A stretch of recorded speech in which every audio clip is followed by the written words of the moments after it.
Oh boy. Kind of felt like just sleeping in today. I didn't really do that. Slept until like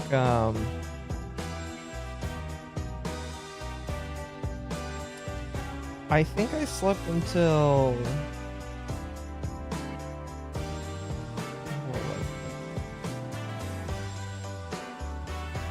I slept until I want to say almost 10, and I just woke up and I was like, no more. I was like, no more.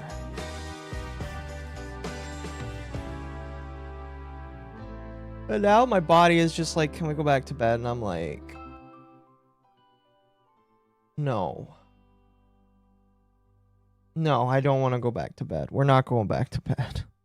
So that's not going to happen. I'm cooked. Oh, I am too. Me too.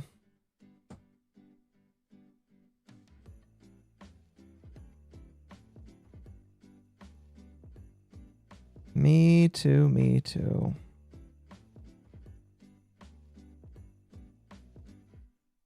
I hope everyone's had a good Christmas so far. We celebrate Christmas in this house.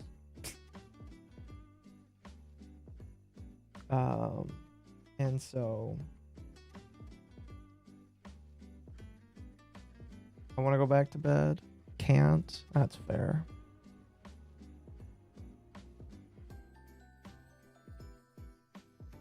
That's fair.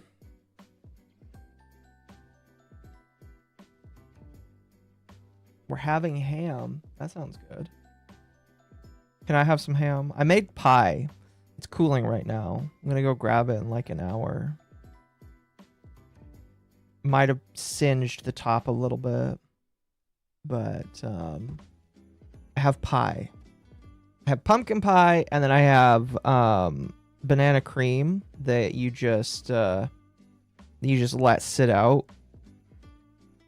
I got a lot of bath wash. Lucky. I want some soaps. Yippee didn't get the Fisher Price car she wanted. No, she didn't. She can go buy it with all her gift card money that she has tomorrow. Excuse me. Praise Space King. Praise Space King, I agree. So, I decided that, you know, since I'm not going to visit family because I just moved, and it's kind of hard to jump out and go visit family, you know, after you just move. I figured that I would just chill with you guys for a while. My hope is to chill until tonight when it's time for Under the Tea. Some of my other friends who might also be lonely are allowed to come in if they want. And we're gonna chill. Book a vacation to Brazil. I'm good, thank you. I'm good. My wife is hungover. I'm sorry to hear that.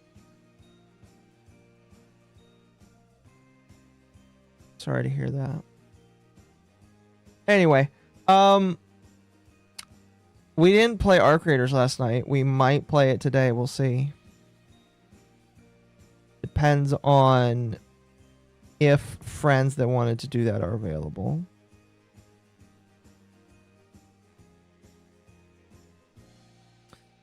But we're just gonna chill today. I have some things I wanted to watch. Obviously, Occo is a bad example because Thank it's you for the a lost 5. cause. Jeez. At Alpha Chat Fienert tipped $5 to the lost cause. Merry Christmas. Thank you. I appreciate that. I might need to adjust the super chat noise. I turned it up a little bit, and maybe it needs to be adjusted again. Let me know if that was too loud. Oh, I got some of my advanced GG to help me with caffeine. It seems to actually be helping a little bit. Anyway, so yeah, today is the chill day. Okay, we're gonna chill today, and I hope that you guys are doing good. Thank you for being a member for 31 months. You're 5 months off of 3 years. I can't believe it's been 3 years. That's insane.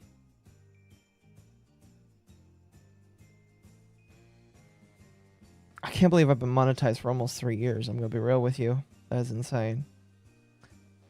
Advanced GGD's nuts. Yes. By the way, if you aren't in my Discord, which by the way you should be in the Discord because it's amazing there.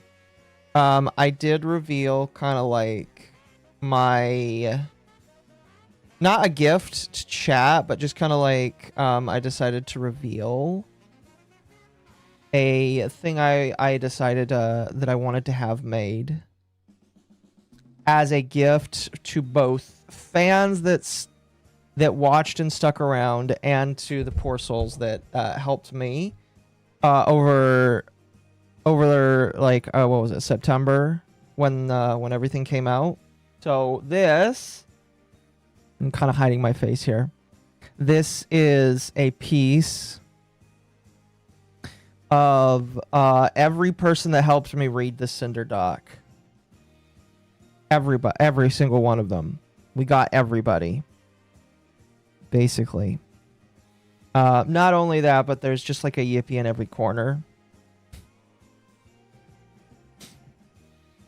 There's a Yippee in every single corner. Not all of them have the hair. Some of them do. But we've added as many Yippies as possible. Here, we're going to zoom it out a little bit, because you can't see some of the other people in here. You got Junie and Dylan in there. Amal and Shira. No, Amal didn't help, but all of the Yippies are included, regardless of whether or not they helped. So I asked for as many Yippies.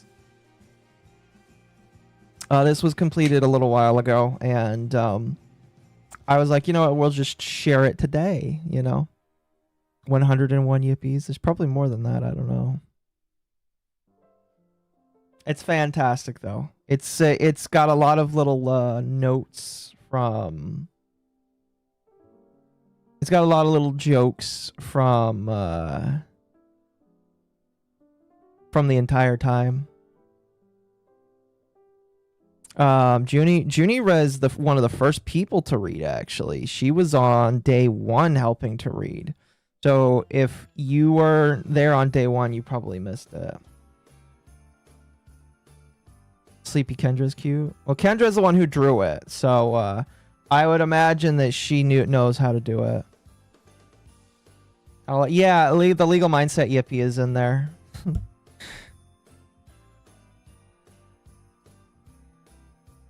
So yeah, all of the I asked for basically every Yippee I had commissioned for the year, plus like just some random ones in there. Just some random ones in there. I think the Jazzy Yip that looks completely terrified is amazing.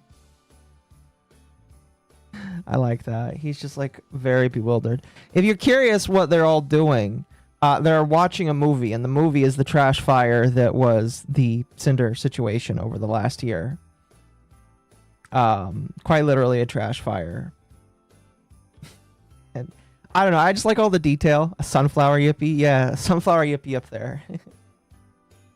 I asked Kendra to like throw some random bits and pieces in there. You know, you got Ava reading the law. You got Mizu with the Mizu was right jar. Full of money because Mizu was always right.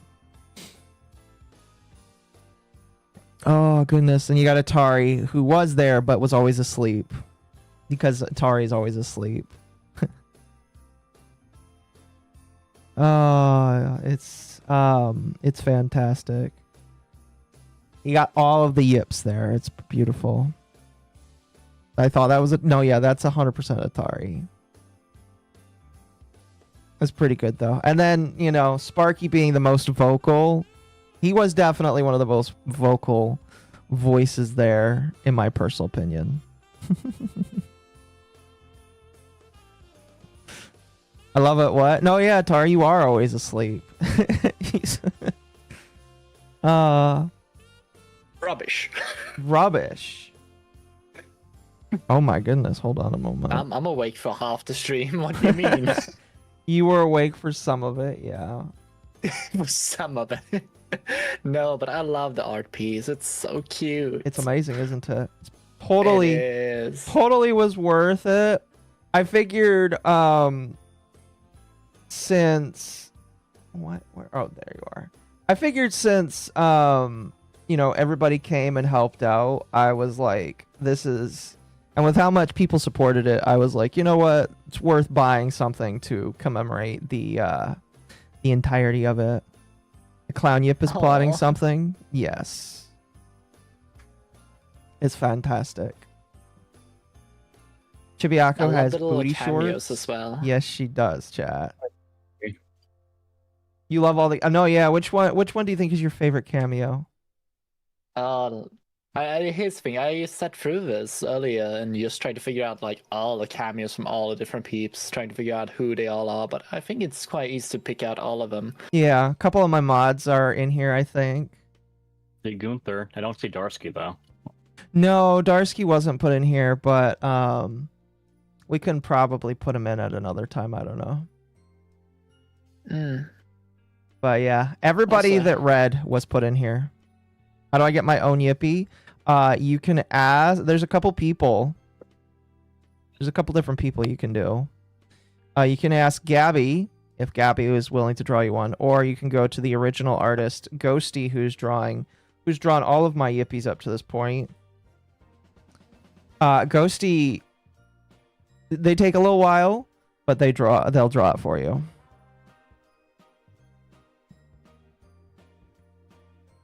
Oh goodness, it's fantastic.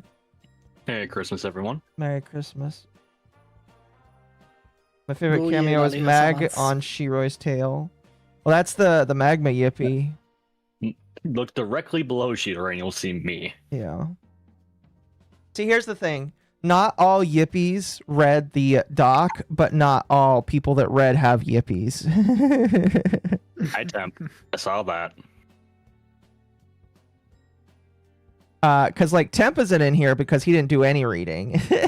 I didn't do any reading, but I was managing chat. That doesn't count. That don't count. It's not like I wasn't helping, just not with that. I added all my mod except Temp and Darsky. Yep.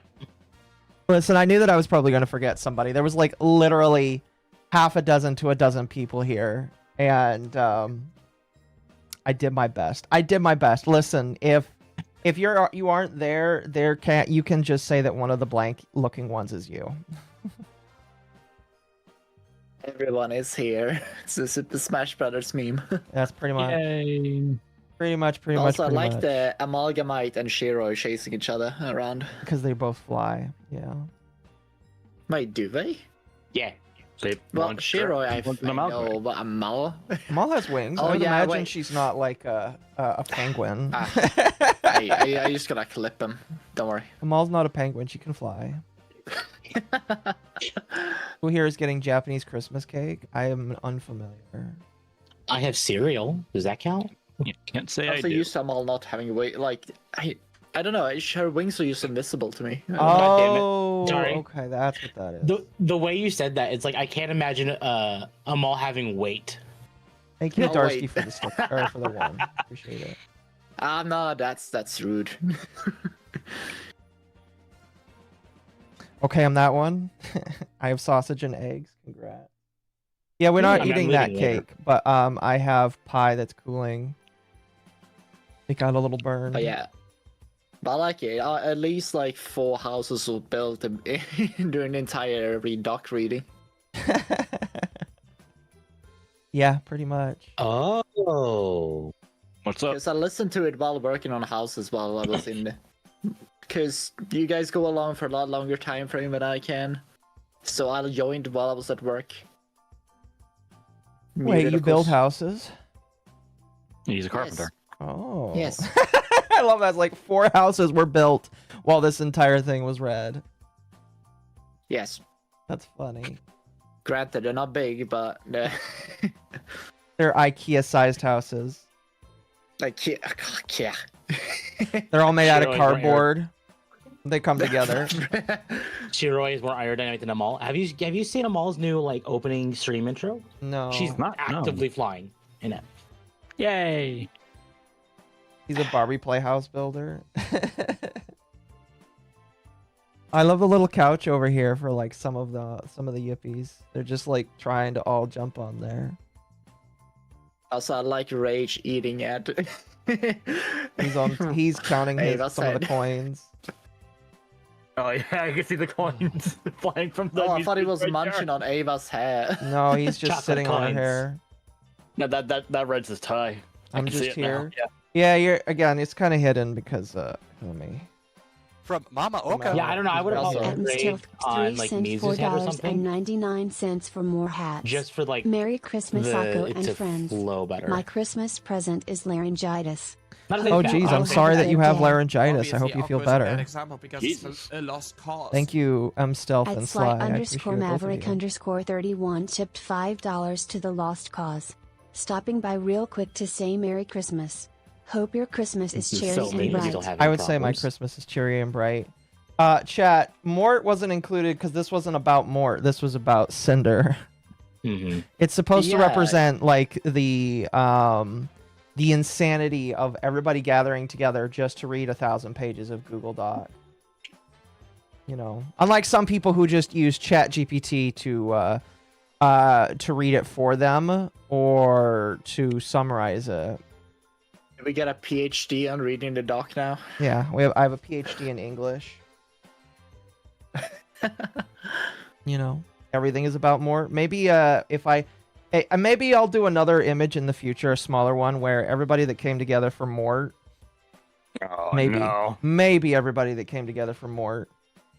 I like that my image is just gonna be the same. Sleep. I mean, no, maybe you'll be the most confused because you're the one that was the most confused during the first 2 or 3 videos. Oh god. I am objectively against the theory. Objectively. I Well, do. you can't say it objectively, Atari, because it's objectively correct that everyone in that universe is Jewish. It's objectively correct. It's read Jewish by and a schizo bisexual, yeah. who's just running with he's running with whatever kind of little what's it sprinkle he can get out of the theory. I got more All Balacho right. cards. Congrats. So I I'm a guess naysayer. the people are saying the E33 director is virtue signaling now. Oh, we'll save that for Sunday. Save that for Sunday. Save that for Sunday. Come on. I'm gonna let's be see. real with you. I love all of the Yippies here.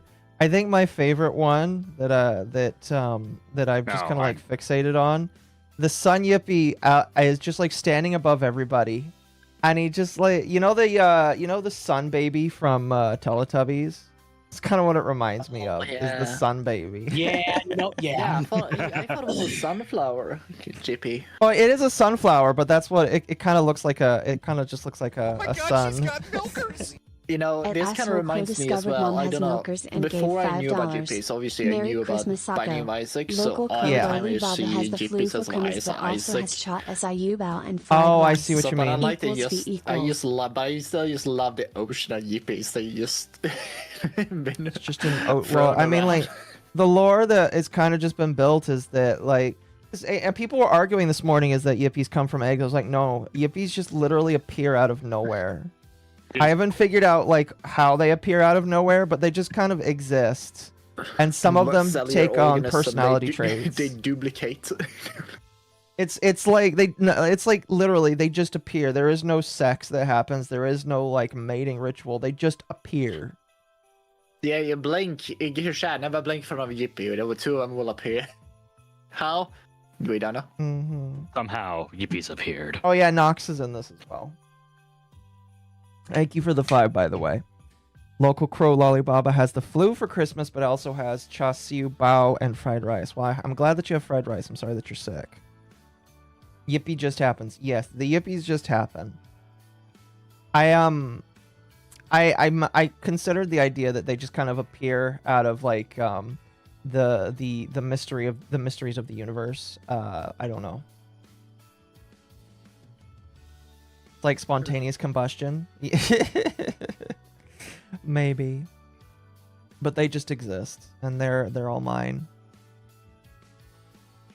I did think it was fun because like what's funny is there's only one Yippee that has the hair. The rest of them just are kind of like they are either blank or their own ones basically. You can also I forgot the Medicare Yippee is like all the way over here. I should have asked for her for her to give the Medicare Yippee a sig. It would have been funny. Oh. But it's beautiful. Absolutely beautiful. Aqua snaps the fingers in the Yippee spawns. No. The sleeping Yippee is funny. Which one? Yeah, I'm sure there's a there's lot of sleeping Yippies. I'm sure there's more than one.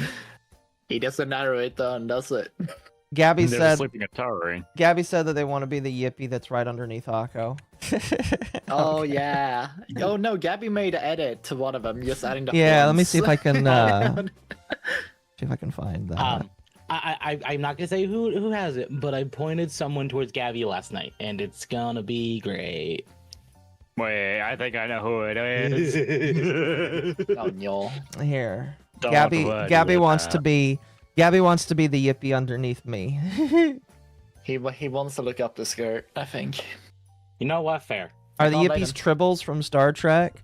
I guess Oh you my could kind of God. say that, but like yeah, I Yep. can see that. unlike the tribbles from Star Trek, there is a point where they just probably stop because you can't have too many.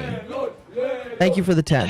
Give The one landlords moment. The universal have been balance tipped of Yippies. $10 Once by one the Yippee dies, Professor I know it just 1911 reappears. a Hassan disrespecter. Yips are creations from MommaOcco's imagination. They only exist as long as she wants them to be. We could say something like that. Yeah, they exist as long as I want them to, which means that they'll kind of just exist. That means they disappear when I disappear. I guess you could say. Even if you put exterminators So- on all the Yippies, they will Yeah. still somehow find a route to life. You've heard it here. When Akko decides to leave all of you, the Yippies will also follow. It's just No like they more don't Yippies. poof. They don't poof into nothingness. I kind of imagine it like oh fuck. It's like, I imagine it like a chow where when you send a chow in SA2 into the box and it walks away, it just like goes somewhere else. It doesn't like disappear. It just goes even though you delete it, it just goes somewhere else. No, like the way I imagine it is like when you're leaving, like you're finally done VTubing, it's just like Pied Paper. They're all just following. Oh, they'll in just unison. follow, yeah. They will all just follow. Obviously, Occo is a bad example because it's Thank you for a the lost 5. cause. At Wolf's Pain tipped $4.99 to the lost cause. I always assumed that Yippie's duplicate by budding like SpongeBob did that one episode, but now it's a Sasquatch theory that Or they a are copy. interdimensional. Interdimensional. Yeah, we could just say that they're interdimensional beings. Sure. They're like stray cats. They go where the food is. Sure, but they also recognize who's in charge, and it's me. It's me. I'm the one in Welcome charge. back, Steam. Oh, Steam's been back for a little while now. Steam's been kind of fucky. I was able to between- play a little Arc Raiders this morning. Yeah, Yeah, Arcade should between be the- back up. Yeah, between the time of 10 p.m. and I believe 4 a.m., Steam and like a lot of other services were down. Mhm. Oh, what was? There was a patch for 14. There was like part of the reason I had to stop stream last night was there was upcoming maintenance. Unless it's a Doro. Well, I mean, like, listen, Hey, Shiro. Dylan. Also, Shiro, you can jump in if you want. Dylan, you don't get to be a Yippee or a Doro because you're, well, you were the manager. Excuse me. It was like with Rage. The rules are the manager doesn't get to be a Yippee because the manager has to be in charge. So what you're saying is that Dylan now needs a little shit. I mean, like, now that he's no longer the manager, maybe. Well, I mean, he's already an armadillo. He technically has a Doro. Yeah, but Well, the Doros aren't accepted by Yippies. Yippies are what I'm opposed saying- to Doros. What I'm saying is like the little shit like bulls or like the Hikari Maybe. like Maybe, wolf maybe, fox maybe. thing or your little octopus thing. Maybe. I'll think about it. Armadillo Yippee. No, yeah, like I said, if you were again, since he's no longer the manager, I guess maybe he could get one now if he wants, but Oh, he already has a Doro. well, I know he has a Doro, but like Doro, I don't care about Doros. People can have as many Doros as they want. Says the person who put a Doro in the thumbnail.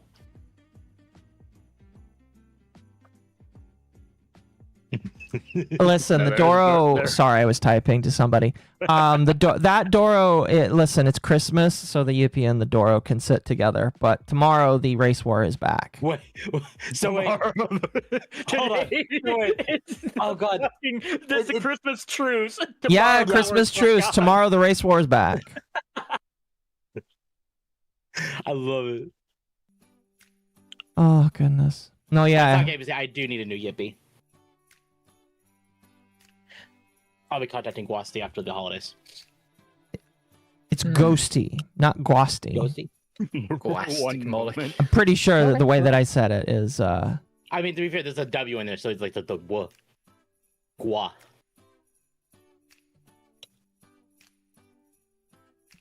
Doro supremacy? Absolutely not.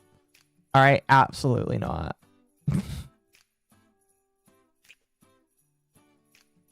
Oh goodness, but yeah, I'm glad that everybody likes this. I was thinking about revealing it at the end of the Cinder video, but no, I decided to just share it today as kind of like a gift to the audience. I've already shared it with everybody that like was in it, so everybody that was already in it saw this like a month ago or a couple weeks ago, Including me, even though I'm not in it.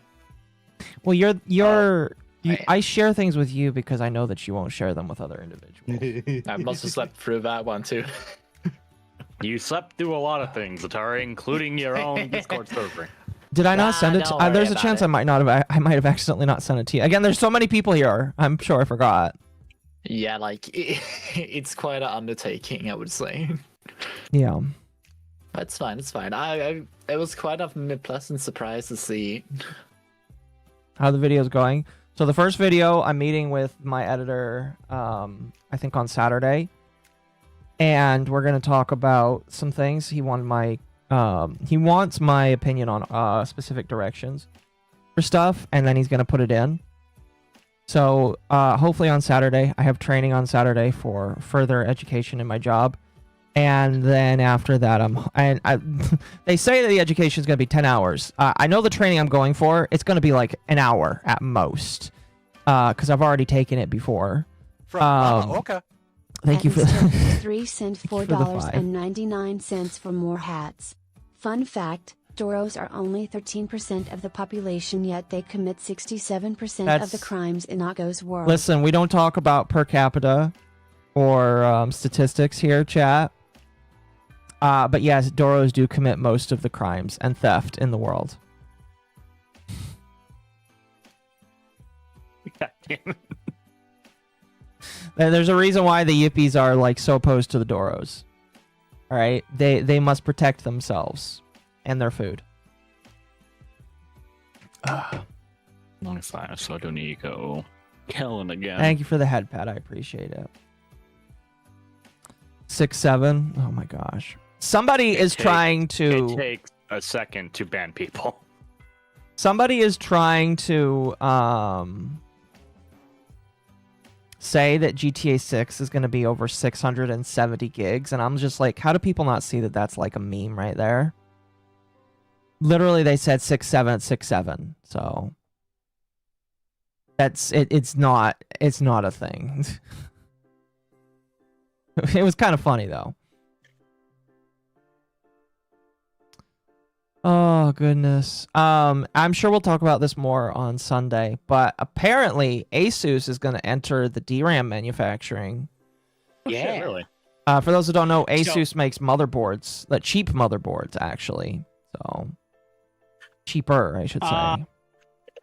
They were like invented as like a cheaper alternative to another motherboard. No, that's ASRock. Oh, is that ASRock? Oh, never mind. That one's ASRock. Never mind. ASUS is the rich bitch one. ASRock Yeah. is the poor boy one. So Yeah. So what actually happened there is ASUS made ASRock as a cheaper alternative. yes, ASRock was making more than ASUS, so 'Cause they were ASRock cheaper. split off from ASUS. yeah, they were cheaper. Kind of funny. By the way, Chad, I'll be playing Enshrouded while we sit here and talk. I do have a video or two that I want to pull up later. Anyway, ASUS continue. is the one that has the most expensive stuff. Mm-hmm. So they are going to enter the DRAM. Allegedly, they're entering DRAM production because of the loss of Micron. So that's nice of them. Yeah, but do expect the RAM they make to be the most expensive RAM on the market. You think so? On the consumer grade, that is.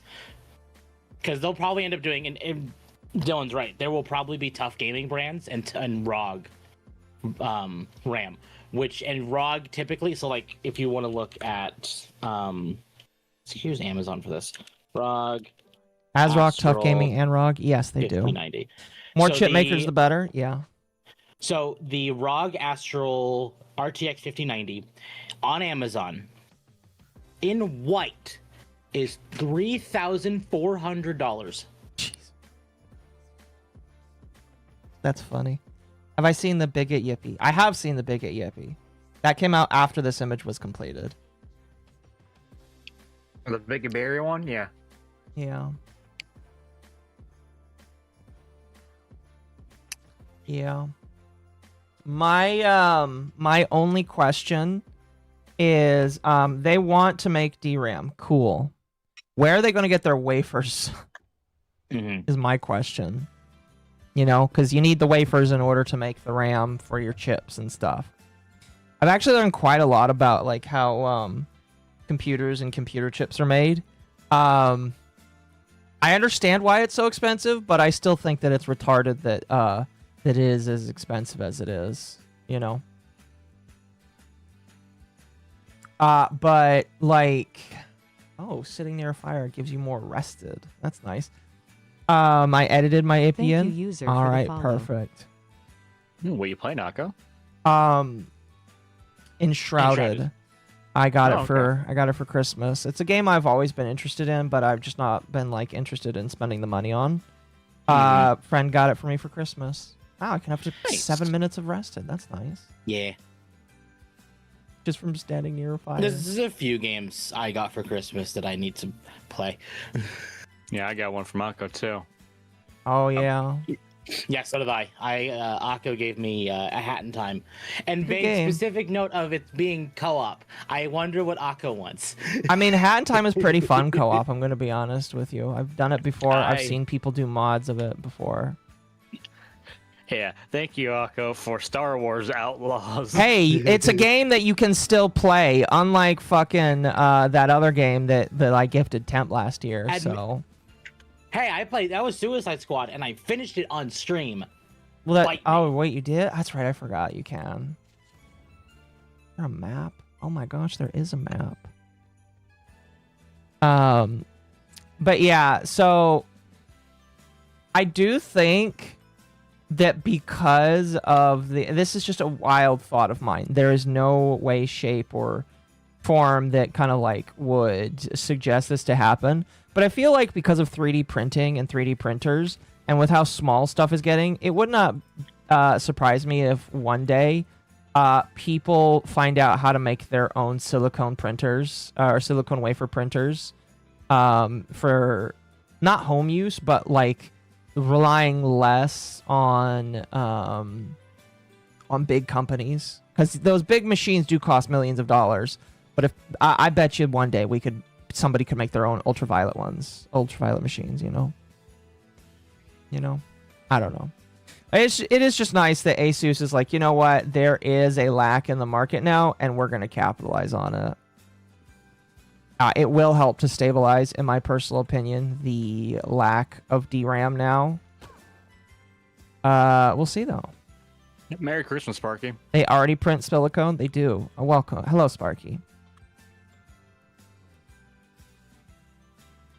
Less mass production turners? Yes, we need more people making it, basically. That's the problem, is there's only a couple people that do it. If honestly, as much as I'm like interested in what ASUS is doing as far as the RAM is concerned, I'm actually kind of more expecting Corsair to jump in on the motherboard market. Corsair. Oh, you know what? I would buy a Corsair motherboard if it looked really nice. They do motherboard, or no, they do RAM. They do everything but CPUs, motherboards, and GPUs. They do RAM. Who actually owns their RAM? Hi. No, I'm asking, like, who actually, like, produces... Like, do they make the RAM? Do they produce their own chips? Like, how does that work for them? Hold on. Oh, another fucking torch. Who manufactures Corsair RAM? Yeah, I want to know who manufactures their RAM.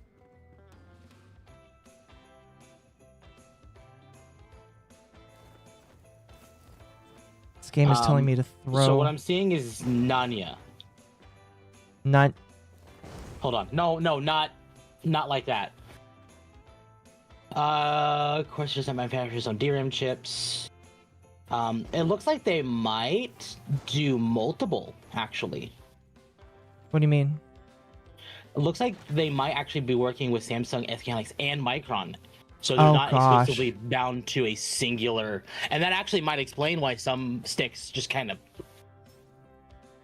die. Because they're mixing and matching. That'd be why. No, yeah, because you can't... Okay, I'm glad that didn't kill me.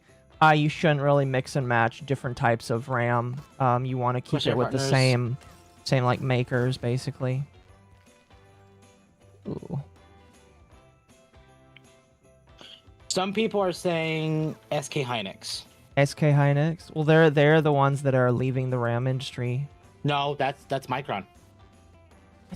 I thought Micron had... No, never mind. Never mind, you're right. That owns a concept of RAM. Get it. Jump him! Again, I'm not quite sure. Nothing is solidifying exactly. Okay. But SK Hynix is probably the most likely. Fair enough. Fair enough. Ooh, gotta get down there. To be fair, I'm surprised someone just hasn't said it, because you could pull apart the RAM and get to see the actual chip, and on the chip should say who it is. Yeah, but pulling apart RAM is like a terrifying idea now that it costs as much as it does. Oh, I'm enshrouded down here. Oh, interesting. I don't know. I want to save that conversation more for Sunday, but Yeah, I put the article on our docket already. The fact that ASUS is like walking in, I want to know who is going to be making it for them, and specifically, like, yeah, that's basically it. Who's going to be making it for them? Because I know that they're not going to be buying the machines in order to make it themselves. They're going to be buying it from a distributor.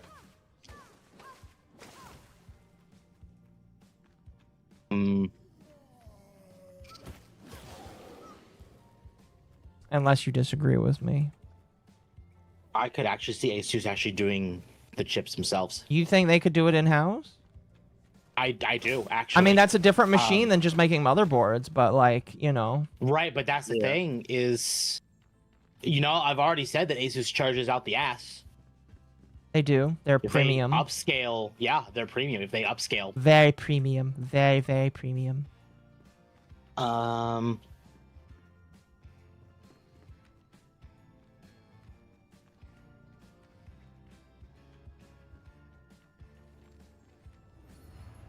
Oh, hey, Sniper Skull. Yeah. So it looks like, according to this, now that I've skimmed it, so I could be wrong, and we'll find out properly on Sunday. but it looks like they might be trying to enter the actual production themselves. Well, Kind of that's going fine. into the space that Micron is leaving behind. If they do that, Which cool. means that you will probably start seeing ASRock, Tough Gaming, and ROG sticks. That's fine with me, honestly. Again, we need competition in the market. My only question again is where is their production of wafers going to come from? China. Okay, you know Or what I Taiwan. mean, though. I told you what I said. They're not going to probably use SK Hynix or anyone else. I'm talking about them making it themselves. Right, but who's going to give them the wafers?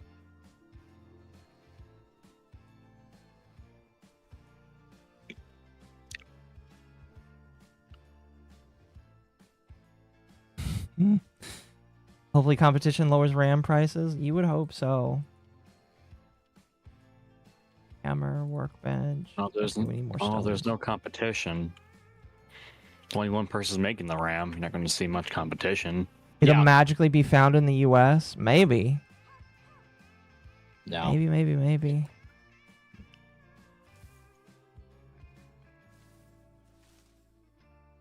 This game isn't as intensive as that Viking game that Temp always tried to get me to play.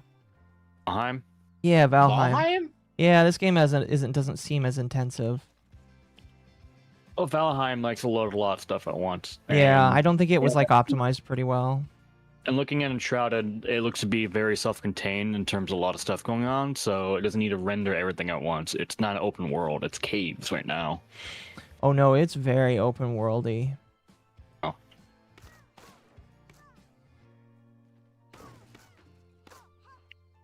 That's true. Dylan's right. That's how the cycle goes. Some shortage of material or thing. Some random farmer discovers the biggest trove of said material in the middle of nowhere in the U.S. Yeah. Okay, so silicone. That's plastic. Right? Mm-hmm. So they just need to make which means they need oil. Plenty of plastic people throw away. Cycle that, but Well, I don't know if silica the silica that they would need for that can come from recycling, that kind of stuff. I mean, okay, fine, cool if so. But I don't know if that's actually where it will come from. Just destroying these random people's shit. Hope they don't care. Oh, hi there. why Will. you walk that way? Not the rat's back.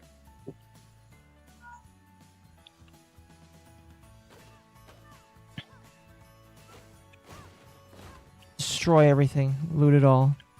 60% of the map is open world dungeons and a giant enshrouded area that spawns bosses. Well, perfect. I'm guessing then that I don't know, with all open world games, it's kind of rough because unless your engine is really well optimized, games will try and load this is my big problem with Satisfactory, is that Satisfactory just loads everything in at once. Kind of has to. But like my question will be how optimized this game is for that kind of thing. As far as I know, it's out of beta, quote unquote. Oh, I can drink water. Yay! I would say great examples of the open world like optimization crap is the two open world Zelda games, but no, those are on just underpowered hardware. Yeah. They run just fine on PC. Oh, she didn't die. Oh goodness. Oh, that rat's gone. It's just... Oh, right. God. Q1 of 2026 is going to be rough in terms of indie games. Why you say that? Like competition or just? In competition. Cult of the Lambs expansion comes out in January. We have don't care about Eugenics that. in February. I know a lot of people do, but I don't. You will probably be interested in playing Eugenics when that comes out. What is Mugenic? Isn't that by the creator who made Binding of Binding Isaac? of Isaac. Yep. Yep. Okay. I don't care. Give me all the wood. Am I over encumbered? Let me see. Does this game have over encumbered? I'd be so pissed off. I'm Let's sure it does. see. Most open world crafting games do. Thanks for being a Yippee for 17 months. Yeah. Someone shock Atari to wake him up. He's asleep, isn't he? That's No, funny. I'm not. Of course. The moment it's like, oh, I don't want to be shocked. Don't. I'm awake. Like, How does the dog know how to run? Okay. if you want, I can do something on my phone where people send money. I can have someone shock me from the call. If you want to do that. No, we don't have to. It's up to you. I mean, you'll be making money from it, but like, up to you. Yeah, I'm a hoe. I'm gonna do it. Yeah. Not for it. Not like that. Don't worry about it. You know. We stand Cult of the Lamb in this house. Cult of the Lamb is a very good game. I still need to play it. I've actively not looked up anything about the game, just so if I ever feel like the itch to play a game like it, I can play it completely blind. The issue is I have no idea what it is, so I don't have a hook for it. My it's fair. only thing is, I wish there was YouTube integration and not Twitch integration. Yeah, I do too. But to be fair, YouTube was integration also doesn't just- exist. I Yeah. know. You're gonna have to wait a bit. To be fair, I guess now is a decent time to jump in early soon because the expansion's coming out. How many expansions is that? Like, One. This is the first first one. paid you content. sure? Oh, paid. Yeah. Paid content update. Okay. Like they've had a lot of free content updates, but this is the first paid one. Uh-huh.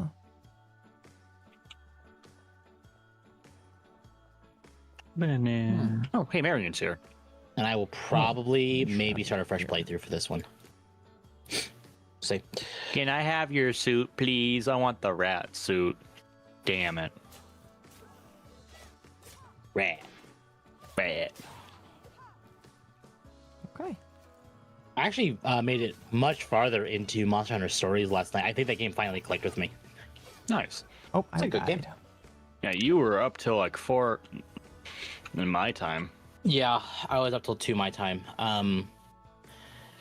I actually made a comment in my Discord last night saying, how did Capcom accomplish what Nintendo tried doing with Sword and Shield on the 3DS? Hmm. Because it literally is like, it is the same as Sword and Shield. Like, you have the monster dens, you have open world monsters that you could just grab and fight, you can...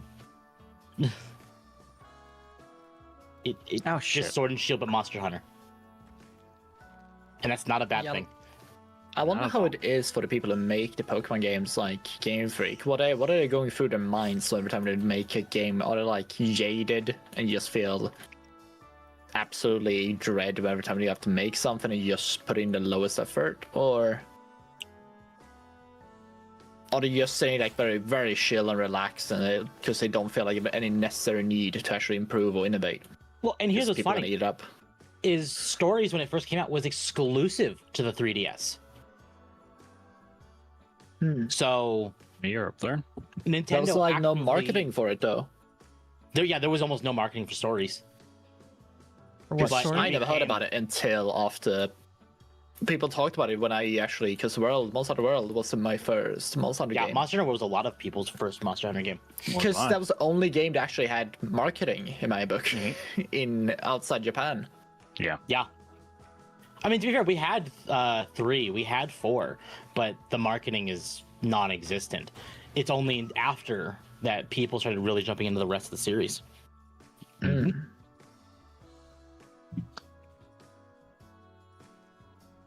Yeah, it is a bit of a shame, but like with time, I think a lot of these things are just gonna be.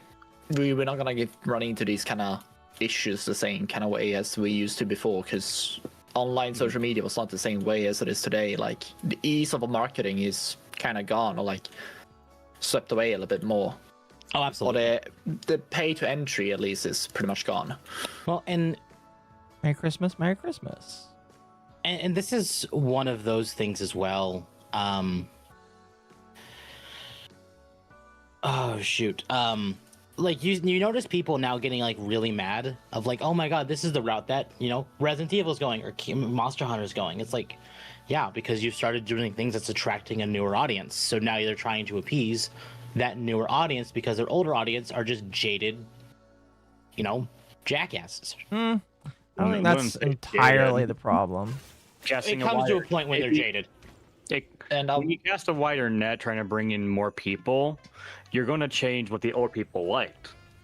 Yeah, and that is both a problem, but it's also kind of understandable because like a game made for everyone is a game made for no one. That's very true. But at the same time, like if they don't try bringing in new people occasionally, they're going to start floundering because the older people are be like, well, there's this minor little detail I don't like, and I'm not gonna like that. I'm not gonna play it because of that. So, and that's starting to happen with stuff like Resident Evil because people complain nonstop about 5 and 6, and people I know were not overly happy with stuff like Monster Hunter 3 and 4. Like those had their diehard audiences, but I already shouted to the gods my fucking complaints about Wilds, so I'm not gonna do that again. I think you guys hit there during the previous Dog Wave. The game, or at least you attempted, Wilds was it was shoved out the door because of GTA, because of competition. It was afraid it's gonna lose. That was the problem with 2025, and it's gonna be the same problem with 2026. Is that all these companies were just gonna be overly afraid, even if GTA 6 isn't touching their market. Yeah, here's the thing. GTA, I think the game devs for a lot of things, they'll like seriously. There's only a few games that are gonna be absolute nuke droppers, but you're not gonna see any new games on 2026 early on at all. Yeah, and if you do, you're gonna see rush. There's the kind of thing you gotta notice. I don't think you have. I have never seen Rockstar ever post a game without posting heavily fucking edited gameplay or like story gameplays or anything like that. Like a year before they even drop it. So I think they're not gonna drop it until 2017. Well, I mean 2027. So you're expecting another delay? I 100%. Like I don't know what people get the idea that the game is gonna drop next year even at all. Mm-hmm. At least in my head, I don't see it because every time I see, same thing with Metroid Prime 4 before that was still in the thing. As long as you don't see any gameplay that is a working concept, you're not gonna see it. And if you don't see like a gameplay of I'm in a menu, pressing start, let's go and do a mission from A to B, and I'm having a changing equipment without changing to a new kind of preset video.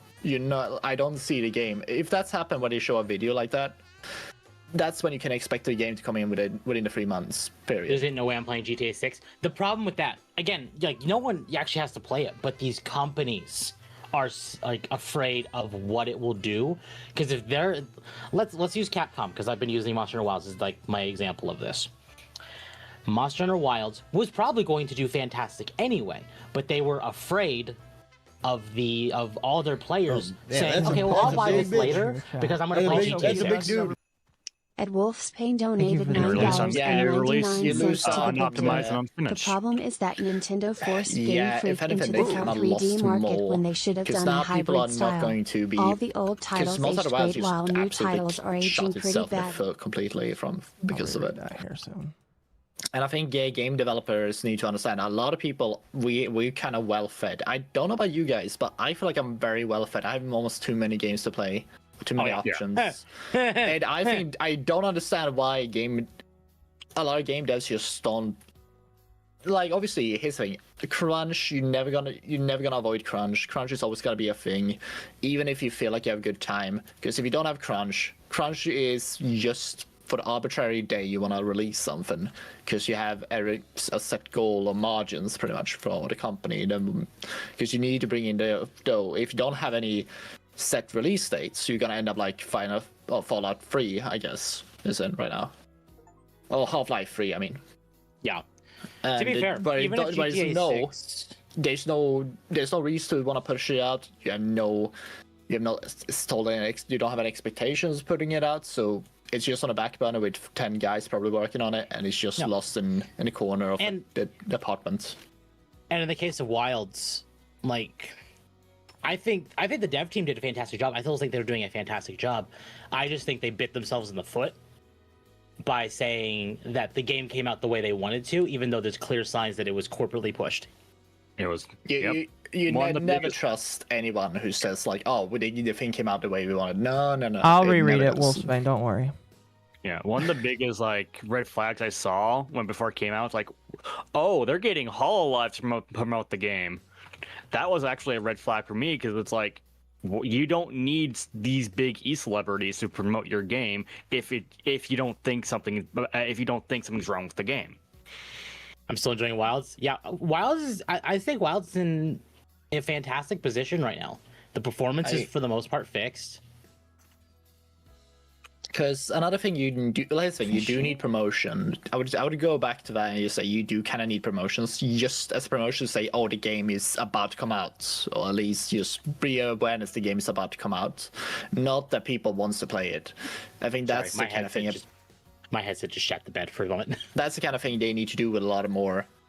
Because they already have a stable player base. They absolutely killed it during the World. So yeah, the only World thing and Rise to both. announce was just Rise a little bit of a miss for the. To be fair, admittedly, World and Rise are different dev teams because the way Monster Hunter works. They're different. I would say they have the same, like the Monster Hunter fan base, the OG fan base. They love a lot of them love Rise. But the new people who came in for World did not like it because they were they felt different and they looked different, and there's so many things about it that just looks completely off to new people. Like for me, it looked off. Yeah, the biggest hit for Rise, and everyone can agree to this, it released unfinished. Everyone who played Rise on release knew it was unfinished. The devs even knew it was unfinished. They had to patch in the final 3 updates. Question: was it though the Switch that held it back? You think, or it is quite possible the Switch held it back because it was exclusive to the Switch when it came out. But it's kind of weird because it was essentially made for the Switch audience, for people who use Switch, not overall. Because well, that's the thing is the way at least the Monster Hunter team works is there's 2 dev teams. There's the main team and then there's the portable team. And the portable team is what did stuff like Stories 2, I think they're doing Stories 3, Rise, Generations Ultimate. Whereas you have the main team which did like 3, 4, World, Wilds. I want to read this super chat here because of course. leading into Wolfsbane says the problem is that Nintendo forced Game Freak into a full 3D market when they should have done a hybrid style. All the old titles aged great while new titles are aging badly, especially Switch. Mm-hmm. Oh, true. Okay, let's have to go. Yeah. Well, I didn't like what Rise the Rampages. The Rampages, that was my least favorite part, honestly. I will be against Mizu on this one. I was the one who I was hyped for X and Y. It came out. There was literally virtually nothing to do in game. Like comparatively to the 2D games beforehand, there was literally virtually nothing to do post game or anything. It was a massive setback in terms of quality. Like you got to 3D, that was like the biggest upgrade, but beyond that, it was like absolutely trash. Google is rolling out a new feature to change your Gmail username without losing your account. I'm sorry, what? Interesting. Actually, would be kind of helpful in my case. So Why not? So you can change your Gmail without losing your account. Okay. Don't you mean ZA? Well, no. Even X and Y had problems when it came out. It did. But yeah, that game was just unfinished. Like, legitimately, it had potential content that was just that's like a showpiece at the end of it. Because they wanted X and Y to be a major thing for the 3DS, and that's not a problem. It's just that was the same problem. But it wasn't a launch title in the end of it. Anyway, the same thing happened with Mario Sunshine. The same thing with that game. It was also like unfinished, and because it tried to be a launch title. To be fair, though, Sunshine is fantastic. Sunshine is a great game. I had those roasted and I like things visually and OST wise. It's great. As a kid, I loved the thing they tried to do and everything. I played it. I hated it, but that might be because I played on a controller that had a half a second delay. That's fair. Well, I know for me, like when Akko can attest to this because Akko did it as well. When the 3D All Stars bundle came out, I jumped on that immediately, and You my bought first thing two was of them. Sunshine. You bought I bought two two of of them because you wanted I bought- I to. also bought 2 of them. I have one kit sealed. I have one on my shelf that's sealed, the physical copy, and I bought it digitally because I could just play that whenever. Because I knew this was going to be a limited time thing. Either way, Same. I bought it and I played Sunshine first, and my opinion has not changed. Sunshine has its problems, but oh my god, like that was a childhood game for me. I love that game so much. Sunshine is is easily- timeless, in my personal opinion. It is easily my favorite it 3D is. Mario game. Probably, Honestly, I would prefer probably agree with you on that. I prefer playing Sunshine over the 64 any day. Oh, absolutely. I think, and I said this controversy on my Hoi, stream hoi. last night. Welcome. I said that Final Fantasy VII was the Mario Here, you guys 64 talk for of more. Square We'll be Enix's back. lineup. Okay. And I got so many people mad at me because I said that Oh, hey, 7. Celeste. Merry Christmas, you guys. Merry Merry Christmas. Christmas. Woo! I'm getting DMs saying Merry Elves Islamic Day. I'm sorry, what? What? Also, Odyssey. I would say, because okay, here's a weird thing. I send a Merry Christmas message to a lot of people, and everyone who I sent to who was from America, the land of the free, so almost all of them came with the same reply saying, "You're a day too early." Sorry, I'm like, what? No, I'm doing it correctly. It's the 24th. It's a, It's a day you're supposed to Obviously, celebrate. Akko is a bad example Yeah. because it's a lost cause. Yep. At Wolf's Paint tipped So, $4.99 My to Christmas the and Lost Cause. Christmas Eve was 3D pushed Pokemon was early a a monkey's day polish. because one of my family Us members friends had didn't know what we were obligations they losing. couldn't We ignore all on thought they were Christmas, going so to be family Pokemon Christmas Coliseum was level pushed a day games. early. I have my actual family Christmas today, so that's why I will be leaving fairly soon-ish. I need power. Oh, Celeste, how you been celebrating your Christmas so far? Kind of just been at my mom's place, to be honest. I'm watching Bridgerton, so not really doing much. I'm What gonna about you say, guys? I was with the family. We had like loads of fun. We watched Kalle Anka, which is Donald Duck animations, because it's a Swedish tradition to watch Donald Duck kind of thing. Nice. It runs every day, like every time.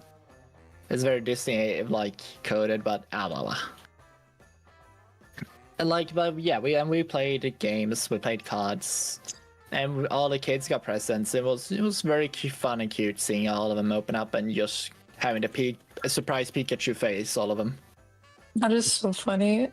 I've never heard of anybody do that as like a tradition, but it sounds cute at the same time. I need a Like chef table. like both. I also like Arch also did me Merry Christmas, and I asked him if he also had the same tradition. And Norway and Sweden has the same televised traditions apparently. Yeah, I thought you guys put up the tree and hung out, and that's it. It's so funny to see Akko's model just wearing a Santa hat. I can't. Yeah, Akko's hair creates problems with stuff like that.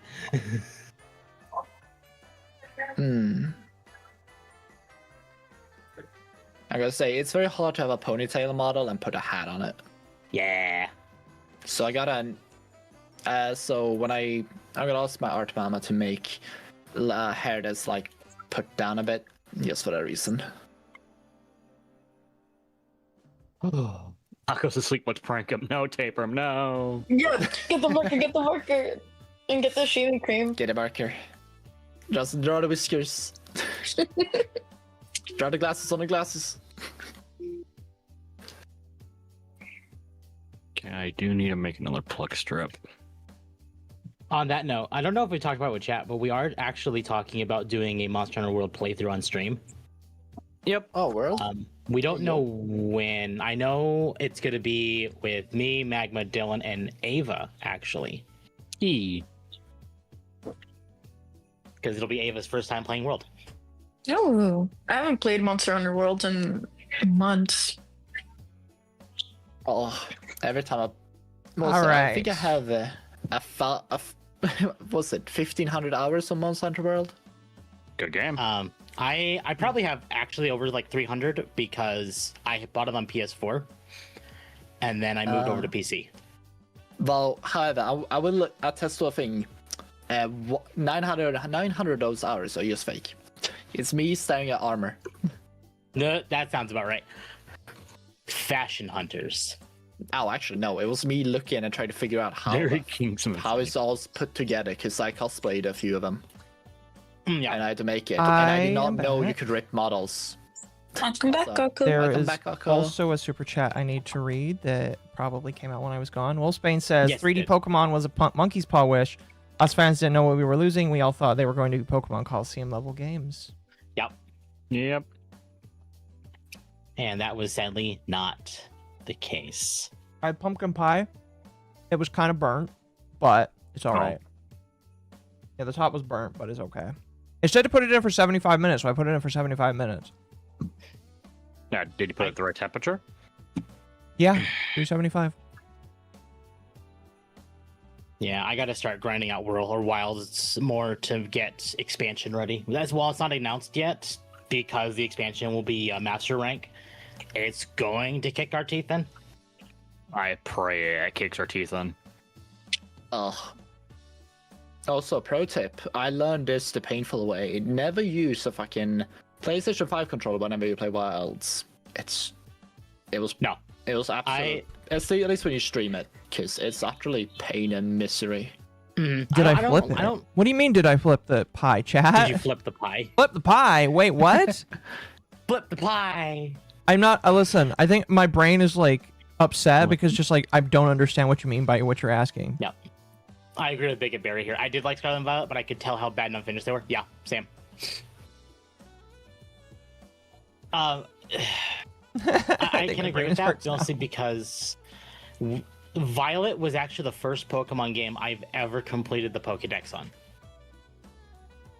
I completed the game and then just stopped playing, honestly. I have technically, according to some people, never actually finished Y.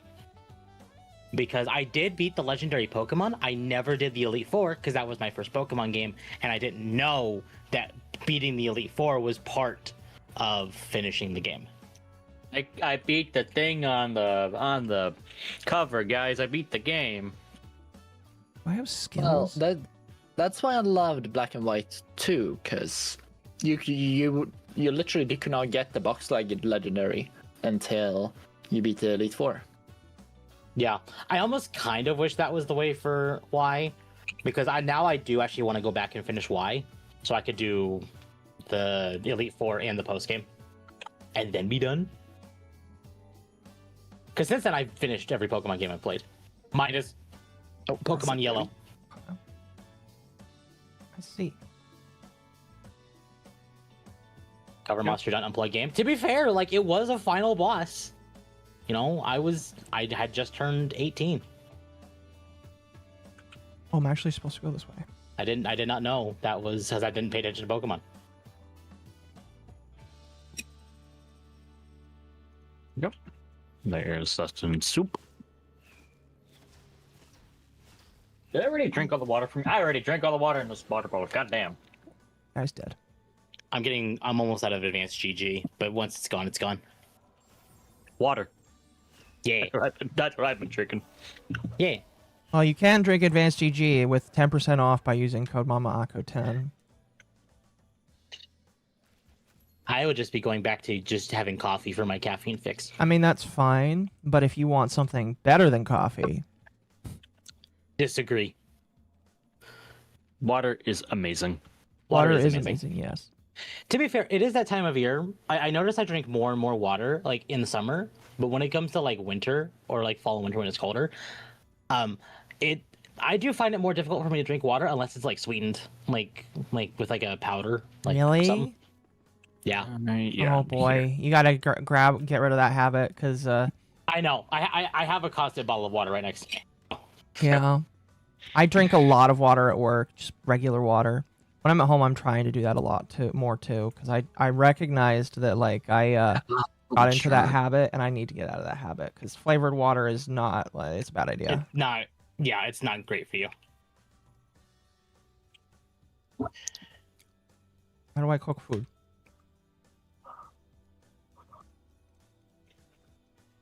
Oh, do I need to put the food in my inventory? Okay.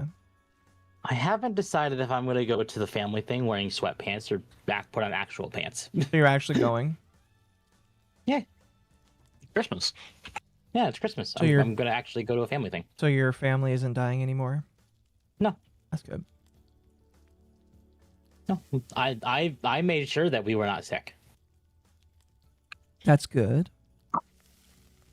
That's good. That's good. Oh, goodness. Now let's cook all of this food. Maybe. I like the mix of cooking food here. You do have to sit down, but I do like how easy it is. Pants not optional. What I mean is, like, do I want to put on like pants with like a belt, like jeans, or do I just want to wear sweatpants? That's the difference. How casual is the family gathering going to be? It's just gonna be family. Like, it's gonna be very casual, just a small few. Sweatpants then. Pumpkin spice pancakes? That sounds good. I'm not a fan of pumpkin spice. Who let I him am. cook? What's this? Oh, it's a flint arrow. Okay. Oh, damn you, game. Can I cook the berries? No, cannot cook the berries. I'm realizing now why I may have slept not great last night. How'd you sleep? I woke up several times, but to be fair, I had 5 cats laying on me all night. Yeah, but cats aren't that heavy. Yeah, 5 they can be. cats. Yeah. That's adorable. My sleep was periodic. I went to sleep at 8:30 and woke up at 1:30, and then I went. Yeah, I noticed because Woke up you got at an abiotic last night.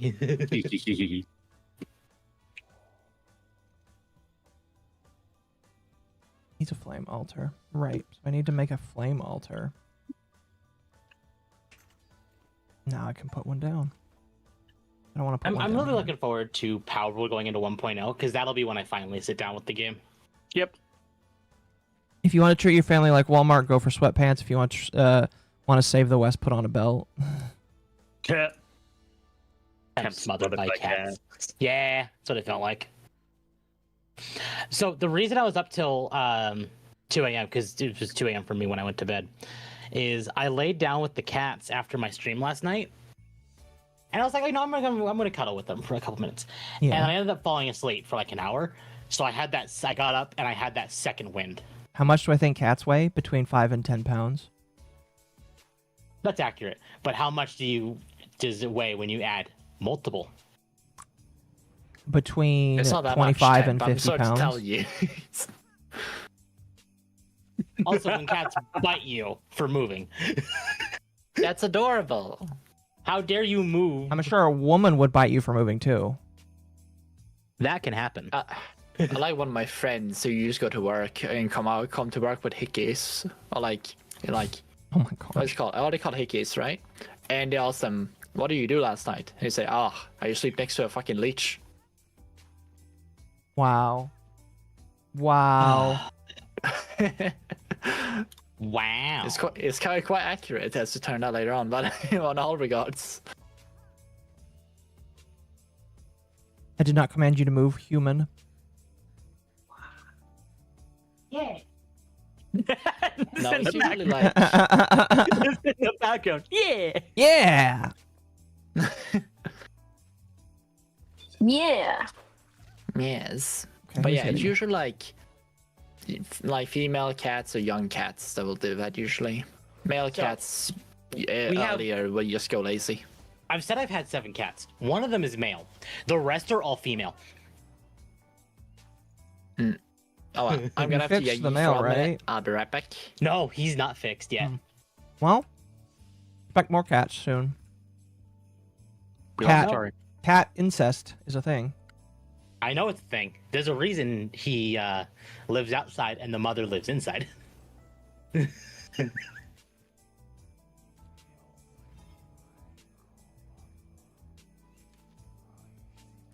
Come here, puppy. Get a poaching kind of would be a little faster to do. Oh, hello, Fluffy. Crazy cat lady. Yes. I has feline in my arms. E. She's the snot cat.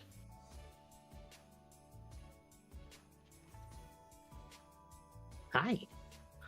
Oh, he's a pretty cat. He's a pretty baby.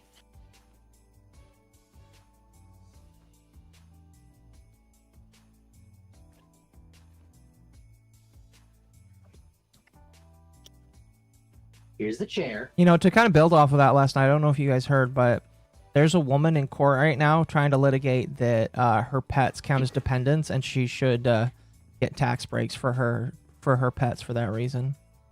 No. I disagree with that. You disagree with that? Yeah. As much as I coddle my cat, he's still my pet. He is not my son. He's my pet. To be Yeah, fair, the but amount of you- people I call their cats like their sons or daughters is like, I get it. But... Her argument is that she paid like $5,000 for them. Pays $5,000 a year on them. I mean, dude, that sounds a little accurate depending on the food you get. Really depend. That really does depend on the food. Because some cats need specific foods, but at that point, you know. Oh no, it you're was for a getting. dog, I believe. No. I get a dog is the same way. It depends on the food. Because sometimes, like, my dogs are picky little bastards. Well, dog now. I'm sorry. It's okay. The other one, he was getting old, and he was a bastard. He would constantly get into fights with just about everyone. I miss him, but I know his brother is happier. Oh, there's a thing. I don't like the thing. I need to kill the thing though, because I want his armor. You should have been able to do that. Pets also don't eventually pay taxes. Yeah, that's the other Yeah. thing.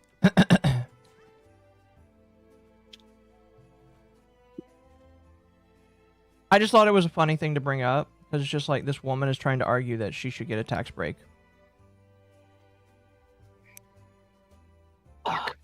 Taxes? I heard taxes. Yes, there is a woman trying to litigate that her dog should be a dependent. Oh my gosh. That's not happening.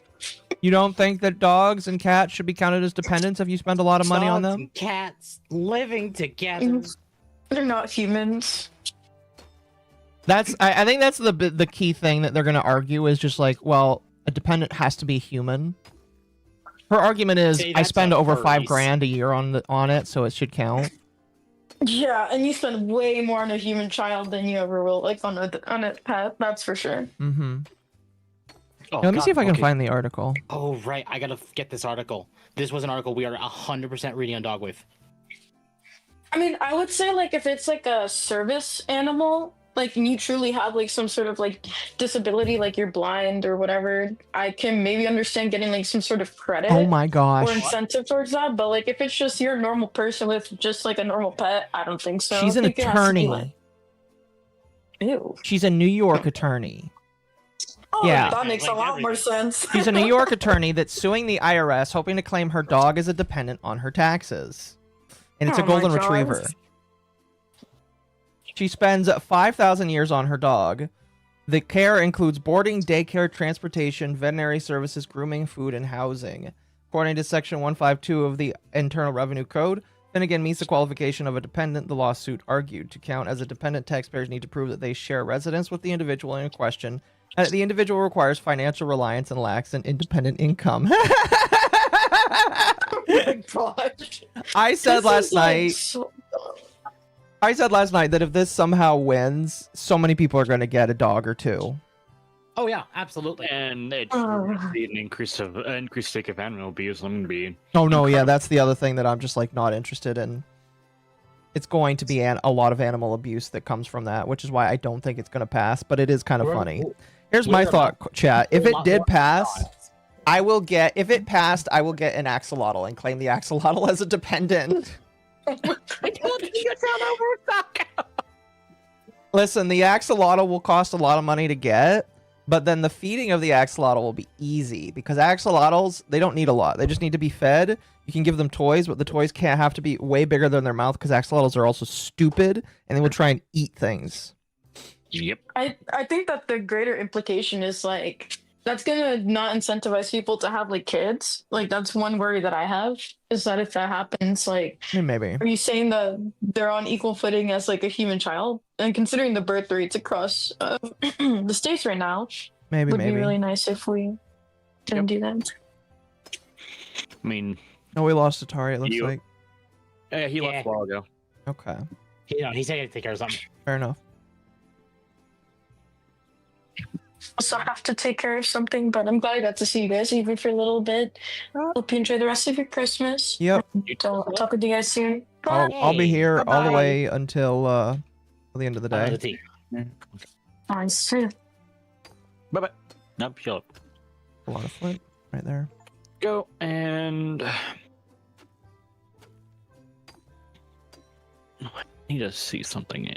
Are they actually weak to explosives? So I ended up really overestimating what I could actually tackle with the 14 stream yesterday. Oh, did you now? my thought process was, oh, if I go for about 12 hours, because the idea was originally 12 hours, and then I found out that there was going to be maintenance. I was saying, I could do it in 12 hours. I could probably hit the end. I could probably hit level 50 and go end of Aroma Born. Yeah, right. I made it. I did 6 hours. I made it to Satasha, the first dungeon. And you went through all of the story. No, not all the story, just all the story up to there. No, I'm saying you didn't skip any story. No. That's your problem. You didn't skip any story. Well, I'm not skipping story. Hey, listen, if you skipped not the you. story, you probably would have not gotten you. all the way through. Just Well, saying. yeah. I forgot. But your you've story. already done the story like a bajillion times, man. And Akko, I've told you this. I'm playing all the Final Fantasy games on stream. That includes 14. That includes me not skipping the story. Admitted I'm not reading the story, but because I have played it several times, but I'm not skipping the story. Mm-hmm. Yeah, Tab wanted to finish it in one stream. Yeah, I did. I know I wouldn't finish the entire game in one stream. That's ridiculous. But I was kind of hoping with the reduced, with the skimmed down Aroma Born, I could finish it in one stream. No. Absolutely not. But I do know next time we do stream it, it will be very dungeon heavy. Because we'll have 3 dungeons to go into. Funny. How's my day? My day's all right. Close to getting a red ship. That's good.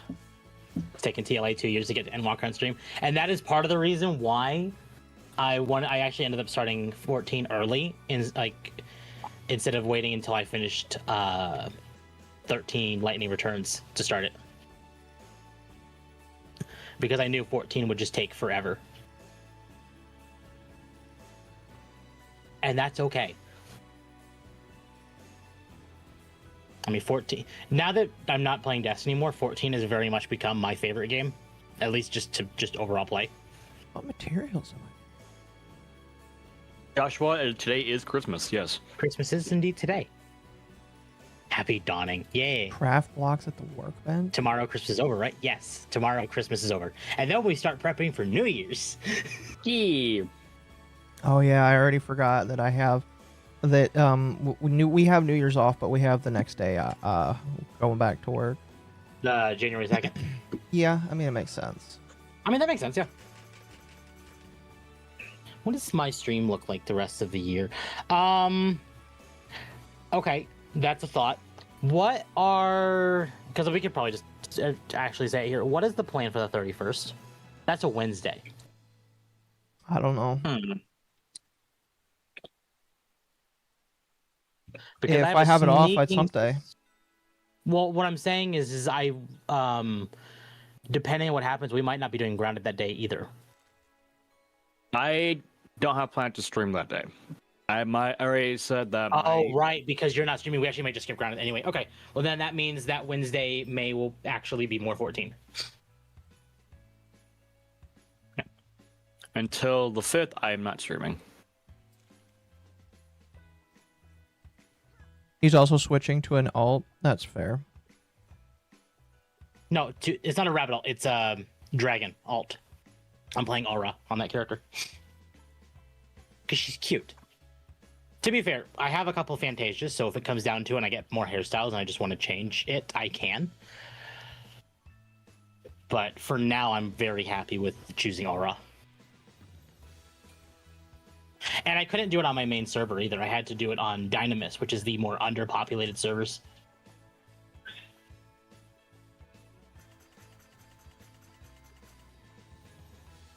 You know, I might have a lot of rock now.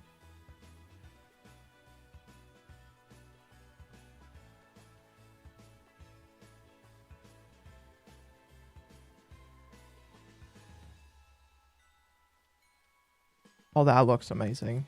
A glider. 2025 is going to be over. It will be. Yeah, let me look at my schedule right now. Because I think that we have the schedule for the rest of the month out. Schedule. Oh, yep. So I have Tuesday, Wednesday, and Thursday off. Chat, I have my favorite time zone off. My boss knows what my favorite days off are, and he told me that it's not going to happen, and now it happened. Literally, I get the 30th, the 31st, and the 1st off. So Yay. I will be off on Hump Day. Chat Hump Day will be on Wednesday. Yay! Which means that I might not. I will stream Tuesday night. Well, no, Tuesday night is TV night, which means I won't be streaming Tuesday night. I'll be streaming Tuesday night. We'll be doing let's see. Is New Year's on that? Yeah, I think so. Yeah. So since the 31st is a Wednesday, I am going to do like a New Year's stream. I'll be doing a New Year's stream till the New Year, basically. I'm okay with that. Typically, what I used to do is stay up until 6 o'clock on the 1st. Bitch. Okay. Chat, would you like to watch a video with me? I'm not going to watch the shoe on head video, because I guess the shoe on head video is getting people claimed and, like, taken down on YouTube. For child safety violations. I'm only laughing just because of how retarded that sounds, but, like, yeah, there are people that uploaded their take on the shoe on head video, and now their streams are getting demonetized. So I'm not going to be watching that. Oh, wow, that consumed a lot of rock. Holy shit. But I did want to watch. Do you guys remember when a YouTuber called Megalag uploaded a video on the honey situation last year? Well, he made another video that came out recently. And I wanted to watch it with chat. I have already kind of listened to it a couple of days ago, but I've forgotten pretty much everything other than just honey sucks. So I want to re-listen to it with chat, just because a lot of people are like bewildered by everything that he's kind of like shown off. And unlike Scott, when I listen to Scott Schaefer and get pissed off, this guy actually like brings a lot more receipts, isn't a moral fiend in my personal opinion, and just kind of like shows off good stuff. So I want to give him I want to watch it basically. YouTube borked while I was AFK. I'm sorry to hear that. Here, let's put this right here. Can I move this table? I can. Hell yeah. How do I rotate? Okay. See, chat, unlike in Grounded where I fuck with everybody's stuff, I make my bases look nice in this. Oh, there's no hold. Table. Oh, shift. Shift. Oh, there we go. There we go. You are there. I don't have a grenade, so I'm going to ignore you, mister. Let me pop this out. Now, you guys know that Honey is owned by PayPal, right? Yes. Okay, good. So yeah, Honey is owned by PayPal, and so that is an interesting thing that's kind of like in it. Aqua finally admits he fucked with the house. Chat, I admitted it last stream. I showed you guys last stream that I was fucking with the house. Unless you talk about it with my friends, but my friends already knew I was gonna fuck with them. They're like, what are you gonna do this week? And I'm like, I'm not gonna tell you.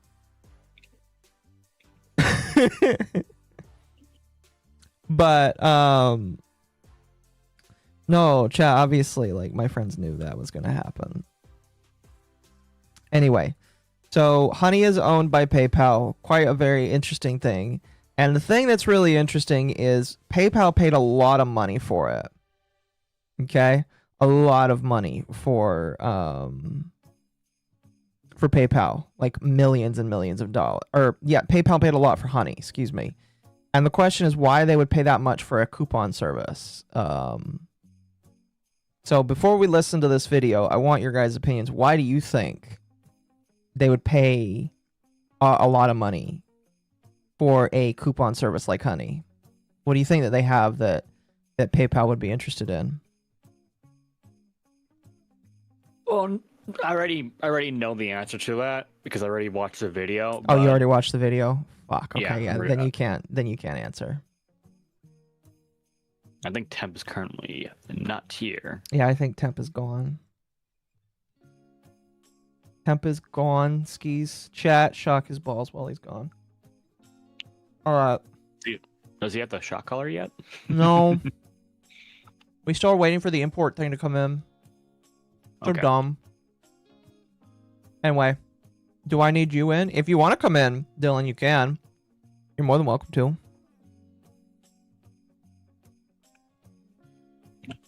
Up to you. Up to you, up to you. Before we get started, I'm actually going to go grab some more pie. Hello, hey Dylan. I was asked to come in. Welcome. You guys stay here for a moment. I'll be right back. I'm going to get more pie. Pie. Yes, hey Dylan. Merry Christmas. Merry Christmas.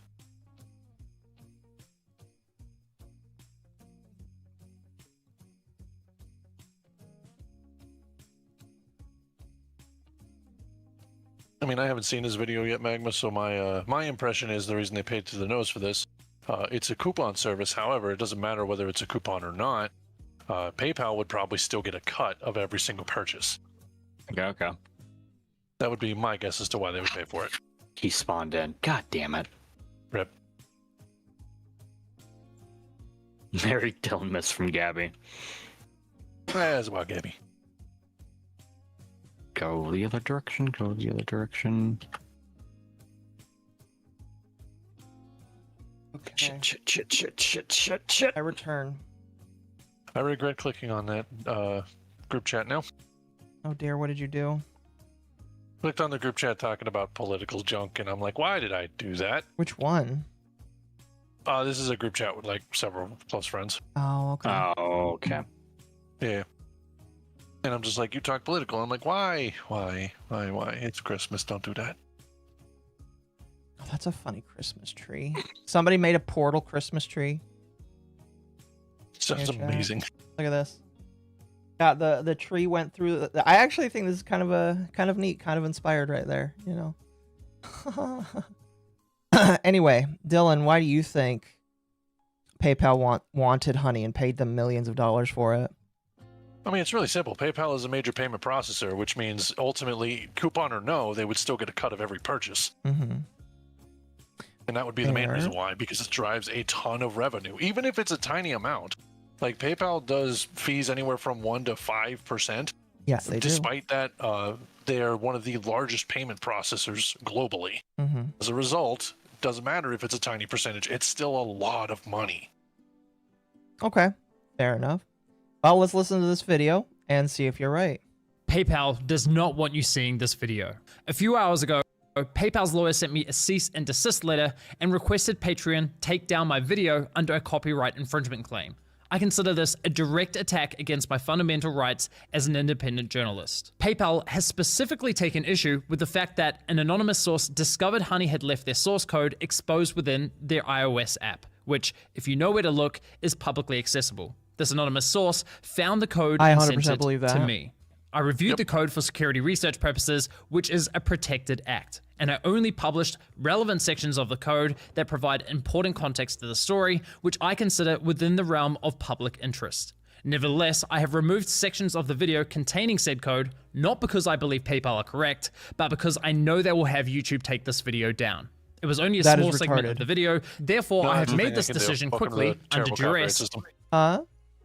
I said, no, that's the thing they would do. Welcome to the terrible copyright system. It's only gotten worse over the years. The only way you can do that to fight against it at this point is no longer to be an individual, but mainly a company, and a big one at that. Or ask the government to change the law. Yeah, but that's a tall order. Yeah. I think it could happen. It's just I don't think it will happen. Not for a trust the while. government to do most of the things it does, though. You know, it's kind of crazy though that they can just copyright it just to not show the source code. I mean, it is technically their code to a degree. That being said, if you have a cybersecurity organization behind you, they can also get fought against for that, because cybersecurity organizations can go, okay, cool, then you're deemed no longer trustworthy, and that's a bigger hit to them. But most of that fight's elongated like a legal process, so it's not worth it, really. Right. Okay, let's continue. And to proceed with this publication as quickly as possible. If PayPal thought this would stop me, they were sorely mistaken. Enjoy the video. I don't trust honey. I don't know what it is. I don't trust it. They push so much advertising. And then people are getting money out of it, and then people are saving money out of it, and that makes sense, but the other part doesn't make sense, and then something's going on here. Where's all this money coming from? I have a feeling there's gonna, in like a couple years, there's gonna be This is a 2019 video, by the way, where Markiplier was like, I don't trust honey. It was kind of a funny video, and I think people at the time just weren't prepared for how right he probably would have been. His vindication speech was amazing. Oh, did he have a vindication speech? Yes. That's funny. Well, I know he got vindicated for it, but I mean, to be completely fair, when the video first came out, he delivered it in his typical humorous fashion, so it was really hard to take it like super seriously. Yeah. Because it was like, dude, like, I can't tell if you're being serious or if this is like a bit. And given the fact that you were also doing, God, what was it? The thing that he deleted now, that whole project, I think was in the works at the time. I forget what it was called. It began with like an A or something. But Innocence, yeah. Yeah, because he was doing that, I had a feeling it was part of the bit, and that's what everyone kind of saw it as. That's fair. He was ahead of the curve. I guess he was. the great honey conspiracy. PayPal's Honey Money saving browser extension is accused of scamming customers and YouTube creators. The biggest YouTube scam has just been revealed. The greatest scam in the history of the creator economy. People have been getting influenced and scammed, and I've been a part of it. It involves almost every high-profile creator that I can think of, including myself. Honey paid a lot of influencers up front while taking money out of their back pockets. Whoa, that's a little shady, mind you. By the way, one of the people that was sponsored by them, Linus Tech Tips, he like eventually, when this video came out, he came out and said, yeah, we kind of knew some of this stuff that was going on, but you can't just like go after a company like this because then nobody else will want to sponsor you. Not a lot of people liked what Linus said. And it's just like, people can agree with what Linus said, but it was the way he said it that made it just sound like, okay, Linus, just go back to doing your sponsor shilling. Yeah, I mean, that was kind of my pain point with it as well, as the way. And it didn't help that his brand was also taking a hit right now for, like, at the time for how bad he was doing, so. No way that signs you up for their affiliate link. No way. What? I forgot to make a blood strip. Heilige Scheiße. I'm the biggest honey fan in the world. Ludwig, no! They've also been No, Jellywig, no! to consumers. They are clearly not giving the best coupon codes and discounts to users. If you have downloaded Honey, I do recommend removing it from your browser. I do think that this investigation for Megalag will lead to a huge class action lawsuit against Honey. So on behalf of creators everywhere, I have filed a class action lawsuit. Oh yeah, they did get a lawsuit. More than just one from this guy. They had multiple lawsuits. Some of which that are still going on right now. Some of them have been dismissed, but like they're still being sued. We're suing PayPal and Honey. Gamers Nexus is the lead plaintiff in a class action complaint filed against PayPal and its property, Honey. Well, it's safe to say PayPal's lawyers love my last video. But don't worry, PayPal, you know what they say. All press is good press, right? Let's see. Since releasing part 1 of my investigation, Honey has lost over 6 million users. Google has changed their policies for browser extensions, blocking Honey from claiming... Ever since this video came out, they've lost an additional 1 million users on their extension. I'm surprised it's not more. Well, they're down to like 13 million users now. I think it'll even go down more as time goes on. Because his original video had like 18 million views on it. It was kind of crazy. Oh, goodness. Undeserved commissions, and most significantly, PayPal has been slammed with over 20 class action lawsuits accusing them of wiretapping, computer hacking, unfair competition, consumer fraud, tortious interference, and unjust enrichment. Yikes, maybe not them. And unfortunately for PayPal, I suspect more lawsuits will be filed following the release of this video. Why? Well, you see, besides lying to consumers and stealing from influencers, Honey was illegal. I agree. Illegal, but at the very least, the problem I have with him is he kind of just hops on whatever trend he can possible. And I definitely think he was hopping on that as a trend. But I also am just like, if he wants to help, just let him help. Even if he is like completely useless. I'll be honest. I mean, assuming he is licensed, and that's what I'm going to run with. Yes, he was licensed. Assuming he's a licensed lawyer, he is technically doing what it is, and that is helping his clients who have had their rights violated. That's what a lawyer is supposed to do. You trend hopping? I mean, I won't disagree with you there, chat. It's just funny that like he was the guy's like, I'm gonna sue Honey. Okay, buddy. Okay, buddy. Oh, excuse me. Also causing serious harm to small businesses. So much so that I believe brands have likely suffered millions of dollars in damages. But that's not all. In this video, you're also going to learn how Honey was collecting and sharing your data, and how they, in my opinion, illegally targeted minors through influencers such as Mr. Beast. Strong accusations, I know. Okay, am I the only one here that watched Mr. Beast a couple years ago? I have never watched his videos. I've seen bits and pieces. I mean, I know he was the huge hit for most of the like teenager, like Gen Z, Gen Alpha crowd right after PewDiePie's old mess. But I didn't really see too much into it. That accusation that they were illegally targeting minors is one hefty one, and you do know that's going to require a lot of evidence. Just saying. Well, based off of what he shows, I kind of believe him. And because again, I have seen this I listened to this video while I was at work. Do you know? So you know that as you already said, Mr. Beast's primary target audience is basically children. Do you want to know who his first sponsor was? Honey. Honey was his first sponsor. Yeah. Yeah. Just list the video is kind of.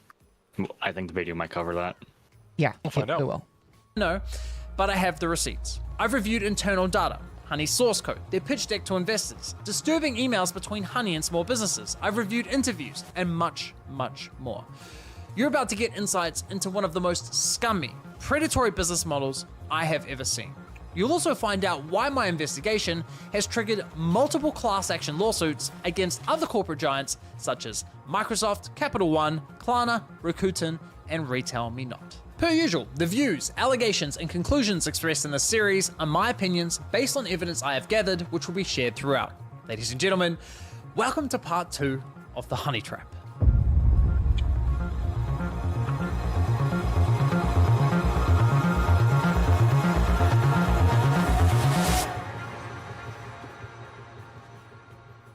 There were many moments throughout this investigation where I thought I'd reached the end of the rabbit hole. I thought I understood everything there was to know about Honey's dirty business model. They were claiming the credit for sales they hadn't earned, poaching the affiliate commissions from content creators, and they were intentionally withholding discounts from users for their own financial gain, rendering the entire value behind their core product a lie. Kinda hard to believe it could get much worse than that, but unfortunately it does. And I realized this after noticing a strange but reoccurring anomaly. You see, in most cases, when Honey popped up at checkout and I clicked apply coupons, a discrete tab would open in the top left corner of my browser. That's Honey injecting a simulated referral click, attempting to claim the credit for a sale. But here's where things got weird. Every once in a while, I'd come across a store where, after clicking apply coupons, Honey wouldn't load their affiliate link. so why not? At first, I thought it might be a bug, but quickly ruled that out after noticing the same anomaly on multiple websites. Even stranger, when this would happen, I was generally finding better deals. So what gives? Well, for the longest time, I was under the assumption that Honey would only pop up on websites that had agreed to partner with them, but I couldn't have been more wrong. And I realized this after stumbling across a post on Shopify's community forum, where a store owner complained that Honey was leaking their coupon codes without their permission. And as I in his first video, he focused on how creators were getting screwed over. Now he's going to talk about how store owners that didn't even sign up for Honey, because like the way that Honey should work is only the people that sign up to be part of it should be part of it. That's not actually what happened. Honey is signing people up to their thing if they somehow find a coupon code in your system. And that coupon code could also be employee discounts that magically are applied that aren't supposed to be used by anybody else. So that's where you get the wiretapping and the hacking spot of it, because if that is the case, they would have been with the browser tab. This is the thing that I'm more concerned about, is that my immediate thought was a token hijack. And for those that don't know, a token hijack is basically where you take the token that you use when you authorize yourself to tell a storefront or wherever, hey, this is me. And effectively what that's doing is it's now mimicking you. The thing that's also scary about that is that same token could theoretically, I think, be used, if you've done it right, for example, like remembering your passwords, to tap into the other passwords of a computer. Meaning all of your other discounts, say you have an employee discount to, New Electronic Company Inc. And effectively that's how they would get it. And the same thing goes for, it's likely those same organizations have either scrapers or bots within a lot of, because there's a ton of sites that exist that are just all codes. Yeah. Like if you want to get a discount code on something, you just search up discount codes and Google it and you'll find it. I have a feeling that that's also where those codes were coming from too. It's possible. It's very possible. That's how my thing was hacked. Also, Merry Christmas, Merry Christmas. So, he'll talk about it. He'll talk about it in here. I don't think they're doing token hijacking. I think, again, what's happening is they somehow have access to the website, and when they see codes, they just adopt those codes. Someone in chat said that it's all right with them if they get employee discount codes. Here's the problem. If a company has that happen where massive like 50 to maybe even 100% off coupons are given, that damages their business. I'm not talking like big... Oh, excuse me. I'm not... Oh, gosh. I'm not talking like big box retail stores that could probably take the hit. I'm talking small mom and pop shops that depend on you paying them money in order to like survive. And if you're doing a lot of coupon codes like that, it'll destroy their business and they'll either raise their prices or go out of business. That's the problem. Yeah, a lot of those for like the mom and pop shops, the reason why they're like there is A, for competitive purposes, but B, a lot of those, when you get discount codes from the big box retailers, it's usually to cost. So like at cost is what they're selling it at, so what they paid for. Yeah. Which is why they can take the hit without any trouble. For a mom and pop shop, they really can't, and so they sell it at a loss outright because it gets people in there and it gets people to go, hey, at least try this product, let us know what you think. It works really well for electronics, especially for people who like want to use electronics a whole bunch. Because if you have someone that's actually used the product and go, yeah, it's like this, this, and this, people are going to buy because you've got the authority at that point. And mom and pop shops need that to function. And so if you got too much that sells at a loss, well, it's going to kill you. Yeah, small shops will be bad. That's the big problem, chat. Is the small shops are the ones that are affected the most by this. I read through the replies, I could see other stores had the same issue. Now, this was a pivotal moment in my investigation because it turned my entire understanding of Honey's business. Some employee discounts can be custom to the individual, so the company knows who did the discount and you can get fired for that. No, yeah, no, 100%. If a discount is specifically for, like, when I worked with Uwu Market, they specifically gave me a code for me to buy my merch, because it's my merch, and it was like a special one-time code to get me my stuff. If somebody somehow took that code and tried to use it, like, and it worked. Now, to be fair, I think it was a one-time code, so it doesn't even matter. But imagine if somebody tried to use that code multiple times on Uwu Market, and they didn't authorize or give you the ability to do it. That's like a big massive problem. Big massive problem. Anyway, let's move on. Business model upside down. Until now, I was so focused on the impact Honey had on consumers and influencers that I didn't even think to consider the potential impact to businesses. Though in my defense, Honey consistently referred to the 30,000 stores on its platform as participating stores. So one would assume that every store on Honey's platform joined willingly and with consent. Yet clearly, that wasn't the case. So I reached out to several business owners to learn more. Honey takes the codes that people use on our, This is a real business owner. on our website, the discount codes, and makes them public to everybody who's using Honey. We started having problems where customers would get in touch via our support website saying, oh, hey, I just tried to use this discount, this 60% off coupon, and it doesn't work. And I'd be like, we can look into it. Like, dude, that is not your discount. Like, how did you get that? And they'd be like, oh, it just showed up through the Honey extension. I hadn't heard about Honey before, and I was just hanging out on the couch with my girlfriend, and she made some comment about, oh, this app Honey that basically gives you all these coupon codes, and I think she asked if we were on it. I said no, and then she checked it out our website and said, oh, you actually are on it, and it's giving this 15 or 20% discount code. And so that's when I found out about it, and I was pretty Imagine like giving out discount coupon codes and you didn't even know you were. I mean, that's so it's not a browser hijack or a hijack token. It is a scraper. Yeah, it is a scraper. It's a straight up scraper, which is in some cases, especially if what they're saying is true with the targeting like minors. If you are installing that on like PCs or tablets that, you know, kids are on exclusively, yeah, you're stealing information from minors, and that's a massive, massive issue. Yeah, like YouTube got in trouble for the Copra Act recently, a couple years ago. Selling children information. You cannot do that under any circumstances. Information on anyone under 18 is to be highly, highly protected. I have seen entire organizations go down from that for not following that protocol. Yeah. Yup. Shocked because I didn't know how long it had been going on for.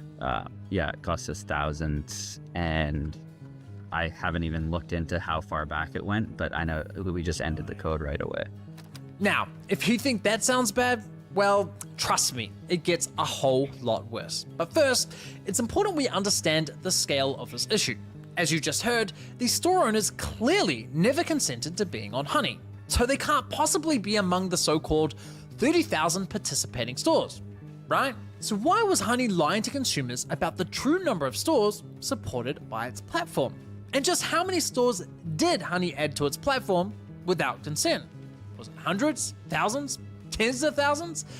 Well, that's where things get interesting. You see, when I started combing through the business side of Honey's website, I noticed that Honey claims to only be partnered with 10,000 brands.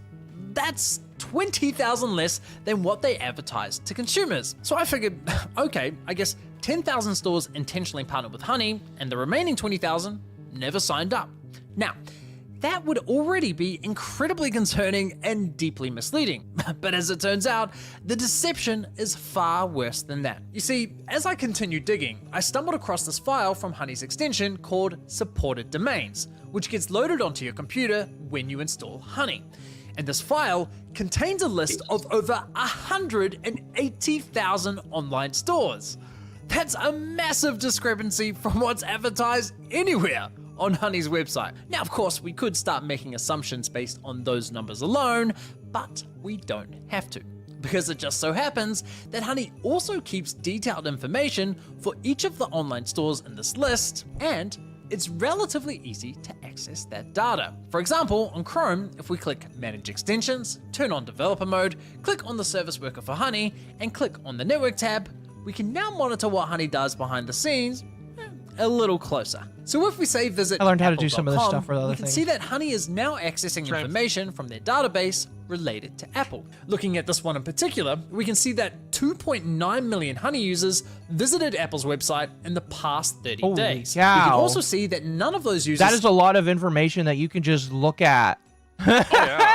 Oh, like, okay, I have used this kind of stuff in my IT field. Holy shit. Specifically, I have used this to track down, for example, we have a Microsoft form that no one could figure out where it went. Again, we cycle through a lot of employees, whatever, it happens. I was able to actually trace it all the way down to a specific group, and the only reason I knew that is because I specifically worked with that group, and it was weird that another tech had what was essentially my ticket, and I was like, can I have that? And immediately went to the individual in question and went, hey, are you looking for this? Only to find out it was a user error. So I was like, well, I feel smart, but man, that was stupid. Yeah. Man, it is just insane to me that information is visible to anyone that knows how to like dig. And that's not like hard to do, chat. It is not hard to just like go into developer mode for some of these things because he just showed it on screen. Oh man. So you can do this with most browsers.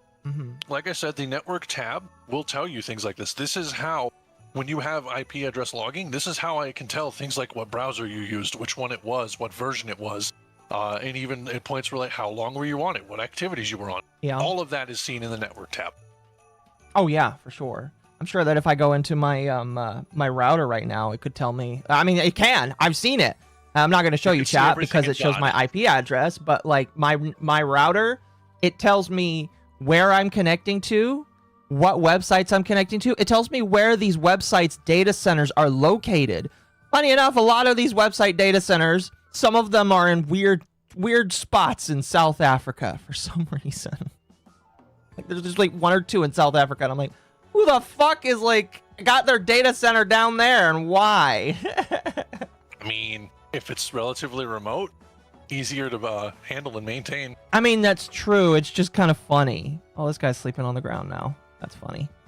Saved any money from coupons because, well, Honey has no coupon codes for Apple's website. We can even see internal support and monetization notes that were left by Honey's employees. Interesting. Most important. Oh gosh, you could just read the developer notes. Yep. Oh, that's not. Those are. Oh my gosh, that's crazy. That is really crazy. I can't believe that they just like. Again, that's public.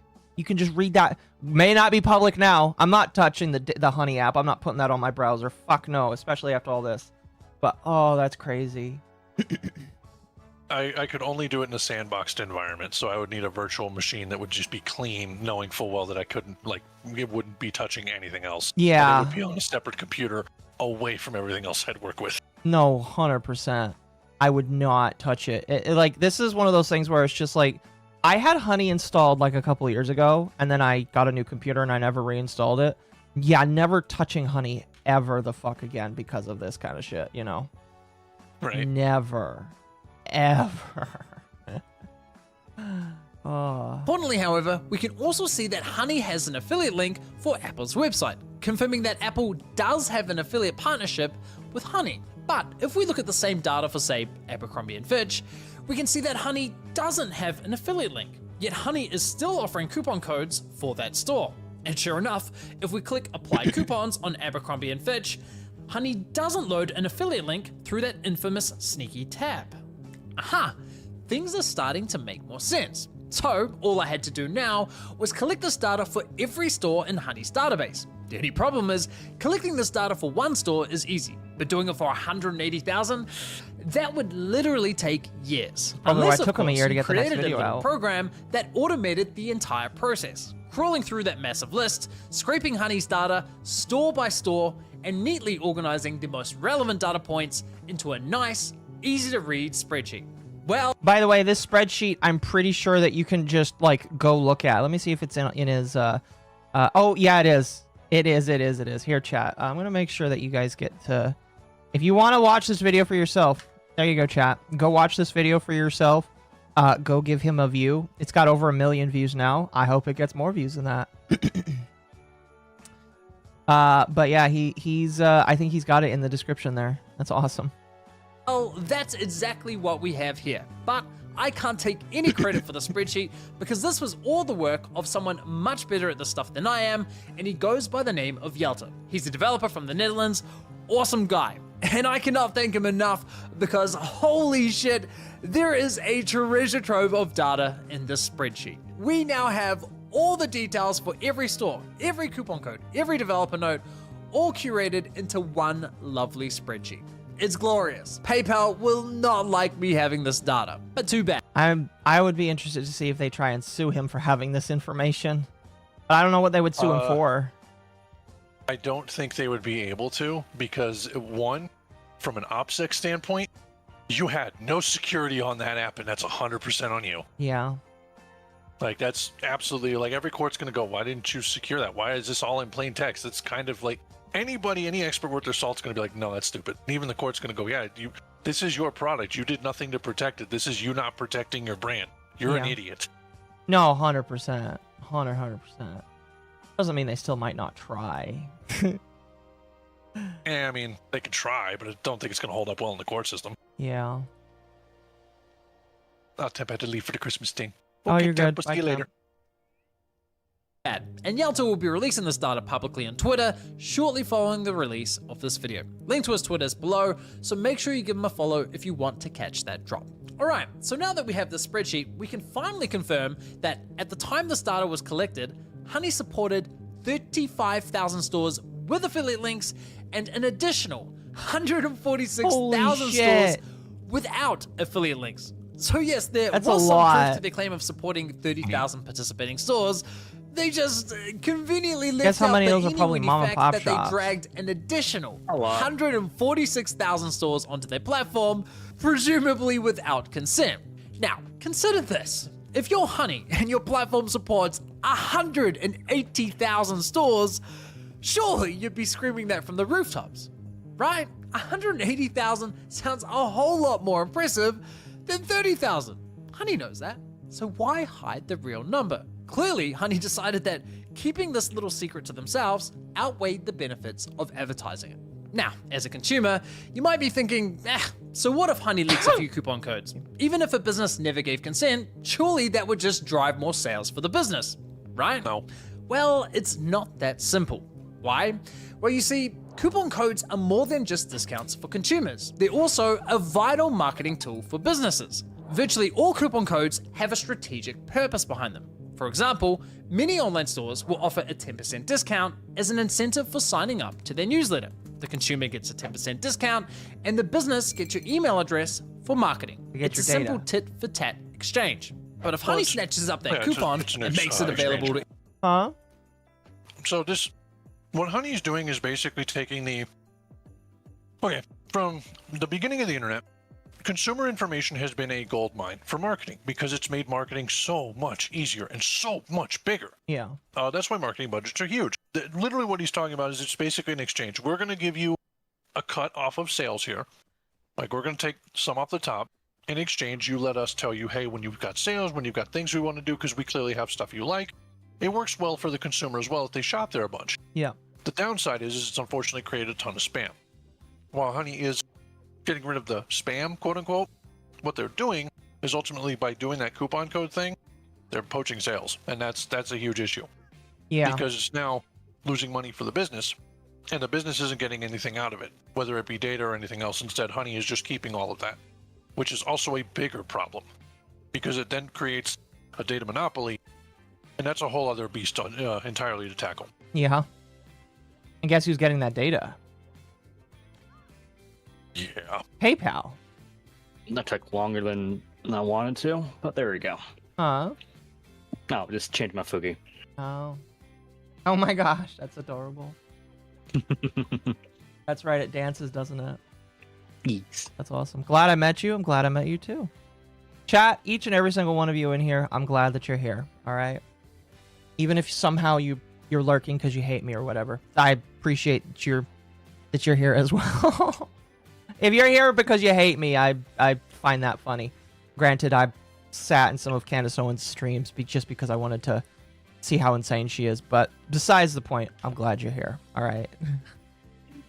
Listen, he hates us news. I'll be back in his bathroom. Go ahead and play the video I raised it before. All right, sounds good. Everyone, well, now the business is losing 10% while gaining nothing in return. The entire purpose behind that coupon code gets destroyed, stripping away any incentive for the business to continue offering it. But it's not just newsletter coupons. Stores will also offer discounts to reward and maintain loyalty, like offering exclusive VIP codes to repeat high-value customers. Many businesses will even offer specialty discounts to military veterans or first responders, just to show their appreciation. But also, some businesses have private discount codes like 50 or 80% off that are strictly intended for use by employees or friends and family. So when Honey comes along, finds all of these codes and hands them out like candy to its millions of users, not only does it cause a negative strategic impact, but it also causes significant financial harm. In fact, this has become such a significant problem for online stores that there are now multiple paid services to help e-commerce stores block extensions like Honey. Even well-known retailers are paying to prevent these issues. Now, you might be wondering... That's hilarious, by the way. The fact that big box stores are coming out and saying, yeah, we don't like Honey, we're gonna pay extensions to get rid of their coupon service. That just tells you how bad Honey is at being for these stores and all that. It's really funny. I mean, I think the more striking thing for me is not necessarily the big box retailers are doing this. I think the more striking thing to me, and this is something that should be addressed, is that it shows that e-commerce is very badly regulated. And at this point, it is concerning because it now is going to reach a point where I'm more worried that the government's going to have to step in. And I don't like the government.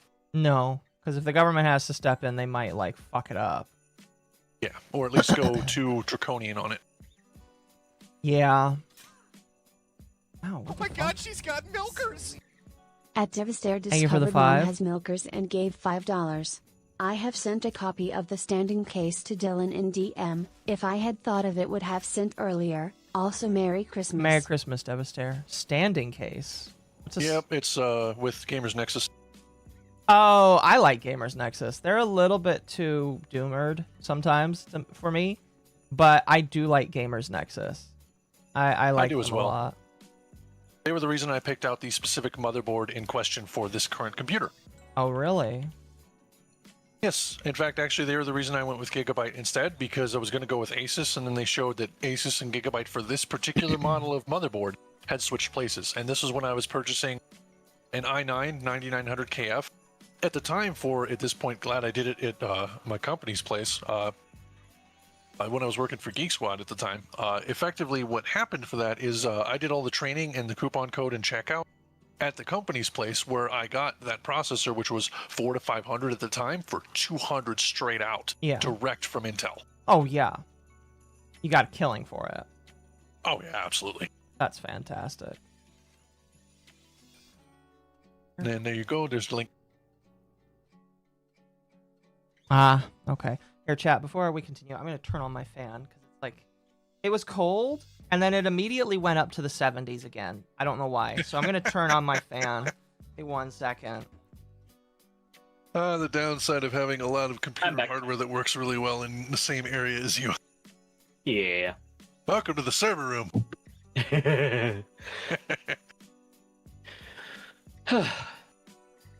Yeah, I heard you guys were talking about Gamer Nexus. I like them because they hold companies responsible for the shit decisions that they do.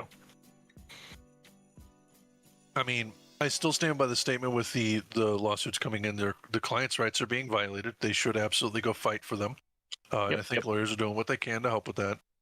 On the same token, I think it should be noted that kind of what effectively they're doing, and this is one of the reasons why, like, he's like, why does Honey not mention this? And he'll probably cover it a bit, but effectively what he's alluding to and beating around the bush from a cybersecurity standpoint, what has happened is fully illegal.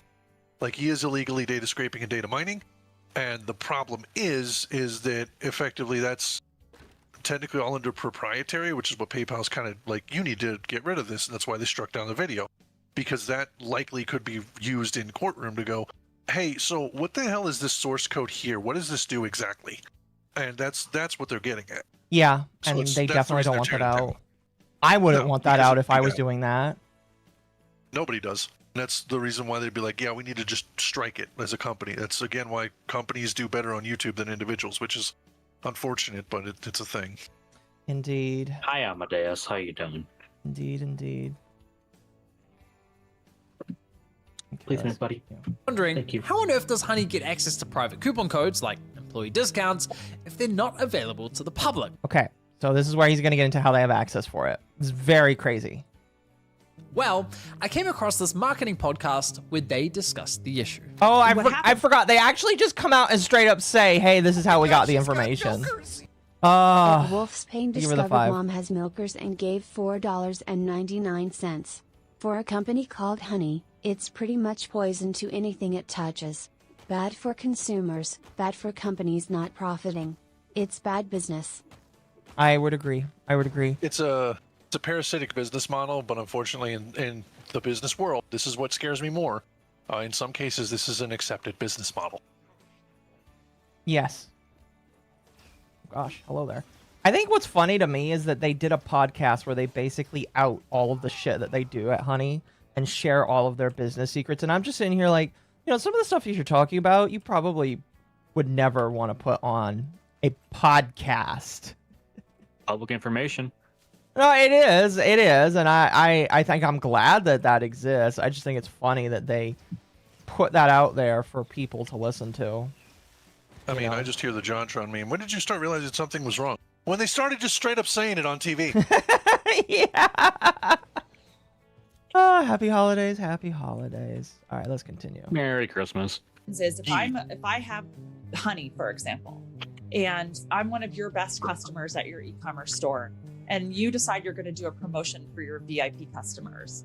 Maybe it's a flash sale, and you send me a special code. I go to your website. I legitimately have that code from you. I type it into the promo code field at checkout. Because I have Honey in my browser, it is able to scrape that code then and give it to everybody who uses it. We've seen codes like Military Hero 30, clearly intended for a veteran.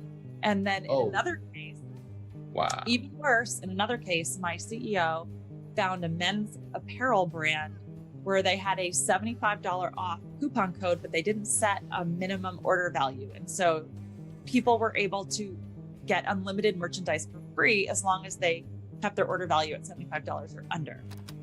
Isn't that crazy? I mean, that effectively what Honey is doing is, I don't know if you ever looked this up. Well, no, not just that. I don't know if you looked this up, Occo. Have you ever looked up couponing and extreme couponing? Yes, I know extreme couponing and all that kind of stuff. Yeah. It's They're literally weird this, people. but at a digital scale. Yeah. And that's the problem. And this is why when I look at a lot of coupons and a lot of digital codes, this is why I read through them, because it's like, oh, I get $75 off, you know, this order or whatever the heck, and I always have to look and see if there's a minimum order value. Let's see how much I'm actually spending. This is one of the things that they've done to kind of combat it.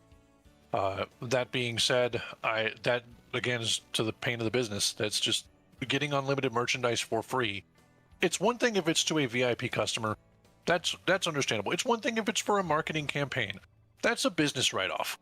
It is a whole other thing when it's happening at scale and it is destroying you. Yeah. Hello, it's Ray. Welcome back. Did we shop you a rake finally? What? Yeah. No, I was talking about D&D stuff with people. How to make character. Okay. Decided to make a Lamia. Lucky. I want to play D&D with people. Everybody's playing D&D but me. Talk to Shadow Walker. He might be able to set up another campaign. Yeah, you could totally do that. Yeah, but Ava was we were supposed to set one up with Ava. I mean, like... We are, actually. I got dice for it. My friends just forced me to play it with them via gunpoint, so... Yeah. Besides the point, we're watching a video on Honey right now. Oh, sorry. You're good.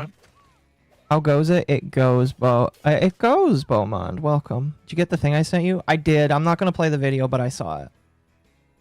I saw it. Oh, hi, Victus. Nice to see you in chat.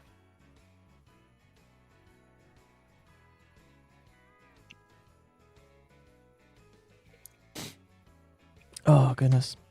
Might get crazy woman in here soon. Oh, I see it. Fine, crazy woman. Because that doesn't narrow it down for me. No, Crazy woman, isn't that all women? Kind of true. Hello. Bonjour. Hello, Amalgamite. Oh, you're in a jar. Merry Christmas. Did you get your werewolf under the tree this year? I can't say. She had to fight Bao for that. I mean, listen, I'm not going to judge. I get it. I'm just asking. Yeah. Oh, no, you're still in the you jar. definitely are judging though. Just asking. No, I'm actually not. Amalgamite, I like that Arch of the enemy said he may have made a mistake for his campaign. He needs more masculine energy in it. Yeah, I told him that. I told him that like 2 or 3 months ago, and he was telling me that he was joining, and I'm like, we need her man. Devastator, thank you for the Well, 10 I'm gifted Amalgamite. memberships. Very much appreciated. Chat, a reminder that in the next year, I am going to change the $5 memberships to $6 so that we can have $1 gifted memberships. So if you want a membership, the $5 ones are going to go away, basically, and turn into $6 ones. But it won't automatically renew you at $6. You'll have to reselect it. Anyway, thank you so much for the 10. Inflation even hits the yippies. Exactly. What is that, like a 20% inflation? Jeez. That's Something like that. If you do $1 ones, I can do No, yeah, that's the plan. Is I want to do $1 ones. Ava actually showed me because she's the one that showed it to me, and she got the idea from Legal Mindset. Ava told me that when she started doing $1 memberships, she immediately like jumped up like 300% on memberships. So it's cheap. Yeah, It's cheap and it works. So I would gladly do that if it was $1. No, Because yeah. $5 can be a bit much when you add it up. It can be. That's why I want to do $1 memberships, because like at $1, everybody gets emotes. You know, if you want to do $5 for exclusive streams when I do them, then great. But you know, if it's a $1 membership, more people can have emotes basically, and that's why I want to do it. So again, what day is it? It's the 25th. In a couple days, we will be getting rid of the $5 tier and replacing it with a $6 tier. If you want to be part of the $6 tier, great. If you just want emotes, then the $1 tier is good for you. I am doing it specifically just so that more people can gift if they want to gift. We're all bisexual Jews. Yes, you are. Do I need the grappling hook in order to do all this shit? I'm going to say nothing. I'm unfortunately a Christian, so I got stuck with that. There's nothing wrong with that. But anyway, Amal, just to catch up, we're talking about the Honey extension app. What do you know about Honey as an app? I just know it was like a huge sponsor, like, I don't know, 10 years ago. And then all of a sudden there's a massive controversy for being like a huge scam. And people like Markiplier came out and talked about it. And then it just kind of went away. Okay. Well, it hasn't gone away. It went from 16 million users down to 13 million as of right now. But it's still got people on it. Was another thing that still worked. Like, the Honey works the way it's intended, but it just scams anyone who did promote it, because they used to steal their promotions. It does way worse than that. Here's how it works. It scams the creators that have affiliate codes because it overwrites affiliate codes. It scams the store owners by giving away discount codes that it's not supposed to. And eventually that does scam the consumer, because then if the business closes, then the consumer doesn't get to buy from the business anymore. So effectively it does like scam everybody, if that makes sense. Yeah, but the consumers who uses it don't realize it until... No, the consumers are the last ones that are going to get... the consumers are going to get screwed last, basically. And the only one profiting is Honey, and by extension PayPal, with all of the stuff that they get from it. Anyway, let's continue. We're about 15 minutes into this. He just talked about how stores are basically losing out because their codes are being given. And the way they're being given is if somebody uses a code that has the extension downloaded. And when you have like 14, 15, 16 million people, you're going to get somebody that gets a code on a website that is like a secret. And then Honey will scrape that code and then use it for everybody, which is a problem. So now we're going to talk about the impact that that has had on the people that own these web services and stores. Okay, that's insane. But I have to admit, At first, I was a little skeptical of the claim that Honey was snatching codes from you. What am all? Oh, I just said, that sounds good. Yeah. I'm just here to hang out for a little bit before my family comes. Fair enough. Nice. Well, glad you're here. Users without their consent, because whenever I entered in a coupon code Honey didn't recognize, the extension would always ask for my permission before taking it, or so I thought. But as it turns out, the moment you type in a coupon code, it collapses the economy of small communities. Yes, I mean that's a given for sure. Honey immediately sends that code directly to their servers, and then they ask for your consent. How do I know? Well, you see, a developer who would like to remain anonymous noticed that Honey leaked their source code inside of their iOS app. Whoops. So this developer extracted the code and sent it to me. We can actually further verify this with a live example. Watch what Honey does in the background as I enter in this coupon. Honey realizes that it doesn't have this code yet and asks for my consent to share it. But look at this. Before I've clicked anything, Honey has already sent that coupon code to their server, including the details of how much money. That is insane. Yep. Oh my gosh. It's running an active test every single time it does it. It's basically I want to say a TCP handshake to make networking terms easier, but that's too basic. But it's basically constantly calling back. It's like, hey, did this code work? Hey, did this code work? And it's like, yes, it did, and this is how much it saved. And this type of thing is an issue. Because it's like, you haven't even clicked anything, and you're already sending that information. And you don't even know. Yeah, that's a problem, is what that is. Because that runs afoul of the lines of ethics and computers. Mm-hmm. Yep. For sure. That coupon saved me, all without my consent. Now, Honey might argue that if you click don't share, they never actually use those coupons. And maybe they don't. Maybe those codes just sit in their database doing nothing. We can't say for certain. However, if you read Honey's privacy policy, it explicitly states that they collect data such as coupons, promo codes, and deals you found. So while they ask for a user's consent, their privacy policy clearly allows them to take that data without it. So why does this matter? Well, it matters. That's their legal loophole. So basically, the fact that you see it in the network tab at all, which is what he showed, with it showing the code and how much it saved, that privacy policy being in place allows them to legally do that regardless of whether you click share or don't share. Because basically it's, we just collect deals anyway for marketing or whatever purposes that they do, even though in reality what they're doing is ultimately nefarious. And that's going to be a thing that I can tell you the courts would look at and go, this is concerning. Yeah. No, yeah, for sure. Yep.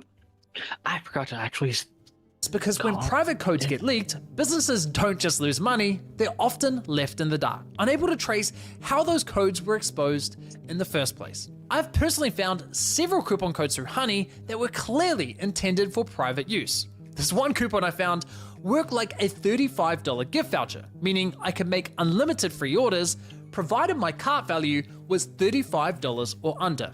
When I alerted the business, they appeared to have no idea how the code had been leaked. Now, believe it or not, this nightmare for online stores only gets worse. So we usually use discount codes as a way to track when influencers or partners are sending traffic to us so that we can identify the sale was attributed to that influencer and pay them a commission. So I think we saw one code started to get used like way more, and we were like, wow, we're paying this influencer so much, they're doing so well, and I was like a little bit suspicious. A lot of times discount codes are the only way for you to understand if a YouTuber that you love and would love to partner with is actually driving incremental value to your business. Those codes would immediately get picked up by Honey, and then they'd be used hundreds of thousands of times. And you'd be like, all right, like not only does that negatively impact our business, it was for that audience, but that goes back to screwing over influencers again as well.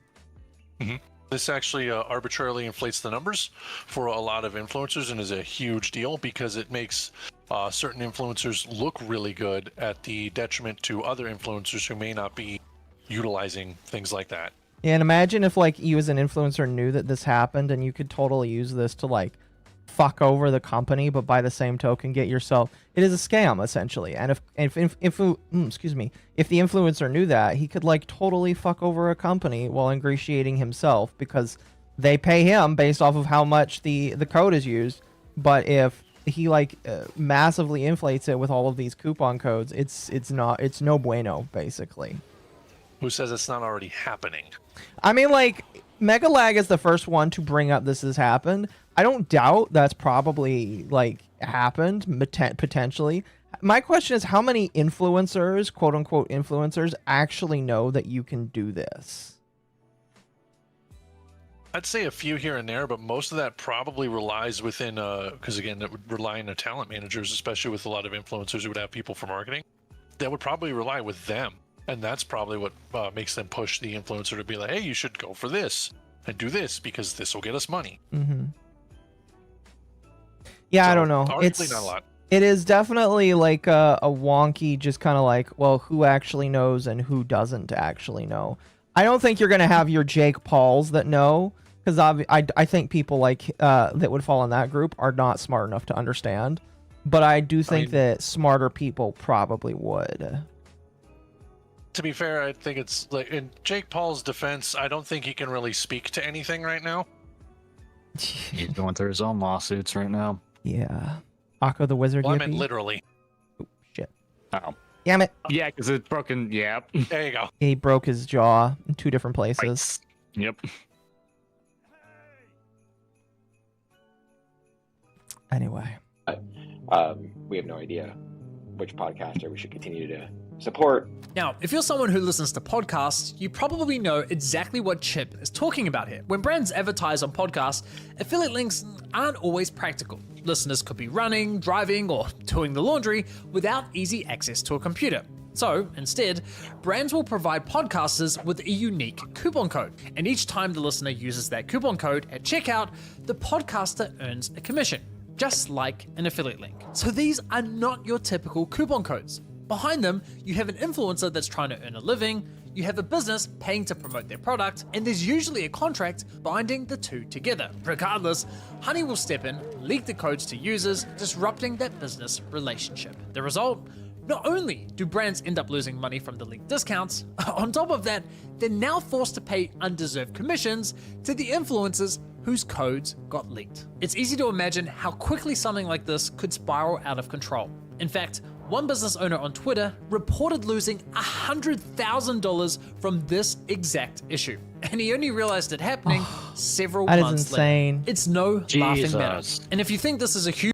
Imagine a small business losing that much money. Yeah. I mean, it's attacking it from both ends, which is concerning. So sad. So very sad. Problem with Jake Paul's where they have little business morals is they isn't smart enough and more they hired someone smart enough. No, yeah, I think with Jake Paul, he probably did have people that he hired to help him out with some of these okay, and by Jake Paul's, I will also include a lot of the people that did scam tokens, like in the influencer sphere. I'm reminding myself of CoffeeZilla when he covered Save the Kids. That was a good series that I listened to recently. All of those people aren't smart enough to like find and make those deals on their own. They have people that help them get those deals going. If in the Save the Kids aspect, they had like a marketing manager that was part of FaZe that like helped them get that stuff going. And if they didn't have him, they would not have known where to go with all of that stuff. So it is definitely a case where with a lot of these people that do these things, they're not smart enough to find the deals or find the places where they can scam people. They have people behind the scenes that do it for them, if that makes sense. Yeah, basically that. Huge win for influencers because they get paid a bunch of undeserved commissions. Well, think again. I mean, we basically pulled all out of the podcast realm because there was really no way. And this is the other negative is when businesses see this kind of shit happening and they can't like, they can't do anything to like stop it, they'll just stop advertising. So again, it still screws over influencers because the influencers that like don't do this kind of stuff, well, they're not going to get those kinds of deals because business owners are like, it's not worth it. And you have people like me that, or not, don't even just take me. You'll have people in general that probably don't have these problems that won't get those discounts or won't get those deals in the future because these small businesses don't feel like it's worth it. Well, yeah, the cons of this will outweigh any kind of benefit you get. Any kind of like marketing you would get is vastly outweighed by the amount of money you're going to spend. And small leaks can kill a ship, and that effectively what that is a gigantic leak, and a business cannot sustain that. It's short-term game for long-term loss, in my personal opinion. That's why botting is like a lot of people often say what's wrong with botting. That's what's wrong with botting, is if you convince people that you have viewers that you don't, advertisers will pay you initially a lot, but when they get no returns or they find out that you're botting, advertisers will not work with you anymore, and they might not work with other streamers as well because they think that all streamers are the same. Because that's kind of how they have to think, is all streamers are just as bad. So that's why it's like there's a lot of trust that a lot of people should be putting themselves to task for, because this kind of shit ruins it for everybody in the grand scheme of things. I mean, I don't doubt that there's marketing agencies that are like, yeah, I can't market to this demographic anymore because it just doesn't work, because people lie. Anyway, to figure out how to attribute any successes or failures. We basically can't do that anymore, because as soon as a code becomes used by one person, it's suddenly used by everybody. This is a nightmare situation for everyone involved, but not all businesses are affected equally. Honey's actions are especially devastating for small businesses that lack the resources of larger brands. The big retailers can push back. They have dedicated marketing teams, advanced analytic tools, and the legal And they have muscle to lawyers. respond. Smaller businesses, on the other hand, don't have that luxury. So when a multi-billion-dollar company like PayPal piles on more obstacles, it's not just frustrating, it's downright predatory. In fact, Made in Cookware CEO Chip perfectly summed up the devastating impact Honey's actions can have on a small business. When you're in the early stages of building a business, you're in the stage of, will this company even work?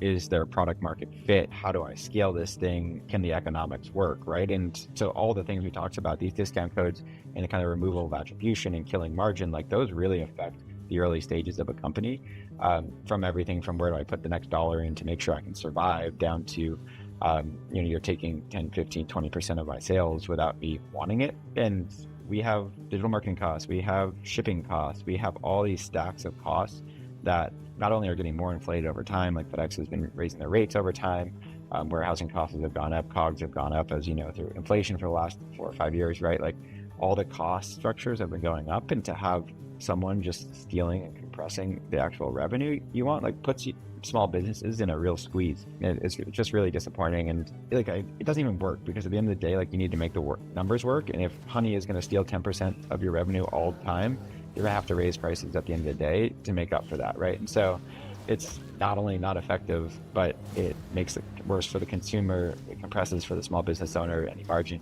and it's just like a really awful business model. Like we've been so mad at them for so long.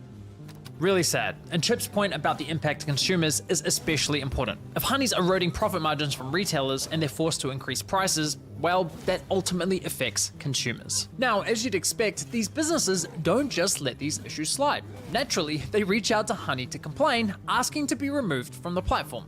And that, unfortunately, is where the story takes a much darker turn. You see, Honey is well aware of the inconvenience it creates for these online stores. So when they inevitably reach out to Honey, asking to be removed, does Honey oblige? Of course not. Instead, Honey goes, how about this? We'll give you full control over which coupons go live on our platform, but only if you partner with us. I kid you not. No, that is kind of insane. That is extortion and blackmail. Like straight up, that's extortion and blackmail. Yeah. How are they still functional? Like, effectively, because they're owned by PayPal, which has the legal muscle and the money to handle this sort of thing. God, they definitely have the money. This is why big box retailers are like able to take the hit and not go crazy with it. Mainly because here's the other pain point. It's owned by PayPal. Say a big box retailer like Target or Walmart decides, hey, we know you're using our employee discounts. You know what? We're going to actually go at you from a legal standpoint. PayPal can just do like they did with Visa and MasterCard. Okay, you can stop using us, period, for your payment processing. And that may leave some of them in a bind. In the case of Target, they have their own bank technically. But in the case of Walmart, that may leave them in a bit of a squeeze, because banking and financial sector is a lot of money, and for very little profit occasionally. Yeah. So if they do that, you're effectively fucked. And there ain't nothing you can really do about it, honestly. Yep. It's straight up just extortion and blackmail. Like, I'm surprised Ava hasn't come in here and thrown a fit. Is Ava watching right now? I have no idea. But if she was, I bet she'd be, I'm going to be in there right now. Who? I mean, Ava was in the stream at the beginning, at the very beginning. I don't know if she... Oh, yeah, I think she's busy with life. It is. Indeed, it is. How much health do you have, buddy? I don't even see your health meter. Wish you did have a health meter.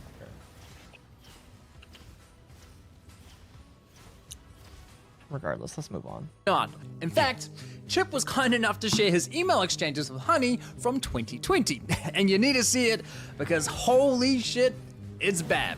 Now, it is a long email chain, so I'm not going to read the entire thing, but you're welcome to pause to read the bits I skim over.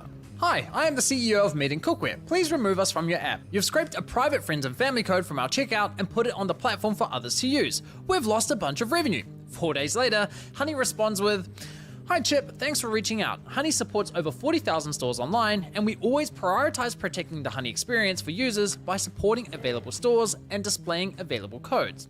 We can absolutely remove the code in question. In order to protect the Honey experience for our users, we typically do not remove codes unless we have a working relationship.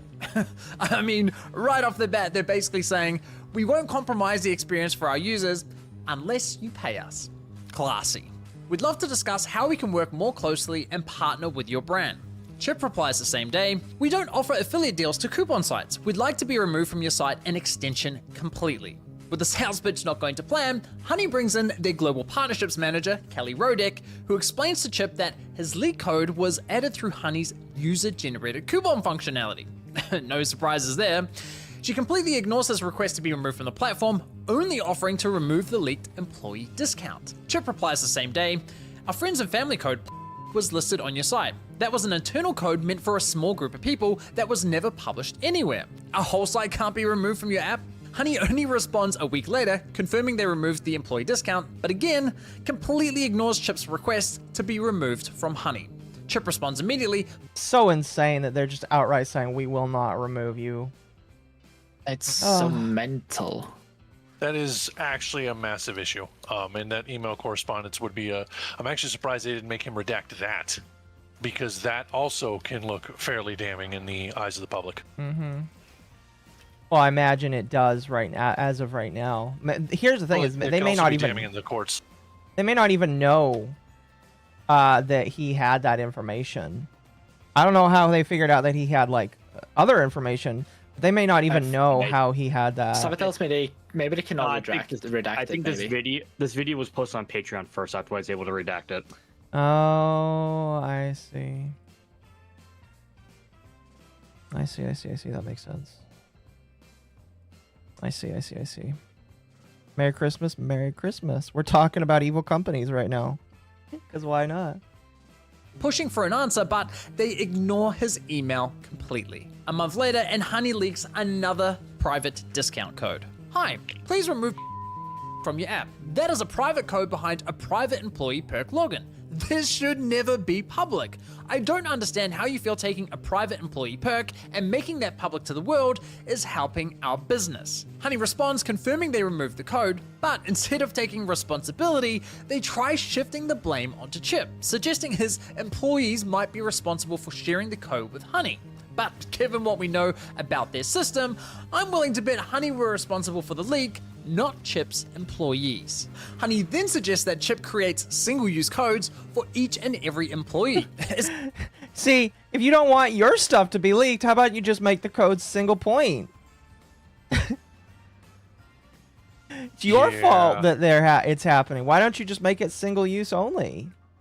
Instead of literally stay playing dumb the entire time. Fucking. To avoid accountability because they're gaining on it. Yeah. And something, I don't know, it seems like there are a lot of replies to give it first. I don't know, it seems copy and pasted because it seems very applicable to a lot of different scenarios. Probably. Still wrong ethically. Oh, 100%. Oh, 100%, but if you don't have something that's gonna make you find out, then you're gonna keep poking it. Uh-huh. Oh, goodness. Goodness. Essentially making it his responsibility to fix a problem they created in the first place. I would be fuming if this were my business. 2 months later, and another private code gets leaked. And once again, Chip asks to be completely removed from the platform. And this time, Honey finally addresses the question. We proudly host a consistent shopping experience for all Honey shoppers who rely on our shopping tools. Therefore, we cannot disable Honey for individual stores, and never have. Never have, huh? Well, that's interesting, because it just so happens that Andrew from TrueGrit Texture Supply also shared his email exchange with Honey. And would you believe it? He was dealing with the exact same Honey employee as Chip. And while Honey attempted the same sales pitch with Andrew, they did eventually remove his store from the platform. That is hilarious. Oh, God. They do it depending on, again, so here's my thing. So TrueGrit Texture Supply, it depends on where they're located. Because I have a feeling that, I think you said this TrueGrit Textures was in what, Texas? I think so. Yeah, the laws are different from state to state. And as a result, because there's no actual federal thing, which would have done a way more, like a bigger difference, because of that, and the laws being more stricter in certain states, they can get in a lot more trouble in certain states, which then can escalate, theoretically, to federal. Yeah. And they don't want that. So it's a quick business move to remove certain ones that can be a high risk to them. And that's exactly what this is. They're removing the biggest risk targets. Yeah. Oh, yeah, you could actually screw me over? Yeah, no, I'm going to make sure we fix that for you. Yes, okay, sir. No, it's like, yeah, oh, Texas can fuck us over? Yeah, we'll remove you. Fucking Skaven behavior. Jesus Christ. Yeah, 100%. Now the Mr. Beast Honey ad, install this on computer, becomes... No, we'll get to that. Don't skip ahead, chat. So yes, it is possible, and yes, they have done it before. Once again, we've caught Honey in yet another calculated and deliberate lie. And make no mistake, it was deliberate because this employee, Kelly, confirmed the removal of Andrew's store just 1 month before assuring Chip that Honey had never removed a store before. Honey clearly has the capability to remove stores, they just choose to enforce that decision selectively. Keep in mind, Honey knows exactly how many of their users are visiting a given store and how much they are spending. So I'd speculate that this selective enforcement comes entirely down to which stores Honey believes will make them the most money. Now for the record... No, I believe it's state law, I'm gonna be honest with you. I didn't even get through that entire email chain between Chip and Honey. It goes on and on. And this behavior is not an isolated incident, it's a pattern. When merchants discover their codes have leaked and then they want to clamp down on that, they go to these coupon extensions and plea and request to have their codes removed. And 9 times out of 10, the response is join our affiliate program and you'll have more granular control over that. And so I think merchants tend to feel a little bit as though they're being blackmailed or extorted, because you join the affiliate program and then you have to... They definitely are. 100%. This is blackmail and extortion. 100%. Pay that coupon extension company every time somebody uses a code. And you're doing that in order to have them not share your codes. I mean, this has got to be one of the most f***ed up business models I have ever seen. And let's be real about what's going on here. In my opinion, it's economic extortion. Just think about it. Imagine one day deciding to start your own business. You've saved up all this money and invested it all into this one big idea. You're taking on a huge risk. And as you navigate the daily struggles of running a business, a bad actor sneaks into your store without you ever noticing. They quietly start collecting coupons from your customers and start handing them out at your checkout counter. Then one day, you notice a customer with a voucher that was clearly never intended for them, and you have absolutely no idea how they got it. But when you eventually catch the culprit and demand that they leave your store, they refuse, and there's nothing you can do about it. Knowing this, the bad actor leverages the harm they manufactured by strong-arming you into signing a partnership deal, where the only way to stop the damage they created is by paying them. Honey's business model starts to make a lot more sense now, doesn't Make it? the problem, It solve makes the sense why solution. they dragged 146,000 stores onto their platform and kept quiet about it. Because by doing so, they wedged themselves between those stores and their customers, disrupting, interfering, and ultimately taking control over their coupon strategies. And the only way for those stores to regain some of that control is by paying Honey. I mean, why else would any of these stores partner with and pay Honey if they're already on the platform for free? The answer is simple. The stores don't pay for inclusion, they pay for exclusion, for damage control. It makes sense. Now, to be clear, I'm not suggesting that all of Honey's 35,000 partnered stores were coerced into joining their platform. I'm sure many signed up willingly. After all, Honey does offer a cashback program, which some stores genuinely like to offer users. And just look at the glowing case studies on Honey's website. Some of the numbers they throw around make partnering with Honey look like an absolute no-brainer. Increased average order value, reduced cart abandonment, that's music to the ears of any e-commerce store owner. But of course, if the benefits were truly as good as they say, you'd expect that brands who partner with Honey never look back, right? Well, here's a little statistic Honey doesn't want brands to see, and it's from their own data. This right here is a list of stores that at some point tried a partnership with Honey, then decided, yeah, no thanks, and ended the partnership. There's 15,000 of them. That's 15,000 brands that at some point were partnered with Honey but no longer are. And this is based on the limited data I have access to. The actual number is potentially a lot higher. I think that says a lot more about the value Honey can bring to businesses than any of their case studies. Given everything we've uncovered about Honey so far, it really makes you wonder, why on earth would a Fortune 500 company like PayPal sink $4 billion into buying this company? Sure, Honey was making some sweet affiliate revenue, but still, that's a lot of money. To put that price tag into perspective, the platform you're watching this on, YouTube, was acquired for just $1.6 billion. Combine that with the acquisitions of Instagram and Twitch, and it still equates to less than what PayPal paid for Honey, a coupon browser extension. Well, Honey brought more to the table for PayPal than its ability to churn out mountains of cash. They also had 17 million users worth of data, and as it turns out, lots of it. Remember in the last episode how I said, if a product's free, it's likely you're the product? Well, we're at that part of the story now. You see, while Honey was handing out bottom of the barrel coupon codes, they were also tracking your shopping habits and collecting a ton of data along the way. In fact, Amazon of all companies began warning users that Honey was a security risk, stating, Honey tracks your private shopping behavior, collects data like your order history and items saved. If Amazon of all companies is telling you that your shopping habits might be at risk for using Honey, that's a problem. Because Amazon is all about that. Where'd the guy go? Amazon is one of the biggest companies, and they make, again, much like PayPal, a global market. Them pointing that out, one, is their way of doing damage control, because at this point, it is no longer a extortion thing, because that's the problem. Part of this is also the other option that stores can use, and it's hard to do because you don't have a big voice, is that just shine the light on it. And that's what Amazon's doing by doing that. It's, okay, we're just going to shine the light on it and just show what you're doing. Straight out. Like, we're not even going to take you to court. We're just going to show you to the public and see what the public says. And the public does not like being what feels like swindled or cheated in some way, shape, or form. Gosh damn it. This man is everywhere. Sir, stay away. I don't consent. Let me get my shit back. And can read and change any of your data on any website you visit. They even recommended uninstalling the extension. That was somewhat surprising to me, given how much Honey played into the whole "you can trust us with your data" narrative. Actually free, not like selling all your personal data free. Oh, Linus. Oh, that aged so well. Oh, Linus. Oh, fuck. It was beautiful. Considering he was one of the biggest guys that came out and said how much he had a problem with the shouting out of this. Oh, Linus. Oh, that was hilarious. Holy fuck, that was hilarious.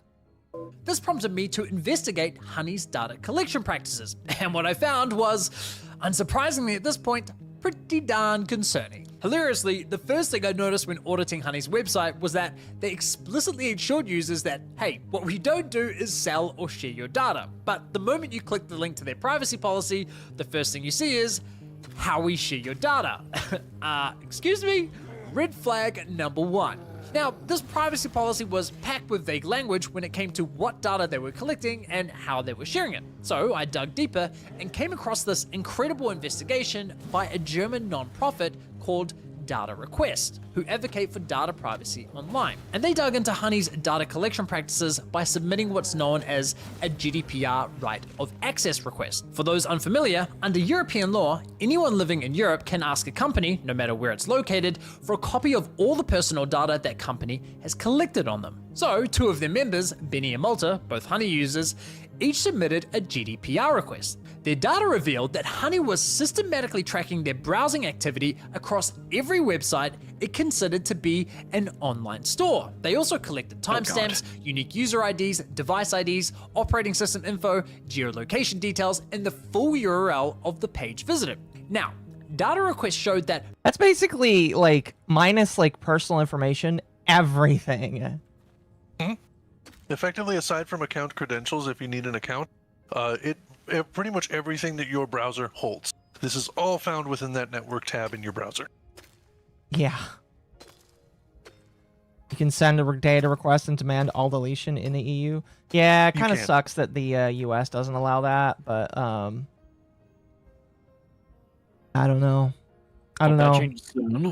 I think the NSA takes less data as possible. I don't know.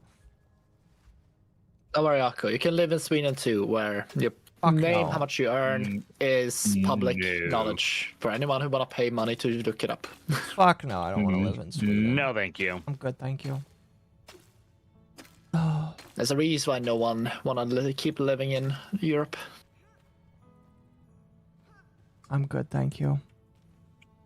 From these logs alone, Honey could infer some incredibly personal insights about a user. Here are just a few examples from Benny's data that was collected in 2020.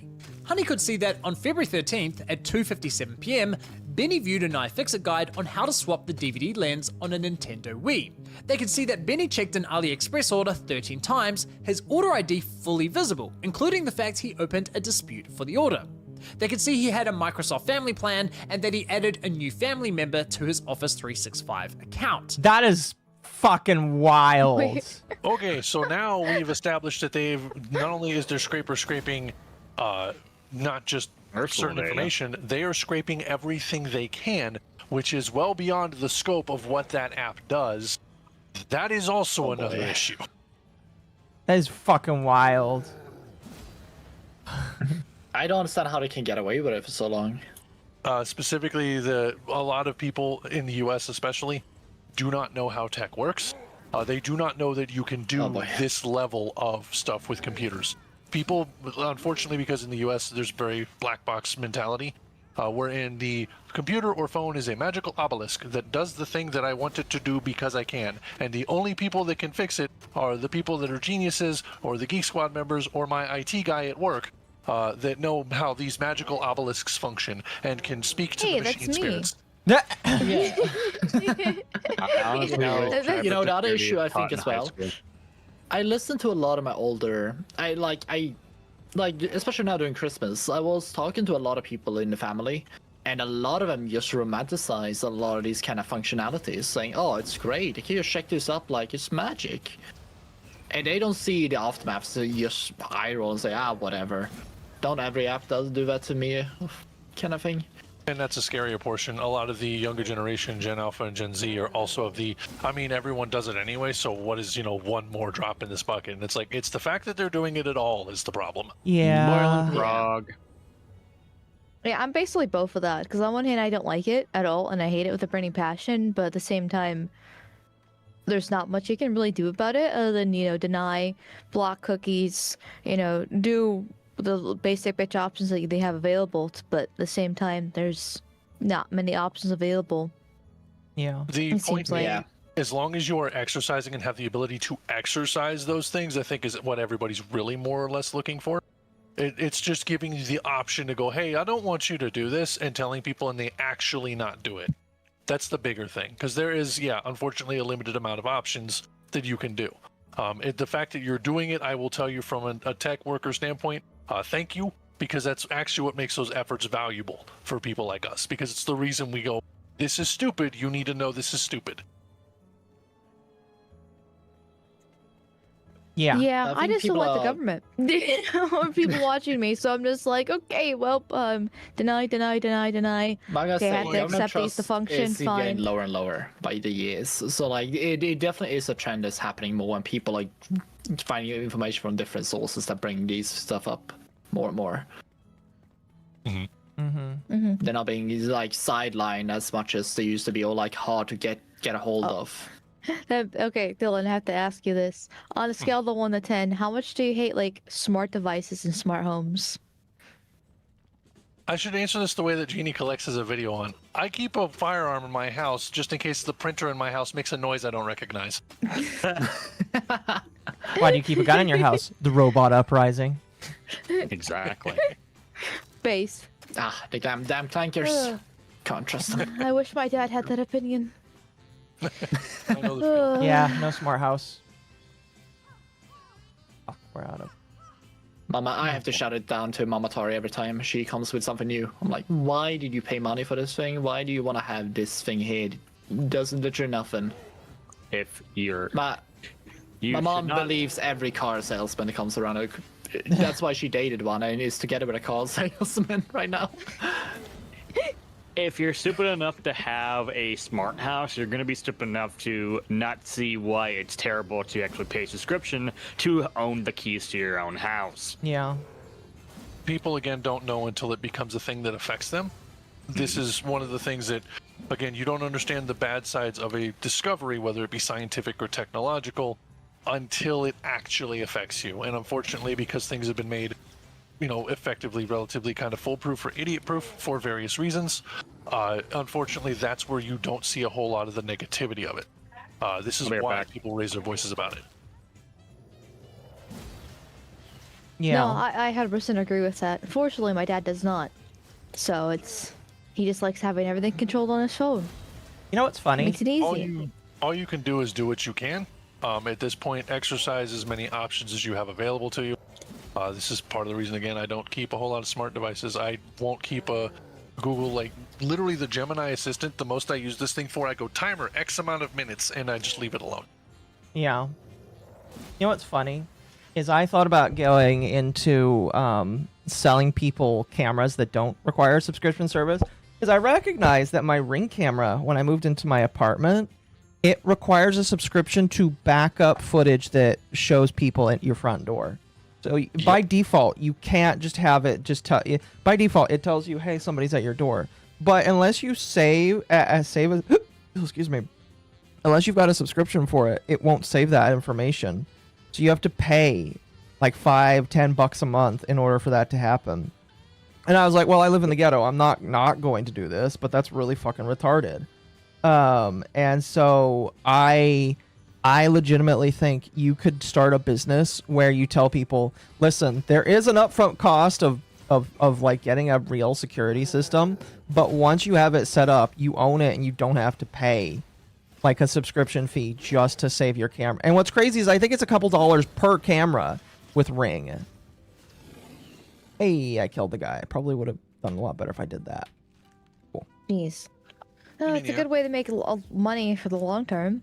No, for sure. But I legitimately think that I legitimately think if I went into a business of telling people, hey, you're gonna pay an upfront cost that's probably a couple grand, but the long-term cost is gonna be low because the only thing you'll have to pay for is to get new cameras, or not new cameras, new hard drives when the hard drive fails in like 5 to 10 years.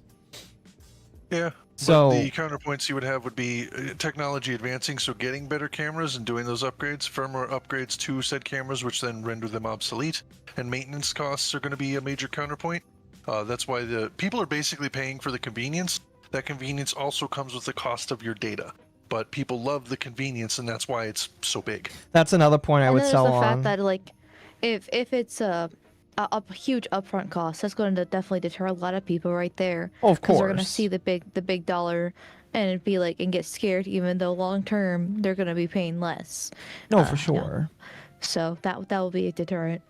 I know right now it's not completely related, but it's similar. My dad has an HP printer, and Oh, you and poor need a soul. new ink. You poor soul. Yeah, Get a subscription and- for HP Ink. Yeah, basically like he somehow got away with using off-brand HP ink, and so I was like, okay, well, I'm gonna try to find another off-brand HP ink for him, since I was the one who used up the ink. So I was like, okay, it's my responsibility, and it worked for a few weeks, and then all of a sudden it just stopped working. Because like the printer was like, we can recognize that that's not HP ink in there now, and my dad was trying to convince me to return it, but I'm like, Dad, the return is out, like it's past the return cycle. So I would recommend go get an Epson Eco Tank for that reason. The Epson Eco Tanks have tanks. You literally buy ink in bottles and you put it into the tank. They are fairly good workhorses. I use those because I hate HP and all of its mess, because the chips that are in those ink cartridges for that specific subscription also allow HP to disable the printer. In other news, I've now been radicalized. Yeah, radicalized against printers. Yeah, he was kind of mentioning that, and I was just like, yeah, that would be like a good idea, but I don't think he wants to spend, a couple $100 on a new printer. When I guess this one technically works, even though he bought another off-brand ink that's supposed to arrive in a few days, and if not, he's like, well, I guess I'll just have to buy the HP ink. It's $135.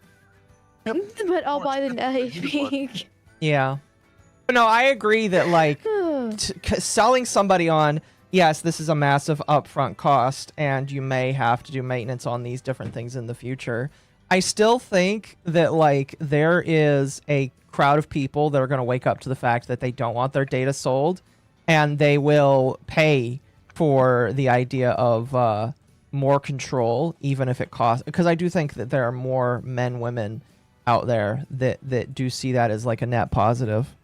What do I recommend for HDD storage? For a laptop, or just for anything, I recommend Western Digital right now, or Samsung. Just not Seagate. Just not Seagate. Western Digital are the common ones. If you're not storing super important data, you can get away with a Seagate, but the Seagate has again high failure rate. The other thing to mention is that there are sub-brands within brands. For example, Western Digital has Blue and Black. Black is more tuned to gaming and more high-end and heavily used versions of things, whereas Blue is more like if you don't do any gaming and just compute regularly or just use it for browsing or what have you, that tends to be a bit better. Yeah. Let's see. There was a video I watched that talked about the failure rate, and if I can find it, we'll show it. Oh, yep, there it is. A guy named Some Tech Guy did a video showing the failure rate of the different hard drives. But the thing with Seagate that people need to understand is they are designed to start failing after a while. They have the highest failure rate. And by failure rate, what I mean is there are the things called sectors in hard drives. And eventually Seagate hard drives just start failing in the different sectors over time. And they are literally made to start failing over time. So I do not recommend Seagate. That's why I have Western Digital, and I recommend anybody that I work with, right now just them all, I recommended a Western Digital Red because it's good for long-term backup. So Western Digital has the lowest failure rate for their sectors. I think it was like, and we'll watch the video, but I think it was like a 0.03%. So like out of 100 drives, or out of 100% of drives, 0.03 will fail over the first year, basically. If that makes sense. Yeah, he told me it was good, and then so I was like, okay, I'll buy it. And that's what... I mean, like... That was the conversation. I said it was good because of the research I did. Yeah, I was like, I trust you. Okay, this is what I should buy. Okay, here's the money. Victus, if it makes you feel better, I have 2 Seagate drives in this rig. And mostly for like video game storage and whatnot, so I get you. It's not anything really crazy. Seagate has a high failure rate. This is just purely on statistics from my side of things. Having used Seagate for a few other ones, they're good. But for a lot of my major purposes, I've had to use Western Digital just because I've had good experiences with them. Yeah. Yeah, I will never use Seagate ever. I don't care how cheap. The other part of why I'm iffy on Seagate is that they are the cheapest among all of them.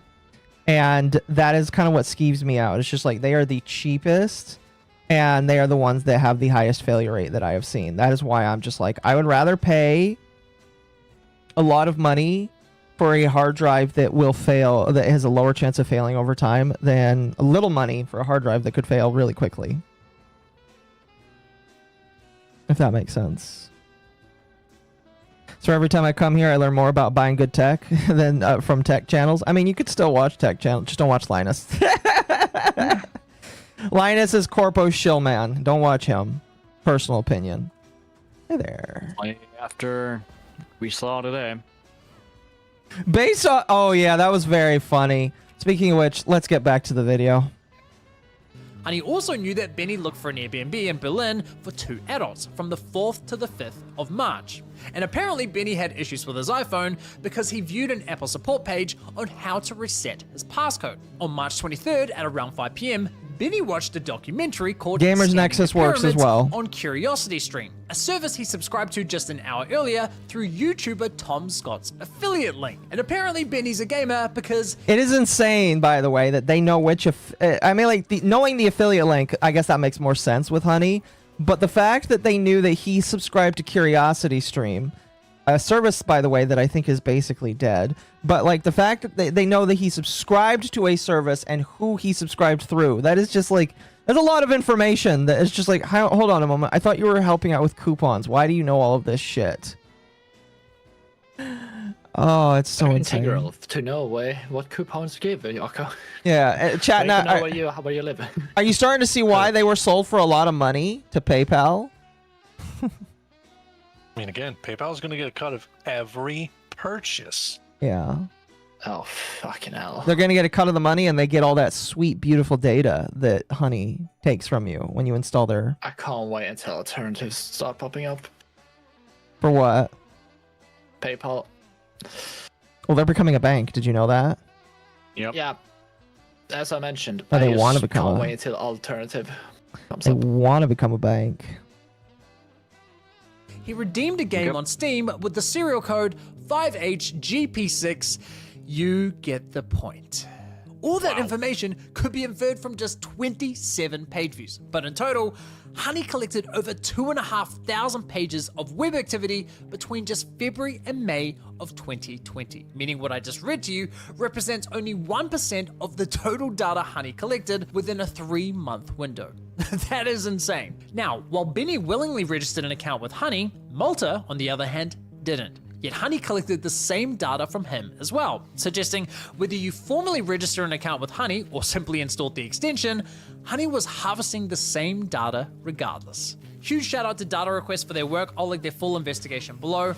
They also have a great tool where eligible consumers can easily request a copy of their data from companies like Honey and also request to have that data deleted. Definitely check that out and consider supporting their nonprofit. So as you can see, Good idea, it starts to make a lot honestly. more sense why a company like PayPal would fork out so much money for this platform. Honey was sitting on a treasure trove of data that provided detailed insights into its users' shopping habits. Honey could see what users were buying, how they shopped, what they searched for, the decisions they made before checkout, and even the services they considered but didn't purchase. That information is invaluable to a payments platform like PayPal. But don't just take my word for it.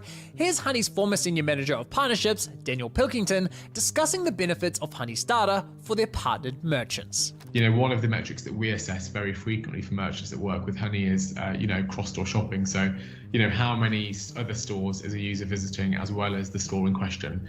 Are they going to 6 stores? Are they going to 7 stores? Are they going to 10 stores before they make a decision on where to purchase?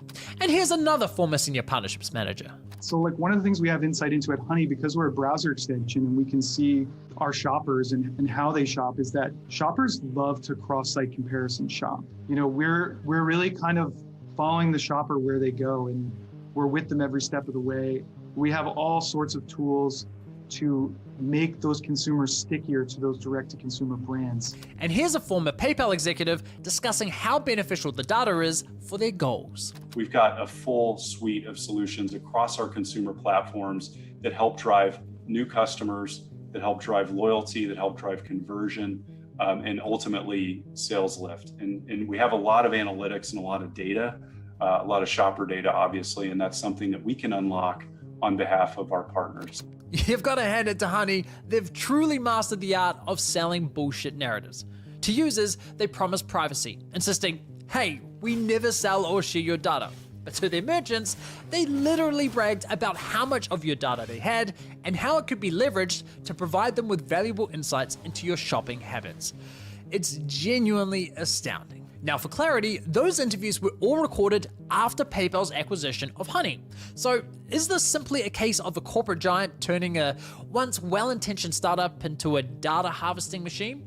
Nope. In fact, data collection was part of Honey's game plan well before they were acquired by PayPal. This right here is Honey's pitch deck to investors from back in 2015.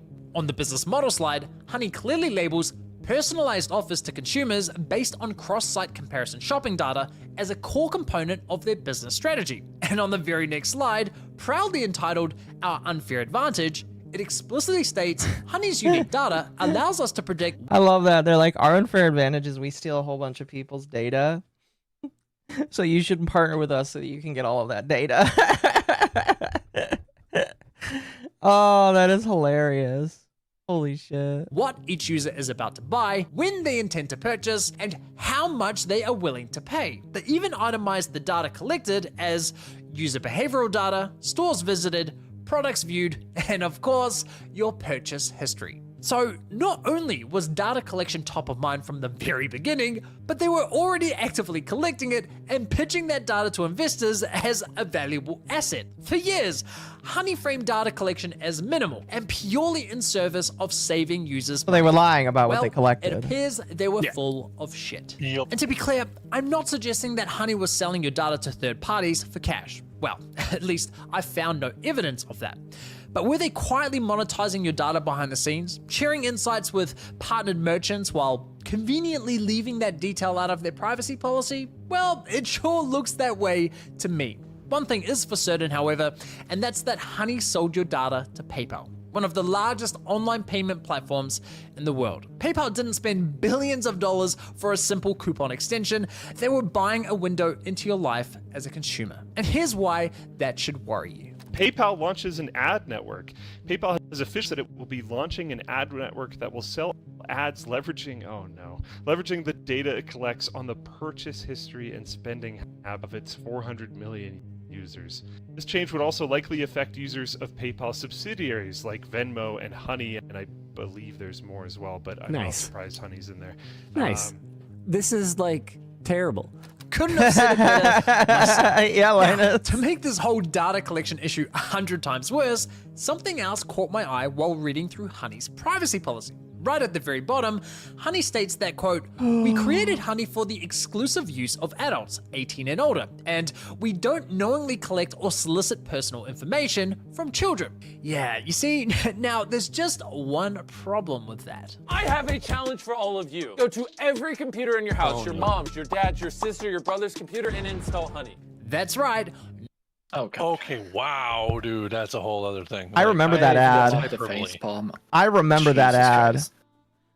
Yeah, okay. I'm gonna be real with you, Chief. That looks real bad. Yeah, if you're Mr. Beast, that looks real video bad. is real bad. Looks bad both on Mr. Beast and... It just gets worse with each minute. The problem is what Mr. Beast is basically like, I need you to go to any computers that aren't actually yours. So that's, again, violation of computers and ethics. That's putting stuff on without people knowing it. So that would arguably, again, this is kind of extremist for me to say this. This is effectively no different than, to reference a certain creator, putting a keylogger on an ex's laptop. Yeah. That is an issue. Oh, it's like his audience is full of impressionable kids as well. So they're mostly kids. Yeah, all of them, legitimately. 90% of them are kids. I agree with Farrell. Mr. Beast makes me angry. Shakatari. Why shocking me? Good. I was going to say, why Shakatari. not shock a mall, but the mall doesn't have it yet. Not Hey, yet. it's gonna be a few weeks before it comes in. Oh, that's right. I forgot is it you're getting funded? one too. Yeah, well, I made my chat pay me a good chunk of money to get it. So I was going to say, because if you needed that, I would put people in touch with you. I would make that a reality. What, to get a shot collar or? Uh-huh. Damn. Yeah, well, I don't actually want the I'll shot help you collar, set but it it's up being once you forced upon get it. me. To be fair, Forced upon you. I'm sorry. It didn't It's not sound wrong. like It's it not an before. actual collar. It is a garter. It will be usually on the right leg. So No, it's a collar. It's not It's a going to be as collar. bad. Lumius have a technically, garter but- because she got a garter belt. The Yeah, garter I was- was talking to her about it when I was working at ordering it, and she was helping me through, You can like thank the what I Swedish needed femboy and here for that. stuff. Oh. So No, I asked the mall beforehand, and she's like, "No, I said, let's get your phone and let's put it in." And I'm all, "I don't have a phone. I don't want to have a phone. That's for thoughts." Yeah, throne is thoughty. In my opinion, a full offense. No, just kidding. I'm all. Not Not to be that guy, but have you seen your thumbnails? They're My very thumbnails? Atari. Yes. I don't know what you're talking about. You don't have any room to talk, Atari. I don't have Well, judge for, for my personal, it's just a me thing where like I don't know, gifts or something like more intimate and things, and so like it feels weird when people buy me things, and Oh, so no, I okay, rather now I get it, I just gotcha. no, I rather just have the funds, like, you know, if people want games or a shot collar or whatever the case is, if chat wants it, they can fund it, and I've been true to my word so far. So haven't scanned them yet. You know, see me in 5 years. Well, okay, then. So at this point, just to clarify, it would Mm-hmm. be if someone super chatted you the money to fund something and said, "Hey, this is for this," then you would go do it. Yes. Yeah. Okay, just making Like sure. last night for Christmas, like they were super chatting for like me to sing different Christmas songs. Oh, Everything's that's like fair. that. Cute. That's very cute. That's fair. That's fair. That's fair. Yep, I just stole Arch's model. Yeah, that's a very good model. To be fair. Yeah, isn't Lumi doing the Lumicast this week? Yes. Yeah. Oh, what's she doing it on? Streamer awards and some sort of VTuber drama or something like that. Gosh, that's old. Yeah, well, the It's gonna be- Lumicast it's was supposed gonna to be great happen, I seeing think, it. beforehand, but it, you know, took a minute before it happened. So, Uh-huh. but yeah, I might be joining. I don't know. We'll see. Fair enough. Fair enough. Fair enough. So, chat, save your money for a mall so you can may turn into fry. Is the WD Passport drive worth it? Passport, I believe that's a portable drive. That's if you want to take it with you. If you want to have something that you stick into your computer, you don't want the Passport drive because it is external. You can't put it inside your computer. It is typically connected via USB. Not ideal if you want something to sit on your computer forever. Ideal if you travel a lot and you want to use it to travel, but I don't recommend that. That's basically like network storage, but it's connected to your computer. Anyway, we'll talk about hard drives after this video, I think. Anyway, let's get into how Mr. Beast exploited a whole bunch of children into giving their data over to Honey. Not only did Honey and PayPal knowingly collect data from minors, but they intentionally targeted them in their advertising. That's not just unethical, it's potentially illegal in numerous jurisdictions. Many countries have very strict regulations when it comes to the collection of personal data from minors, and for good reason. Therefore, if you intend on having minors use your product, many jurisdictions require that you obtain parental consent first. But this adds all kinds of technical and legal complexities, which is why many platforms simply limit the use of their service to adults only in their privacy policy, which was Honey's approach. But if Honey were genuinely trying to avoid having kids on their platform, they probably shouldn't have sponsored one of the most popular influencers in the world, whose key demographic of followers is, well, this. Oh my god. But Honey did Yeah. sponsor Mr. Beast, and those videos garnered a whopping 3 billion views, making him Honey's 3 billion views for Honey sponsor ads. Ay. How many of those kids do you think actually went and installed Honey on their parents' computers? More than one, which is 10% concerning. probably. I don't know. To be honest, it's kind of it's an alarming thing. But like I said, my bigger problem is the fact that unfortunately, by pure negligence on his part at this point, it would be when he said, "Hey, I need you to go install this," that leaves the door open for deception, and that is the bigger problem I have. And again, unfortunately, I can't ascertain how many that would be. The number would be staggering, and that wouldn't really be for me to decide. That'd be for a court system to figure out. Yeah. For me, it's still a very big. I have a very high ethical standard. To me, that is a massive violation of ethics. Mm-hmm. Yeah. Well, I don't think he cares about ethics because of the amount of times he apologized for shit. Listen, I'm not going to sit there and judge, and I'm not going to sit there and attribute malicious in this point. That's why I'm saying he did it inadvertently, because I don't think the intention was to do it with deception.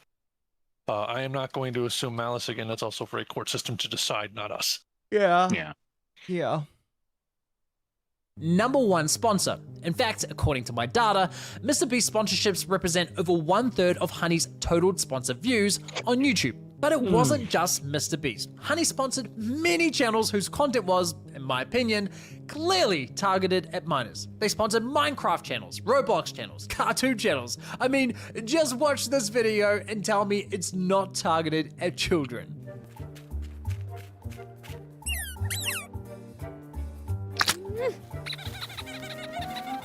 This video is sponsored by Honey. If Honey wanted to target minors so badly, they should have just sponsored one. Oh, wait a minute, that's exactly what they did. This, ladies and gentlemen, is Desiree Machado, who at the time was just 14 years old. Yeah, they sponsored a child. For fuck's sake. Guys, I'm only 14. Hilariously, one of her videos... That is so... I feel weird hearing somebody say that on the internet. I'm going to be real. That hits all of the red flags for me. Oh, man, I can't. The fact that I have to be subjected to the opinion of a minor upsets me enough as it is. But that just that's a human rights violation from the internet in general. But the fact that that's a thing and they're coming out and like saying it, I have many problems with that. Like along with like it again, having been on the internet for way too long, I very much don't like that because it's like that is effectively, to me, it feels like you're throwing your kid to the wolves, and that is what bothers me more. Yeah. Like I can't, man. That bothers me. Yeah. Oh yeah. You're basically feeling how I feel, having listened to that. Again, when I heard that when I was sitting and working, I was just like, what the fuck am I listening to, and why? Why is a kid like being sponsored by these people? That is kind of just weird. I'm going to be real with you. I don't feel really good about that, Videos that Honey sponsored is appropriately titled Back to School. Honey even ran her sponsored segment as a paid advert on YouTube. Now, speaking of paid adverts, let's quickly circle back to that MrBeast ad, because of all the evidence, this has got to be the single worst example of Honey intentionally targeting minors. Let me play it again. I have a challenge for all of you. Go to every computer in your house, your mom's, your dad's, your sister, your brother's computer, and install Honey.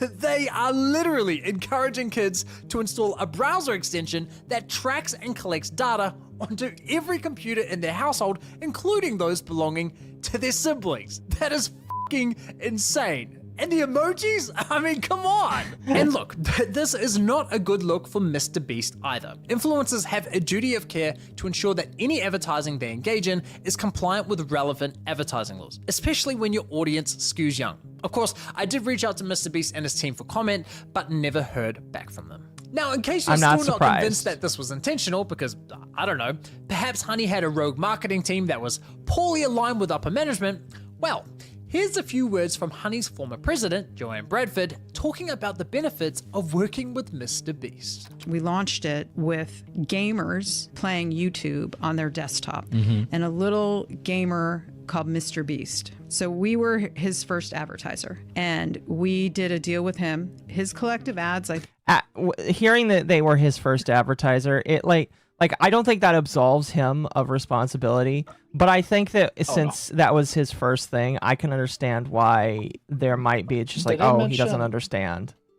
There's a little gamer known as Mr. Beast. Like, I think he was a gaming channel before anything. He was Before he was blew full up. time, and that's what they're talking about. Again, I'm not going to assume the maliciousness of the challenge that Mr. Beast did. The reason I will say that is because the ultimate goal, assuming we take Honey at face value, again, when an advertiser wants to advertise, taking them at face value, they're trying to save people money. We're not entirely sure how we're doing it, but there's at least a modicum of trust that we trust that what they are saying and they are being true to their word. Yeah. It is now coming out that this is not true. This is why I'm not necessarily going to sit there and say we can attribute malice, because again, that's not something we can do. Court of law does that for us. But that being said, the evidence we've seen does not look really that good. No, it does not look good whatsoever. Absolutely does not look good. I think have been seen, you know, I'm going to say billions, Yeah. 3+ close to 4 billion times. Every kid in America knows what Honey is. Every kid in America was telling their moms and their dads they needed to download, you know, Honey in order to save money. Oh, they weren't just telling their mums and dads to install Honey. They were installing it themselves. My 5-year-old brother installed Honey on his computer. Wow, kids start saving money earlier and earlier these days. And here's Honey's. Oh, that's a bad thing for your Twitter account to say. Oh God. The fact that the official Honey account said that. I'm surprised he was able to find that, but fuck, I can't believe the official Honey account did that. And that's where the iron should strike more at Honey as a company and less on its influencers. Just saying. Good, they do stack. His co-founder, Ryan Hudson, discussing how Honey leveraged the credibility that influencers have with their audience. We learned how to work with influencers, in particular on YouTube, to lean into the credibility that they have with their audiences, the ability to speak the language of their audience, and it's been incredible for us. And so we've done, if you watch YouTube or you have kids that watch YouTube, they have seen, if you watch Mr. Beast, it's a lot of honey. A lot of honey. This was no accident. Honey's leadership knew what they were doing and they knew it worked well. That Mr. Beast ad alone has 118 million paid ad views, the highest of any Honey ad on YouTube, which strongly suggests it was also their best performer. Honey likely invested millions into this ad alone. Honestly, it's genuinely shocking they've gotten away with it for so long. Now, given everything we've uncovered so far, you might be wondering how on earth there could be more to this investigation. Well, while Honey was the first extension of its kind, unfortunately, they certainly weren't the last. It's the ads all Here over now. again. Everybody has one now. Look at that. Yep. Hundreds Edge has it of built in. coupon Oh, and dear. cashback extensions. And while I haven't investigated all of them to the same extent that I have with Honey, many of them engage in similar behavior, especially when it comes to poaching affiliate commissions. And that's why there are now multiple class action lawsuits targeting these other companies. Influencers haven't just been losing money to one sleazy salesman at checkout, they've been losing money to an army of them. In my opinion, these extensions are nothing but leeches. They are parasites in the world of e-commerce. In fact, I've encountered so much shady behavior with these extensions that I felt it was necessary to create my own browser extension to alert me anytime an affiliate cookie is loaded onto my browser. It's called Cookie Guard, and it's especially helpful because some of these extensions will load their affiliate link in ways that are completely invisible to the user. For example, if you click to copy a coupon on Honey, it looks like a harmless feature because you don't see that sneaky tab opening in the corner, but with Cookie Guard installed, you can see that behind the scenes, they are quietly stuffing their cookie through what's known as a hidden iframe. You can Google it. Even worse, I found that the extension Karma Now would stuff their cookie the moment you landed on a checkout page. Completely automated, no interaction with their extension required.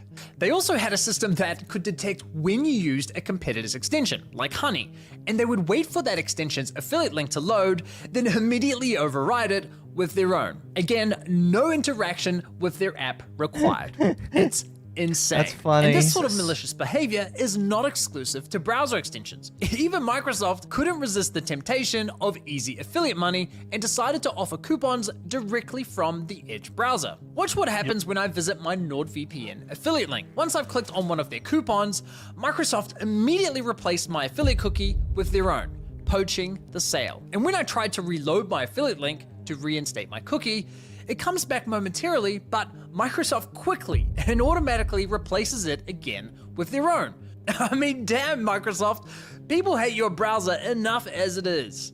And how about Opera's browser? They recently stopped this, but for some time, if you simply entered the URL of a store that they were partnered with and clicked their autocomplete suggestion, Opera considered that fair game to inject their affiliate link and claim the sale. Affiliate marketing has truly become a war of the cookies. I could go on and on with these examples. Literal Now, cookie clicker. this all begs the question, how the fuck is all of this being allowed? Are there no rules in place to prevent this behavior? Well, as it turns out, yes, there are in fact plenty of rules in place that should have prevented much of what I have uncovered in this investigation. So, why hasn't it? Well, that's where greed and incentives comes into the equation. You see, so far we have only discussed two key players in affiliate marketing: merchants and affiliates. Merchants want to sell their products and services, and affiliates want to promote those products and services for a commission. Pretty straightforward. But there's another crucial player that we haven't yet discussed, and that is the affiliate networks. Affiliate networks are like dating apps for the industry. They allow merchants and affiliates to easily discover one another, connect, and work together. These networks also take care of all the technical stuff like the affiliate tracking links, reporting, and commission payments. But most importantly, these networks also set the rules. They are the gatekeepers. Some of the largest networks in this industry are Awin, Commission Junction, Impact, and Rakuten Advertising. Now, not only do these networks have their own strict policies, at least on paper, but on top of that, over a decade ago, most of these networks collectively agreed to enforce two codes of conduct. One for downloadable softwares, like extensions, and the other for all affiliates that promote coupon codes. And the rules set out in these codes prohibit many of the behaviors uncovered in this video. So why aren't these networks enforcing their own bloody rules?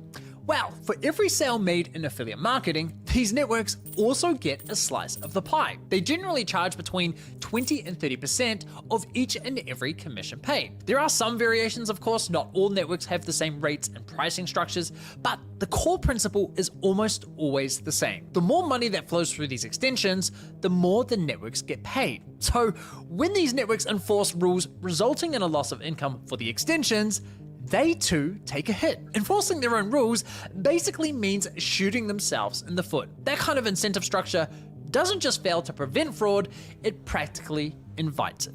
Part 3 is going to be huge, and that was By the way, supposed he's to making be a part the 3 next video in the series. Yeah, I kind of figured. Next year. Wait, there was a part 1?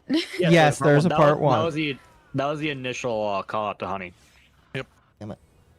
That's the one though you knew of when the drama first started. Yeah. Oh. Yep. Wait, how old is this video?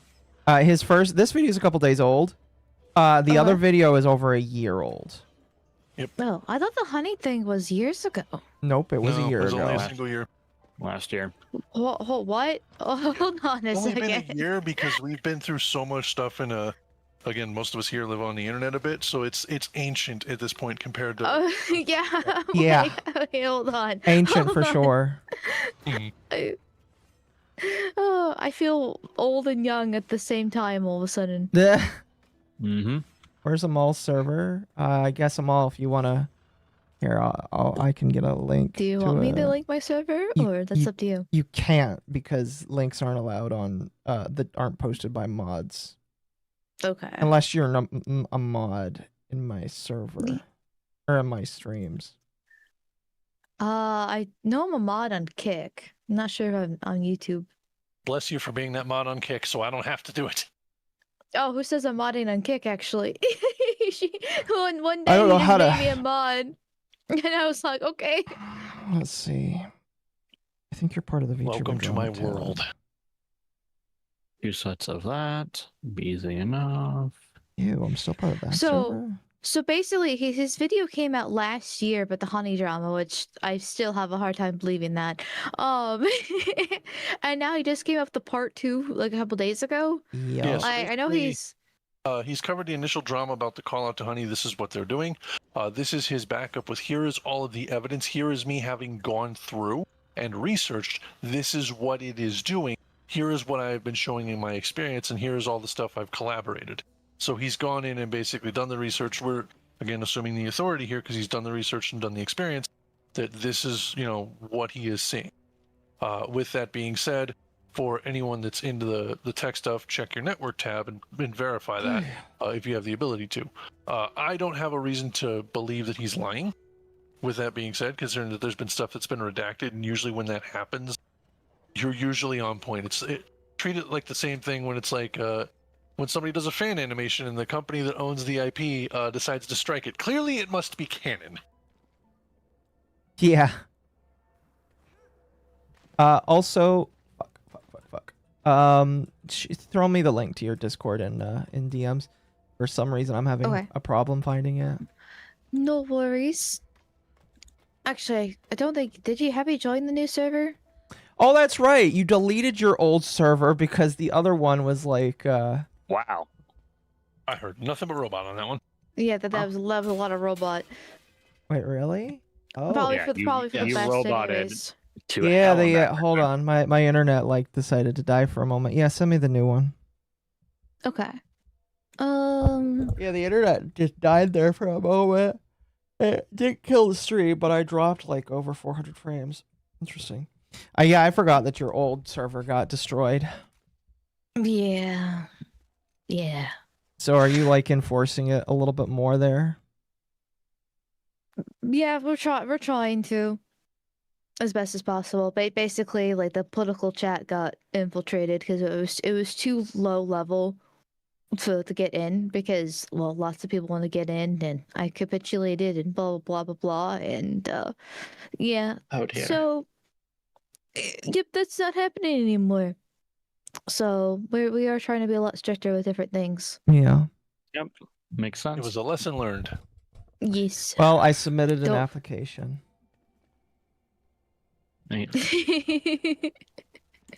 I'll let you in.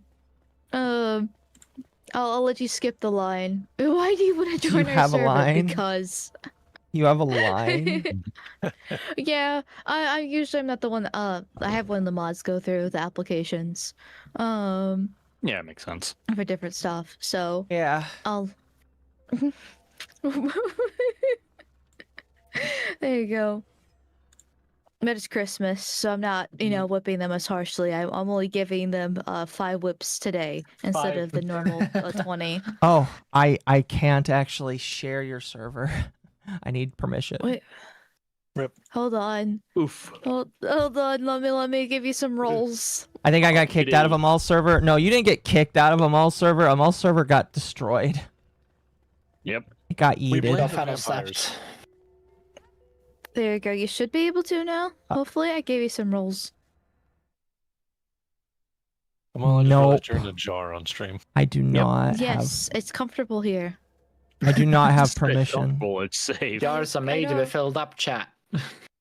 Yeah, with cream cheese. Okay, this is why you get Shaka-Taran. Nah.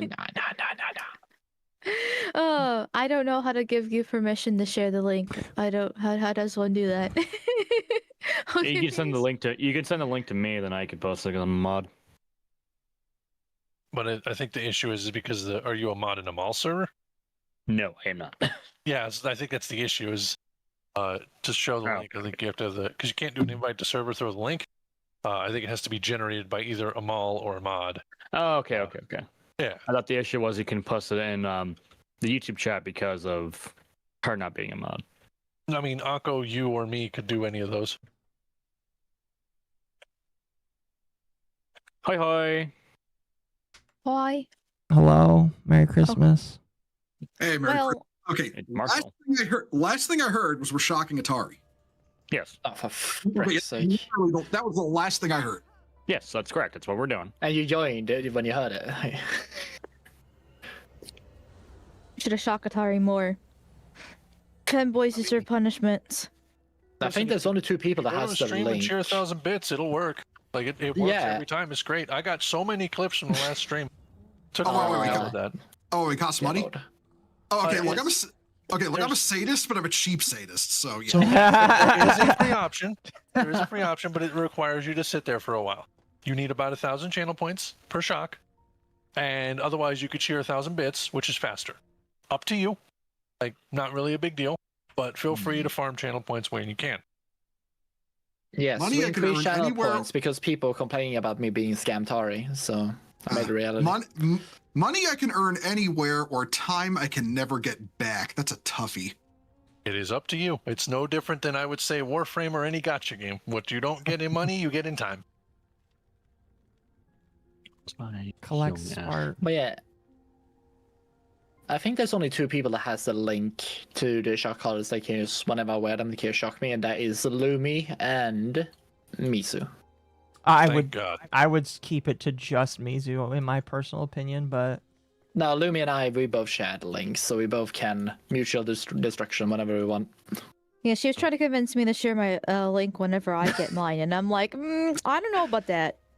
yeah, I wouldn't do that. She's like, well, I'll share my link with you if you give me yours, and I'm like, Amal, here's I'm the thing. I'm the only one with a script that you have to pay for to get.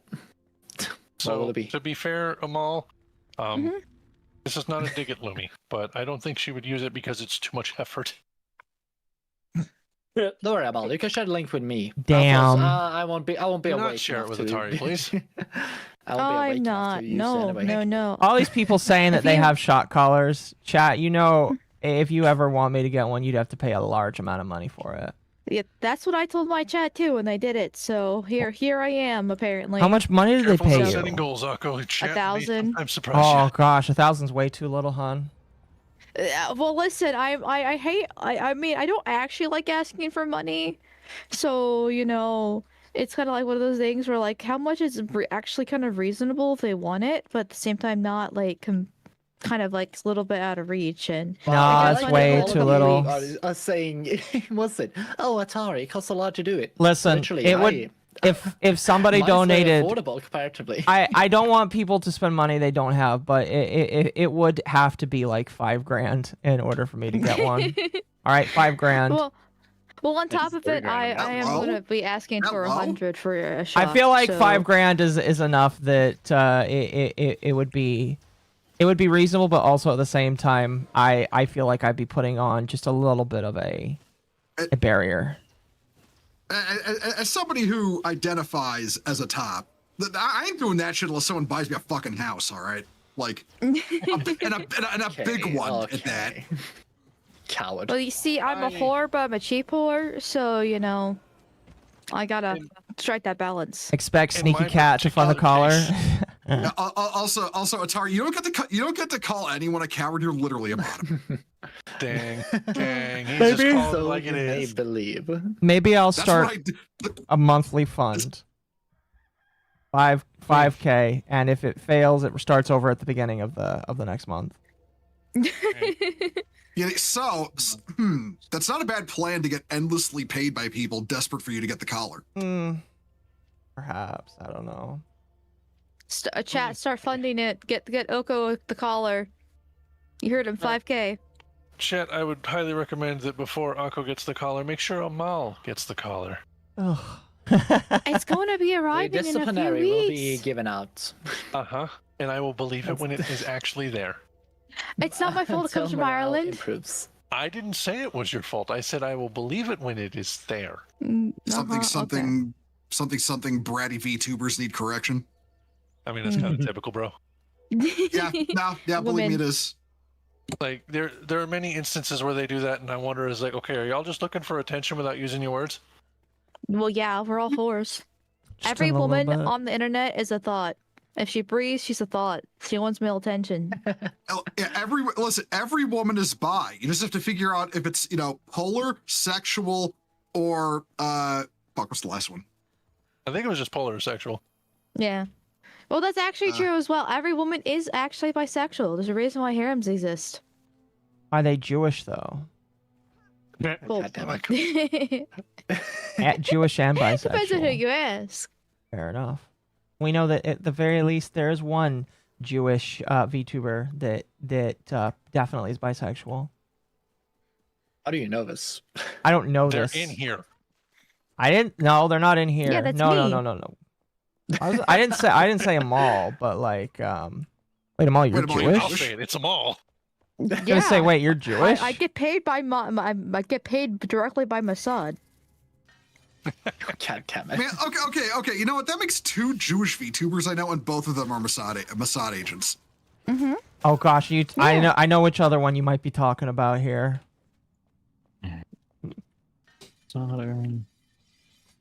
no, all I'm hearing is I hear the word Mossad, and all I think of is just, okay, so like you're run by crab people. Got it. Okay. Anyway, we are almost through this video about Honey, and then I think chat wanted to learn more about our disk drive failure rate, so we were gonna watch that afterwards too. You guys, But I do have to get a dip in because I know my family stuff is supposed to be starting sometime soon. I Hopefully. know mine has already started. I So- stay just to get to the end of this video, and then I've got to go run to dinner because we're having Christmas dinner, and ham and 2 ducks is sitting on the table for us. And Don't worry. ducks. I celebrated Dang. Christmas correctly yesterday, so. Damn. You are European, chalk and therefore your hard. opinion is invalid. Well, let's So, continue and the it's video actually then. legit Swedish. Anyway, goodbye everybody. Merry Christmas. Bye-bye, Goodbye. Have a good Bye-bye. day. Mel. Have Goodbye. a good one. Merry Christmas. Goodbye. All right, this video's only got like a minute left, and then it'll be done. It's not the video you're going to see next. In the next video, I'm going to be exposing a secret system buried deep within Honey's code that was never meant to see the light of day. The system was engineered specifically to bypass one of the most important rules in affiliate marketing, a rule intended to protect influencers from the very commission theft demonstrated in my last video. And that rule is known in the industry as stand down. Stand down essentially means that extensions must detect if a user has already clicked on someone else's affiliate link, and if they have, the extension must deactivate itself and not interfere. Yet, during my testing, Honey virtually never stood down. Suddenly, however, Honey began complying much more frequently, and this change in compliance didn't smell right to me. So, I started digging. And that's one of the reasons why this video was delayed for so long. Because, as it turns out, Honey wasn't just ignoring stand-down rules, the system they created was designed explicitly to bypass it, while hiding that behavior from compliance testers. And I have all the evidence to prove it. In fact, what I found was so shocking that I consulted with a respected security researcher who was able to independently verify and validate my discovery. The behavior I'm describing, in my opinion, likely constitutes criminal behavior. And in a few days, everyone will learn about the greatest heist in affiliate history. Apparently that's supposed to come out soon. So attempting to stand down. Go ahead. It's basically okay. over. It's effectively no different than commission fraud, is what that is. So it's really what it is. This is him doing this first is more important because this is attacking the problem from several ends. The problem with Honey is that they are able to, again, multi-billion-dollar company, PayPal. They have markets of businesses and they have markets of influencers. On the same token, if you show that the influencers are swindled, they often get with talent management and affiliate networks who will then turn around and go, you cannot do that. And at which point you get allowed enough voice, that will escalate to federal level. Yeah. That is a bigger issue. And honestly, he's attacking the problem at all angles, which I would agree is a smarter decision. That's what this next video is supposed to cover. It's not a surprise. I don't think I would be shocked. I think I am more concerned at the fact that this has been going on for so long and that nothing has been done up until this point. Mm-hmm. It's like one of those things where, in my personal opinion, nothing's been done because nobody has actually like paid attention enough, in my personal opinion. That's my thought And that could be. process. Did I just go in a big circle? I might have. There's a non-zero chance. I But yeah, did. at least it's been going on for at least a minimum of 6 years now. Yeah, there's a lot of evidence to compile. Like, oh, that's a lot. But that is basically it for the honey video. Yeah, it's wild in my personal opinion, and it's only gonna get worse for them if they try to, like, they threatened this man, and he was like, try me, you know. We will see where it goes. Yeah. In all honesty, it was quite a good watch. I liked a lot of what it was in there. I feel like, for me, from a tech perspective, I wish to go in and go take a look at some of this on my side and watch it, because again, this is observing things like the network tab and how things work are actually part of the things that they do when you want to do system admin work. So being able to see that in real time and understand it and have an application for that now is definitely something that's really interesting to be able to dig into. Yeah. So I will probably be observing that on my side, from some of the stuff from the network tab in my own browsers. But that being said, I sadly will have to dip. I got to go deal with family and Christmas. You're good. That being said, to everybody, chat, and all of you, that includes y'all here in the chat.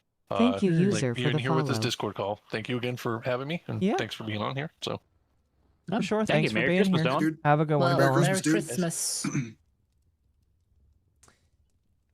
Oh goodness. I gotta stretch for a moment. But yeah, like.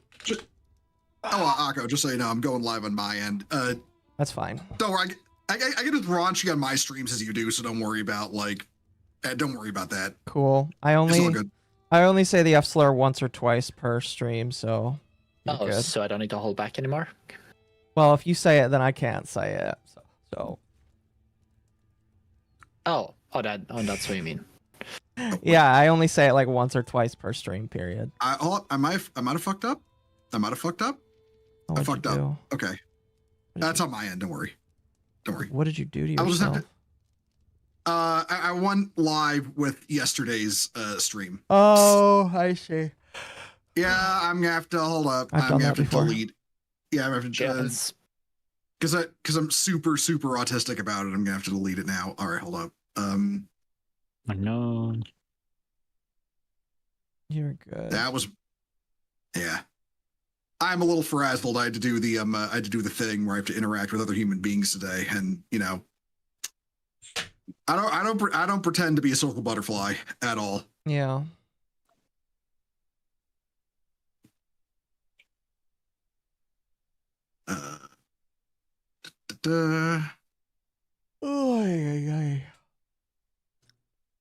Did I see that clavicular guy? I have no idea what you're talking about.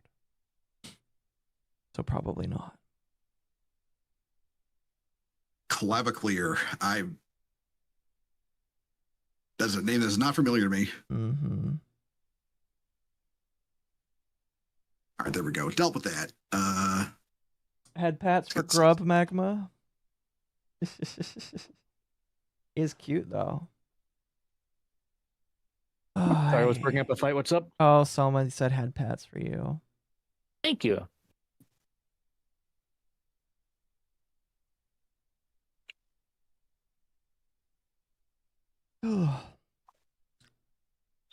Yeah, chat. The next video I would like to play is teaching failure rates for different hard drives based off of the company that they are and how big of a drive it is. This is the video that I use as kind of like not a source, but it's a video that I use to kind of like illustrate why I go with specific companies for hard drives. I'll be right back. Okay. Why the fuck can you come up here? Okay. Let's see. Hey. Can we get the name of the video? When we watch it, I will share the video. Yes. She was sleeping. Okay, now that should be correct. Kickstream. Oh yeah, that's right. There was a kick streamer that ran over a stalker, and he got banned for that. I have no sympathy for the stalker. Obviously, However, Opera's a bad example because there it's needs to a be some lost justice cause. done. Yeah. At all Zerovid tipped $5 to Yeah, the that's one of lost those. cause. That's one of Did those. you You know, hear they about were kind of Nanny's asking Melvin for it, but Overneuro? all the same, you know. Mm-hmm. Yeah. Probably shouldn't break the law, even if the guy is also breaking the two wrongs don't make a right, and breaking the law to stop somebody from potentially breaking the law is a bad idea, in my personal opinion. Yeah. Yeah. It's like the old saying goes: two wrongs don't make a right; they make a left. Did I hear about the normies molding about Neurosama? We'll probably talk about that tonight during Under the Tea. But yes, I did hear about that. I think tonight me and Mizu are going to talk about just drama that kind of happened throughout the year. We'll see. Because, like, this is the last Under the Tea of the year. So I'll talk with him and see what he would like to do. But yeah, there's been some funny stuff going on with all that. Occo is in Just Chatting. Yes, I have been in Just Chatting. There's no reason for me not to be in Just Chatting because technically, while I am playing a video game, I am still just chatting for the moment.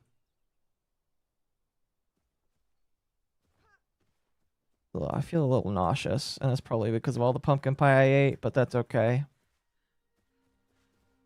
I mean, there's worse things that could kill you, honestly. Yeah. Love pumpkin pie. Oh, okay. Enough waiting. I'm just launching right to going live on mine. I'm not doing the usual countdown because I'm going live early, like an hour early as it is. Oh, don't do that to your fans. Your fans need like at least 30 minutes to come into chat. Don't you know that's that's why Denims does like an hour of pre-stream. Okay, hold on. First of all, I'm live now. Hi everyone. I'm going live early. I realized that, but I'm sitting here doing nothing. I was like, Occo was already streaming, so I was like, you know what? Fuck it, we ball. So that's the one thing. The second thing is people do an hour. I don't think I don't know if it's completely an hour, but I know that Denims does like at least 20-30 minutes of pre-stream. Okay. When I started, I used to do 10 minutes just to make sure I have everything. Yeah, 10 minutes ready. Is what I do. Yeah, I've started going back to 10 minutes, but even I thought that was excessive. No. 10 minutes was excessive. No, 10 minutes is a good middle ground because people don't get pings until like 20 to 30 minutes. That's why, like, even though I start 10 minutes after, I don't like start until like half an hour almost into the stream. Like, I still talk and do a little shit, but people don't typically show up till the zenith is typically 45 minutes to an hour afterwards. Yep. Okay, yeah, because I always thought a 10-minute countdown was like, oh, okay, Boamon, you're pushing it with 10. No. I get you want to make sure all your affairs are in order when the stream goes live, but 10 is pushing it. Now I'm finding out like an hour. Some people do an hour, and I've only been doing this for 2 years. I'm still figuring shit out.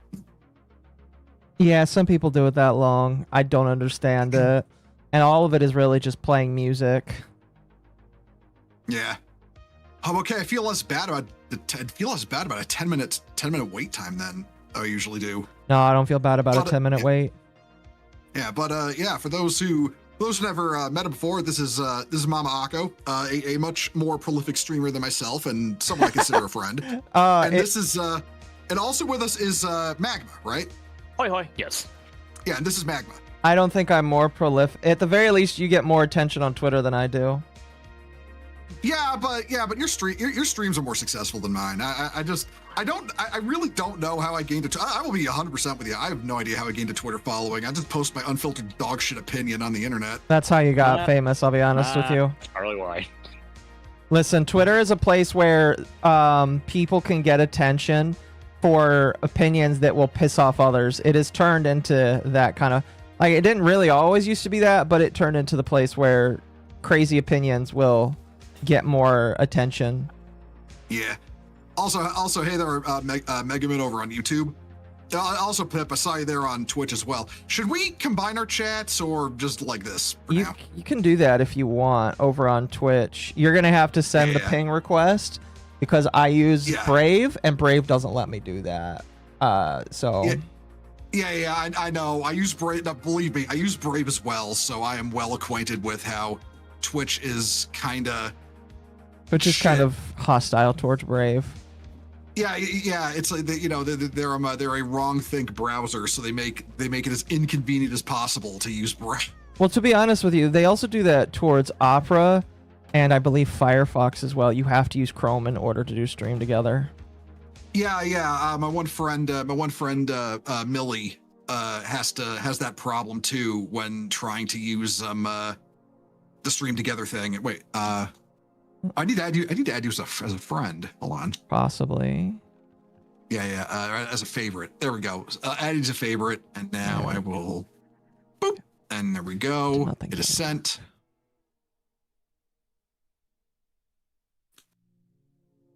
All right, there we go, and boop. All right. Cool. Chat on the Twitch end is now shared. To be honest, it'll share all of my chats from different sources because I have Restream on, so. Yep, same here. So I got Twitch and YouTube, and in the rare instances some people use it, Twitter as well. When you're an asshole on Twitter, you're successful? It depends. It really depends. Interesting. So that gets me back over here. Interesting. But yeah, you've definitely ruffled more feathers on Twitter. Unless it's the left, then I've ruffled feathers just because of my interview with Nyara.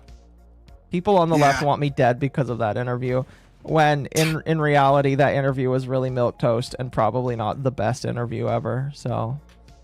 Well, I mean, pissing off Tectone's fan base turned out to kind of blow over pretty quick. Oh yeah, no, yeah, I still find that funny that he got pissy with you. Sending the DM saying, that's misinformation. Okay, like, so I wasn't quite sure if you were ever going to talk about that. When you showed me his DMs where he's like, there's a lot of people that I know that follow you. You might want to like be careful there, buddy. Yeah, and okay, the shocker is like, wait, people you're close to follow me? What? Or what? That was pretty funny. Yeah, it's like, I'm not going to show them here. Like, I'm not going to show them. But all the same, that is, hey, Chanka, how you doing? I'm not going to show the DMs, obviously, because I'm a bigger man than Tectone. But, I mean, he just straight up admitted he DM'd me, so, like, yeah. That was pretty funny. Yeah, that is pretty funny. Yeah. And then I think he's like the second, popular streamer I've had beef with. The other one was Remy Down Under Gaming, if you know who that is. I'm unfamiliar. He mostly does Milsim the Australian stuff. Yeah, he's an Aussie. Yeah, his was funny. His was funny because all he did, in his case, he said, what was it? He said, Space Marines and the Primarchs in 40K writing are just immature man children, and immature Mary Sue man children. And he claims to be a 40K fan. So I just said to him, anybody who claims to have read the Horus Heresy novels and then says that has not read the Horus Heresy novels, and he crashed out over that really bad. He read at you? Yeah, he got one of his buddies to like do like cuck meme edits with me in it. What the fuck? Yeah, and I was like, look, all I said in response was, look, buddy, I don't want to be part of your, weird fetish. So yeah. Or over 100 likes? Hell yeah! Thanks for 100 likes. Nice. Yeah, he apparently still brings that up on occasion. I wouldn't know. I've had him blocked forever. That is funny. So, you can always tell when somebody's obsessed with how they think they win over you based off of how much they bring you up as an individual. Yeah. That is funny. It's funny because I started taking like I call them now. I call them the Crusade Advertising Agency because they're the people who never shut the fuck up about me. Like I like a couple of stalkers. I will not name them, but I got a couple of people who basically obsess with me, especially in the sphere of Warhammer tourists. Really don't like me. And again, I will mention one by name. That is Norn Queen Kia. Never that is the only heard. one I will mention by name. She's a 40K. She's like a 40-plus-year-old wannabe e-girl in the 40K in the 40K tourist sphere, who doesn't actually own or buy or paint any minis. Her husband does, but she claims she does. And then takes pictures of like her she always talks about how she owns a Titan, one of them like $5,000 car, one of those resin models that cost as much as a car, like $5,000, something like that. I'm unfamiliar with this model. You might have to send me a picture. Oh, I will do that immediately, actually, then. Hold on. As somebody who is into the thing but probably won't buy any models, that is pretty funny. Believe me when I say that's entirely valid, because who wants to give Games Workshop even who wants to actually give Games Workshop money? Like that's my opinion on that. What do they even? I know you can buy Titans on the GW website. I don't know what they might list them under horse heresy. I don't know. Tight. Here we go. Okay, there's gonna be a barrage of links coming in, because in typical Games Workshop fashion, you don't buy just a Titan. You buy 5 parts to a Titan. They're all separate. And you have to buy them separately? Yes. Yep. That is insane. Yep. Okay. It's like Exodia right there, only you have to buy them all separately. Yeah, and you also can't logically field it in a regular 40K game, because they cost like 5,000 points to field, because it's like a point buy system to build your army. So yeah, I've seen that before. Thank you for the 5 chat. And gave $5. Yeah, because it's like what was it? It's 2,000 for the body, 180 for one arm, 180 for another arm, 215 for the back weapons, and then 132 for the head. Yeah. And that's also made with some of the worst resin you could possibly use to make models out of. Yeah. Pillow for 5 says, I don't blame you. The price is insane, and 10th edition sucks. I thought Titans were Forge World exclusive. They shut down the Forge World. They shut down Forge World as an independent store a while back and folded it into the main model sale website now. Okay. Forge World was their resin exclusive stuff, and they would sell they would sell basically they would sell these resin exclusive air quotes minis at an extreme markup. Like if it was like $30 for a regular figure, like a regular mini, like a character, it would be like $60 in resin or more.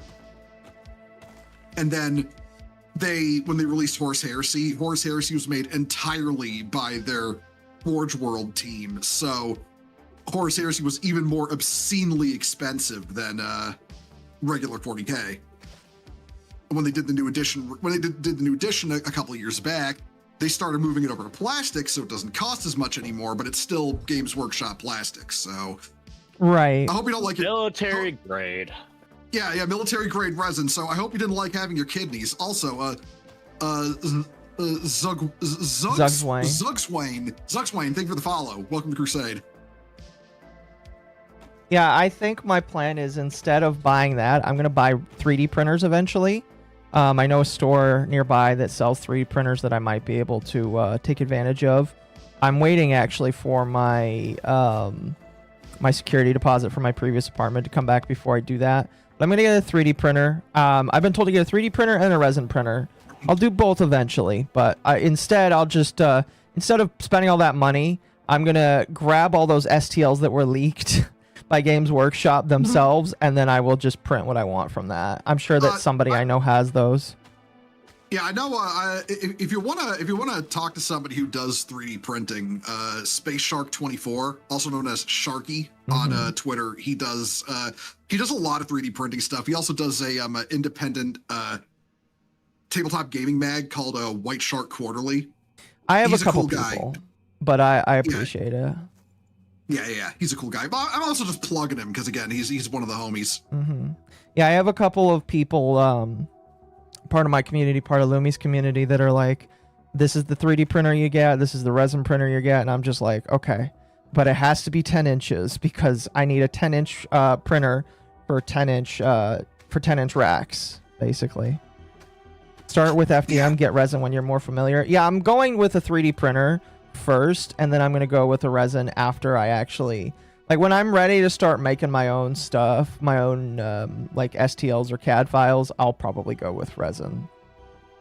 But I'm not ready to do any of that yet. I'm looking on the 3D printer websites, and I'm like, oh, I'd like to print that, or but it's just like I can't print that because I don't have a 3D printer. So I will be I'll be taking advantage of that as soon as I can get one.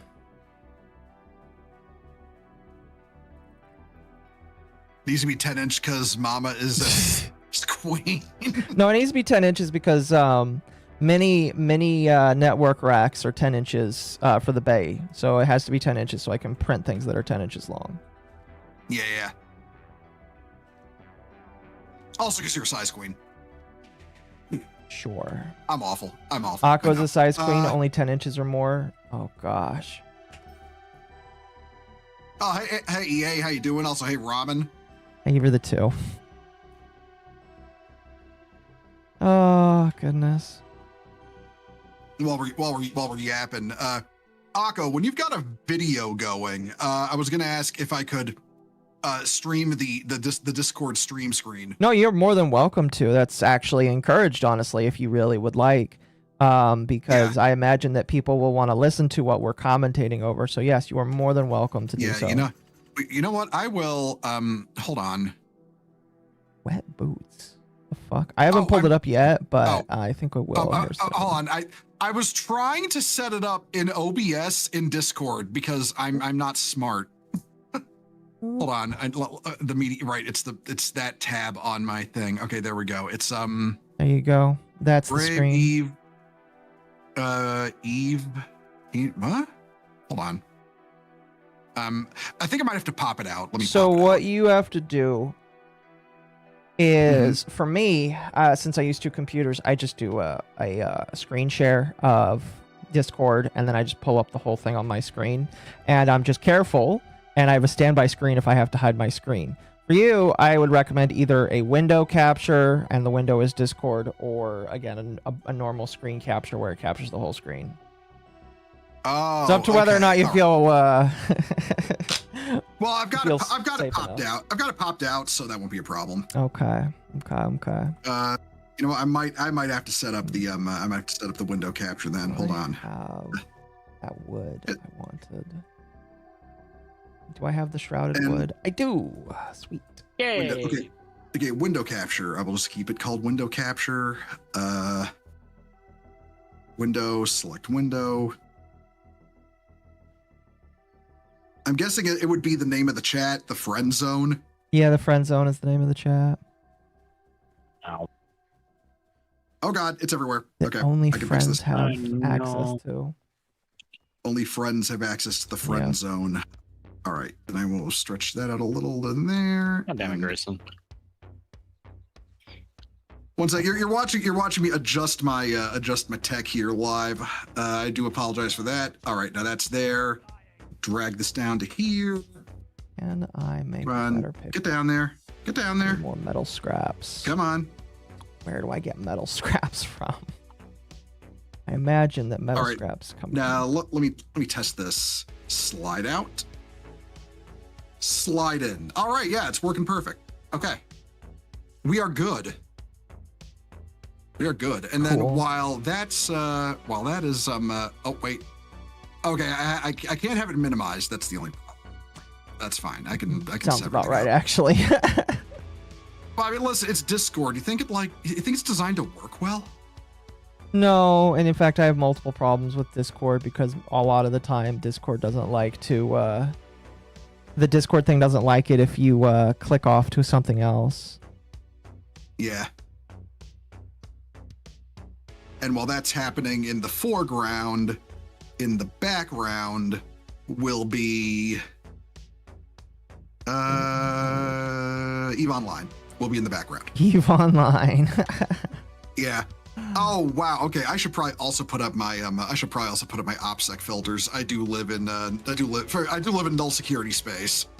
Let's see. I don't want my bosses getting mad because I'm broadcasting sensitive information onto the entire internet. Oh gosh. Be a reason to get mad at you for. Yeah, no. EVE Online is probably the only game out there right now where you can actually leak classified information onto the internet other than War Thunder. Wait, really? Let's say, like, I'm pretty sure War Thunder beats you on that one, but what does it share? Okay, so all right, so you've probably heard the stories of like $100 million were lost in this battle in EVE Online and that kind of shit, right? Well, and, yeah, because people buy expensive ships and shit. Yeah, and that's because, well, for context there, it's because there's CCP Games, Crowd Control Productions. It doesn't mean like, China. Yeah.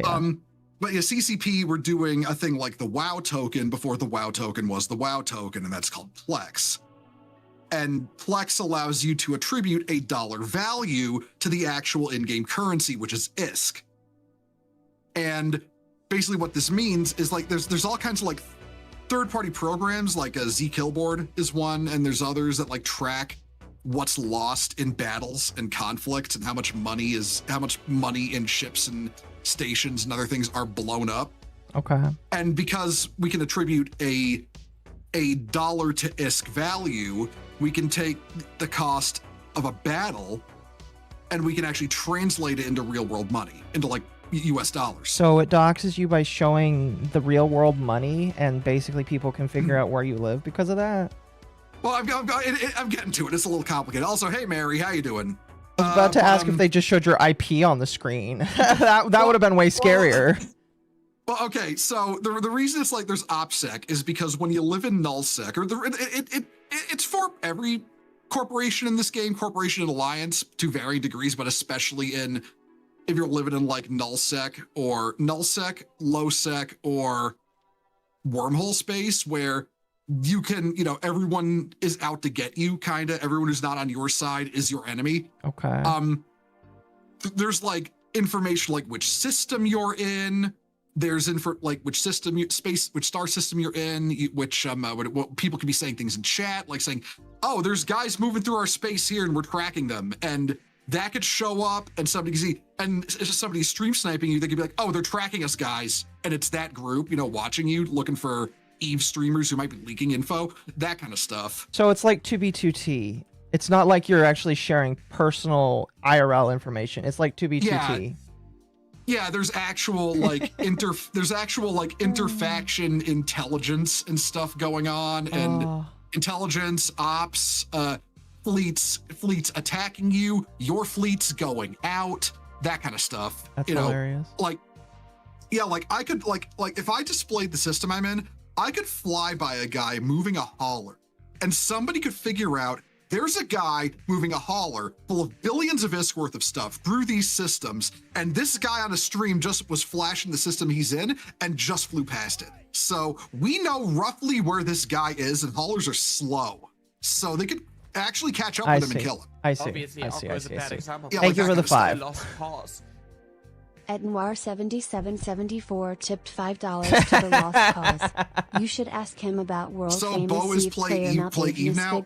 I mean, today I'm just gonna have it like on in the background because we're mainly gonna be yapping. Occo's gonna be watching videos on his end, and I'm gonna be like watching along, and we're gonna be talking about it. And Eve's just on in the background because if I'm not doing something else, I might go insane. Chat, and I'm sure you already know the joke behind this, but chat says I need to ask you about the world famous Eve online player Maldavius Victory, otherwise known as Pirate Software. Yeah, exactly. Oh my! Listen, when we were watching that last time I was on your stream, and we were watching that, and I learned he played Eve, I felt secondhand embarrassment. I'm not gonna lie. No, I believe it. I'm sure a lot of people, when they found that out, was like, oh, yeah, No, but I think the funny part was then because that one person said they ran into him. No, the one person said he ran into him, and I was looking up his name because it said he played Eve. I looked up that name of his persona that he wants people to not know exists, but uses it everywhere anyway. And I looked it up and got 2 hits on Zkillboard, and I was like, oh, one of these is him. And it was the first one I guessed. So, does the game tell you who you've killed or who has killed you then? Yeah, like it keeps that. It tracks it. It tracks that information in game because you can because if somebody kills you, you can actually put a hit out on them. That's kind of neat. So did he kill you at some point, or? No, I've never run into him. I don't even know if he plays anymore. He probably doesn't. I should probably, honestly, I should probably friend his character just to see if he ever locks in. That is. I should do that. There. Oh, don't freeze game. Yeah. Hey Char, how you doing? Eve sounds intense. Honestly, I'll put it this way: by the time you're knowledgeable enough to get into one of the lower security parts of space, You probably know enough that it's not as intense as it sounds. Like if you're going in like balls deep, no knowledge here and all this stuff, yeah, then it is. But nobody who actually plays Eve is gonna just get thrown into this. Yeah. Thank you for the 5.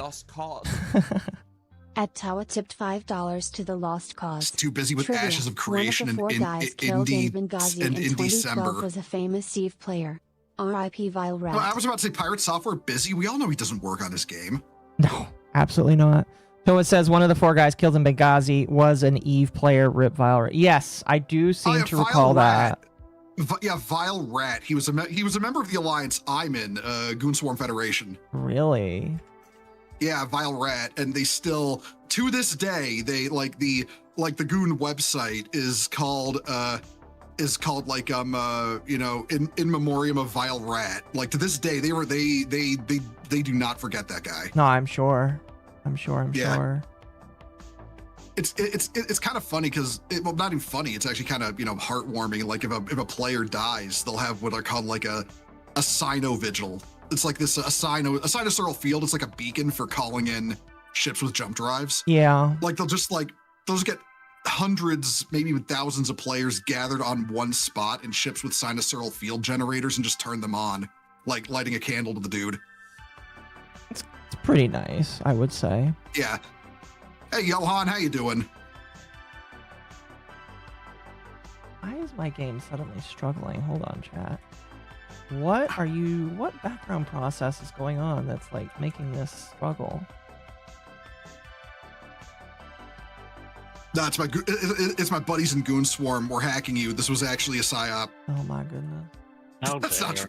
That's obviously not true. I'm joking.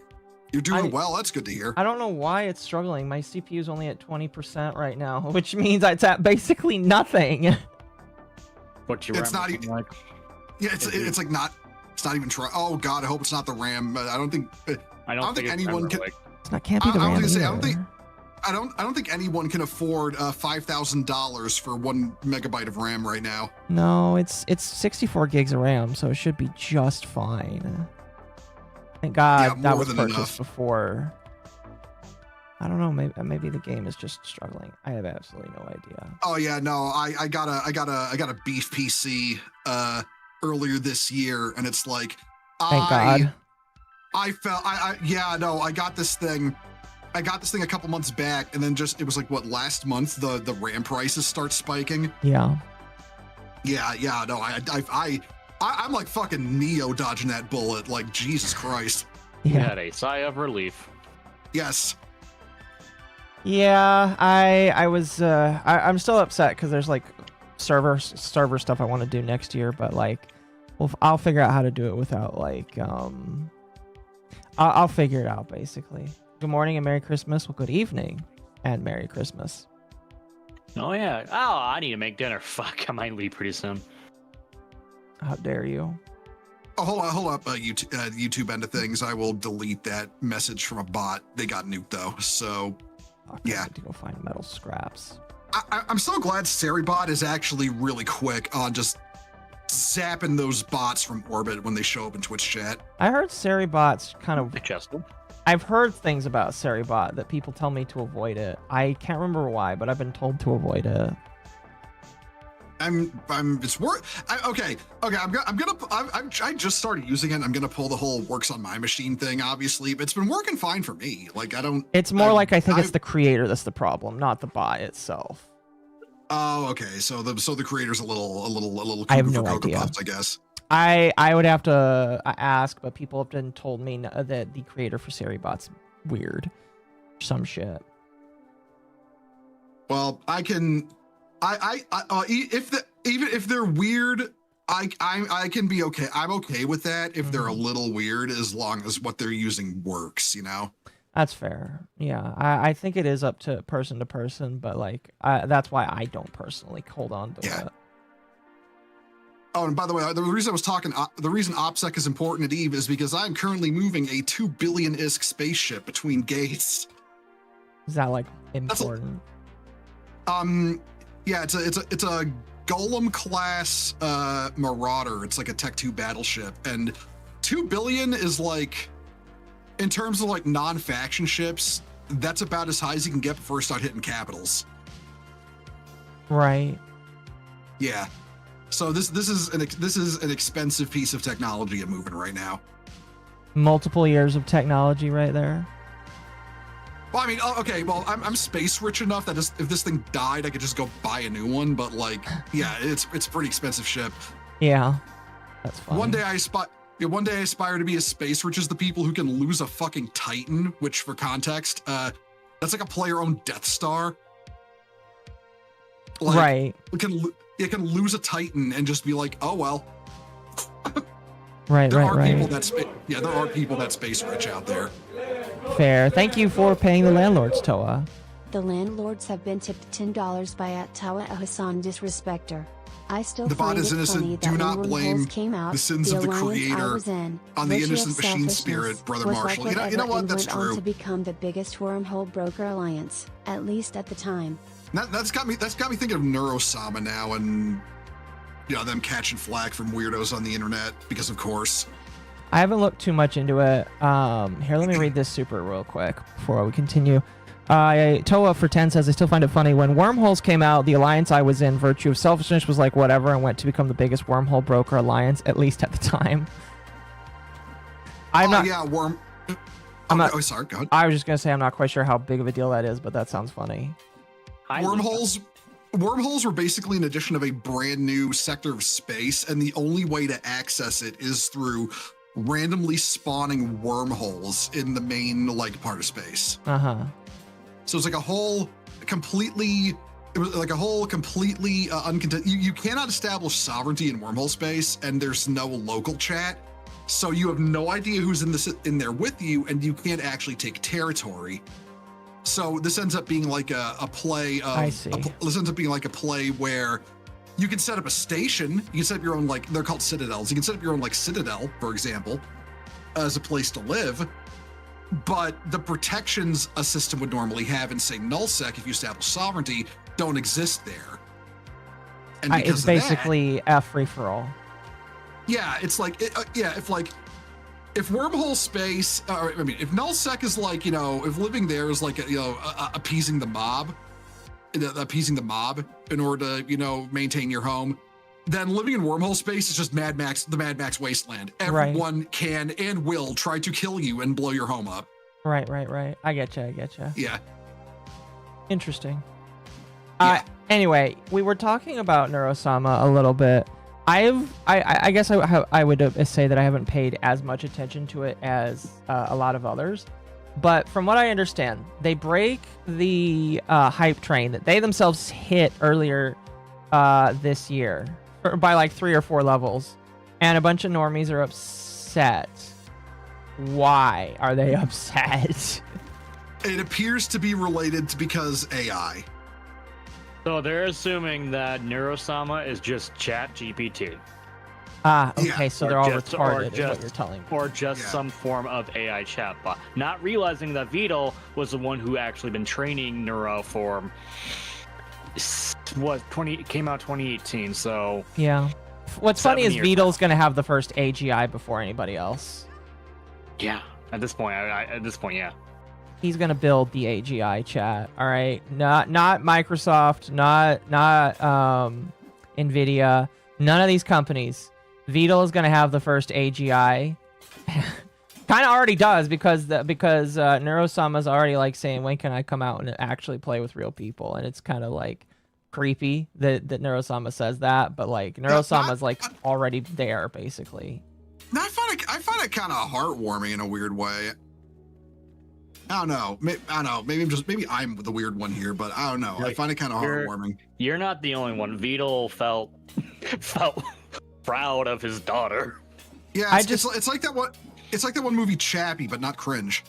I just feel weird about AI gaining sentience, or quote unquote gaining sentience. It doesn't actually gain sentience. It just gains the idea of it based off of what you're programming it to do.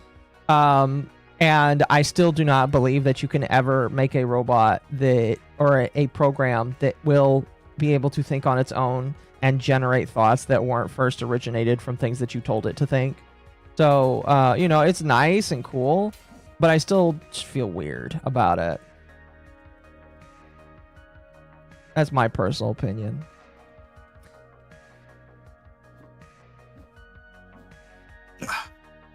Bite that, Luna. I don't know. There are normies calling Vito a pedophile. Why? What?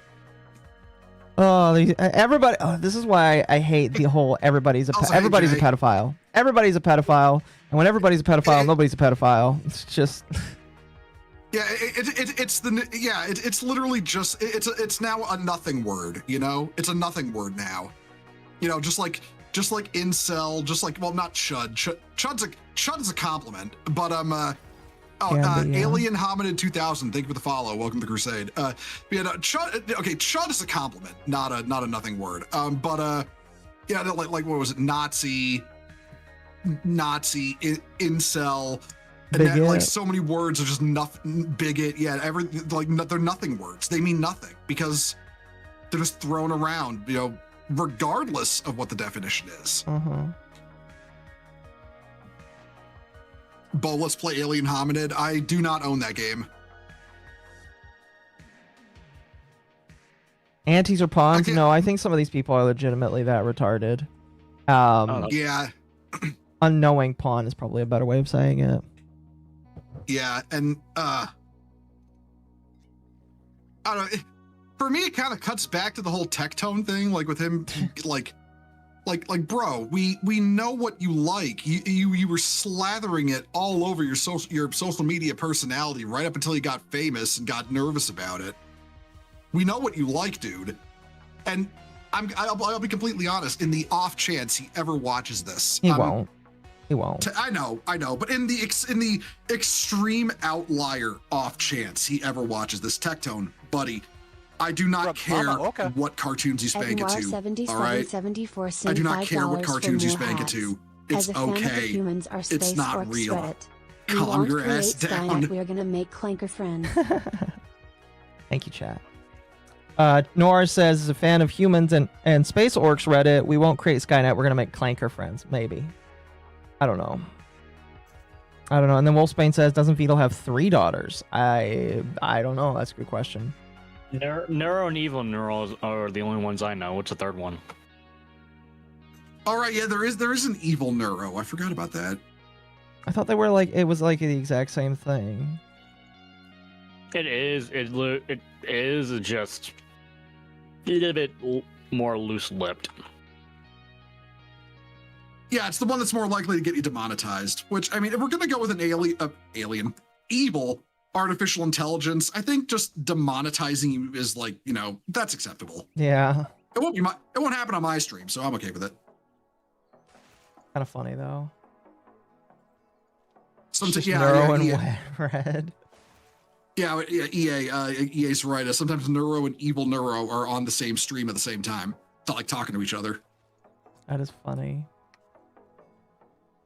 But no, going back to Tectone, I do think the funny thing is there is definitely a lot of hypocrisy where he tries to play the moral fiend and then everybody around him, like that retard on Twitter that was doing all of the AI stuff, he's like, oh no, obviously it's pedophilia. And it's just like, do you realize who you're friends with and who you like bump shoulders with? No, you don't. And that's the really stupid funny thing. The guy who got popular playing Genshin Impact talking about how he wants to bang Klee.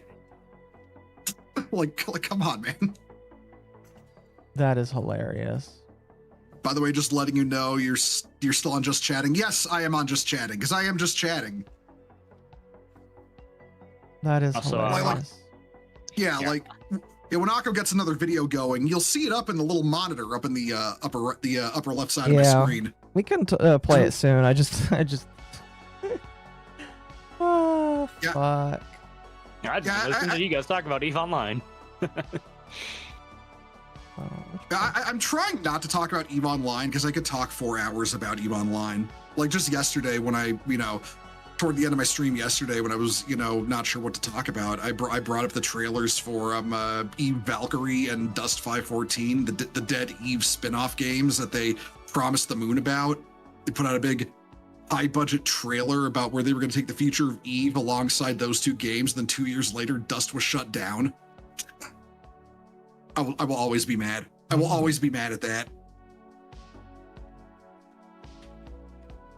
Merry Christmas. Merry Christmas. Merry Christmas. What if it was Mag or Atari cosplaying as Klee? I mean... No, Gabby, no, well, do not. Okay. Well, I mean, first he of is all, small if enough. it was Atari cosplaying as Klee, would. If it was...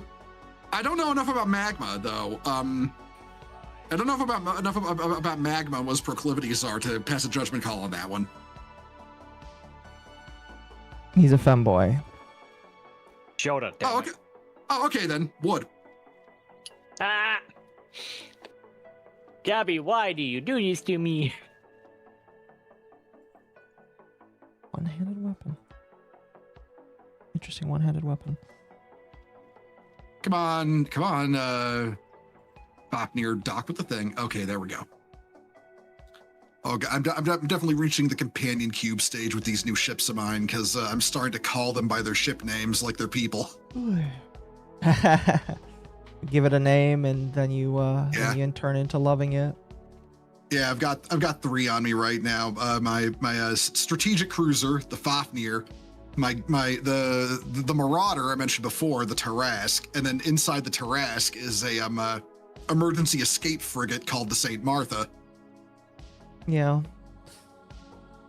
Oh goodness, I'm gonna stretch for a moment, chat. I am ready. Reminds me, I should... Sorry, go ahead. I was saying I should just get the St. Martha out and go sell some shit, fly it back to our main base.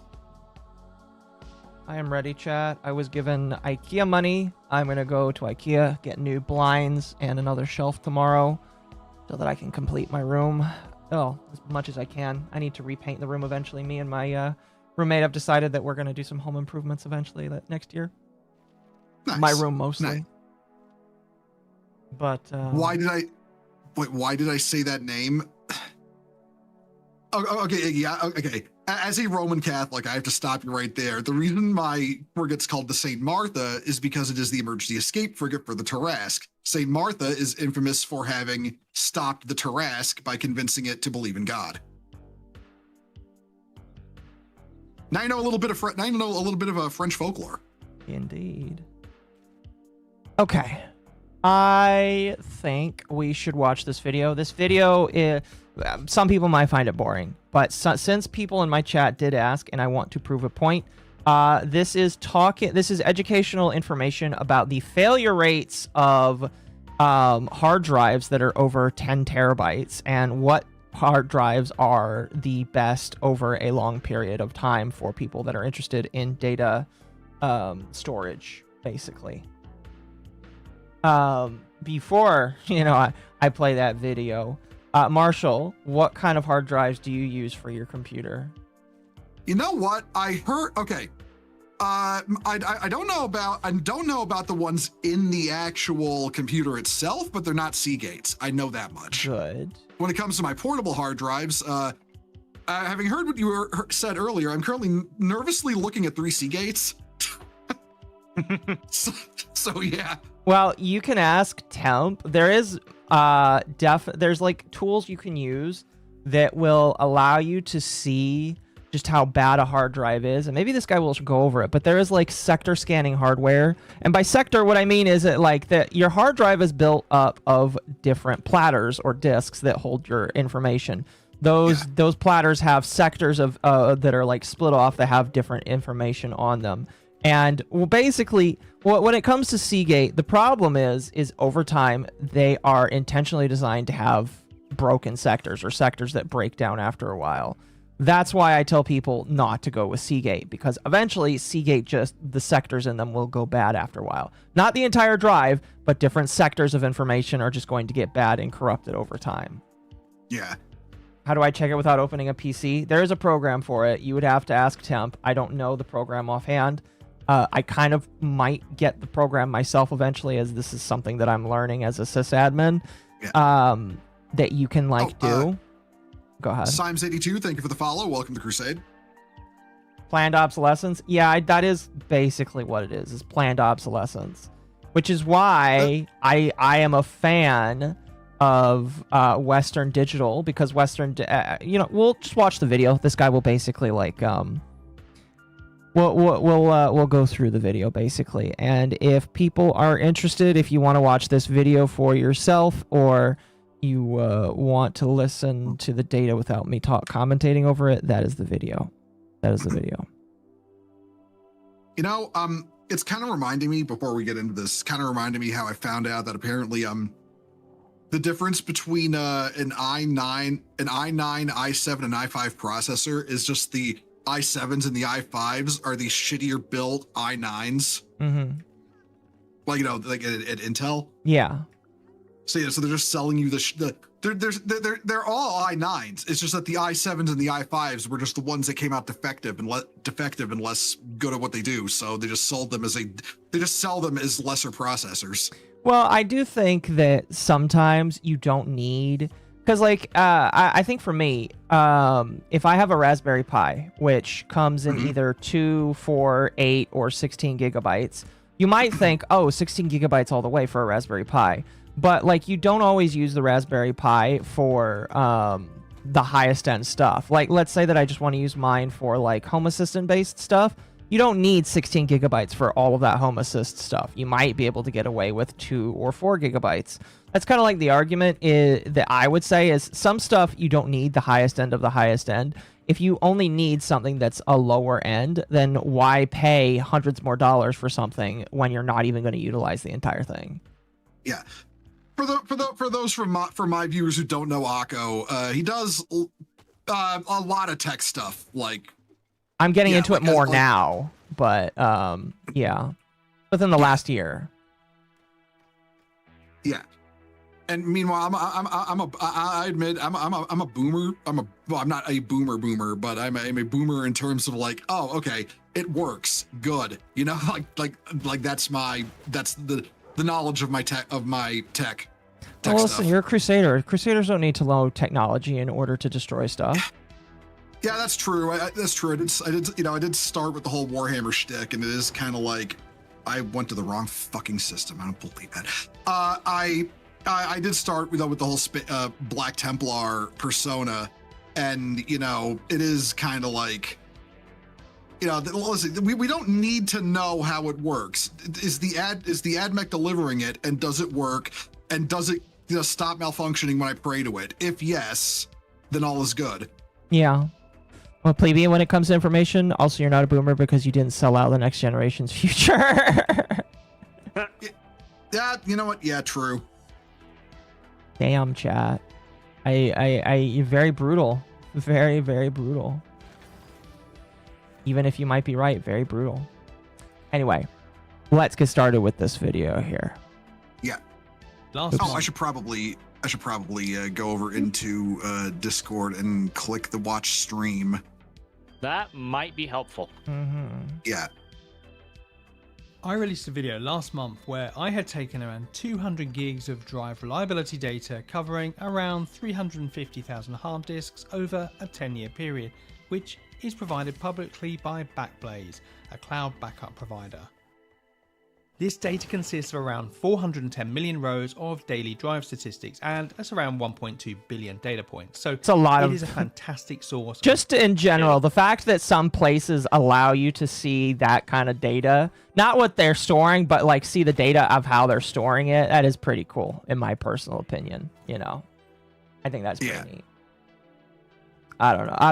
I think as somebody that's like gotten deep into technology and is learning about networking and storage mostly has kind of been the most recent autism of mine. But just like somebody who's learning that, it like bewilders me like how little it takes for you to understand. And then once you understand it, it just feels like the entire world has been expanded in terms of technology. Yeah, like you're like trying to set up your own like server cluster or something, right? So I have a server. I have a server rack now, and basically a server is really anything you want on it.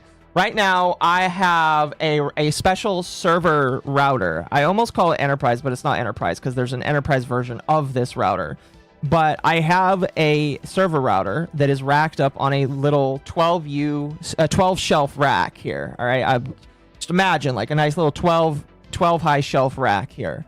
And on it, I have a router at the top. I have a network switch. Do you know what a network switch is? No. Okay. So you know what Ethernet is, I'm assuming. I do know what that is, yes. Okay. So Ethernet comes out of the back port of your router. However, the problem is most conventional routers, we're just going to say that you have a conventional normal router that most homeowners probably have. Or if you are an apartment renter, some people might share that router with other individuals, and they may not even have that router in their household. Truth of the matter is, you probably have access to at least one Ethernet port. Is that correct?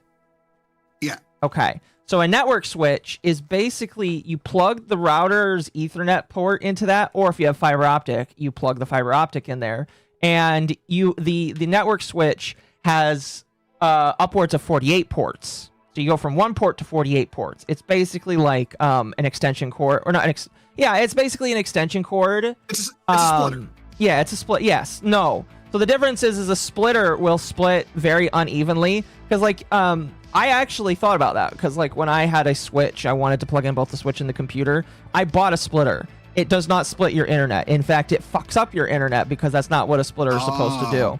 No, a network switch, what it will do is it will actually evenly split your internet between different devices based off of their needs, if that makes sense. Okay, yeah. I'm following you now. I'm following. Do not buy a splitter, all right? If you need to split your Ethernet between multiple things, you can, I'll even show chat, I'll go to Amazon, but I have to be careful about, never mind, it shows that I live in Portland, so hold on. TP link. TP link switch. Here, I'll bring up a TP link switch for you, chat. It shows me, does it show me as living in Portland? It does show me as living in Portland, so that should be, as long as I don't ask for my address. All right, so chat, this is a network switch, and here, I will actually just copy and send you I will send you the link to this here. Don't open it on stream, because it might show you where you live if you use Amazon. Okay. Yeah.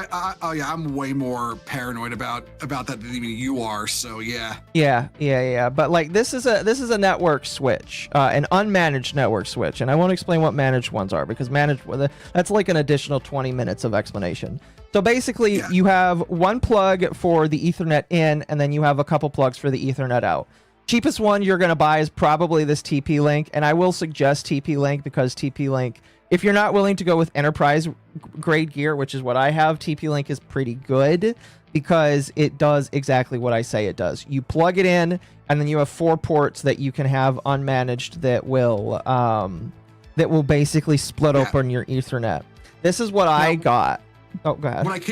I am showing the screenshot of it, though. I put the screenshot on a different tab, so I'm showing that for the people watching. It's that thing on the upper left. That's what Occo's talking about. Yeah, that's an unmanaged switch. It's what you're talking about is a no, chat. No. Let me show you what a splitter is, because I bought a splitter.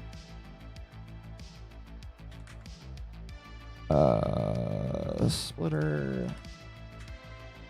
Chat, there's a bit of a difference. All right, there's a bit of a difference here.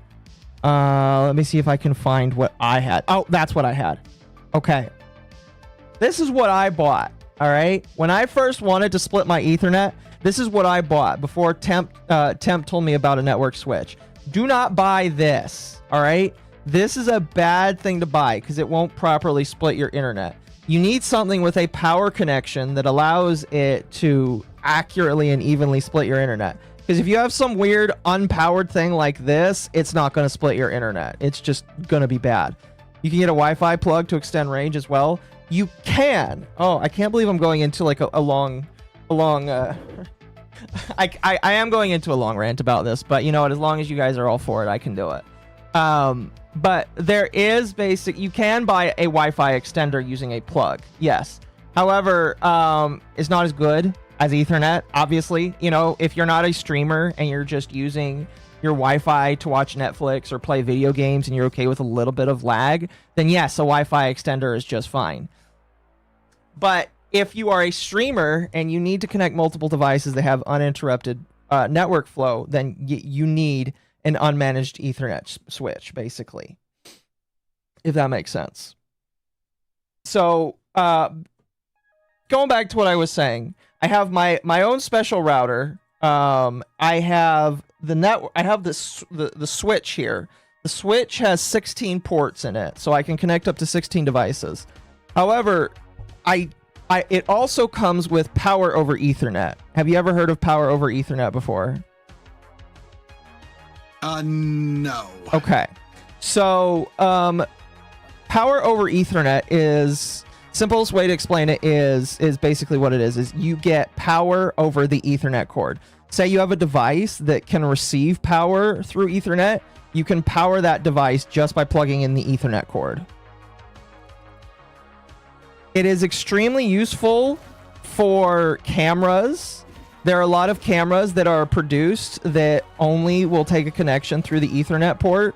So let's say that I have a nice outdoor camera and I don't want to drag too many wires out there. If it has power over Ethernet capabilities, this network switch will allow me to power that camera with just the Ethernet port. It's very useful when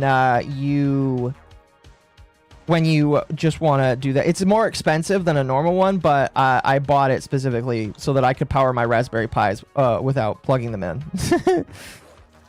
If that makes sense.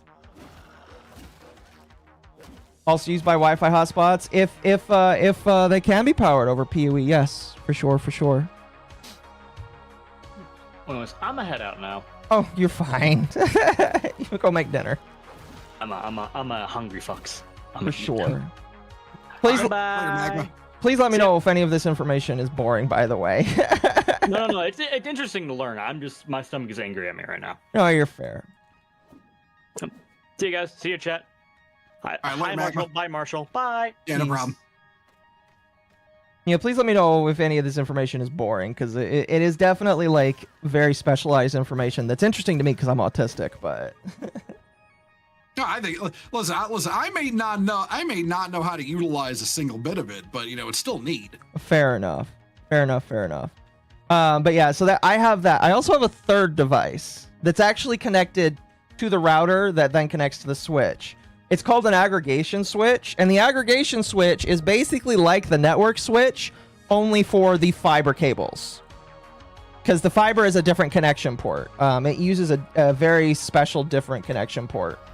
And so I have that port, I have that specifically because your regular Ethernet cables, most of them when connected to devices won't go above 1 gigabit, if that makes sense.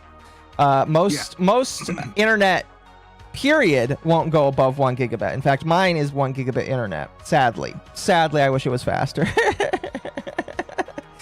But you can have up to 10 gigabits of internet speed through specific Ethernet cables, which are called the RJ cables. Or if you have fiber optic cables, they can go up to 25 or even 100 gigabits of internet. However, 10 is kind of like the max that I kind of want right now. I can't going above 10 is asking for business level internet speeds, which I don't think I'll get where I live because I don't live in a business building. But I use the aggregation switch because it passes through at 10 gigabits of speed per minute, and the only reason why I bought it is because I have network storage, which is basically storage, but not inside your computer. It is basically its own little computer where the only purpose is for you to access the, like Google Cloud and how Google saves your data in a cloud, right? Yeah.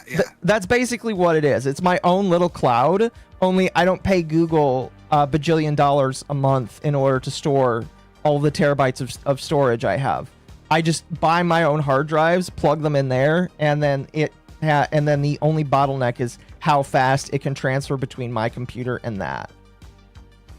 So the reason why I want 10 gigabits of transfer speed is so that I can transfer a video extremely quickly in between my computer and that. That's the only reason. Yeah. So if you got to move like if you got to move like a 10, 20 gigabyte VOD or something, it doesn't take like 40 minutes. Yeah, basically. So right now, I tried to go to Best Buy, and Best Buy is useless for this kind of stuff because I really wish I lived near a Micro Center because Micro Center has this kind of stuff. But like, what I want is a network card that I can plug into my computer that will allow my computer to talk at 10 gigabits of internet speed. I then want to connect that to the aggregation panel, and then the aggregation panel will transfer to my network storage at 10 gigabits of transfer speed. That's what I want. You just have all the speed. Yes, pretty much. And what's funny is that speed will literally be useless outside of the of my little network. My little network, the biggest bottleneck is it's 1 gigabit of internet speed. Period. It can't go higher than that. Eventually, I've been told that we'll get a fiber connection that I believe goes up to 6 to 8. They don't go up to 10, sadly. I was like, why can't we go up to 10? They're like, I don't know. I was like, okay, fine. But it is kind of useless for me to have all of this if I want faster internet speed because the internet service provider is stuck at 1. But it's still pretty fun to say, yeah, I spent a couple $100s to allow my videos to transfer faster so my editor can work on them sooner. I mean, yeah, that's I don't have an editor, but I can imagine that would be very useful. Getting the video to them quicker. Also, hello, Tectamento. Trench Crusade? No, we're talking about things that are relevant. Trench Crusade. But yeah, I say all of this just because that's what I'm learning. But yeah, so I do have a rack. It is slowly building. My plan next year is to 3D print a little shelf for my Raspberry Pis to go into this network rack. And then my goal is to cluster the Raspberry Pis together. Because when you mention cluster, technically the answer is yes, I am working on a cluster system. But a cluster of computers it's basically building a supercomputer. That's kind of what a supercomputer is a cluster of computers. However, a cluster of computers, they can't, it's like, so basically what it is you let's say you have one CPU that has like 4 cores and only so many threads. Well, if you add another computer that has the exact same specs, now you basically have doubled it. But you can't just do anything you want with multiple computers clustered together. You can't play a video game like that because video games aren't made to be played on multiple different computers because of how people create video games, if that makes sense. So there are very specific tasks that you can only do with a cluster of computers. And my goal right now is mostly learning, but eventually I want to figure out something fun to do with like 10 to 20 Raspberry Pis hooked up to the same system. And then what you got to do when you got it all set up is build the black wall to keep the AIs out. Yes, pretty much.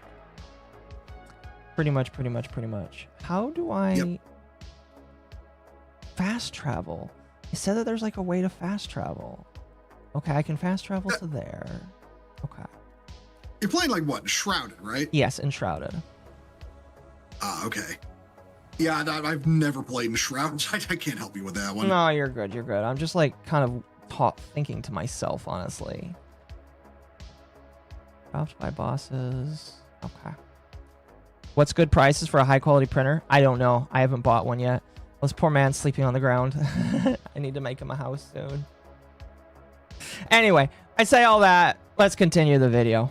Real world drive reliability data, and I will link the sources below. By the way, here, I'll blow this up for chat here so you can see. Those are all 3.5-inch hard disk drives. That's a lot of hard. Oh, I still get like salivate when I get, because like I hold Amal's backup drive because she wanted a backup drive for her stuff, and she bought a 12 terabyte backup drive. Holding a 12 terabyte backup drive. Do you know how heavy hard drives are? I would imagine pretty heavy, yeah. So a regular 1 terabyte hard drive is not that heavy. A 12 terabyte hard drive, oh my gosh. I was not expecting it to be as heavy as it was. They're heavy. And I imagine a 24, because I have somebody that I'm thinking about working with, and I told them, if you want me to back up the amount of storage that you want me to do, I recommend a 24 terabyte hard drive. I expect that those things are going to be fucking heavy. 12 has to be huge. No, they're all the exact same size. It's just the platters have more on them, if that makes sense. And yes, if you want a 24 terabyte hard drive, you're gonna spend $500 on that. It's expensive, very expensive. You have a 4 terabyte hard drive. Yeah, I've got a 4 terabyte and a 2 terabyte solid state in my main computer, and then I've got like a 6 terabyte external, and then I've got 2 other externals that I don't have plugged in right now because I'm not really using them all the time. Yeah. Yeah. What do you use the external ones for? Mostly just storing stuff that I want to keep a hold of. Fair. Mostly, mostly entirely legitimately acquired stuff. Yeah. Fair enough. Yeah, my recommendation. Thank you for the 5 chat. At Noir7774 discovered Mom has milkers and gave $5. But if we keep the AIs out, I won't be able to meet her, and I want a voice in my head that calls me Stud Muffin.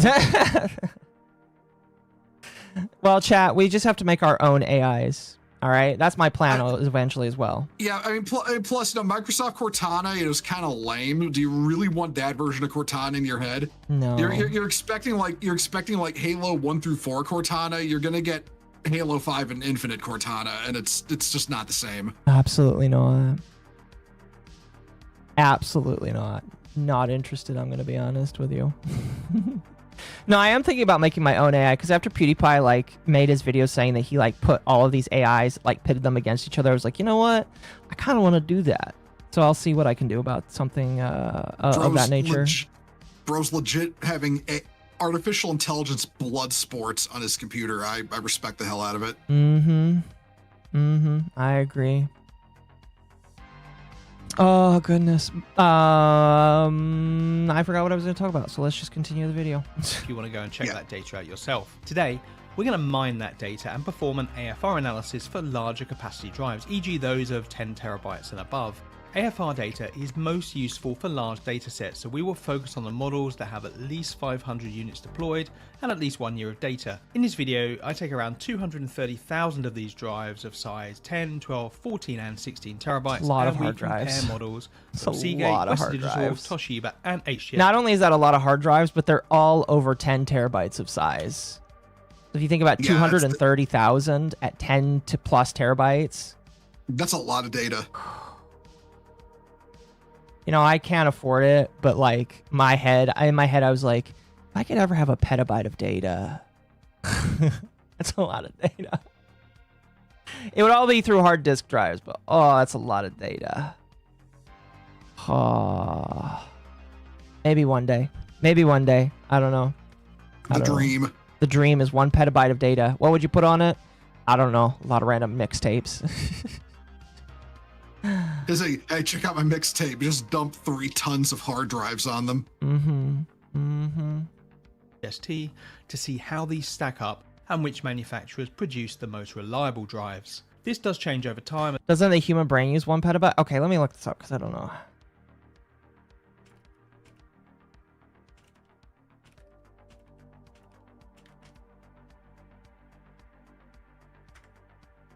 Let's see. The human brain storage capacity is estimated to be 100 terabytes to 2.5 petabytes. It's good to know.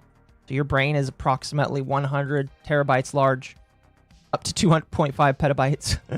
You know what? I'm actually writing that down as we speak. I'm actually working on a sci-fi setting that is actually really useful information. Oh, that's all. Yeah. No, for sure. Good to know. Your brain is this big. Oh, all right, let's continue. As we will see, and it's heavily influenced by some bad models that had high failure rates. So I will give all the context by breaking it down by model and providing time series data so we can see how AFR changes over the lifetime of these drives. And we can then compare data from these 18 different disk models from these 4 vendors and gauge how these compare. The Backblaze data doesn't contain AFR data, it has to be derived from this information, so quite a bit of work is required to turn the raw 410 million rows into graphs that tell us the story. So when we talk about failures, this is an example of what a bathtub curve looks like. It shows that it is common to have early failures which can show up as DOAs if QA isn't good enough, or can be caused by logistics problems such. Have you ever had a hard drive that's just dead on arrival? It's very frustrating.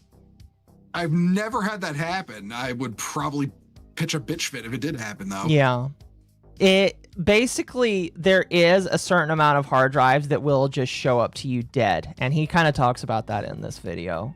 It's really sad when that thankfully, you know, most places that you buy hard drives from will like do have a certain amount of return if your drive has failed. They may ask to test it, but like a lot of places will replace the drive if it has failed. It's just really sad. But yeah, this bathtub curve just like it's like an analysis of drives, how good they are, and when they're expected to fail, basically. Space King loves most of you except for the girls. Yes. As inadequate packaging, or someone simply drop kicking your disk at the courier facility. Other than kinetic damage, these problems can be caused by component failures or assembly defects. And it's true that with disks, you might expect a higher chance of drive failures within a month or 2 of deployment. Next, we have a phase of random failures, which tends to be fairly flat, and depending on the design life and quality of the product, this phase can extend for a long period of time. If your disk reaches this phase, it typically has a lower chance of failure. Happy days. And eventually the disk will just start to wear out. Spinning disks have moving parts, servos for heads, motors for the rotating platters, and bearings. There can also be magnetic degradation of the platter substrate and material wear, leading to tolerances becoming worse in moving parts such as the head assembly. Head crashes, bearing failures, bad sectors, increased vibrations can then be the outcome, and at some point the drive will just fail. This all leads to an upward trend in failures, and when this phase happens, it'll tell you what the reasonable expectation might be for the average drive life. In truth, every drive model will produce a different curve, but the shape of this curve gives you a great impression of what to expect from an average drive and how reliable the model might be. But as the back end of the bathtub curve indicates, AFR does increase later in life, and that failure has become more and more likely. So let's talk about AFR specifically and why more data produces more robust information. So AFR is an abbreviation of the annualized failure rate, and in basic terms it tells you the percentage chance that any given drive will fail in the course of 1 year. So if you own 20 drives and the AFR is 5%, you can statistically expect that one of those drives will fail each year. That sucks. However, by the way, there are 2 problems with it. That really sucks to hear. Yeah, that, I would say, even as somebody who's not educated in this topic, that sounds bad. Yeah. Oh, I would really be upset. Thankfully, now I do believe that this failure rate is higher the more, well, I think that it like gets worse the more drives you have, or no, excuse me, it goes down the more drives you have. And I do believe that the higher capacity ones typically have a higher failure rate than ones that might not have as high. Because like I've had a couple of 1 terabyte ones that are just fine, and they've not had any issues. Well, I assume they don't have any issues when Temp last checked it out, but like there is literally just, if you have 20 drives, chances of one of them failing in 1 year is a statistic that you have to pay attention to, and it's kind of sad. And it's the thing that kind of alleviates that though is how they're made, the company who makes them, and the care that they put into them. And each company is different in that respect, if that makes sense. Yeah. And apparently Seagate is really bad at it. Yes, he'll talk about the statistics for Seagate in this. Yeah. He'll talk about the statistics for every major brand that makes hard drives. And by the way, these are hard disk drives, not SSDs. SSDs have their own different kinds of failure rates, but typically SSDs are better because they aren't using disk platters and moving parts. They are literally less just mechanical parts. There are no mechanical parts. It is literally no mechanical parts. Yeah, SSDs are no mechanical parts. They are literally just hard memory, basically. Yeah, no moving parts to break. Yeah. Keep the thing. I have to go AFK really quick. Just keep the thing going. I will be right back. Sounds good. First of all, this would be based on averages, and your drives may fail sooner or later. Just because your drive's AFR is 1%, meaning only 1 in 100 drives would fail in a year, it doesn't mean that your drive can't fail on day one. These are probabilistic failure rates and not deterministic ones. And manufacturers quote a fixed AFR for the drive. For example, 0.35% is quoted by all the manufacturers for drives we're looking at today, but real AFR numbers change over time. A drive that has been running for 10 years won't have an AFR of 0.35%, and as we will see, that very few of the drives we look at today ever hit 0.35% at any point during the cumulative data. And quickly on that topic, I calculated failures based on weekly data in this analysis. The shorter the time frame, the more granular you get, but also the more lumpy the data begins. So, to stop this being too spiky, I've used cumulative data, and this means that for each week we consider the entire historical dataset, providing the line graph of a progressive lifetime AFR. This smooths the curve. SSD use now SATA for movies, things you don't nonstop use. Yeah, so here's what I will recommend to people. Hard disk drives, the ones with the splitting platters, are made for deep storage. So we'll say things that you don't use on a consistent basis. I don't recommend anybody use hard disk drives for things like video games, because you use video games, I would at least assume if you have it installed, on a pretty consistent basis. So if you have video games that you play often, you don't use a hard disk drive or an HHD. Those are typically better for SSDs, because SSDs... All right, I returned. Welcome back. I'm explaining why you don't put video games on hard disk drives these days. Okay, gotcha. Because also, hello, feet of cheese. Hello there. How you Feet of doing? cheese. That is a name. That is quite a name. Gavin Uwu. Thank you for the follow. Oh, that's Gabby. That's Gabby right there. Gabby. If Gabby likes you, be afraid. Oh, right. Gabby's the one who did those Doros. They did the Doros, yes. They also. Yeah. Thank you for the Doros. They're hilarious. I turned some of them into emotes on my stream. Nice. Yeah. Oh, hey Salt, how you doing? Gosh, don't fall. But yeah, as I was telling people, you don't use hard disk drives for things that you're going to use often. Hard disk drives are created typically for, or at least these days, people will use hard disk drives for things that you don't access often or want to store in long-term backup, like video VODs that you're not going to always be accessing, if that makes sense. Yeah. Like that way you're using the moving parts less, you're wearing it down less, it lasts longer. Well, it's just slower overall, too. Yeah. And when you're, gaming, you're using the solid state drives, which have no moving parts, so you're not wearing down your computer as fast. Well, it is that is obviously a big part of it, but it's also just that because it is a solid state drive, the read speed is 10 times faster, and you're able to access it faster, and they're made for fast access use, basically, if that makes sense. Yeah. That's why a lot of people these days, or a lot of game studios these days will recommend that you do not put your video game on a hard disk drive, because it's not going to read or write as fast. Yeah. And a lot of these games need to be able to access all of the data in the game fast. Yeah. If that makes sense. Bigot Barry, thank you for the follow as well. How much is a 2 terabyte SSD? Salt wants to know. A couple $100, and they're going to go up in price because of the Samsung changes. It depends on if you want an SSD or an NVMe, because they are both different. So we'll take a Western Digital 2 terabyte NVMe. What is the read rates? An NVMe Gen 4. So I don't think that's the most recent one. A 2 terabyte is $200. It's actually a pretty good price, actually, now that I think about it. Yeah, $200 for a 2 terabyte NVMe. But that's if you have the slot to plug in an NVMe. Most people, their computers will have something like SATA ports, and you won't be able to plug in through SATA. At that point, you have to get a different kind of SSD. But yeah, if you want an NVMe, 2 terabyte, you're looking at probably maybe 250 for normal, and it gets good speeds, like as opposed to an a hard disk drive. Let me see if I can find what. Hello, Usagi. Yeah, I'd say we're having fun right now. We're talking about tech stuff. A normal hard disk drive, they can do between 80 and 150 MBS. So 150 megabytes per second at max.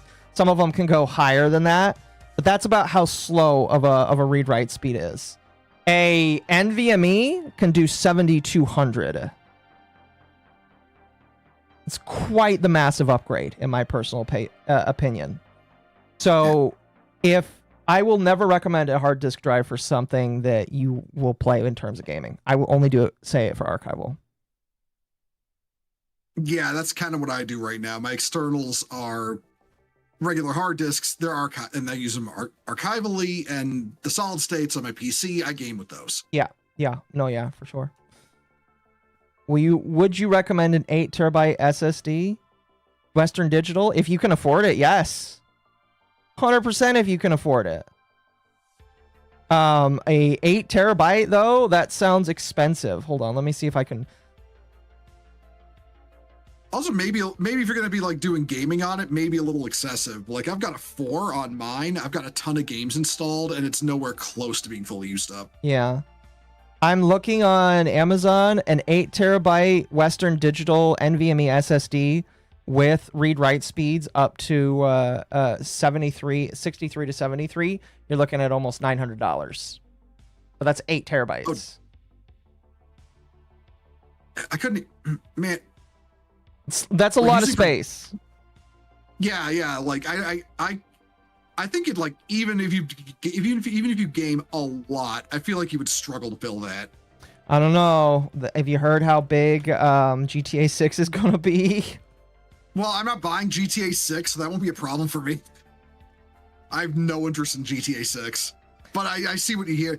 But yeah, I know. Like, what was it? What did they say it is? 300 gigabytes. 300 gigabytes compressed.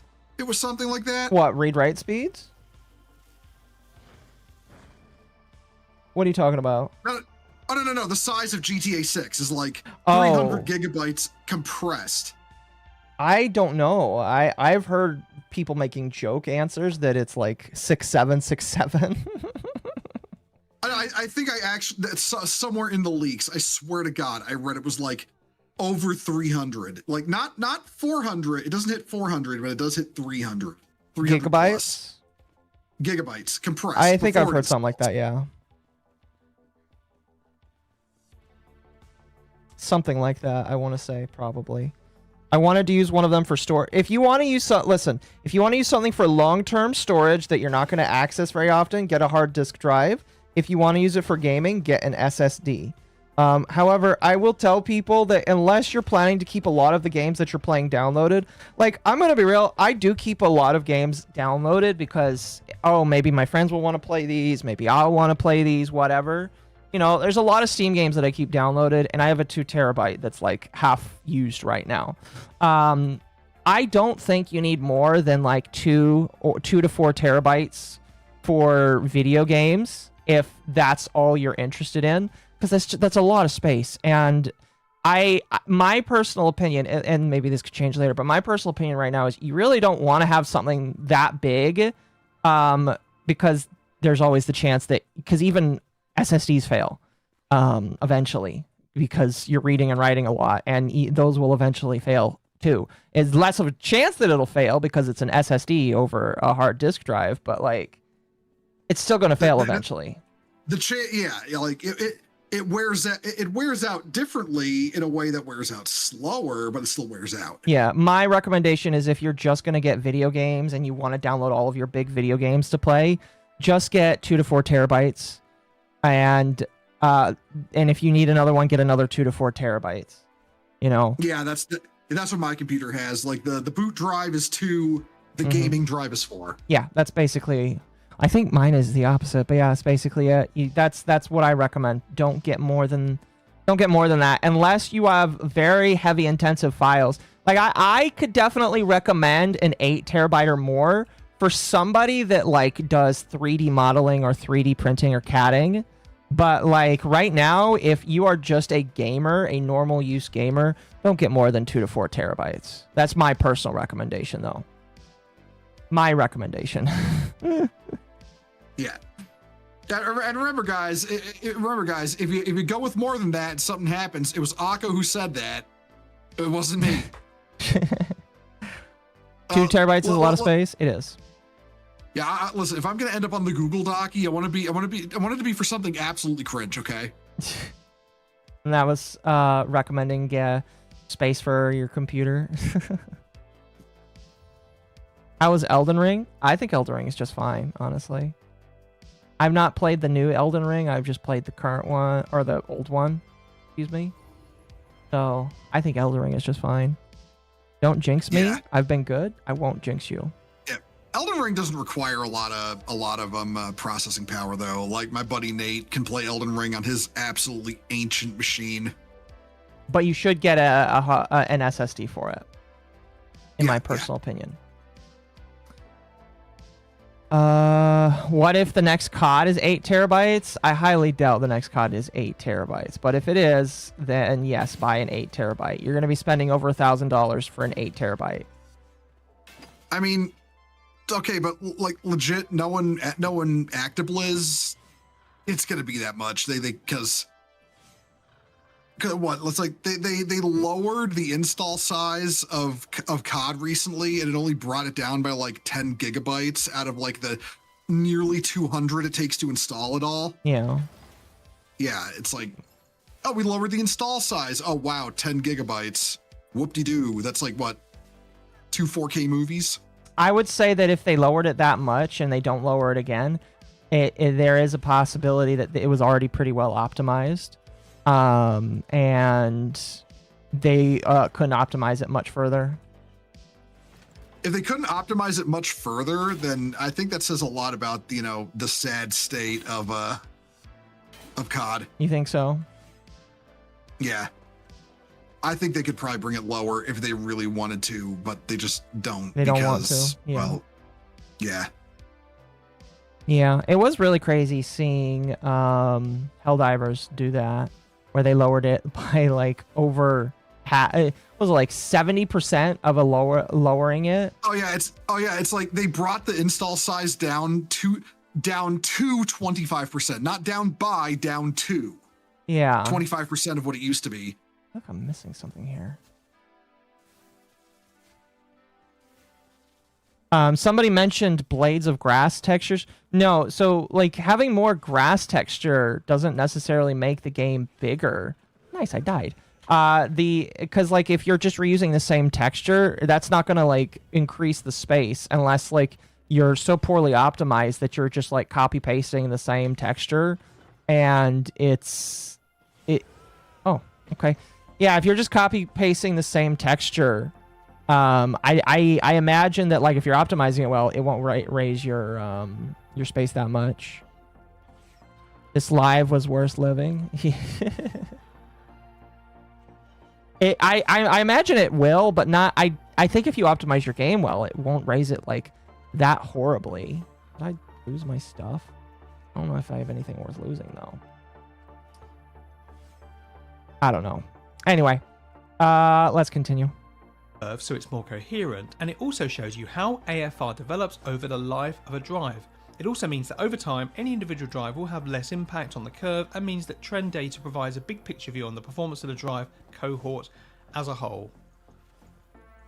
So let's quickly review the drives we're going to look at today, and the criteria I highlighted leaves us with 18 drive models where we have reasonable data to work from, and these are as follows. So from HGST we have 3 models from the Ultrastar HC520 series, and these are branded HGST, but HGST is a subsidiary of Western Digital, so the model numbers also match WD model numbers. We have 3 different 12TB models here with different features, and in total there's 27,000 HGST drives in this group. So from Seagate we have 7 models, and these range from the ASUS X10, X12, X14 and X16 ranges, varying from 10 to 16 terabytes. Seagate is the largest deploy base at Backblaze, and the drives we look at here total 115,000 units. We then look at 5 Toshiba models from the enterprise capacity MG07 and MG08 ranges, again with varying features. Backblaze. Avenged, thank you for the raid. Welcome, everyone. We're learning about memory and memory capacity right now. Hello, Raiders. Avenged 900, how you doing? I hope everybody feels like they're learning a little bit today. I want to make sure that everybody learns as well as has fun here. Yeah, we're learning about technology and how the people who make it are screwing you. At least some of them are. I feel like Western Digital does a pretty good job. I'll be real. This is my personal opinion, though. It has a lot of recent Toshiba drives deployed, and this cohort totals 65,000 drives. And then finally, we look at recent Western Digital drives, which are all from the Ultrastar HC530 and HC550 ranges. So these are really the same line as the HGST drives, but they're now branded Western Digital. And we have 14TB and 16TB drives here, and it's a total of about 25,000 units. So let's get straight to the AFR data to see how the models stack up. And in order to remove any problems from comparing AFR... How's the RAM situation? So ASUS is entering the RAM field next year to combat the loss of losing that one company that's deciding to leave. And that's good, at least. It's good, right? But they are the most expensive brand of stuff. They're like the king of RGB. So yes, it's good, but they're also probably going to have the most expensive RAM on the market. Yeah, but I mean, anything would be better than, was it $1,000 or more for DDR5 right now? Yeah, it'll definitely bring the prices down. It's just they're going to be the most expensive boys on the market because that's what ASUS is. Yeah. I still think that overall it is a net positive to have a company come out and say that they want to do that. And if they do, like, if to their credit, if they do actually do that and it's not like insane price gouging, I will probably, just to say that how grateful I am, I might buy their RAM and use it to make some sort of computer. Much less to just say that I built it. I don't know. China's making their own stuff. Well, I mean, like, they have to because we keep stopping them from buying it. So, that makes sense, honestly. Anyway. AFR on disk with different service lives. This graph is based purely on drive age and not based on dates. This means that the disks are arranged into data points based on their power on hours and failure counts. So the comparison is the number of drives that failed, for example, at week 100, with the total number of drives that were at 100 weeks of power on time. Many drives are between 1 and 5 years old, so may not have reached that final phase where failure rates increase. If the curve starts to climb earlier, it suggests that drives are failing earlier, and I use 5 years as a baseline as this is the stated warranty period for all of these enterprise class drives from all 4 of these manufacturers. So it is worth stating, by the way, that the drives he is going to be talking about are drives that may not normally be bought by the consumer unless you are using them for the purposes of deep storage. So yes, so like what you're doing. Yes, so it's data that I definitely like, but it's data that may not be as important to people unless it is probably a little bit more comparable because people can take this as an idea for just kind of like how the rest of the brands work. But it is important to know that the drives he is talking about are like not the normal hard drives. He's talking about, like, for Western Digital, they have blue, they have red, and they have black. So this would be like buying a Western Digital red, which is more for enterprise level data retention, if that makes sense. So it's just important to note before like we continue is that's the kind of stuff that we're looking at here. We're not talking about regular hard drives, but it could still be a little bit comparable, if that makes sense. On this graph, we can see HGST are represented by grey lines, Seagate by green, Toshiba by red, and WD by blue. And we will look at each of these drives as they're difficult to distinguish at first glance. So let's dive into the data, and for the HGST UltraStar HC520 drives, we can see that the earlier failure rates, and then we can see they settle down into a random failure portion. The older drives here are 4.3 to 4.5 years old, and the ALE 600 and 604 models do not seem to be moving into the worn out failure stage as yet, but the ALN 604 looks like it's starting that phase, starting from about 3.5 years of drive age. Now for the Seagate drives, the X10 NM86 drive seems to have a growing failure rates from around the 1 year mark, and its lifetime AFR is now settling above 2%, but it does have a relatively small deploy base at just 1300 drives. The remaining drives, which still total over 80% of the deployed number, does have an average life of approaching 6 years, so despite the 2% AFR, it's actually fairly impressive. These, along with the next drive from Seagate, are the oldest 10TB drives run by Backblaze. The ASUS X12 NM7 fleet, which is nearly 40,000 drives, is the one that was suffering from over 2% AFR even when the drives were only 1.5 years old, and in fact this drive model was nearly entirely decommissioned in July 2020 timeframe, presumably because the failure rates and that there was a known issue that was identified. This drive has been specifically called out by Backblaze as having a high failure rate. After the What he said there is now to be fair, these are decommissioned now. They're not being used anymore, but there were specific Seagate drives that had over that 2% failure rate, which was bad enough that they stopped using them basically. That makes sense. And they were the only ones on that list that kind of had that problem. Because like every hard drive will say that they have a 0.35% failure rate, but that one it was consistently having a 2% failure rate over a 1.5. Imagine you have like 100 drives, and at 1 year you're losing like 1.5 drives. That's horrible. At just 1 year. Oh. Majority were decommissioned. The remaining drives have been really stable, but there's so few left that reducing from 38,000 to just 1,300, that the remaining drives have not materially moved the AFR, and it's remained constant at around 2%.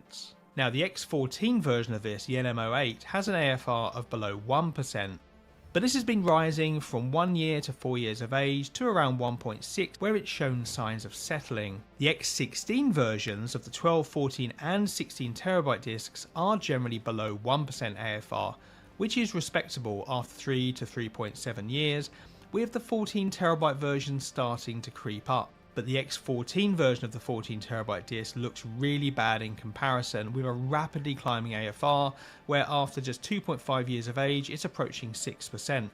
I'd say this is certainly a model that should be avoided. So it looks like there are some specific Seagate models which have been problematic, but the X16 series seems to be improved. That means that after 1 year, 6% of your drives will die. And if you have 100 drives, that's 6 drives. Oh. Okay.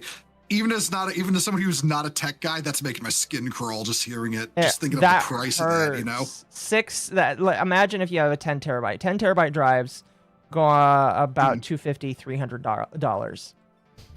You're losing 6 of those a year. Now, for a business, that might not be a lot of money, but as a personal individual, yeah, just setting up your own data stuff, like that's like. Christ. Yeah. A Christ on a bike. That's a lot of drives. And again, even let's say you had 10 drives. You're expected to lose maybe one of those drives in 1 year.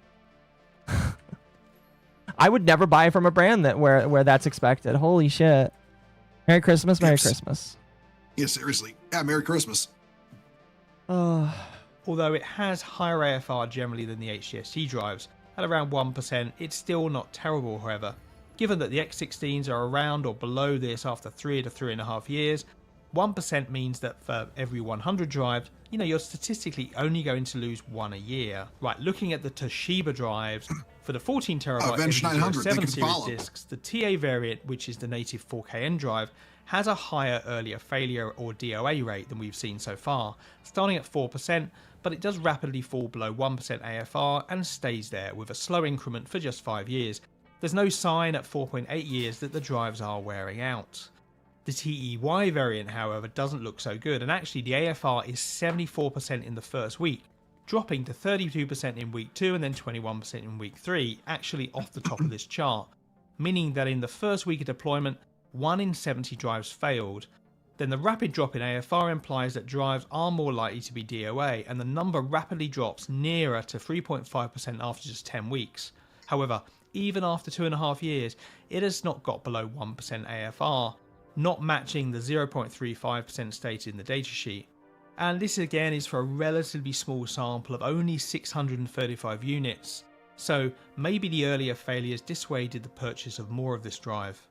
For the MG08 ranged 16TB units, the TA 4KN unit, which has 5,000 drives deployed, starts at 43% AFR also, but it falls below 1%. That's 43% of a chance of one of your drives failing in 1 year. Or just to be dead on arrival. Oh, that's terrifying. So you just buy the drive, and if you have like a 43% chance, it's just not it's gonna just work. a brick. Yeah. You just bought a $600 paperweight. It's what's funny about that though is that like the failure rate of it is really high in the beginning, but then if you can get past the initial period, it sounds like it slows down and has a lower failure rate after a couple of. You just got to get past the honeymoon phase and you're good. Yeah, you just pray for that first year. It doesn't just like randomly keel over on you. That is hilarious. Oh, I'm dead.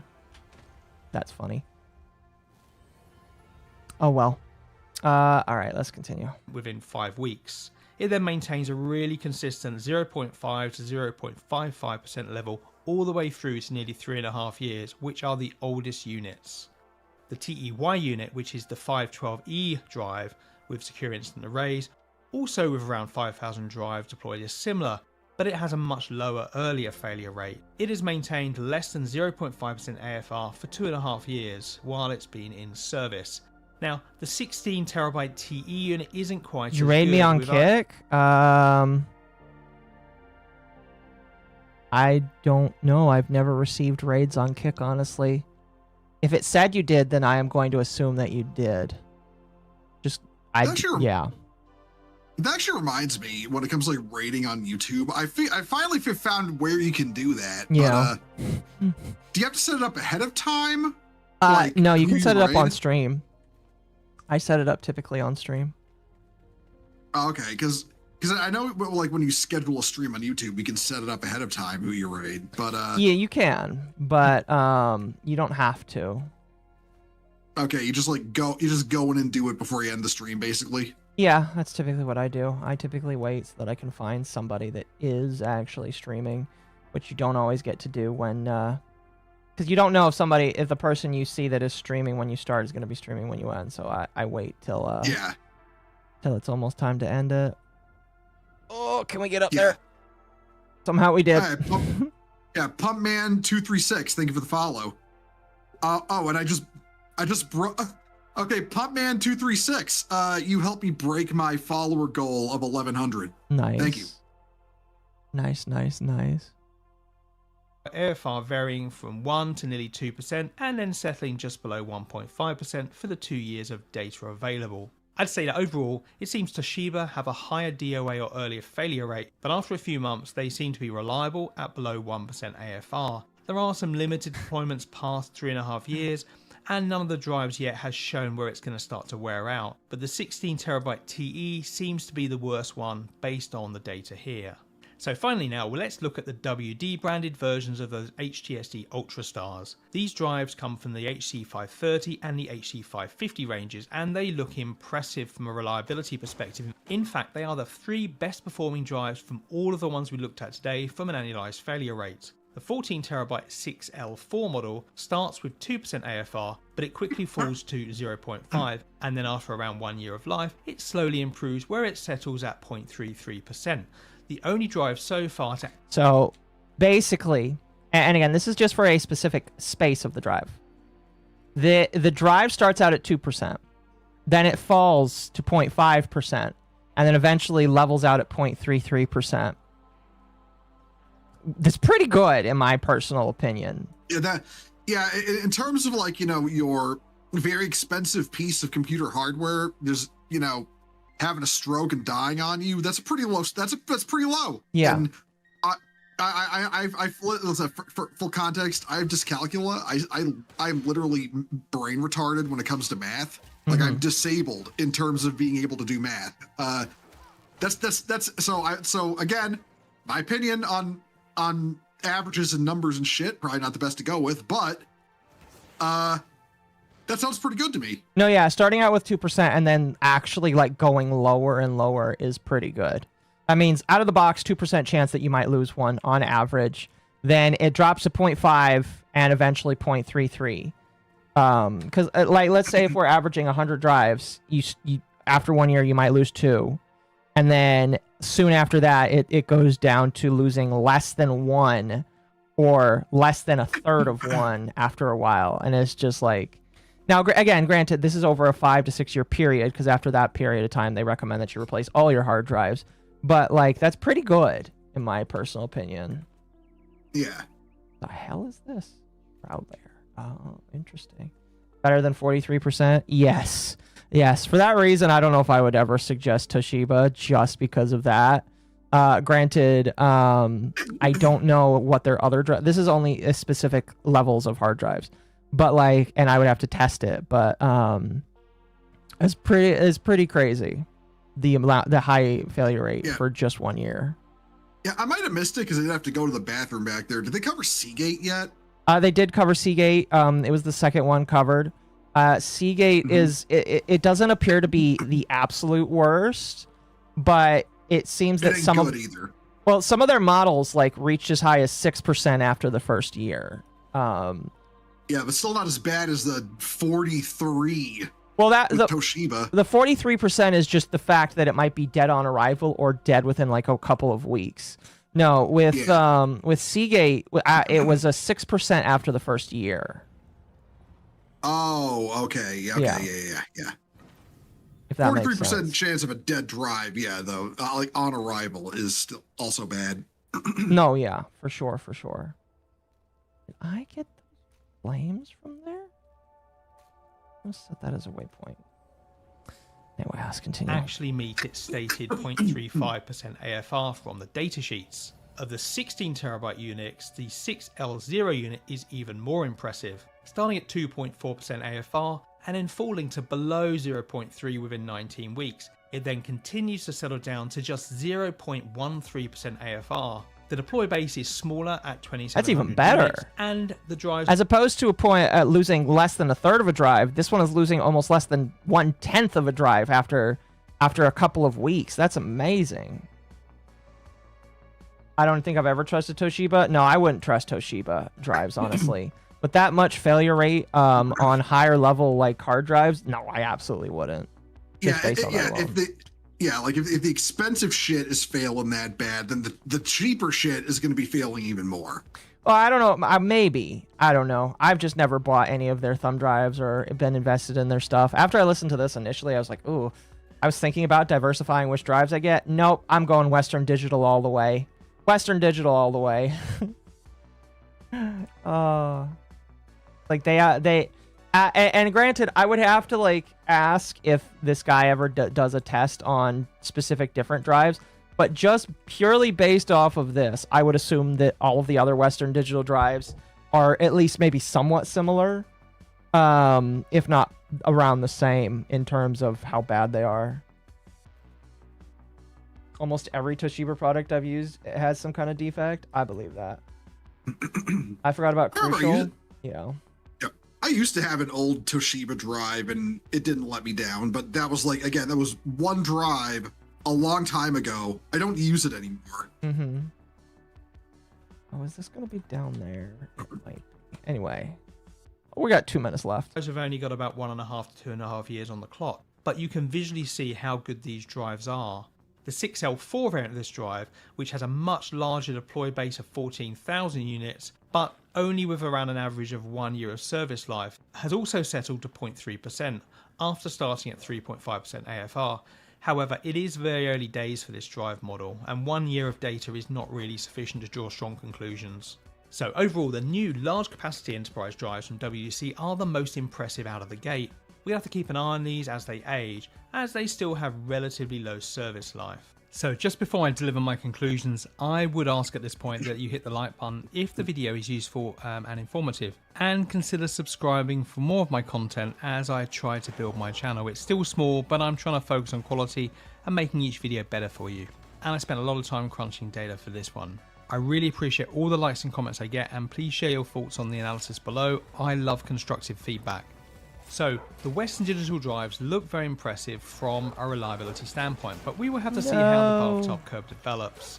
If they can continue to maintain this reliability up to the 5-year range, they will be true winners. The HGSD drives that precede them also look good, but what this really means is that the HGSD pedigree seems to have not only stuck with the drives following the WDC integration of HGSD, but they've continued to build on that quality.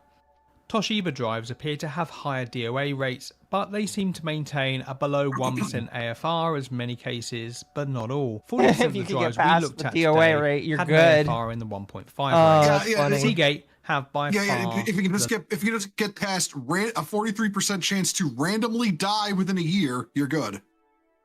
Man, that's funny. 1% AFR as many cases, but not all. 40% of the drives we looked at today had an AFR in the 1.5 range. Seagate have by far the largest deploy base and model variety, along with the oldest drives, but we see that historical AFR hasn't been as good, but this does seem to be improved with the X16 range of drives, given that the X18, X20, X22 and now the X24 range are available. We could hope that further improvements have been made to make them competitive with WDC, but the X16 range... We'll have to wait and see, I guess. I'm still side-eyeing my portable drive right now. Like, you ain't gonna fucking die on me, are you, you piece of shit? I spent like $200 on you. I would ask Temp, because Temp is the one that like knows. He would know, in my personal opinion, the drive software. But there's a software you can download that allows you to scan the different the different sectors and stuff and figure out how good or bad they are. Yeah. Also, hey, Dragon Ranger, we're talking about tech-related stuff. In this case, the failure rate of hard drives, and I've got, I'm doing space stuff in Eve in the background. Excuse me. I can't imagine coin flipping on a hard drive. Me neither. Me neither. Yeah, that is almost those Toshiba drives. It's literally just like, hey, I spent $500 on this fancy new hard drive. Let me flip a coin. Like, Christ almighty. Yeah. Hilarious. If I spent that much on one of these drives, brought it home, set it up, and it didn't work, you would see a news report the next day of a random like Best Buy or something went up in a nuclear explosion. Oh gosh. Well, hopefully not. Well, no, I don't own it. I don't own a nuke. It would just be the force of my anger. Yeah. 7 markers have been added. Ooh, where? Oh, I see. We are seeing a reasonable AFRs of around 1%, and the largest fleet size in 8 of these drives makes this data more reliable. The X16s have many drives that are over 3 years old now, and tens of thousands that are over 2 years old. So Seagate may not make the most reliable drives, at least based on the set of models we see here, but they're often cheaper than the competition, and Backblaze have... And that's why a lot of people buy them, because they are cheaper. Mm-hmm. They're not the most reliable, but they're cheaper. I'm not going to pretend I did a discerning search for a new portable hard drive. I walked into Walmart. I was like, that one looks affordable with a decent amount of storage on it. I'll take that one. Mm-hmm. Also, Dragon Rangers, that's what you think killed your desktop. Your hard drive stopped reading. Was it a Toshiba? That's a good question. Was it Toshiba? I don't know. I mean, also Dragon Ranger though. Your computer was kind of old, so yeah, there's that too. Like when you were suggesting what would I buy to upgrade it, I just told you buy a new one because there's probably nothing in your computer that is compatible with anything that currently exists. Mm-hmm. Merry capitalism. Merry capitalism. Merry capitalism. Yep. We like capitalism around these parts. Indeed. It's not crony capitalism. I'm good without that. Yeah. Or corporate capitalism. Yeah, but be careful. But don't say that, or else, you know, much like Johnny Silverhand, a bunch of really pretentious commies on Twitter are going to think you're a communist. Exactly. Yeah. All right, let's finish this out. Then I have to use a restroom. I've also stated that this is a major factor in model selection. It's not going to be by accident that they use and continue to use so many Seagate drives. So I hope this provides you useful data to help you inform your drive selection, and I look forward to seeing you in the next video. Okay, that's about it. So what did you think about that? It's interesting knowledge that has now made me somewhat nervous of my portable hard drive. I mean, portable hard drive, listen, I always recommend that if your drive is a couple years old, that you should think about replacing it if it has very important information on it. Yeah. This one's brand new. I basically got it for this computer, and I got the computer like in the middle of the year. What are you gonna do with it? Right now, like I'm just using it for storage. What are you gonna store on it? What do you call it? Movies, books. Some important data as backup. Mostly just media, though. You'd probably be fine for a year or two. You know, I would start checking the sectors on it after a couple of years. Yeah, that sounds good. I'm probably gonna. I do have the two older drives, still have to move some stuff off of them, but I'm probably gonna do that a little quicker now. Are they also Western Digital? Or excuse me, Seagate? They are. Let me look. One is a. One is a Toshiba, but this drive is ancient. But this drive is like ancient. So you won the lottery on that one. Yeah, I rolled well. The other one is this is also a Seagate. Okay. Yeah, I would get a again, ask Temp. He would know the thing that to get, and he would know kind of just like how to tell you how to check that kind of stuff, and then you can figure out if there are bad sectors on it. Yeah. I will have to ask Temp about that because, I don't, like I said, I don't pretend to know anything about tech. I'm like, I know what works, what other people who know more about it recommend me, and that's pretty much it. Yeah.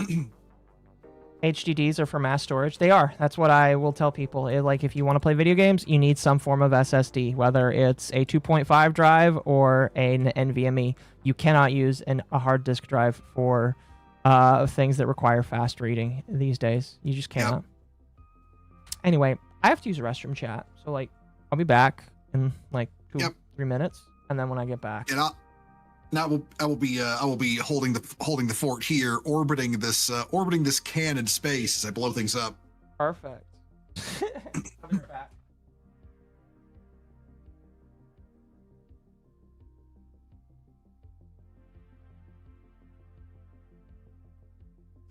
Wait. Yeah. So, you know, like I'm saying, I'm legit side-eyeing my Seagate portable hard drive now. I will probably look into a replacement as early as next year, maybe sooner. I will have to see. mostly based on price and stuff. I'll probably next I see Temp, I'm gonna have to ask him. Like, hey, I need a portable hard drive that's not gonna shit the bed on me in like a year. Or just like, Symes82PL, thank you for the follow. Welcome to Crusade.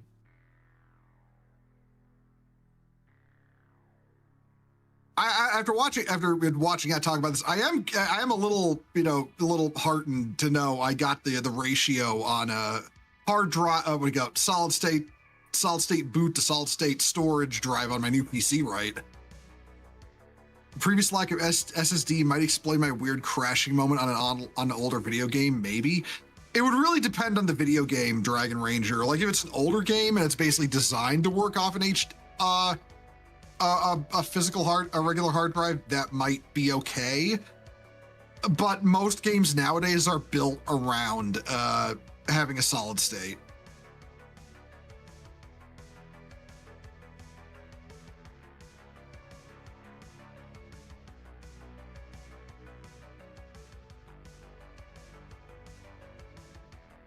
got my drones back. Yeah, I did.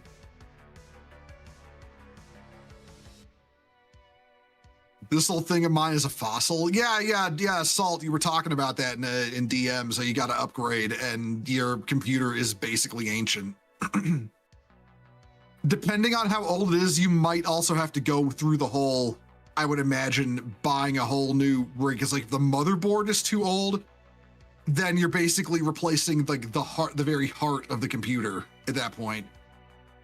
Or maybe the spinal column would be a better comparison, but you know what I mean.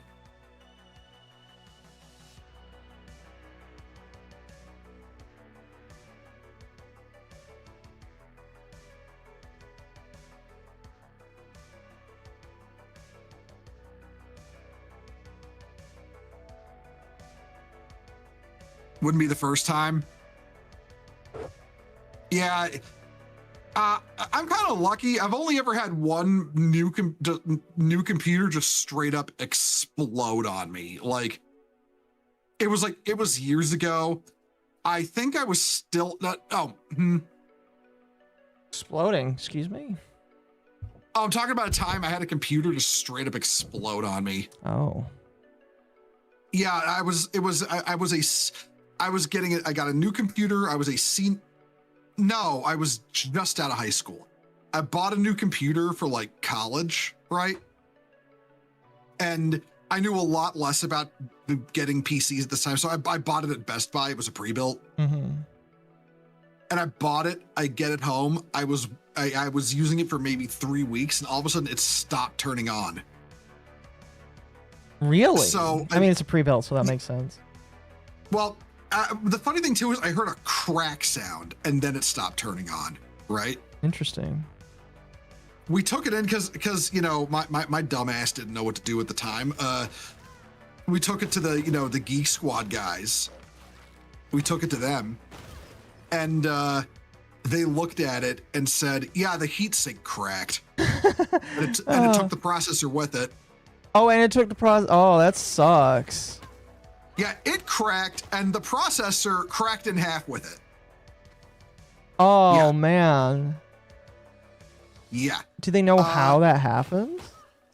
No, but I was fucking livid. Yeah, because that's a new processor.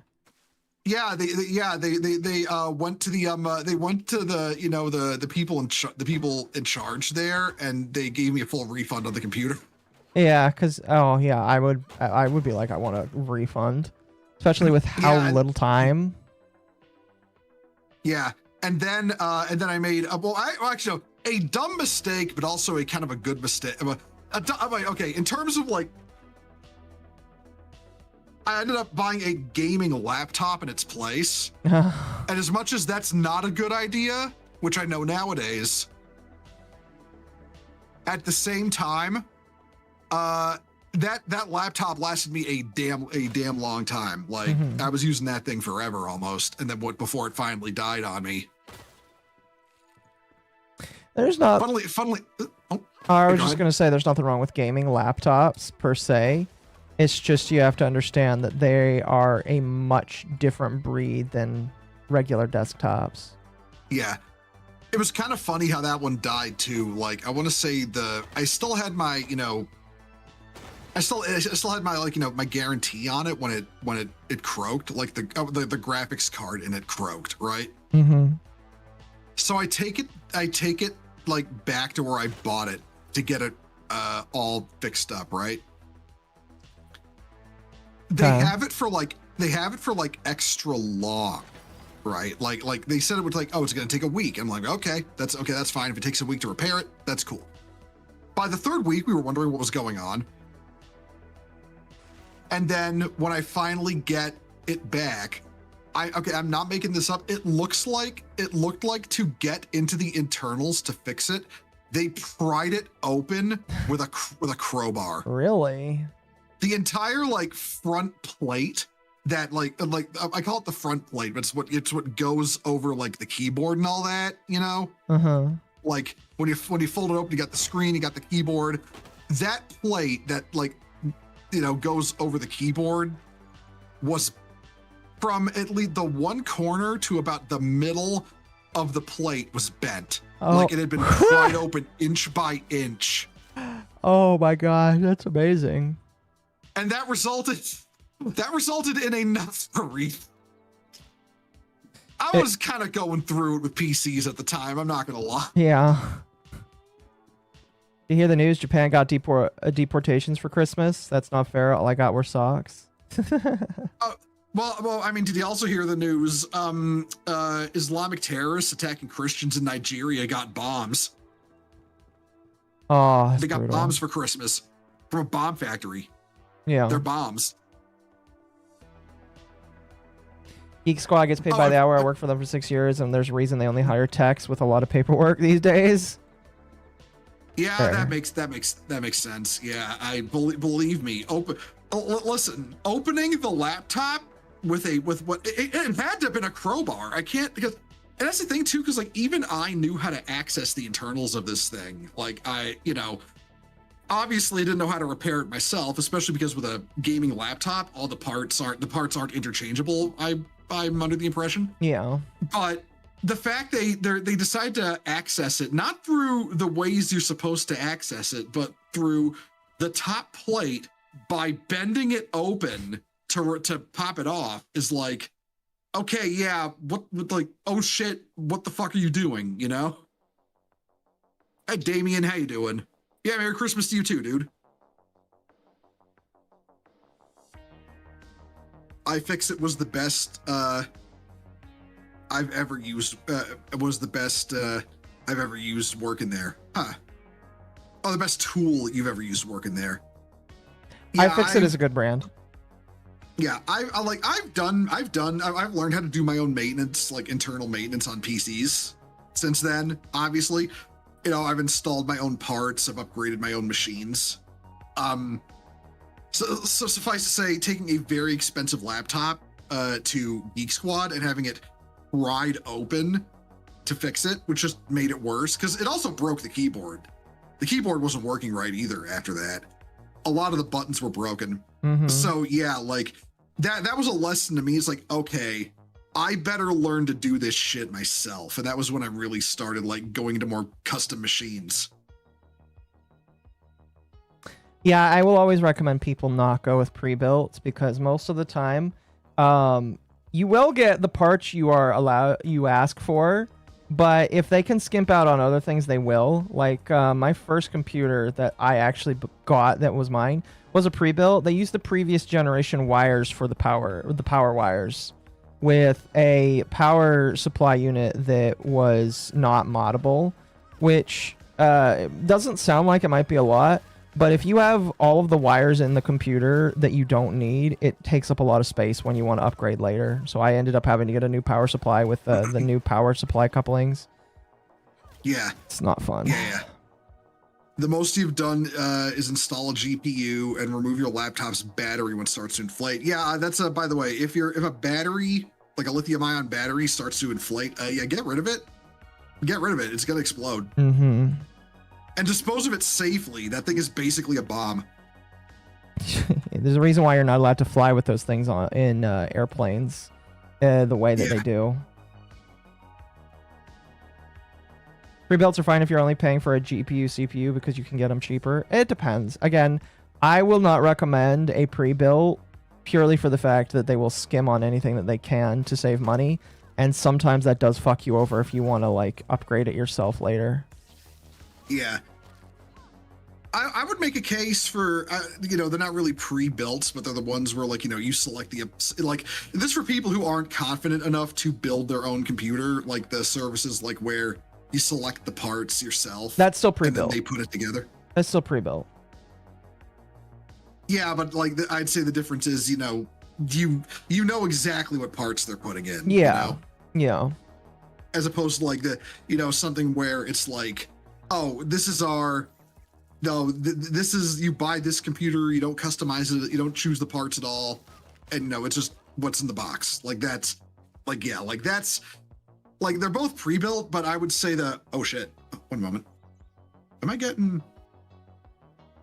am I taking so much damage? What the hell?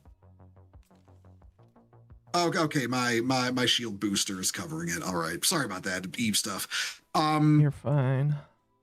But yeah, like even if they're both pre-built, I would say the one where you're selecting the parts and it is not a just out of the box PC is better than just a out of the box PC pre-built. Mm-hmm. As on the system integrator, some are more reliable with their builds, like Dell or HP. You never touch. That's fair. Again, it depends. Like, if you're wanting a gaming PC, I would always recommend that you build your own. If you're getting something for work, pre-builts are gonna be fine. Like a Dell computer, like if you're doing work, you don't need to build your own computer unless the work is heavily intensive and requires you to have a big system going. Like the computers you see in offices, typically fine. You don't need to like pre-build any of that shit. Yeah, that's not going to be doing the kind of stuff that could give your system a strong if you try to like push it too hard. It depends. You'd be surprised with how modern Dell or HP computers are these days with what they can do. It's just they can't do intense. Building a gaming PC is my current task. Congratulations. You're just broke. Yeah, Dragon Ranger. You've gone on about that. I mean, listen. I'm just glad that like that was Chonka on my server who wanted to play Helldivers with us but couldn't. But then it came out on Xbox. He could finally play it with us. Mm-hmm.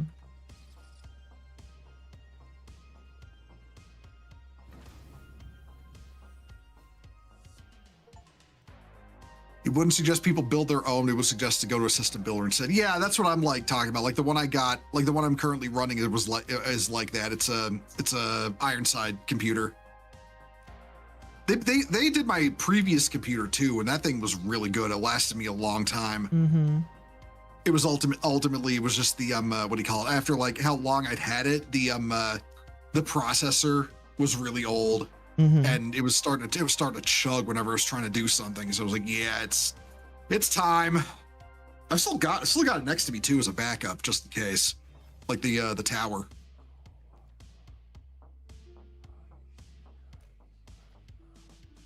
You were in that Helldivers boat too. You bought a Series S the day after it dropped on Xbox.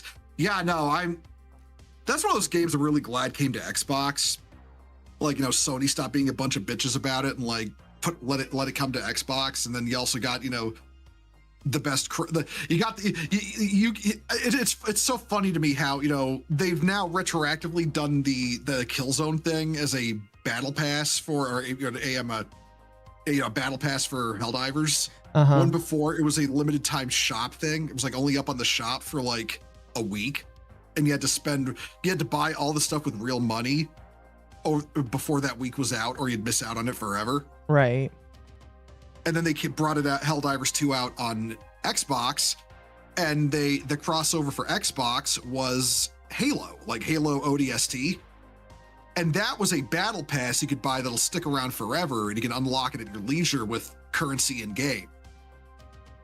Because like I don't know if you've played Helldivers, Occo, but not recently. Because the battle passes they do for Helldivers, when you buy it, you have it forever, and then you just unlock it with the medals you get from completing like major objectives and completing missions. So even if you're paying for the battle pass, there's no FOMO. It's like you just have it forever. And the Killzone stuff they put on the cash shop, which rotates out. Mm-hmm. But now recently they brought back the Killzone stuff as a battle pass as well. And if you already owned something from the previous run of it, you just got the battle pass for nothing. That's nice. Yeah, because there was also some new stuff in it. And yeah, it's like, it's kind of cringe to me how the lead dev of Helldivers is like, oh, we made the game as like a social experiment to see if we could convince gamers to become fascists if they would get rewarded for it or something like that. And we proved ourselves right. But so they're kind of cringe for that. But on the other hand, the fact they do like, no FOMO battle passes and the game is actually really good. So it's kind of like ping-ponging between based and cringe, in my opinion. I just stick with the whole thing I do with Starship Troopers, where it's like, oh, hey, look, maybe that was your intention. That's not what you wrote, so it's not really up to you. Well, specifically Starship Troopers, the show. The movie. Yeah. I will absolutely clarify. I am talking about the movie, the Paul Verhoeven movie from the 90s, not the book. Mm-hmm. The book was not the book was not satire. The book was a what do you call it? The book was kind of like a intellectual treatise on loyalty and loyalty to a cause. Whether voting should be something that is a right or a privilege. Can the common man be trusted with it? Stuff like that. Whereas the movie was just like, Paul Verhoeven, Verhoeven, however the hell you pronounce it. He's fucking Dutch or whatever. I don't know. Read half the first chapter. Got to the part where the teacher is talking about how voting equals force and force equals violence, which is the supreme authority. Mm-hmm. Interpreted that as everyone should be violent, and then threw the book out and decided, I'm going to make fun of this because clearly it's fascist. Now, missing the point of the whole speech, which is why you don't trust voting to just everyone. Mm-hmm. Yeah. Okay. I don't mean to change the topic too much. However, I was reminded of a video that I'm not sure. I don't know if you've heard it before. Have you ever heard of Operation Soda Steel? I have not, actually. Okay. Do enlighten me. So there's another video that I feel like you would get a kick out of. It is a video about a man who stole gallons of Baja Blast from a Taco Bell using a very circuitous item, a thing that he made, and he showed it off to 4chan. I feel like this will tickle the tism, basically. Yeah, I will say this much. I don't judge the man for stealing Baja Blast. I mean, I cut back on sugar these days because I'm dieting, but I get it, dude. I get it. The magical blue elixir. Yeah. Exactly. So I think that again, just as another funny video, I like this guy, Cybershell. In fact, I need to. Yep, there we go. Now I'm subbed to him. I think people will like this. If you've not seen this video, you'll like it. If you have seen this video, I hope that you feel a little nostalgic for what we're about to watch. This is Operation Soda Steel. Unironically, this video has 6.7 million views on it. Oh, Jesus. It has 6.7 million views, which... haha, funny meme. Oh, my... Wait, what's going on? Oh, one moment.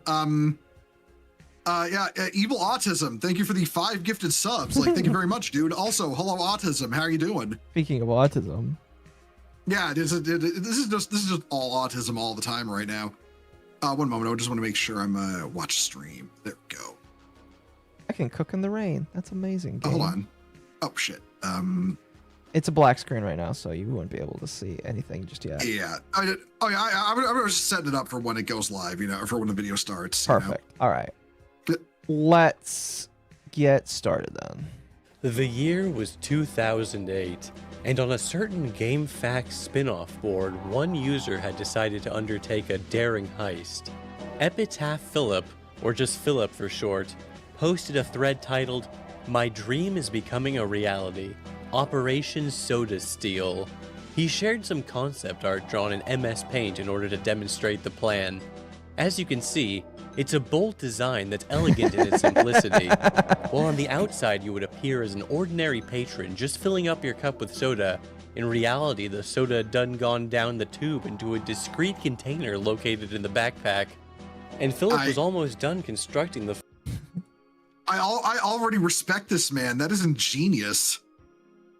It's the stupidest thing I've ever heard, but in that kind of stupid, but I respect it, Yeah. Bold design, bold and brash design, chat. Bold and brash for sure.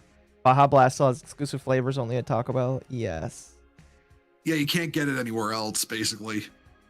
Oh, goodness. first version of the device, he shows off the Oops, cup. shit. I might have just ruined the screen. Hold on. Let me fix it. Sorry, go ahead.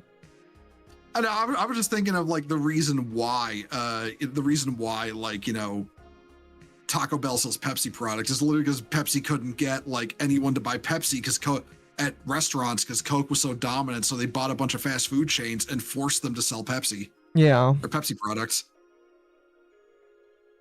Yeah. No, yeah. This is some hillbilly ingenuity. Yeah, chat, here's the thing. You should not question why somebody did this, all right? There is no reason to question why. All you should say is, this is amazing. Because it is. It is absolutely amazing. With a tube sticking out of the bottom as well as the actual container itself. He writes, check it out. The inner venting tube extends out to become the straw. Genius engineering. Actually, I don't think the vent tube is very necessary at all, but it's a cool idea. I tested it in the shower and it works pretty well. I ran out of hot glue though, so there were some small leaks. Hopefully I can complete it by tomorrow and take it out for a spin. I might record it. Taco Bell never know what hit him. Many people were quite amused by this concept. I have to ask you, do you know how expensive soda is? Not for you, the consumer, but for the person that's like selling it to you. Like a restaurant or something. I have no idea actually. Okay, so it costs them cents, literally cents, for them to have you fill up a thing of soda. Yeah, so basically fucking nothing. Yes, that's why soda is such a racket, because you're paying $2 or $3 for a cup of soda when it costs them cents or less in order to create it. Yeah. Oh, Iron Johan the First, thank you for the follow. Welcome to Crusade. So right, yeah. So they're screwing you over. Like you're spending it costs them literally maybe like 5 cents, and it's costing you like $3. Yeah. When it comes to restaurants, drinks are really like where a good chunk of money will be made, because the burgers, the fries, a lot of the other normal meal stuff, they are pretty much sold close to the margin because of just how expensive beef is and how expensive a lot of that other stuff is. But soda costs them pennies. It costs them pennies in order to sell it to you. Yeah. So it's kind of like they're cooking for selling the rest of the stuff. Well, yeah, it's basically like the more soda you sell, the better off it kind of feels compared to some of the other stuff that you'll sell, basically. So yeah. On average, Coca-Cola only pays 10 cents a gallon to produce their soft drinks. It actually costs them more for water, which is 15 cents a bottle. 10 cents a gallon. 10 cents a gallon. And you're paying like $5 or $6. Yeah, that's. I mean, I believe it. Bread tube arc. What? I'm not quite sure what you mean, chat. I'm just laughing at this because it's funny. 20-ounce bottle. Oh, my brain can't math here.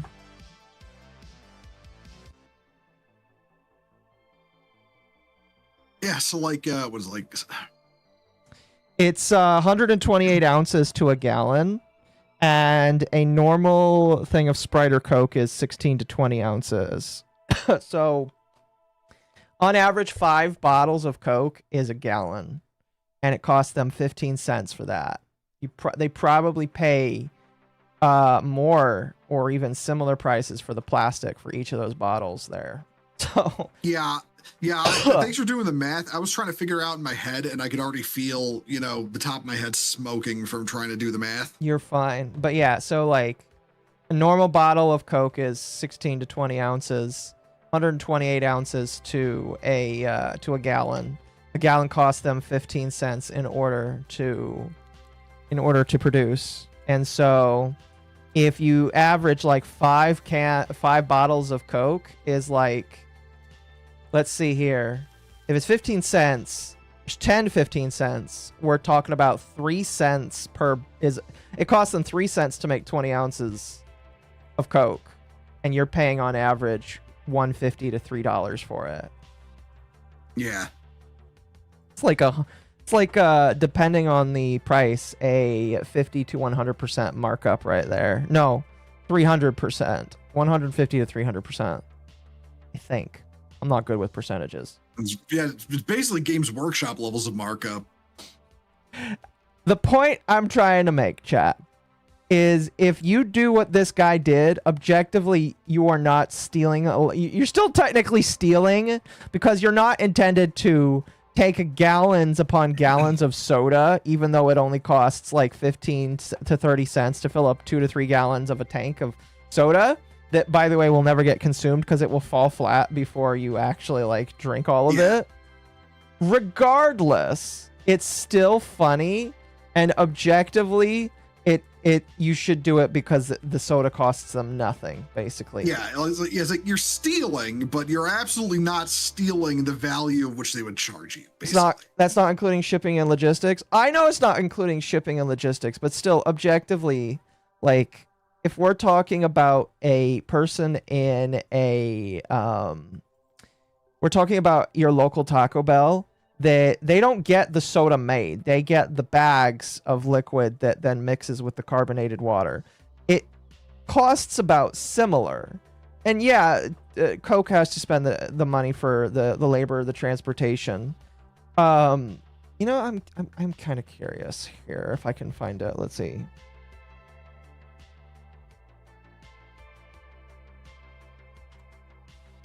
The largest cost for Coca-Cola Company is actually logistics. Their average shipping of a 52-foot trailer of products costs more volume per space than it does to store it.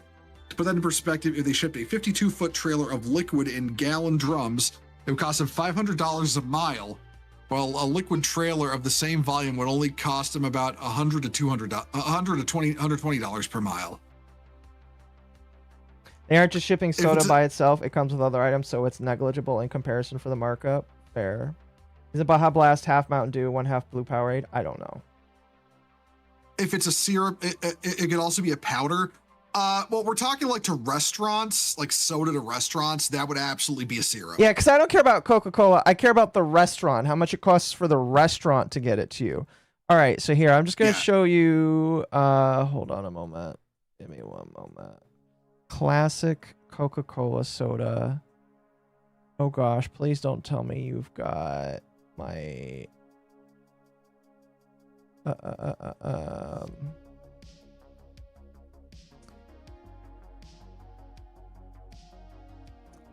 don't want to show that zip code because that's an older zip code. Okay, so I will just show you a picture of this. All right, so this chat. This is the classic thing that you'll see in restaurants that people have to hook up to the machine so that the machine can mix it with the carbonated water. Are we doing UTT? Yes, we'll be doing UTT at the normal time. So this is what you normally would plug into the machine in order to get the soda. All right, this is 20 liters. One unit costs about $170 basically. So for a person that like runs a restaurant, you're probably paying about that much. There it is. There it is for my stream as well. By the way, that's the box. Yeah. So how much?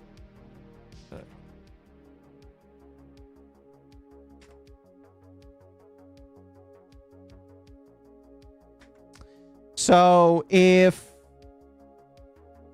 you're using this and you're using a normal amount of carbonation, Google says that you make roughly 100 to 120 liters of soda from that. Let's translate that to 120.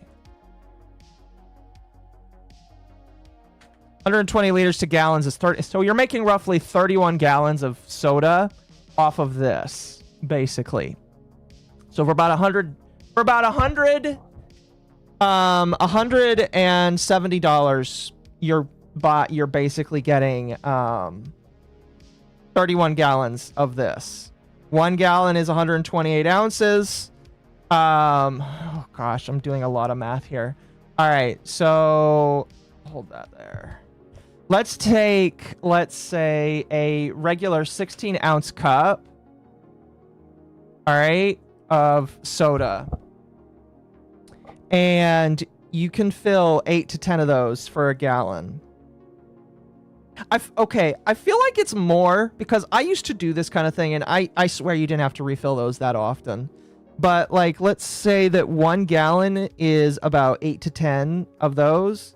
No, it definitely has to be more.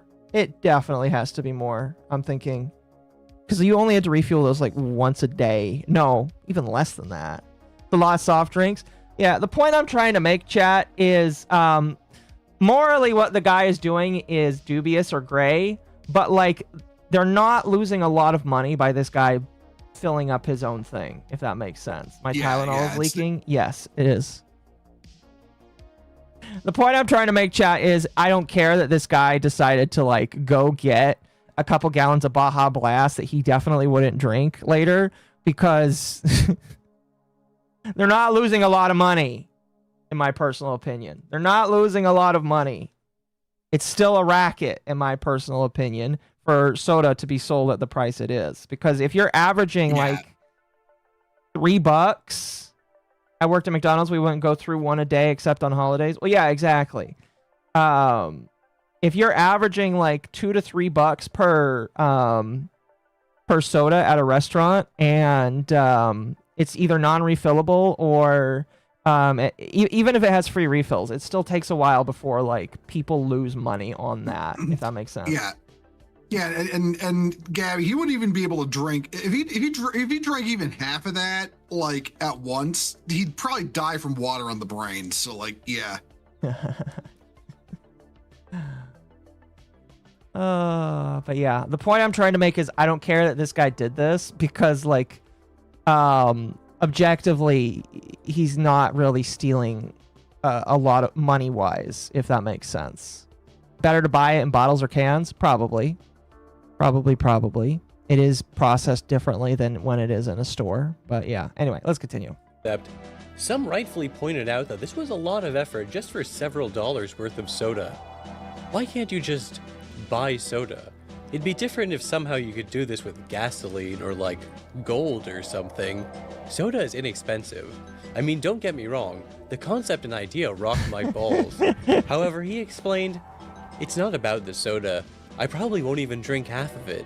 It's the accomplishment, and it's fun. In fact, there was actually another reason why he had no choice but to pull off a stunt like this. I'm sure you're aware that in 2004, PepsiCo released a Mountain Dew flavor exclusive to Taco Bell restaurants known as Baja Blast. Sure, nowadays everybody knows that they've had limited run retail releases in stores across the US and Canada, but back in 2008, the only possible way to get Baja Blast was at a Taco Bell location, which needless to say is absolute tyranny of the highest degree. It's about principle? In a way, this could be seen as an act of rebellion against an unjust system. I believe you could easily argue that in this scenario, stealing Baja Blast would be the morally correct thing. Remember, Coke gets government assistance because of the bottles and cans recyclable, so even when they're paying 5 cents a can or 10 cents a 20-ounce bottle, they make 25 to 50 cents in subsidies. Yeah, they make shit tons of money from all of those cans, so it's not like they're losing money. It's not hurting them either that they set all that up around World War II as well. You know, yeah. They literally got the government to subsidize creating Coca-Cola because they were giving it to the soldiers. Mm-hmm. The morally correct. Listen, if you want to go for the morally correct thing, this guy probably isn't doing it. I don't care though, because it's soda and it's companies that sell you soda. I don't care. They steal more from us anyway. Exactly. All right. Listen. It's the redistribution of soda. Listen. We need to seize the means. We need to seize the means of production of the soda. Exactly. Seize the means of the soda, chat. We seize the means of soda and they can't stop us, basically. To do. User John Cena 23 was the first to suggest Baja Blast as the beverage of choice, and many others echoed this sentiment. It's beautiful. You know, back then having a name like John Cena 23 was actually kind of funny. The Robin Hood of soda? Yes. yes, indeed, chat. DC better fucking fill it up with Baja Blast. They only sell it at Taco Bell. It'd be so awesome to have a huge container of it. Oh, I'll get the Baja Blast. In terms of construction, he realized that Despite the iconic look seen in the concept art, a backpack design simply wasn't going to be feasible because of possible gravity-related flow issues. He instead planned to utilize a shoulder-strap duffel bag approach. He also began answering questions from other users. When asked about the cup part, he explained that he planned to buy a large drink at the restaurant in order to avoid suspicion, then he'll switch it out with the rigged cup system when nobody's looking. Someone asks if he's concerned that it'll look suspicious just standing at the soda fountain filling up the same cup for like 10 minutes straight. He says that he'll try to go during off hours when it isn't too busy, and that he also might make multiple trips instead of doing it all at once.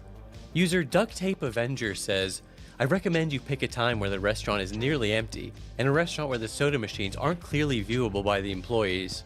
Hard to find, but I can think of a few. This is starting to sound like a full op right now. You know what I mean? Yeah.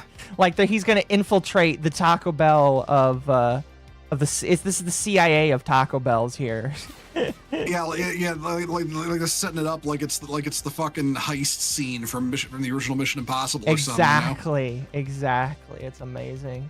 All that for listen, chat. You don't understand. It's Baja fucking Blast. Not something I'm not interested in, but it's Baja Blast. You gotta understand. It's important to people. All right. Oh,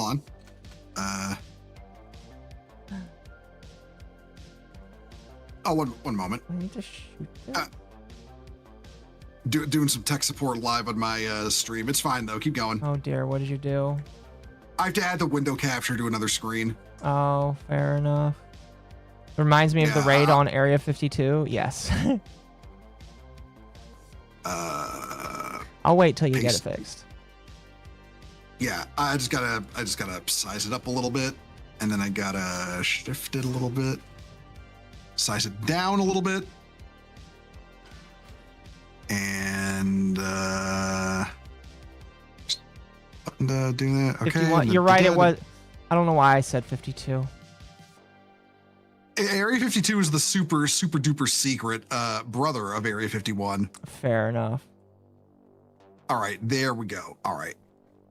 Got that locked in place, and oh,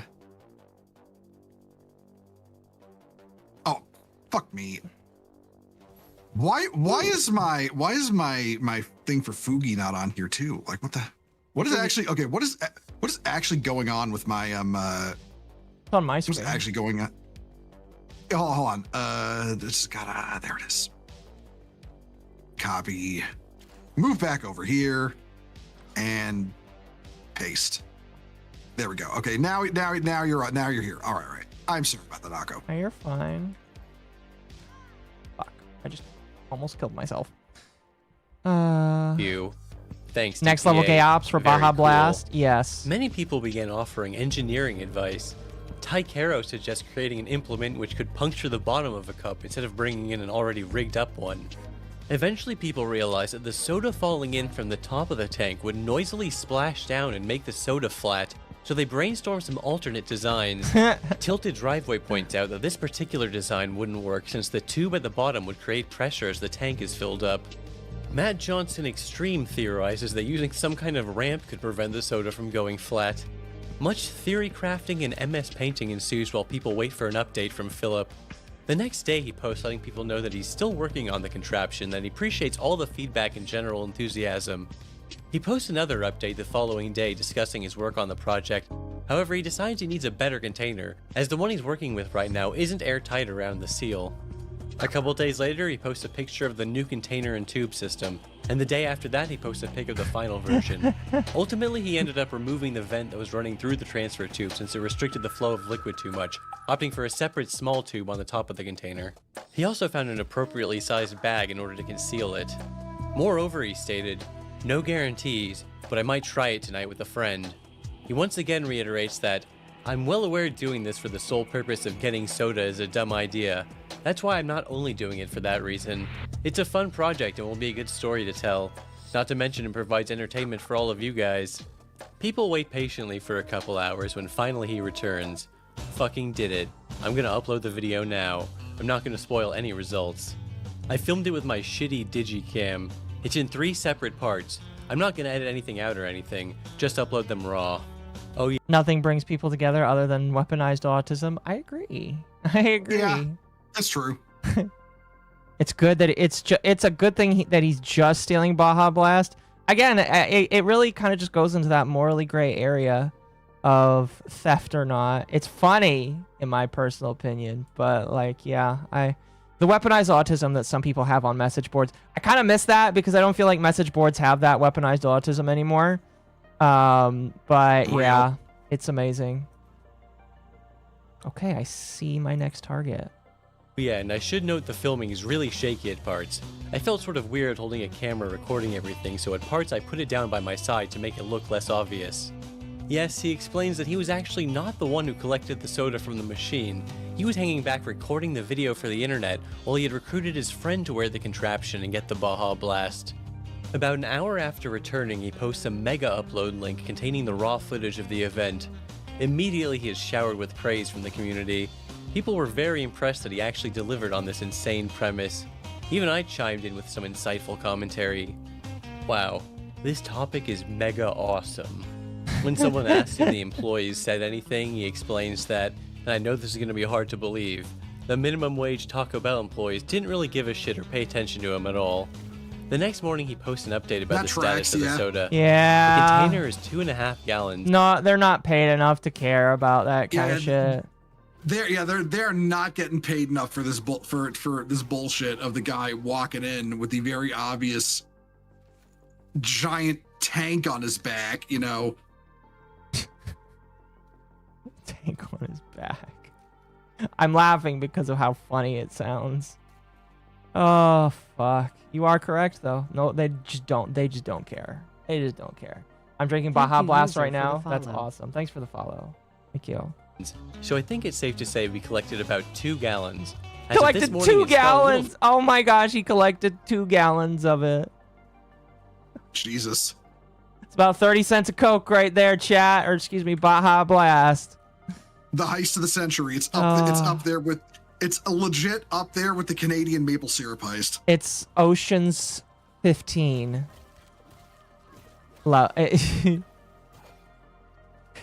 Although it's better than the previous Ocean's movie that just came out because that one was all women and nobody liked it.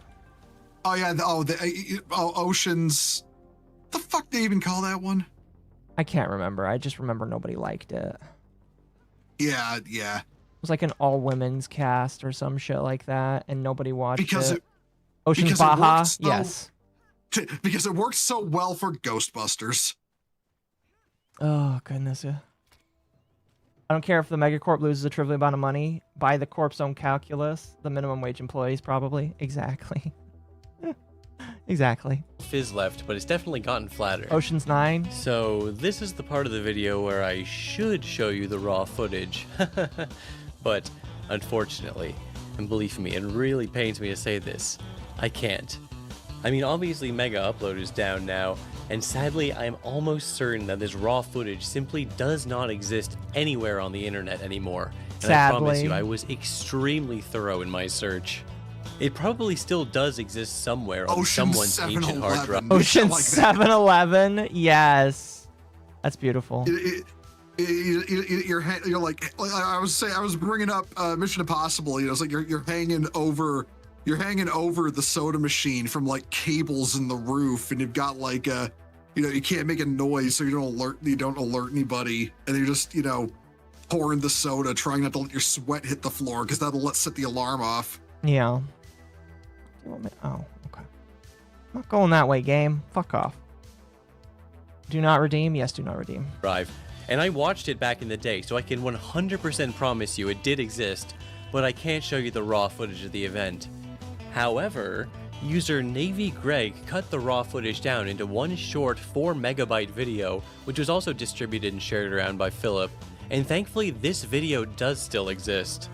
The editing is kind of strange, cutting between the aftermath and the event itself, and it deliberately avoids showing the bagman's face, so it's a little jumpy at times, but here it is. Base, gotta remember 4 offset. megabyte glory. Yeah. See where to start, the cup. Can I have your drink?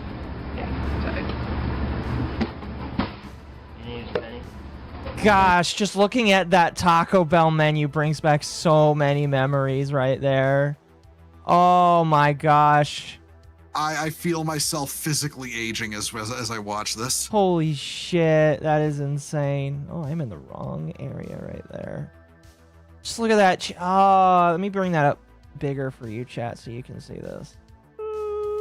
It's time we must empty the slushy machine before the cashier notices. Okay, Victus, listen. If I'm gonna be like stealing any like and for the sake of like, you know, Twitch and YouTube, this is a joke. If I'm gonna be like stealing soda from anybody, it's not gonna be like Mission Impossible. It's gonna be like a game of what do you call it? Payday the Heist gone wrong. Mm-hmm. Like they're gonna be playing that. They're gonna be playing the shootout music. The Pizza Hut Taco Bell combo. Oh, you're right. It is. Oh, you're right. There is pizza on the menu. I forgot that those combos existed back in the day. Holy cow! Because they were all owned by the same big subsidiary. Yeah. They're all owned by Pepsi. Yeah. They're owned by Pepsi. I forgot about that. Oh goodness, they still exist. I'm sure that they're very few and far between. I think cup, extra large Taco Bell cup got beforehand. Put this funnel in here, super glued it. You can see it comes out the bottom.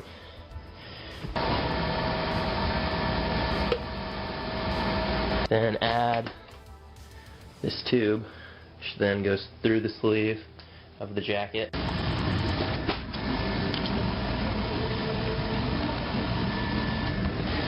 You watch an ASMR YouTuber who loves Pepsi. Down Damien, to the side bag.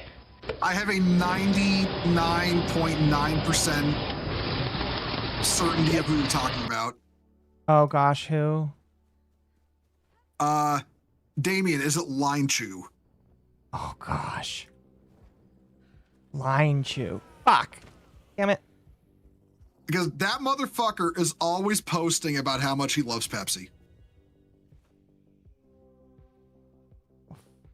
No, Southern ASMR. I wasn't right. Okay. I don't know who that is, but I was close. I was close. You Line Chew. Yeah, I don't like Line Chew that much. Not the biggest fan of Line Chew. After the stuff on his Discord came out, I stopped following him. That was no. I think he still tries to pretend that shit was fake. All right. We're gonna go back there. Yeah, sorry about that. No, you're fine. No, stop falling like that. Which conveniently perfectly fit. I don't know if you can see that there. There's some light. Bring it out in the light. Oh my. Look at all that soda. The perfect crime. Alright. The container. And there's the fruits of our labor. So, that's pretty much it. Excuse me. Proudly say I'm one of the few people privileged enough to enjoy Baja Blast in the confines of my own home. Wow, incredible stuff. Many people asked him if he planned on uploading his accomplishment to YouTube. This is what he had to say about the matter. I'm still considering that. I really want to, because obviously I want to share it with the world, plus it's easier to view. But on the other hand, I'm a little scared of getting caught. Then again, it would be hard to track me down based on only what I look like. It's pretty tame, really. It's hard to imagine someone taking the effort to track me down because I stole like $1 worth of soda. Less or than like $1. $20 even, counting markup. Or it's arguably not even illegal at all, considering there are free refills, and I mean, it's possible that someone could even drink that much soda in one sitting if they wanted to. So, yeah, I if don't they know. were fat ass, probably. What do you guys think? Is it too far-fetched that anything bad happens to me / anyone even cares? Soon after that, he posted, I've decided I am going to put it on YouTube, but a better edited version, and a clear disclaimer stating I don't condone stealing. It technically isn't stealing, arguably. At the time, that would be about $1 worth of soda? Really? Fair enough. And emphasizing the purpose being a fun project. However, due to events that would soon transpire, he would never actually end up uploading the video to YouTube. You see, a couple hours after he made that post, someone in the thread noticed that the 4 megabyte version of the video was already uploaded onto fucking collegehumor.com of all places. Looks like I just got ripped off. Yes, some fucking guy called Steve just went ahead and re-uploaded it without even asking, with the incorrect title of Operation Baja Blast as well, I might add. And apparently the jackasses over on College Humor had a somewhat negative reaction to it, although I can't find any of the comments archived. This whole experience gave Philip second thoughts about uploading the video to YouTube, and ultimately he never did. Thanks a lot, Steve, Sadly. you fucking prick. Despite this, apparently the video did receive a fair amount of views on College Humor over the years, even inspiring a copycat incident in 2011. On YouTube, you can find some guy made a video called Operation Baja Blast 2, where he and his friends... There's just a copycat. You know, when you think of copycats, you think of very negative things. But like this copycat, they just wanted to get more Baja Blast. It's hilarious. Yeah. Oh, absolute hilarity. Not gonna lie. Absolute fucking hilarity. Inflation has stolen so much. You get a burrito for 79 cents back then. Fair enough. Fair enough, fair enough, fair enough. Let's perform a similar caper. However, their setup involves directly filling empty 2-liter bottles. This guy directly cites the original video as an inspiration in the description, so clearly it had some fans. However, as the College Humor site is now defunct, I was afraid this video would be lost to the sands of time. However, there exists one re-upload of it from some random account in 2016 called Re-Upped for Justice with the description, "I did not create this video, I only re-uploaded it." Here's a direct, personal message to you specifically, the person watching this video. If you see an internet video you really like and you theoretically might want to watch it again someday, you should download it. Don't just assume it'll be there forever, that somebody else will do it. Anything can be taken down at any time for any reason. And the only guarantee you'll ever be able to watch something again is if you literally have it backed up to your hard drive. If you don't know how to download YouTube videos, don't worry, it's simple. Just go to www.google.com and figure it out. This is a good lesson, though, on if you find a video that you really like, you should back it up and you should save it. And I do appreciate the message. It's a good video, though. What did you think about Operation Soda Steel?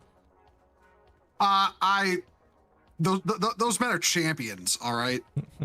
Those men are champions for what they did. Yeah.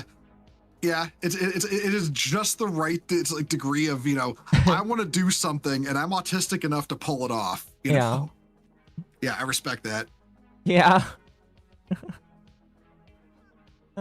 Context? Are you talking about Line Chew? If you're talking about Line Chew, his server got caught with a bunch of minors in it, and his server is not for kids. It's an 18+ server. Yeah. Yes, and he got caught with a bunch of minors in it. Basically, had no precautions or whatever. And yeah, I don't remember too much about it. I just remember a lot of femboys started distancing themselves from Line Chew. Unfortunately, a lot of people still respect Line Chew, but he had a bunch of minors in his server. It was not good. It was not good whatsoever. But yeah, that's pretty much the context for it. Oh goodness. But yeah, I miss old internet lore like that. Akko hates the working class, anti-minor language. Yes, I hate the working class. The problem femboys? Yes, there are problem femboys, sadly. Yeah. Yeah, unfortunately. Unfortunate. Listen, I will, as a connoisseur, I will say the following: they are the gay male equivalent of the crazy chicks. You know, the ones I'm talking about. Yeah. Yes, I know what you're talking about. Don't worry, yeah. Oh, go ahead. We have good femboys too. I mean, yeah, how many of your circle of streamers are femboys? decent apparently chunk Magma of them. is.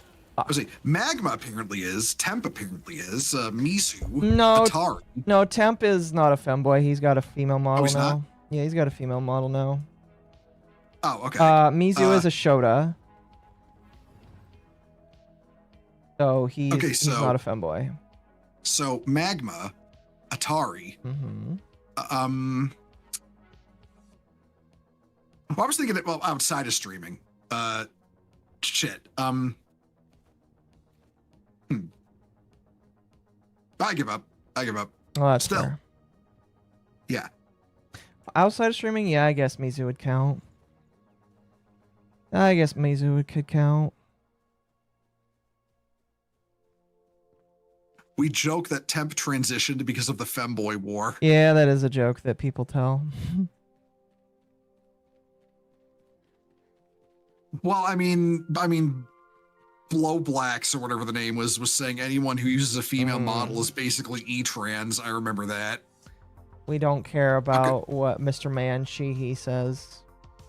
I didn't even know who the fuck that was before I saw that. Like, I just commented on it, like, shut up, you know? And I'm like, and apparently I'm like, you ratioed, everyone's saying, Bowman, you ratioed someone famous. I'm like, who?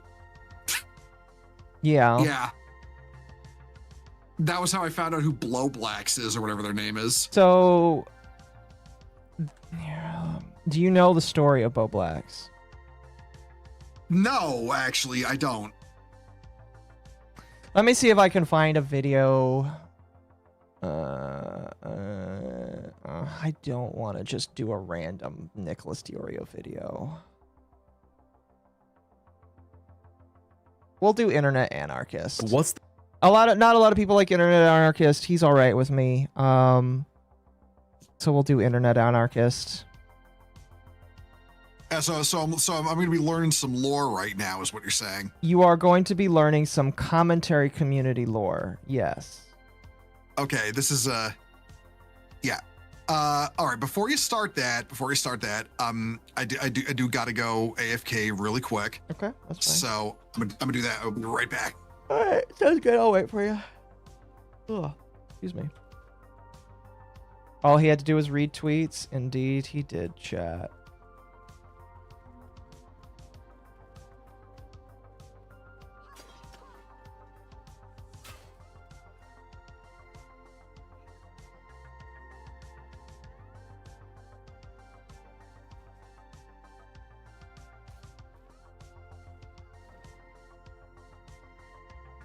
I went to the wrong death point. It's okay. I have to go to this one though, because a lot of my shit is missing in that one.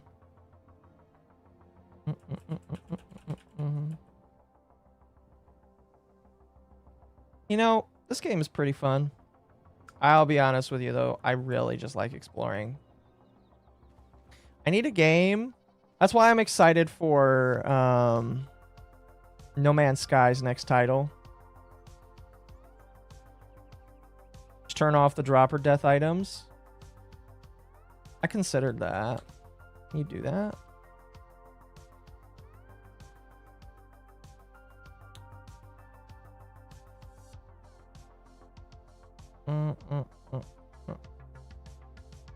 I would have to change it to custom, I imagine. We changed before. Oh, I'd have to exit the session. Gonna pass out on UTT? No, we're not gonna. No, UTT is still happening, chat. Welcome back. Yeah, well, what time is that? I don't want to keep you.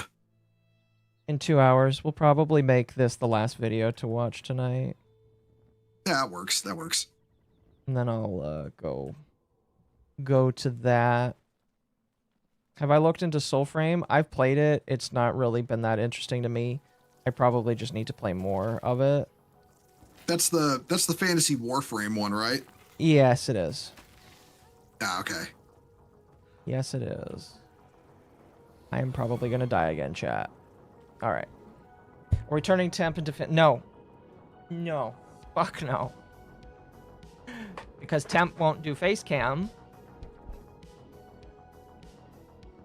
It's mid. Don't bother. Wait, what's mid? Soulframe? I've played Soulframe. I'm not the biggest fan of. of it right now, sadly. But that's just me. That's crazy. Hello. What's up? Are you here to indulge in the amazingness of the Blow Blacks? Bow Blacks, the Blow Blacks? Even though I know who Blow Blacks is, yes. Oh, there's a person. Hold on. Yeah, it's me. Wait. I need to update my. Box it hurts. Yeah. Hey, man. I need to update my group boogie to include you. Hold on.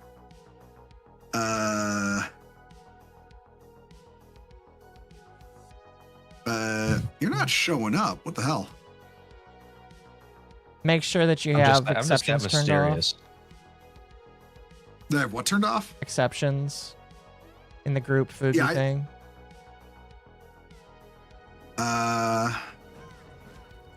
Exceptions, name placement, crop images, only show speaking members.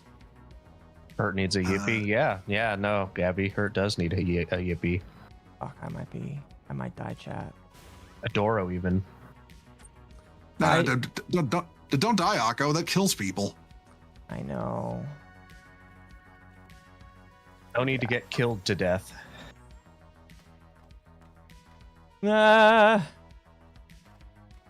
Eventually Hurt can have a Yippee. I just have... Oh, thank God. It's very easy. Just put a Yippee with a beard and a cowboy hat. There you go. That'll work, yeah. Where am I going? Oh, there. Okay, that was the problem. I wasn't adding you. I was just looking for you where you should have been added already when you weren't added. There we go. There you are. All right, now you're a person. Perfect. All right, I'm a real boy now. Indeed. Yeah. Is this where we're going? I highly doubt it. All right, Soulframe is great. It's pre-alpha, so there isn't much to do. Yeah, maybe I just need to play more of it, but I just haven't enjoyed a lot of... Ooh, this is about to break. Fuck. You know, I think instead of just like... Oh, shit, I can't fast travel. Never mind. About to fast travel out. Game won't let me. Maybe we'll just run out. But yes, we are here, and we are going to learn about the former commentary, quote-unquote commentary YouTuber, Bo Blacks, and why they went from a semi-respected individual whose only job was to read tweets to an individual that nobody respects anymore, and he streams basically to nobody, complaining about how he streams to basically nobody. It's honestly quite sad. Yeah. So basically, they don't have an audience, and they're mad they don't have an audience, and that's their. They kind of did. Their whole thing was they read tweets. They had a series where they read tweets, and people subscribed to them because they read tweets. And not everybody wants to read tweets. They just want to hear the news, and that's kind of what he did, was read the tweets. Yeah. Fuck, this is now broken. No, I remember during the whole, like, when I had nothing much better to do other than watch some commentary YouTubers, I did watch it for a bit. Yeah, he does. Sorry. He does. Oh, hello. Hello. You speaking of problem femboys. Wait, what are you into? We're watching a documentary on Bo Blacks. I don't know. Atari seems pretty well behaved. I mean, Mizu keeps him in line with the shocking. And for the most part, I'd say. True. No, the issue is Mizu doesn't shock me at all. He doesn't use the fucking thing. Oh. Oh, well, we're gonna have to fix that. Wait, hold on. Wait. Okay. Then who's shocking you all the time? Gabby, probably. No. Oh, okay. Well, yes, okay. Gabby does do it because he provides. Gabby does do it a lot. Okay, yeah, because that's the meme for what I understand. Somebody shocks you all the time, then somebody also shocks Temp all the time. But that has more to do with the fact that Temp's a dog and like the whole Hassan thing. So that's like the trend. Yeah, it makes sense. And I just came back from a D&D, rolling a character in D&D, and I misunderstood the IRL people I had because they told me, "Oh, we're gonna play kings and cantrips." I was like, "Oh, kings and cantrips." I was like, oh, that sounds interesting. But no, I was wrong. Halfway through, it was like, no, it was kinks and cantrips. Oh, you poor soul. You poor soul. I was like, yeah. It's like. So what did you roll up? I just said, okay. Once I understood the half thing, I was like, oh, it would be cool to play a character from a sunken city kind of thing, like just the spires and pulling up from it. I just coming up with some. I love world building more so, and then build the character afterwards.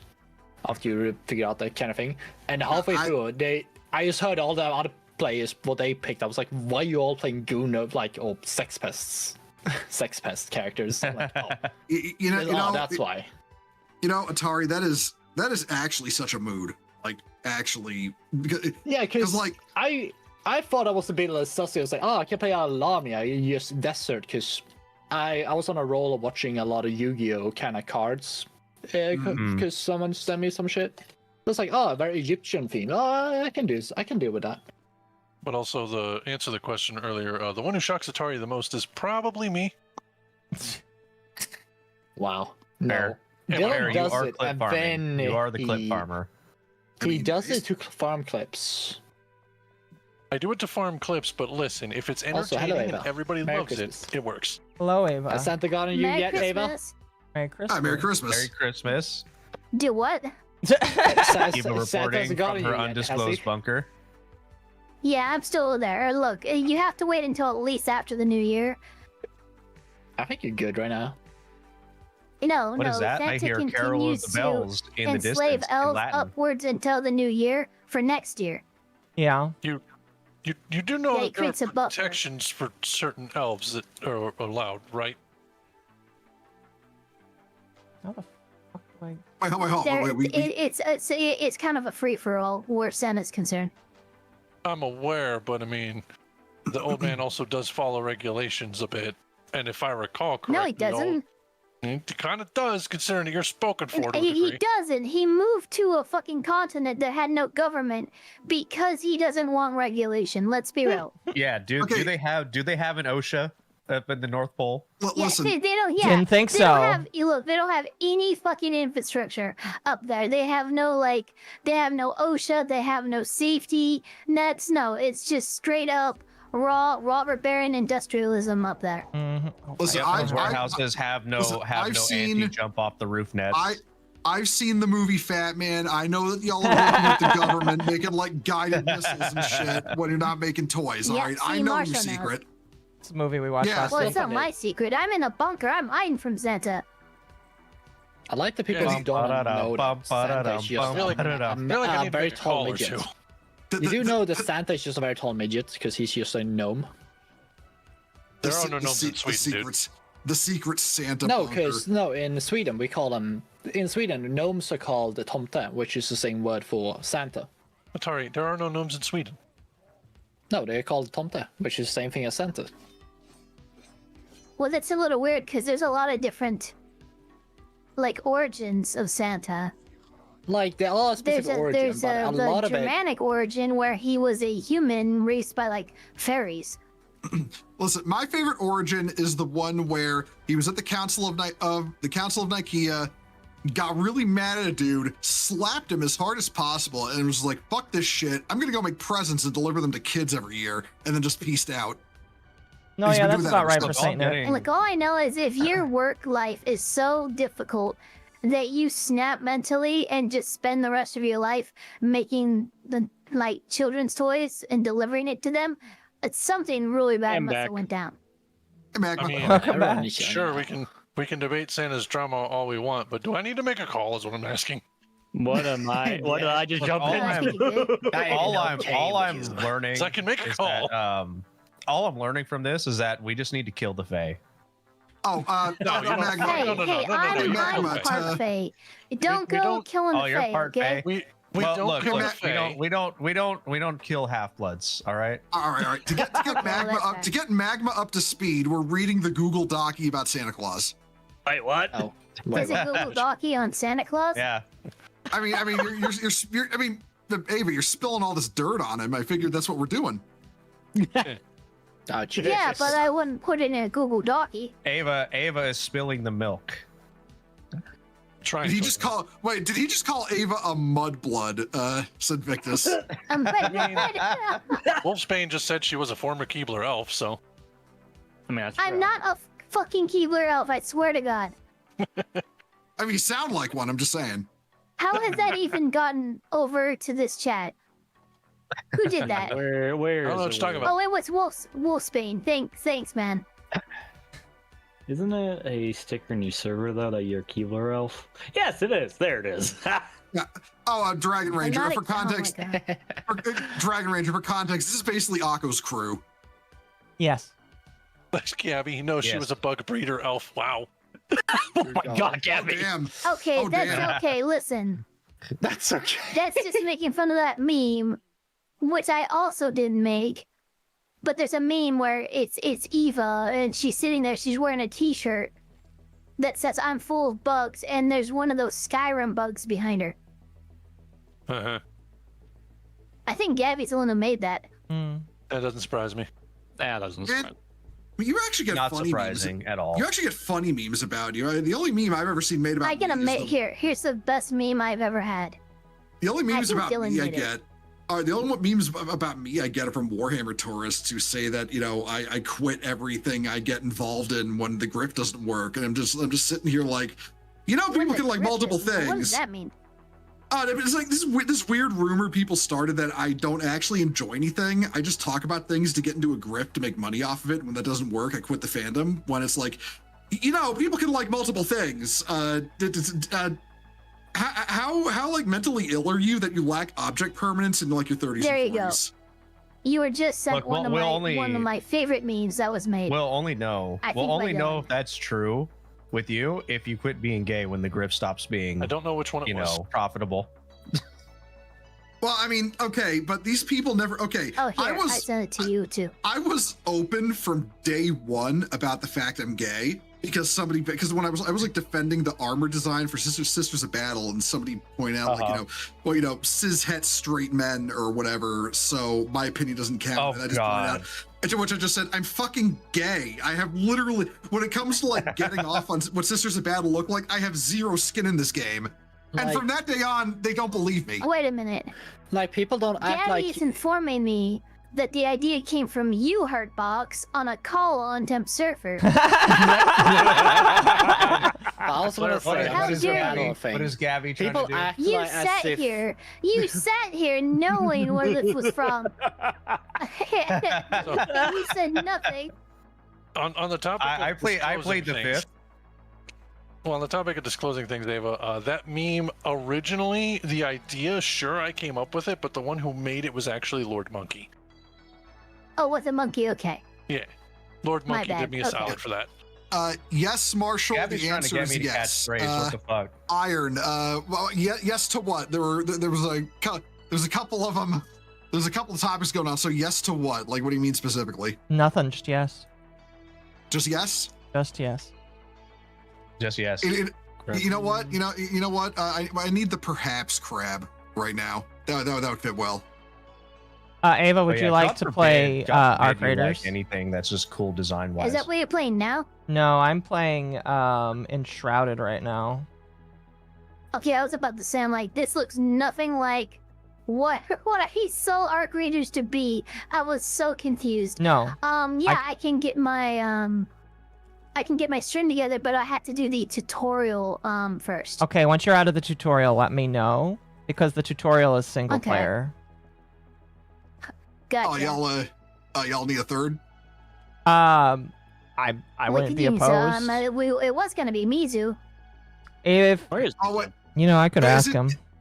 is that game 3 or 4? It's 3. I think it's 3. Oh, that's kind of rare. Hold on, let me look that up just to be certain. Yeah, that is weird. It's like, Raiders. Yeah, usually it's 4. yeah, because 3 always feels like it's not enough, but also too much in some co-op games. Arc Raider squad size is 3. Okay. I won't. Arc Raiders butt in looking then. primitive.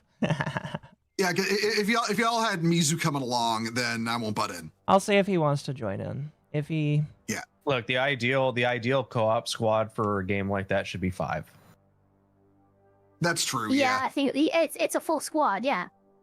Yeah. I'm gonna do an extraction shooter. And this He'll isn't come just in and biased I'm from telling playing him Gears of War. really quickly, Ava. I'm telling him about 15 minutes because you need to set up and do the tutorial. Is that fine? Yeah, that's fine. Okay. Also, I'm Marshall, if literally anyone putting together the stream right now, and then I'm gonna I'll probably mute and deafen for while I'm in the tutorial, and then I'll undeafen when I'm out of the tutorial. Okay. We might not get to the Bo Black's documentary tonight. I'm sorry, Marshall. We'll do that another day. Oh, it's fine. Atari, what was up? What were you trying to say? Yeah, I was gonna say, if anyone complains about Sister Battle with boob armor, just send them an image of this. Wait, but just send what? Oh yeah. Look in the side chat. Oh, Yep. the side. I the side mean- chat. Hold on. I'm not going to share that on stream. No, but I'm just saying the historical armor that is very specific. It's a historical armor, yeah. Oh wait. Wasn't it to like show off? Wasn't it so that they could show off? I think I the know thing what is- it's. Okay, I think I know what it's gonna be without even looking. You said where is it? Side chat. Side chat. The chat connected to the VC. Like the thing is, armors and even ships or anything else back in the day. Oh shit. And especially the Imperium are just a lot of it just pieces of like propaganda or anything else, or just power pieces. Yeah. They just a power moves a lot of times, or just visually trying to like show its identity very vacantly and visibly. By the way, So, it's it has power in it. Yeah, it's exactly the image I thought it was. By the way, it's the giant armored upward arcing cod piece. Yes. Yep. Yeah. Fine. That's So amazing. and besides, here's the thing: also- people trying to say, "Oh, the boob armor don't really work." I'm just like, yeah, it's power armor. Either it protects or it doesn't, no matter where you fucking shoot at him. See, Plus, look, you know- the whole argument can be beaten by one simple thing. Does it look cool as fuck? Yes. Yes. Yeah, it's like Cool. It's kind of supreme. Yeah, it's like it's not. It is, trying especially in this fucking fantasy setting and like sci-fi fantasy setting. Like, yeah, it's like it's always like there was like, well, it's not the argument always was ever since this argument started. Well, it's not realistic. It's like it's not realistic. It's like so fucking what? It's not trying to be. It You're is trying kind to of realistic. Like the thing is, people don't forget. Like realism, his thing. Functionality is not the only thing people are striving for nowadays. Like how we work, our modern warfare kind of thing. It's more realistic. But back in the day, a lot of times armor you can escape it. But here's the thing: if you have power armor, doesn't really protect against everything. And it's strong enough to protect the thing against everything you need to anyway. And if it doesn't protect Go strong enough, nothing's gonna protect you anyway. A Dark Lance from a Drukhari is gonna melt you anyway. Yeah, it's gonna go right. It's gonna go right through you. Yeah, but yeah, derating off that over, and I'm gonna say Warhammer. I don't like when people call Warhammer make believe or too much, because it's very low fantasy a lot of times. It's a very much science fiction to the nth degree. Yeah, well, a lot of the stuff that they pull, there's just enough the magic is like science the whole fiction, psychers but there's and- also a lot of real shit. Yeah, because the thing is, they're trying to make you believe it's a working, functional universe that has its rules, and that's why people are so intrigued. It's why you have so many people who love World War II history, not just they kind of like who love to geek about World War history of what happened in between and everything else. Oh yeah, believe me, Atari. I go on whenever people call Warhammer 40K science fantasy, I fly into an autistic rant about how that's not a real genre. Stop calling science fiction series a science fantasy. It's not a real genre. But Star Wars is a science fantasy. No, it's it's fantasy. It is literally just science fucking fantasy but it's in space. Science fantasy does not exist. It is not The thing real. is, as soon as you start to turn a low fantasy to high fantasy, any fictional universe kind of breaks apart immediately. That's what happened with Star Wars very quickly. It's like, who cares about whether the armor is impractical or not? Because literally magic exists at that point. Like, if I'm playing D&D, why do I give a fuck if it's not exactly realistic? If it does not function in the universe as a... I have the ability to cast fire and lightning from my hands. Who cares? I have a laser sword and I can choke you with my hand. I don't think that. I think you're retarded. Your setting needs to be precisely one thing, internally consistent. If it's that, you can pull off anything. Well, My also, inner I nerd would and want to scream argue, for all directions. if you have a magic system, it has to be a soft magic system and not a hard magic system. Because if you're going to introduce the fantasy aspect of it, it needs to be at least somewhat soft and pliable and flexible. Yeah, It really work well with a hard magic system.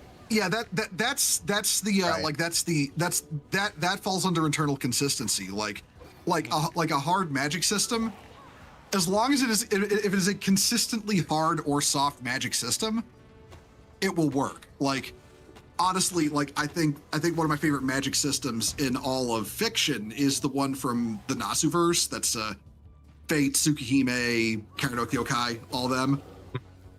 You know, because like I don't know what what kind of autism Nasu has, but that guy like came up with a stupidly complex but also fascinating magic system for his setting. I mean, that's fair. Yeah, no, that happens on occasion, and it's pretty funny. Yeah, it's all so simple. So, okay, mages summon historical figures. Vampires exist. Okay, and then you start looking to it, and like 5 hours later, you're learning about the swirl of the root and the Akashic records and what Velber is, and you're just like, and then you realize like, hello, yeah, they're like realize 6 hours have passed, and you've grown a beard, and you're like, oh damn, okay. Also, hey Mizu, I need to add you. I wasn't familiar with your game. Hi, Misu. I mean, like, Merry Christmas, Mizu. And save. There. Another person has popped up. There we go. Hey, Mizu. You enjoy your eggs that you told me you were enjoying. No, I was doing my Pal World eggs. Oh, okay. I was like, oh, he's just eating eggs. Why not, you know? Brayden. Listen, eggs can be enjoyed at any point of the day, so I wasn't going to judge you for it. Yeah, it's like, okay, listen, Mizu, you have to eat all the eggs. No, I need my eggs. I was hoping somebody would remember that one post off of 4chan, but yeah, I guess not. That's some deeper lore than on eat. I'm still waking up. I woke up like an hour ago. What about? I want to find the post from. I want to find the post and share with y'all in the chat. Hold on. But yeah, I was just finishing my Pal World eggs. Fair. How's that I'm going? trying to breed some things. To whoever just followed, I will check that in a moment. Why is this not copying? What the shit? Copy image. What is wrong with you? Why are you not copying? And I made a pretty new base for it. Got back from a mountain Christmas hike. Congrats. I have no idea why, but I can't copy paste this image into the chat to share with y'all. So I'm just gonna put it up on my stream then. One moment. Oh, you probably the permissions thing is kind of wonky. Oh wait, I know why. Okay. If you're in my server and you don't have a specific role, you can't actually put in images. You got to be in my server and type enough in order to get that role. Oh, okay, yeah, okay. I will admit, I've been kind of antisocial on your server, so I can't. Listen, put images most in people yet. are. The only reason why I do it is it protects people from spamming the N-word. You know what? Fair. Real. I don't see why you would stop that. That's perfectly fine in my book. Yeah, please don't do that. It stops N-word towers. That's all. What's wrong with NWA? Yeah, what's wrong with N-word towers? Yeah. Considering that Amal lost her server recently, I would say that's the problem. Yeah, that's like honestly, all the sensitivity rules on my Discord server are literally to prevent Discord from nuking my server. Yeah. And also because I am, the moderator across a number of servers in this chat for a number of people. Please don't make more work for me, my man. Okay, so Herdbox needs to earn his keep, guys. Get with the towers. Someone say build a tower. Please don't build a tower. If you build a tower, make it funny words that don't get you banned. Yeah, like NWA. If you build a tower, then you got I use NWA. one. Then we have the 2 towers, and then I got to recreate Middle Earth. NWA, Swit, farm equipment. Clanker is fine. Make a clanker tower. Oh, my favorite one was what I taught Jazz earlier. It was a Gigabot. Oh no. Oh my gosh. Wireback. Apparently from the coming from a Warhammer fan, the slur for Tau is Bluey. Yeah. No, that's the fucking dog thing. that all the maladjusted adults like to watch on TV. Oh my gosh, yeah. Wait, okay, is that the source of realistic depiction of a panic attack? No, the realistic depiction of a panic attack is... God, I'm trying to remember. Multiple things have done it. It was Puss in Boots. That was it. It was Puss in Boots. Yeah. That was the whole. Oh, I can enjoy this because of a realistic depiction of a panic attack. I remember when around that time, I think it was the Monarch Legacy of Monsters came out. That's the Godzilla TV show on Apple. It's shit. Don't watch it. But one of the characters has PTSD from a Godzilla attack, and I remember this one person who posted about Godzilla and kaiju stuff on Twitter was like, "So are millennials gonna like Godzilla now? That's finally depicted a realistic depiction of a panic attack." Do you want millennials to like Godzilla now that it's depicted a realistic depiction of a panic attack? No, actually, I'd prefer they don't. I'd prefer they don't, actually. We had enough tourists jump in with 2014. I'd prefer no more jump in, actually. Was that the one that had True and Real? Fucking Bryan Cranston as that was dad. the one with Bryan Cranston, yeah. Yeah. That was the one with Bryan Cranston, and then they all like bitched and moaned about Godzilla's screen time, and here I am, having watched these movies since I was 3 fucking years old, being all like, no, that's about average. Maybe, you learn what kind of genre you're getting into and not treat it like a fucking Marvel movie. Maybe you would have actually enjoyed it. Yeah, a lot of people don't recognize that when it came to Godzilla movies, it was more than just Godzilla. If you got 10 minutes of Godzilla, it was pretty damn good, in my personal opinion. Yeah, like one of the considered like top 5 Godzilla films. It's Invasion of the Astro Monster. He's on screen for 5 minutes throughout the entire course of the film. Yeah, the entire thing with the Godzilla movies is you got to treat it like the best way to explain this is like Mighty Morphin Power Rangers or Super Sentai. There is the main plot that is like with the Rangers or the regular people, and then there is the Megazord or the Godzilla plot, which is also why we watch it.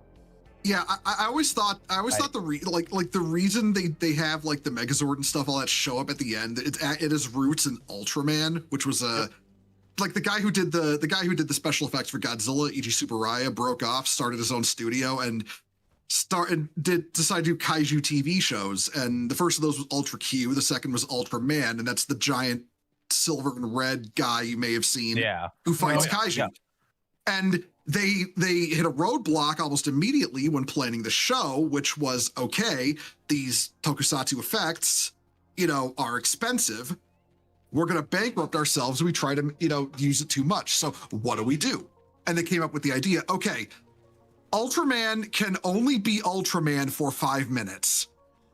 Yeah, that works. And they wrote the plot around the idea that because it was something like because he merged himself with a human to save the dude's life, he limited his power, so he can only be Ultraman for 5 minutes. But they were able to afford to do those kind of effects on TV because of that. And that was like the DNA of things like the Megazords, where in the last 5 minutes of the episode, the monster grows big, and the Rangers or the Super Sentai, if you're talking the Japanese version, put their Zords together and then fight in a city. Yep. Yeah, that's like the origin of all that. I'm way more autistic about kaiju and toku and shit than Warhammer, and a lot of people don't realize that because I never fronted it as the big thing I talk about. Well, it's because your VTuber is into Godzilla, so obviously you're a faker. Yeah, it's not a Godzilla and it's not a Star Wars. Yeah, hey, Kia, if you're watching this stream, and I know you obsess with me, so I know you watch my streams, feel free to add Godzilla to the fandoms I quit meme after this stream, because I know you lack object permanence. Okay. Good girl, I can't Kia. judge, man. My dad is a huge Godzilla fan. Wolf's Pain sent $5 for more hats. The problem with the Godzilla MonsterVerse is that they don't make the human plots interesting or character-driven. Godzilla in -1 had 10 to 15 minutes. So anyway, Warhammer tourism. Okay, I don't know who sent that in. Who sent that in Akko's stream? I will say I will fight you on that, but I'm not today. That's Akko's chat, and I don't want to overstep. Well, I think Wolfsbane specifically is talking about the Western ones. Because a lot of the new monster movies were just not great from that standpoint because it felt like it was shoehorned in to the actual effects of the real fight. Like, what was it? I think before -1 and before the one previously, before King of the Monsters, it was the first one that had like an introduction sort of like Mothra. That had a fantastic monster fight in it. I will openly admit, yes, they did very well for it. That being said, yeah, the plot with the humans kinda miss. A little bit.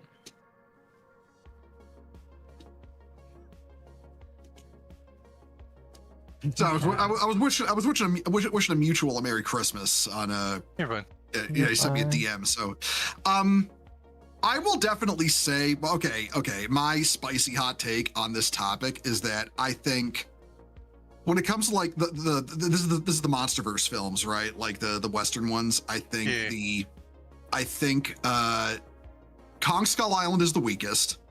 Mm-hmm. I think the best of them was King of the Monsters. That was the second one with like Ghidorah and all them. Yeah. I think okay, so let me bottom to top, like weakest to strongest is Skull Island, Godzilla vs. Kong, New Empire, that was the newest one. 2014 and 2014 King of the Monsters was the strongest, I think. And then I don't put the Monarch Legacy of Monsters on there because I genuinely think that show is garbage. Like, it doesn't deserve to be on the list anywhere, even at the bottom position. That's fair. You're writing a tweet longer right now about how Marshall Griftamon is trying to break into the kaiju fandom. Listen, I'm literally fucking Andor with this shit. Okay, I've been in this fight since I was 3 years old. Literally 3 years old. I'm not making that up, by the way. Like that is not a that's No, not a I can believe that. age. Yeah.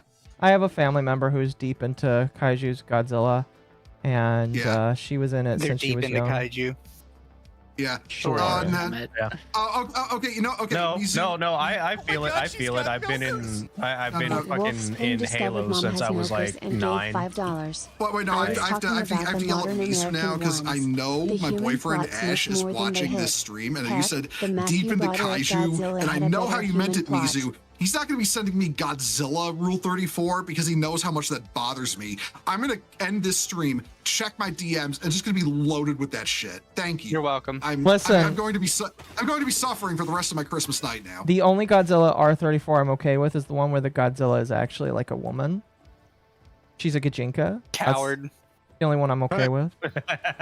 You know what? I remember there was some spicy Godzilla community drama. This is years ago. I don't even know if you were alive, Akko, but this guy Shin Goji, his name was. He ran a webcomic called Twisted Kaiju Theater, and it was dumb. It was like irreverent humor done with Godzilla figures, but he got a bunch of artists to do Kaiju girl art, and then tried to trademark the idea of it, and pissed off a bunch of the artists that were like involved in that. Yeah, like oh fuck, one of them went on to become a pretty prolific Rule 34 artist. Reik, R-E-I-Q. I don't know if I'm pronouncing that right. Mm-hmm. Yeah, like he went on to like but like no, it was some stupid fucking drama. And then he became an incredibly pretentious artist and a shitlib. Okay. Yeah. Like I said, this is probably. I don't think you were even old enough to use a computer when all this was happening. So I'm not sure. It's irrelevant. It's irrelevant. I'm just having my memory jogged. I'm sorry about that. You're good. Let's see. I'm gonna start up Arc Raiders now. I think Ava's still doing stuff with Arc Raiders. She's still prepping, but I'll start up Arc Raiders anyway. She might go through the tutorial. Yeah, I'm guessing it's you, Ava, and Mizu. Yes, that's the plan. Rule 34, idle stream when? Never. I don't scroll R34 while I'm on stream. What the fuck? I do. Well, you're you. It's a little different. It's not surprising to be honest. Yeah. Look, Mizu, I follow you. I've seen your timeline all throughout Christmas. Okay. Everyone I was else just spreading some Christmas cheer. Yeah, much of everyone's timeline, not by choice. Yeah, I saw that. I'm like, Wait, did you actually do that yesterday, Mizu? Twitter auto hides almost all of those, so it's entirely your fault if you saw it because Not you on had mobile, to it click it doesn't. and open it. Yeah, it does on mobile. I only use Twitter on mobile. Okay, I'm on. Did not hide it for me, Mizu.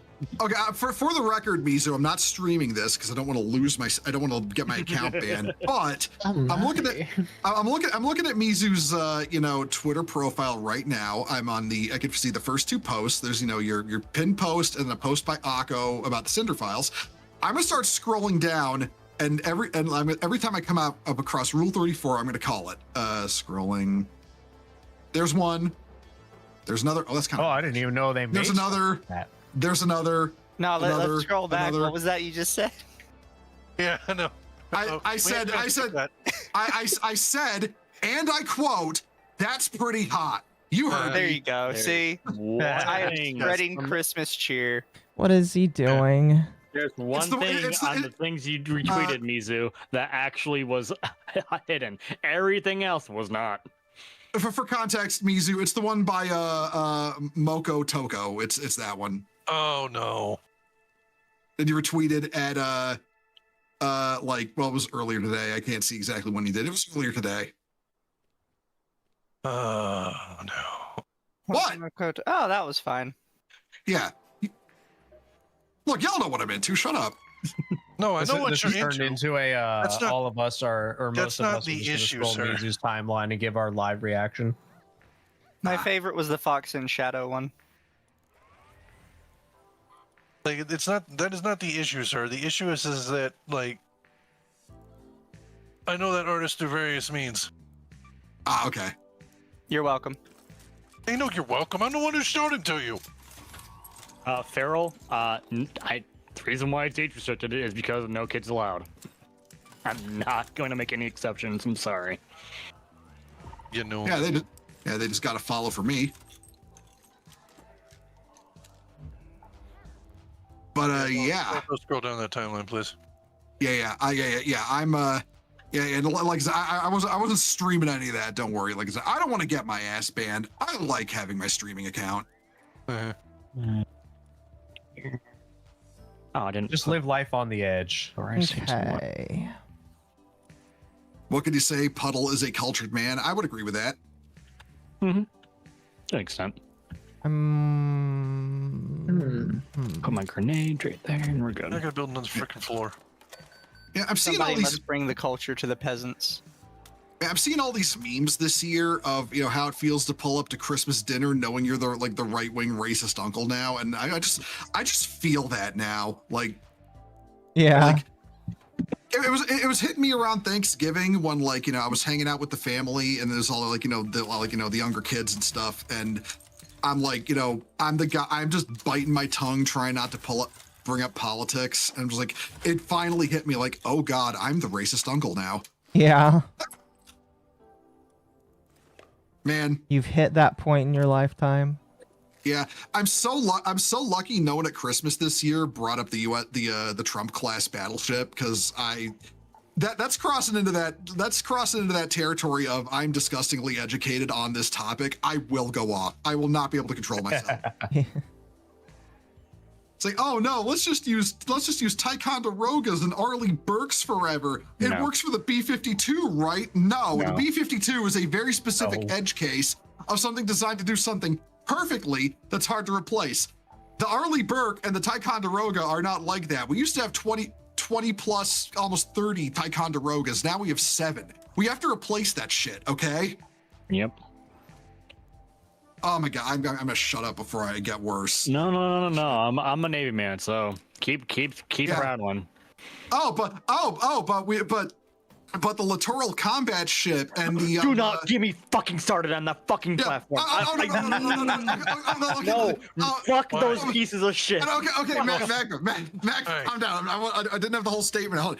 But the littoral combat ship and the Zumwalt were failures, so therefore we shouldn't build new ships. Oh, okay, yeah. You're the type of motherfucker who would have said Elon Musk needs to stop making Starship the first time it blew up because obviously it's a failure. Now they're catching spaceships with fucking claws. Okay. Oh God, I can't stand these Luddite ass motherfuckers who are always welcome like, back, Ava. oh, we had one failure. Let's never build new technology ever again. You ready, Ava?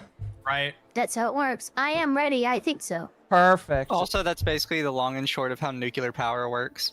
Yeah, pretty much. Yeah. Oh my God, you one have a failure, couple so of we're nuclear never gonna power do it plants. again? Yeah, you had a couple of old fucking nuclear power plants. Shows you're from offline fucking on Steam, 2,000 Ava. years ago.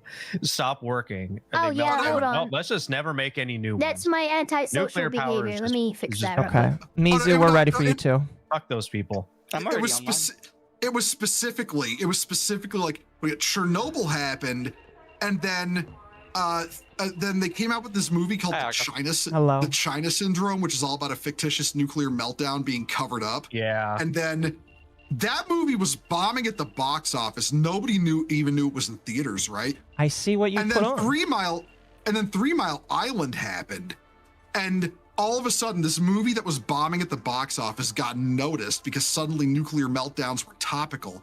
And that movie pushed all kinds of bullshit about nuclear power, and that basically popularized the idea that we can't have nuclear power because it's too dangerous. Really quickly. Even though 3 Mile Island, really quickly. even though Are you guys good to just do the first area just to get Ava more acquainted with it? Oh. What do you mean, you guys? It's me and you. Fair enough. Ava, for your first kind of like that's thing, just common California I think slang, you have man. to do the free loadout. And so when you hit ready up, it'll show you your inventory. If you don't have anything, I think you just have to hit free loadout and then hit go. But you can't leave with nothing. That'd be a bad idea. I mean, you can. It's just I don't advise it. I have a gun. Okay, good. Do you have a shield and a pack? I do have a shield. Okay. You have a gun. Do you have a ball? I have balls. What? Listen. If you can dodge a gun, you can dodge a ball. Okay. I am Dodge a wrench, you bringing can dodge a ball. Vita spray, just in case I need to heal either of you. Oh, okay. Aka's bringing the I think I bougie have to shit. do this Okay. first. I have 3 of them. Like I found 3 of them in one run, so I'm like, you know what? We're gonna bring the fun stuff. Furthermore, the gun cost would have gone. Okay. The funny thing with Only thing I with don't have is like class, razors. I hope you have that, Mizu. the funny thing with the Trump class is actually the people saying The they're saying, the you thing know, that raises. Yeah, they're saying we don't have a railgun. Oh, you it's mean like revives? Yes. because it's supposed to have a railgun on it. Do Like, we let not? me- I thought the Trump class had one. Okay. So with the railgun thing, all right. So what happened with railguns is that, okay. So basically, we were working on railguns, and then Biden hit office and basically, oh, we don't need to work on our weapons technology, and and canceled the railgun project. And it's funny too because basically from what because I've been reading into the Trump class and the fact it's got a railgun as its main cannon. It's going to be a missile ship, obviously, but it's going to have, for its main gun, it's got like 6 guns. It's going to have a railgun, like a railgun. Means you got it ready up. No, I had to sort my inventory. Yeah, okay. 2 conventional 5-inch guns and a 2 600 700 watt laser guns. But the thing with the railguns is pretty much the only problem with railguns at that point was barrel wear. And the reason apparently they were having barrel wear issues, because here's the thing, railguns in testing wore their barrels out really quickly because of all the heat and friction from firing them. Yep. Because you're scraping a metal discarding sabot down the barrel at the speed of Mach fuck. So basically, apparently it was just a cooling issue. And they were working on the cooling issue, and then the Biden administration was like, oh, we don't need new technology, and canceled it. And apparently General Electric and all them who were working on the railguns, like the companies that were working on it, just kept working on it anyway. And in the meantime, the Japanese picked up on it, and now they've now got like, a lot. Ooh, like this is a great place to administration might start. stay- Sorry, go ahead, Ava. I think she Hold on. I think Santa got him. You okay? And administration might say, oh yeah, we don't need a railgun, we don't need any of this, any of that. And all the companies are going to do is be like, okay, and then they'll just continue development because there's going to be a different person in that seat in 4 to 8 years. Hey, Ava, over here real quickly. So it doesn't make sense to just, one president says no, yeah, okay, give them the okie dokie and then just keep fucking researching. Mizu took everything out of here, but you still should check it anyway because you get XP for scavenging and looking into things. So every time, it's like, just look into it anyway. So you get XP for it. Gotcha. Yeah, they Did you tell Ava about aggression-based matchmaking? Oh yeah, I am very aggression-less, and I'm sure Mizu is too. Yes, I am aware. Of course you're aggressive. Aggression-less. I am not aggressive, actually. So you're passive. Oh wow, that's surprising. Yeah, I am not aggressive. I stay very non-aggressive. So Marshall, all I'm hearing from this is I'm being denied the future where we have the Goss Warthog. Okay, so so continuing. So they kept working on the railguns, and then just this year, Japan is like, oh yeah, we literally strapped a railgun to a warship, aimed it, fired it accurately. It works. The tech is good, and apparently with the Trump class, it was just like, oh yeah, they're finally letting us install the proper cooling system, so the railguns are actually going to work. They're ready to go. We just needed Biden to sign off and finally slap them on the Zumwalt like they were supposed to be, but Biden was like, we don't need to actually finish the Zumwalt class like we said we would. Wait. Okay, so for those who don't know, I spent I would say a majority of my adult and part of my teenage life on a sailboat, living as a sailor, full on. I'm wondering what a railgun system needs a cooling system for when it's surrounded by its cooling system. Okay, it's because we have an ocean. We cool nuclear reactors with the ocean, for God's sakes. I'm sorry, but you're setting a railgun on the ocean. There should be no cooling issues. Well, I mean, yeah, okay, from a technical standpoint, this is for like people in chat who might not know how this works. The problem with a railgun, like the main problem we had, like we figured out power, we figured out everything else, loading, all that. The problem with railguns is they generate a ton of waste heat in the barrel. And the problem is the longer you let the barrel stay hot and the more you fire it, the more damage the barrel takes. Yeah, it's gonna warp, it's gonna lose, it's gonna get stuff's gonna get scraped off, etc., etc. Good sizing on the barrel. Oh, Adam Fire, Adam Fire, thank you for the subscription. Congrats on 15 months, dude. But yeah, so that was the problem, and everyone you see talk about why they weren't feasible was like a barrel wear, and apparently the problem was like, okay, we just need to cool the barrel, and then we can keep it under control, and that was apparently the last hurdle. And then, apparently the barrel wear issue was the excuse to cancel it, even though it was just a matter of cooling. Hey, Occo, are you still in need of many such cases? Am I still in need of what? Toasters. Nope, I got all the toasters I need. Give them to Ava. Railguns I lost aren't feeling bad, in my tongue. Have been drinking too much. Hey, Ava, here, take these.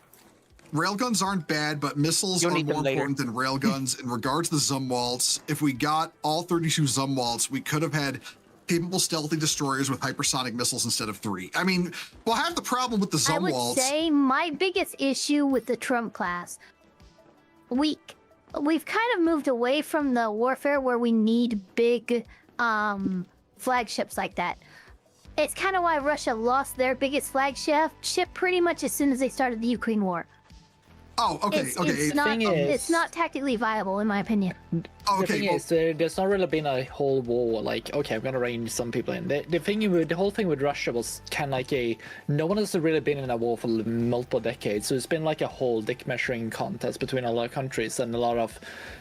in theory, it should be very good. Like, everyone has, like, in theory, this country has this much... for posturing, it's very effective. I will give you that. It was very posturing, yeah.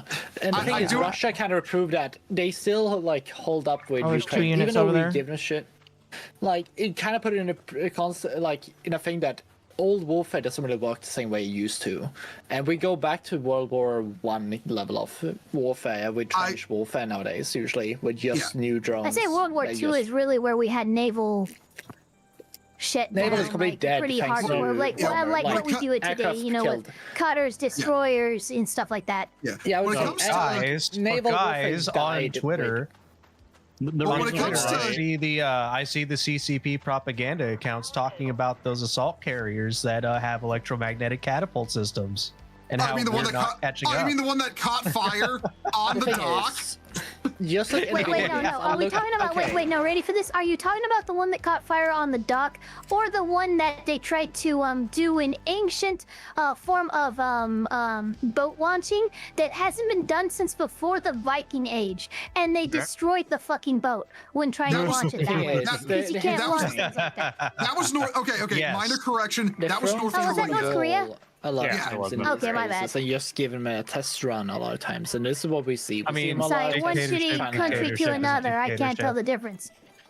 So there's also a propaganda video going around like we have lasers that can destroy carriers, and No, they cannot. lasers are powerful. However, the energy needed to make a laser that powerful to shoot at a safe distance is not viable. No, Magma, you underestimate the Chinese.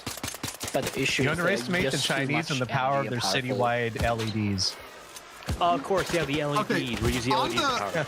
but on the topic of ship size, it's actually kind of funny because yeah, I mean we all Ava, Trump over wrote here. Art of the Deal.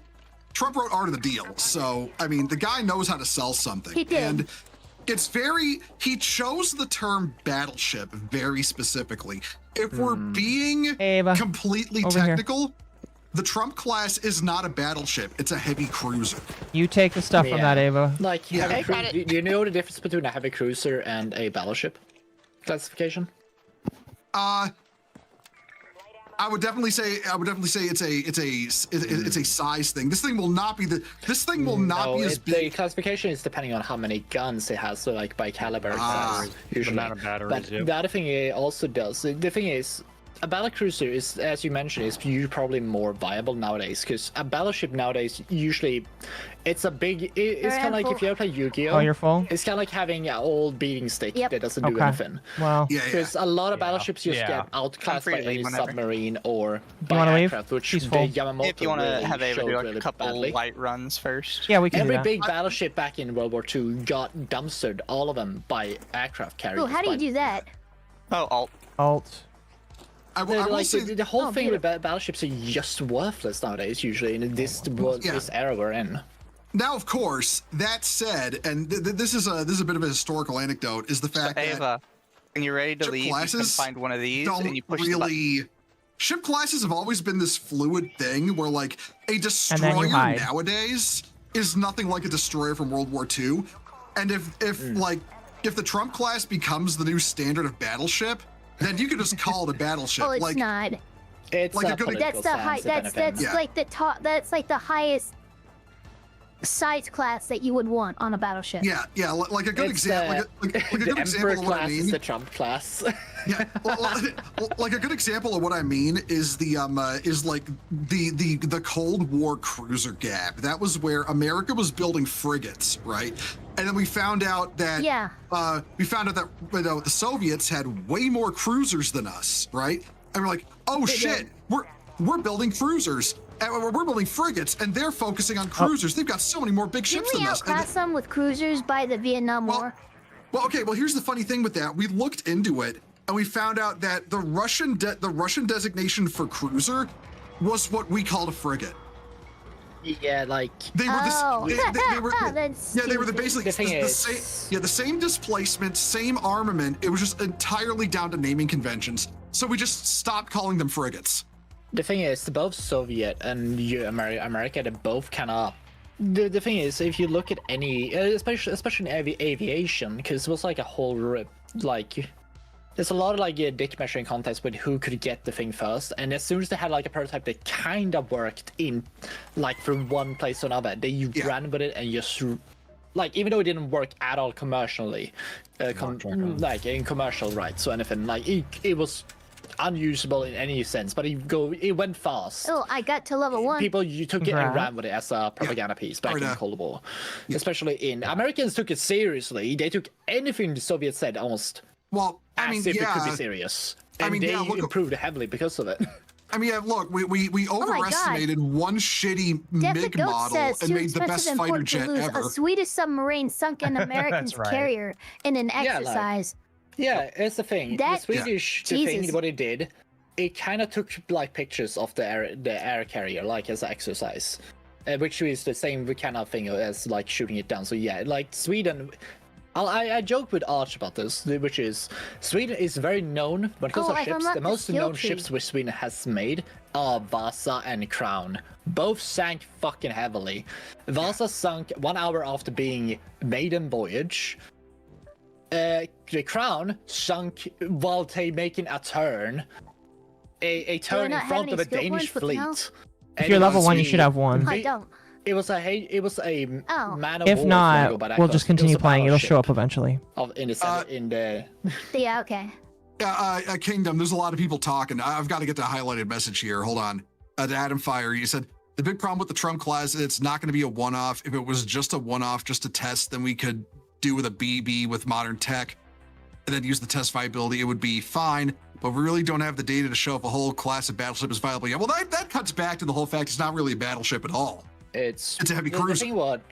The thing comes down not to if it is effective or not. It's more like cost and it's cost effectiveness in the end of the day. For instance, all the stealth fighters are very cost effective because no one can really because the stealth still works. But as soon as there's a good cheap way to counteract the stealth or any of the speed or whatever, then it's useless in that case. It needs to innovate. Or it can just be Russia, not. You can just be Russia, not really try, but have the surface of your stealth or your 5th gen stealth fighter covered with really obvious rivets that bounce radar really bad, and then just say it's a stealth fighter anyway. Yeah, because another thing, those are very. Here's the thing: the Swedish engineering kind of thing. I say Swedish is and it was one of the most highest. Was it? It was number 2 in aviation superiority back in the day during the Cold War.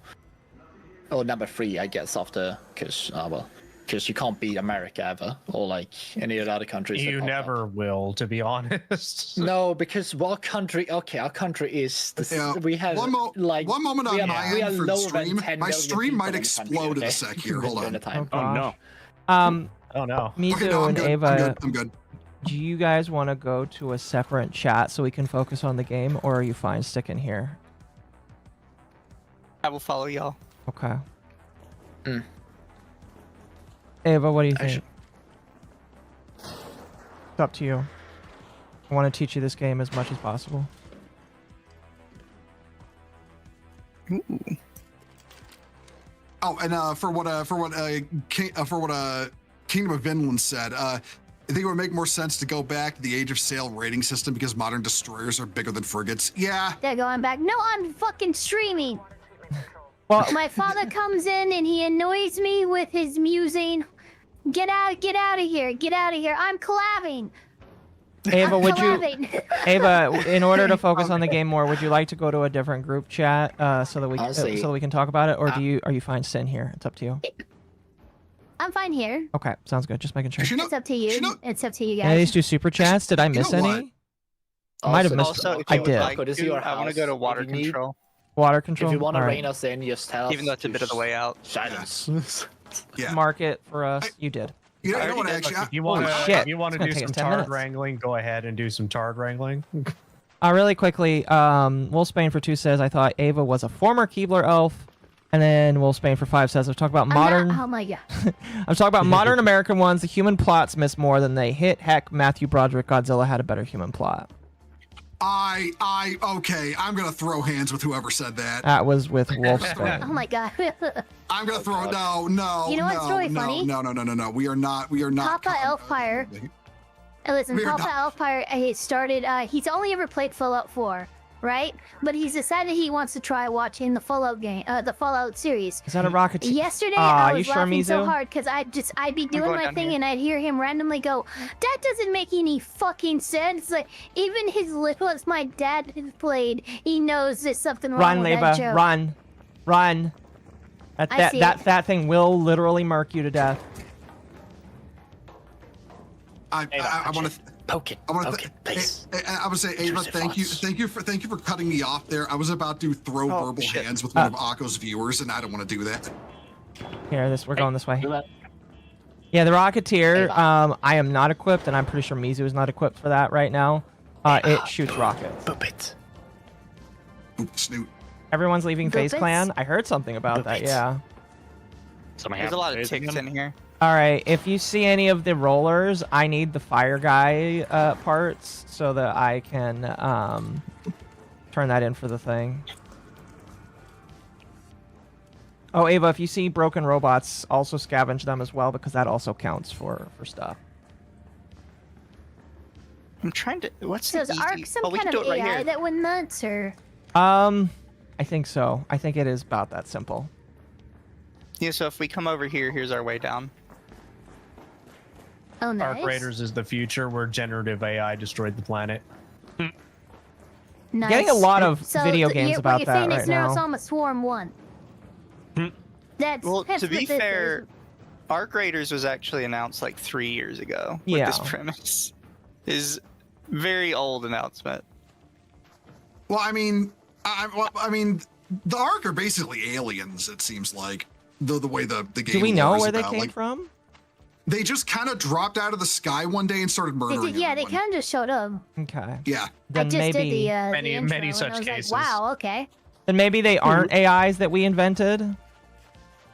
Maybe We not. got half left, okay? That's all that happened. This is the Combine.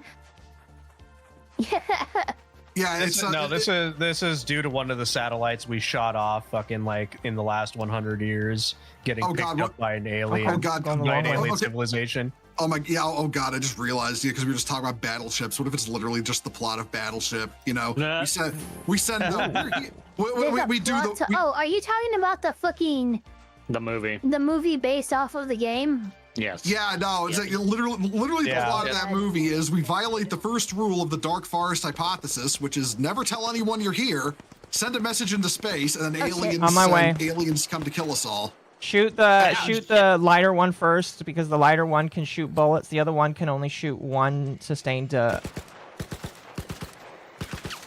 Oh wait, they're both shock Gotcha. units. They're both All big right, ones. hold on, coming over with a shotgun. From what you've heard, the novelization of the '98 Godzilla is better than the movie. And what do you think of All right, Godzilla the animated one down. series? Okay. 2 down. Okay, I actually read the novelization of the '98 Godzilla because that movie almost ruined my year in 1998 with how bad it was, and the novelization was 1998. I wasn't even alive then. Yeah, it's the 1998 Godzilla movie, American Godzilla movie starring Matthew Broderick. It is my personal worst film ever made. The one where they're like, oh no, they have eggs. Wait, even worse than what's it called, Birdnado? I hear him. Okay. Sharknado. Oh, Mizu, you know, there's that a one, thing. You know that one I'm talking about. No, There's a thing. There's a thing. You mean Birdemic? Birdemic, yeah. Okay. Birdemic, thank you. Okay, there's bad movies. There's bad movies that were based on. There's bad movies like say Battlefield Earth that was based on awful source material made by. Isn't Battlefield Earth based on Scientology? Yeah, It's based on a Scientologist book. It's based Because, on. creator of, It's based on. Yeah, it's based on the novel of the same name by L. Ron Hubbard. I have read the book and seen the movie. I want those hours of my life back. No. But Is the book any better than the movie? Nope, I can hear them coming. Oh God, no! Oh God, no! I saw the movie in theaters the year it came out, and it was so awful. It was so awful. I was like, well, if the movie was bad, then by the laws of how adaptations work, the book must be solid gold, right? So I read it. I read it and was like, it was about the time I got to the point where I got to the point where you find out that the Cyclos, the aliens, have a mathematics system based on the number 11, and that apparently makes it impossible to learn. Where I was just like, okay, even as someone with dyscalculia who's literally brain retarded and disabled when it comes to math, even I know that's wrong. So like, yeah, but okay, like Battlefield Earth was bad because it was based on like bad source material directed by the way. I haven't delivered it yet. Directed by people being told, not being told. Have was Ava bad. deliver it? Manos: The Hands of Fate was bad just because it was a guy with a creative vision without the talent or the budget to pull it off. Over here, Ava. Something like, say, you know, The Room is bad because it's, again, a guy, because it's made by an auteur with, again, more vision than creativity. All right, it's like there are reasons movies are bad. The reason I consider Godzilla 98 the worst movie of all time is because it's by an auteur with no talent to back up his creative vision, and also contains an incredible amount of sheer disdain for the thing he's adapting, which is also a cultural icon in a foreign nation. Okay. That's why it's the worst movie ever made.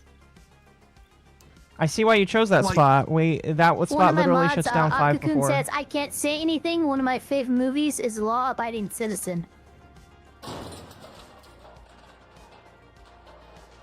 Yeah, but like that's why Godzilla 98 is, in my opinion, the worst movie ever made. It's like this perfect storm of a bad director, bad writing, bad I need characters. that. Oh wait, never mind. That's not the thing I need. And flagrant disrespect. I need the roller, guys. Flagrant disrespect for another nation's culture and another nation's, like, one of their cultural icons. Like, if you ever watch like any of the creative shit about Godzilla 98, Almost there. you see like the visual effects guy, the directors talking about how, oh, this is just stupid Japanese B movies. Who cares? Like, and of course, there's a Rocketeer in the By the area. way, if you put away your gun, you run faster, just a little bit. You run faster and you you run faster and you get Come this way. Come stamina this back way. quicker. Come this way. Stay away. There's two up here. Up spotted one of you. Shit. A wasp spotting you isn't the end of the world. You just gotta keep running. Got it. Go this way. Rocketeer. Yeah, the hopefully edge of the didn't see building's ya. right here. Yeah, I will be fair, Marshall. I very much feel this, just because these people have heard me rant for fucking over an hour about how they fucked Halo up. Yeah, no. Yeah, We're no. looking for a locked door, by the way. Godzilla 98 is just the Halo TV show of Godzilla. You never understood. I know because I've seen that movie. Yeah. I think I was like 6 when that movie came out, so. I'm reading a chat. I never understood the idea fuck, of I'm on fire. what you work on. Even with the money, what's the point? Okay. What it really boils down to is, and honestly, I feel like a lot of the neither of popular those are what I need. opinions about the MonsterVerse are related to this. Ah, it is just it is just racist disdain for Japanese people. Ava, don't forget to search these, by the way. Like, There seems to be a lot of that. Like something that you'll note if you ever read anything on like Roger Ebert and his opinions on kaiju films is he will talk about how much he loves kaiju films and how much he considers himself a fan of kaiju films. And then I want to say it was one of if not his last reviews before he died Lord of the Rings is one of the original Godzilla, the 1954 one, the Japanese Gets cut, less right? than 10% of the canon correct. He gave and the was a movie like precursor to 1.5 Rings of stars Power. and spent the whole review talking about how shit it was. They beat us here. Thank you for the 1,000 bits, Gabby, and Alpha Chat for 5. Lord of the Rings, the most overrated adaptations out there, less than 10% of the canon correct, and was a precursor to Rings of Power. Who beat us here? Not them. The people that you just ran into. Oh, do you have Fire Tick Burner? Did you pick up a Fire Tick Burner, Ava? I need one of those. You don't know how, but somehow Godzilla 98 is Fireball Atari's fault. Fire tick. Mizu, can you shock Atari? Gabby's asking for Atari to be shocked because Godzilla 98 is I have apparently a his tick fault. pod. No, I don't need What? that. How's It's a it my Fireball fault? Burner. If you don't have it, that's fine. Atari, I don't have one. Atari, how can you do this to me? You ruined my summer in 1998. How old Damn are it, you? Atari. That's kind of fucked up. That's kind of fucked up, Atari. Why would you do this? I don't know. I'm innocent. I've done no such. Oh, it's already open. Look at that. Oh, perfect. Run. Say what? And nobody's I'm just in gonna here? keep hiding myself. And it leaves in 5 seconds? This is perfect. I'm gonna keep drinking. What the fuck? How come there was nobody in here? Aren't we cool beans? It was probably those guys down there. I guess, That but movie that was like Yeah, that's what way I'm too thinking. chill. Oh shit! That movie was really insulting to the Ew, series. Mizu. Like, My drink I just could've- spilled everywhere. Oh no! I could have forgiven. Is it all right? Oh, no. I could have forgiven the awful story. What's the basically awful like a writing. sippy cup, so I have no idea how the fuck it spilled. Wait, Mizu, you drink out of a sippy cup? No, it's like a runner bottle, whatever you call them. Yeah, I have one of those. Is it over? Is it on your keyboard? An adult is version. the side of the it's a sippy nozzle bottle. on it split? Shit. Oh, I have a skill point. Perfect. Oh no, Ah, it is. God damn it. The moment you answered my question, I got assaulted by an ad in a live stream. YouTube ads are insane. All right, okay, let me scroll back up and see your question again. You never understood the idea of hating. Oh, the idea of hating what you work on, even if you got the money. Okay, it is literally just because they were adapting a Japanese property, so they didn't respect it.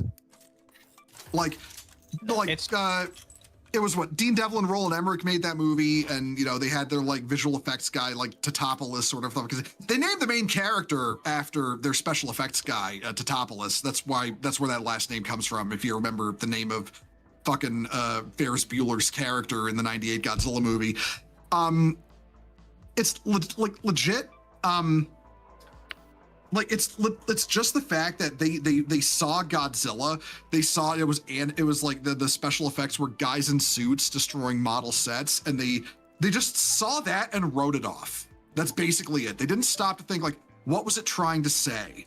Like what was the stories, the origin, the characters, like all that stuff. They saw the visual effects and decided, oh, this is just silly Japanese people pretending to be filmmakers, and that was the attitude they went into with, because let's be real here, the Western entertainment industry is just horribly racist toward the Japanese on a good day.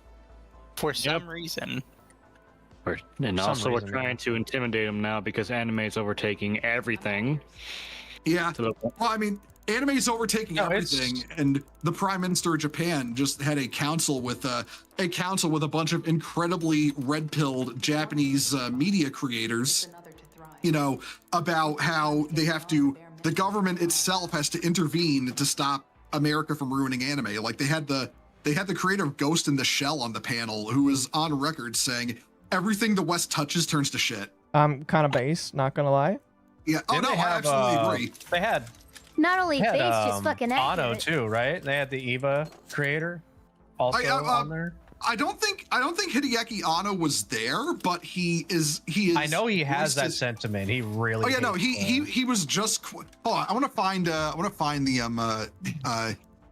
Hideaki. Yeah, the quote where it was basically just like the West needs to adapt to us, not the other way around. Yeah, that was good. I know. Oh, I found it. Okay, Neon Genesis. That's what needs to happen, though. Yeah, Neon Genesis Evangelion director Hideaki Anno doesn't believe creating for the global market is the way to go. I'm sorry, but the audience will have to be the one to adapt, which fucking based, all right? That's absolutely correct. Based. Hello, based department. Hello, a based department. Okay, so first of all, he invents the anime boob jiggle, which is incredibly based. Second of all, he hooked Shinji up with Mari, who is best girl, which is incredibly based. And now he's saying this out loud for the whole world to hear. It's triple based. Base department on the line. I want to file a claim. All right. Still damn battlegrounds, unless Ava unlocked anything new. I think we'll still stick there. Yeah, no. I'm only level 2. I'm not even level 2. Almost. You're almost there. Yeah. And listen, I don't care how many followers I lose. I will die on the hill that Mari was best girl because she was the only one who actually gave a shit about Shinji. Okay. I will die on that hill. I will die on that hill like a fucking space marine on a Codex cover, okay?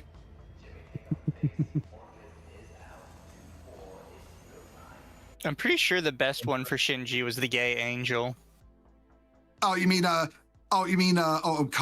Well, I mean, ultimately, it's kind of funny because even Karu admits at the end of the last film that he was ultimately like selfishly obsessed with Shinji and trying to force Shinji to be trying to force Shinji to be happy in a way he wanted, but was ultimately not what Shinji needed. I think that'd be a good spot. Okay, so we need to go here. Yeah, that's fair. I need to kill this guy for his part. Don't forget Yep. Don't forget, Anno also saved Gundam from the Yuri tards. Oh, oh, do you guys know that story? I'm familiar. I believe so. Yeah. I know one of the newer Gundam ones had a gay couple, but that's about it. All right, thank you. That's all I needed. Okay. For those who watch me, I did a rant. I did a rant stream with my buddy Millie, she's the one who brain rotted me on Gundam. Okay, so I did a stream with her about Gundam. You can look it up. You can look it up on my my videos. It's called Mobile Suit Gundam as a tourist problem. Yeah, Occo, come look at this one. Hold on. But it was okay. Really does, so actually, is it just sitting there? So the Gundam TV he's kind of show, stuck. Second to last Gundam TV show they released was called Mobile Suit Gundam: The Witch from Mercury. And Oh, poor little guy. He's sleepy. I will not call it. I was gonna shotgun his face. I will not call it woke, and the reason I won't call it woke is because it's really just what do you call it? Revolutionary girl Utina with mecha and badly written. That's all it is. It's nothing that hasn't happened. I mean, for fuck's sake, Gundam Wing in 1995 was doing yaoi baiting. So yeah, it's like this isn't new. We've had or just look at Gundam Wing and Gundam Seed. Gundam has done. Watch out for that one. Done both, yaoi baiting and yuri baiting in the past. Oh, there's two of them. Yeah. So doing a pretty fuck. I have a call over here. Doing a Yuri-focused Gundam, that is not new or revolutionary or woke. So I'm not going to call it woke, not by a long shot. Now that didn't stop the weirdos on Twitter. Here, I'll try and distract them. And calling themselves also, you know what? Gundam fans. Also, you know what? I watched the first season of. Yeah, I watched the first season when it came out from Witch from Mercury. It did not feel like it was just Yuri. Somebody pointed that out in the chat. Well, that's the thing too. By the laws of how canon work, there was no gay couple in it. Yeah, because it didn't feel like Yuri. It just felt like fucking victims of circumstance. Yeah, canonically, they never get married in the end. They just become good friends. They become good friends and hold on to the rings as a memento of their friendship, and then just visit each other again after a couple of years at the end. It was apparently all of the confirmation or quotes that they were actually lesbians. Run!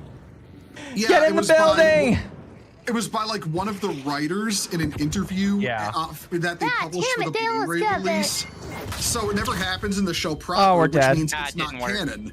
Because interview, you can't move what I'm doing there. Yeah, Sorry. you can't dictate canon on social media. You can't. That's not how interviews and social media posts and articles can't dictate canon. That's just how it works. You gotta surrender now, Ava. We died. We're done. And Gundam Seed mentioned, when the seed is destined for your mom. But the toxic Western Yuri-tards got so bad on Twitter that the president of Sunrise, the company that I remember when this happened. Yeah, the company under Bandai Namco who owned Gundam had to come out and say they're not lesbians, guys. Calm the fuck down. Oh, when is that ever going to stop anybody? Fucking look at all the evidence that proves Bridget isn't actually trans in Guilty Gear. I mean, craft bandage and oh, speaking of Guilty Gear Strive, fucking Roy jumps in as soon as I start talking about. Oh, Ryan. Like Bridges mentioned. Roy up. Oh wait. Okay, Roy. Okay. Bridget mentioned Roy and jumps in. Oh, I'm adding so many people to the Fugi group list tonight. Jesus Christ. Yes, you I see what's happening. But okay, one moment. I gotta add. Yeah, when has that ever stopped anybody? We're gonna do the same thing. Merry Free loadout. Christmas, and then going back to work. Merry Christmas. It was just very funny timing on your part. It tends to be. But yeah, empty truck, baby. Commercially empty. Easy night. Oh, yeah. So many resources. Striving for an easy night. I know. I just lost so much shit. Dylan, kill Heartbox. Kill him. Kill him. I lost everything I've ever owned. Hey, I was just shit talking the whole Bridget thing. All right. Okay. Listen, if we're being completely objective, Strive isn't a Guilty Gear game anyway. It's not. But yeah, continuing but the I mean, Gundam like thing, every other fucking piece of media or like interviews and stuff have said that that's not true for Bridget. But you know what? Because it was translated that way or whatever in the Western release. Oh, no, Bridget's trans. Okay, but a bunch of tourists got the maximum heart loss ending, so obviously that's the canon ending. Exactly. But yeah, when has that ever stopped anyone? Oh, I didn't I was like, that voice sounds All I know is we don't gatekeep hard enough. Yeah, Ryan, you're literally on stream with me right now. Oh, hi, stream. Also, right. welcome onto one of my streams for the first time. I got a Stitcher. Fuck my life. But yeah, so with the Gundam thing, so Witch from Mercury happened. It was mid. Like, I got a Rattler want to trade. Like that's its crime. That's its crime. It was mid. That was its big crime. All right. Come on, you know you want it. But it was mid. It did kind of okay in the ratings. It did kind of okay in model sales. You know, it wasn't anything to write home about. She dropped it for you, Mizu. It was one of the Gundam series of all time. I'm already running. You keep your Rattler. But the Western Yuri fans were super toxic about it, right? So then they announced that Sunrise and Studio Kara, you know, that's Anno's. Oh, by the way, there's another snitch. Are working together to make the next Gundam anime, which is Mobile Suit Gundam G-Cux. It's spelled GQ with like 6 U's. GQ UUUUUUX. People call it either G-Cux or G-Quax, like whatever, because that's just easier to say. So they're announcing that. I saw the original movie in theaters. Yeah. Yeah. So the first immediate takeaway is, again, we're doing 2 female leads, right? And all the G-Witch fans, all the tourists who came in for G-Witch are assuming these 2 are going to be lesbians. They're going to be a lesbian Yuri couple. We get to not happening. G-Cux was only 12. G-Cux was only 12 episodes long, but you get to episode 6, and by that point, the relationship between the 2 girls has started as, like, you know, kind of like fire forged friends, but then you get to episode 6 and they're fighting so intensely over Suji, the male lead, that their friendship completely falls apart and they become bitter. They become the rival Mobile Suit pilots of the show. Like they are it is on site. They are, it is on site. 41%. Yeah, they are 41% of lesbian couples, but they are on. It is on site. They are out for blood. They want to kill each other, and it is over a man. They are objectively 2 straight girls. Yeah, I don't understand where they got this fucking idea that they were going to be gay for each other. Like, strictly because they were on. They were just next to each other. In the trailer. Yeah, and overnight like they didn't. It's like they didn't see the original movie that came out before the series. It's like, no. I swear to God, overnight, the conversation on Gundam Twitter from the tourists went from G-Cux is the new best thing ever to the show sucks, no one likes it, the show flopped, it's a flop, stop saying it's good, it's a flop. It's just nostalgia pandering. Oh yeah, blah, these blah, are the same. UC sucks. These are the same UC people. Gundam sucks. Yeah, they're the same people who will, when they're like, oh, I want to start Gundam, how do I start and watch UC? And they're like, I don't want to do that. And it's like, fuck you, dude. Watch the original series. Oh, you listen. Okay, we're telling you the literal starting point. Listen, you can just watch just the say Superior Series Zoids instead. Hurtbox. You can. I mean, Zoids is great. I do love Zoids. Hurtbox. You can just say Sea Dog VA Giguk and Trash Taste because that was their take too. Like, we want to get into Gundam. They did a video called Mobile Suit Gundam is impossible to get into. Like, fuck. It isn't. Episode 1, bro. It is literally the most untrue thing ever said. Look, just because Gundam was peak and G Gundam is peak anime in general, doesn't mean. Look, if you're that lazy, you don't want to watch the whole original series. There's 3. There's 3 fucking movies that basically summarize the UC. That summarize the original series. Go watch that if you're not fucking lazy. Oh yeah, something Handsome Hipster just brought up in chat, which is, and this is the funny part. They were talking about how, G-Cux was bad, it was a flop, no one liked it, it failed, it was a flop, and then the numbers come out, it did better than G-Witch and sold more model kits, and put Gundam up in the #1 anime spot above Dragon Ball. Look, the reason why it's so funny to me is because we have Char. Char will sell. They throw shade for their taste and their takes, but I'm like, guys, their name is Trash Taste. Yeah. Like, Dominic it's kind of White branding is at this correct. point. You only need G Gundam. Ava, there's a cat bed for your cat We're here. watching- G Gundam, my beloved.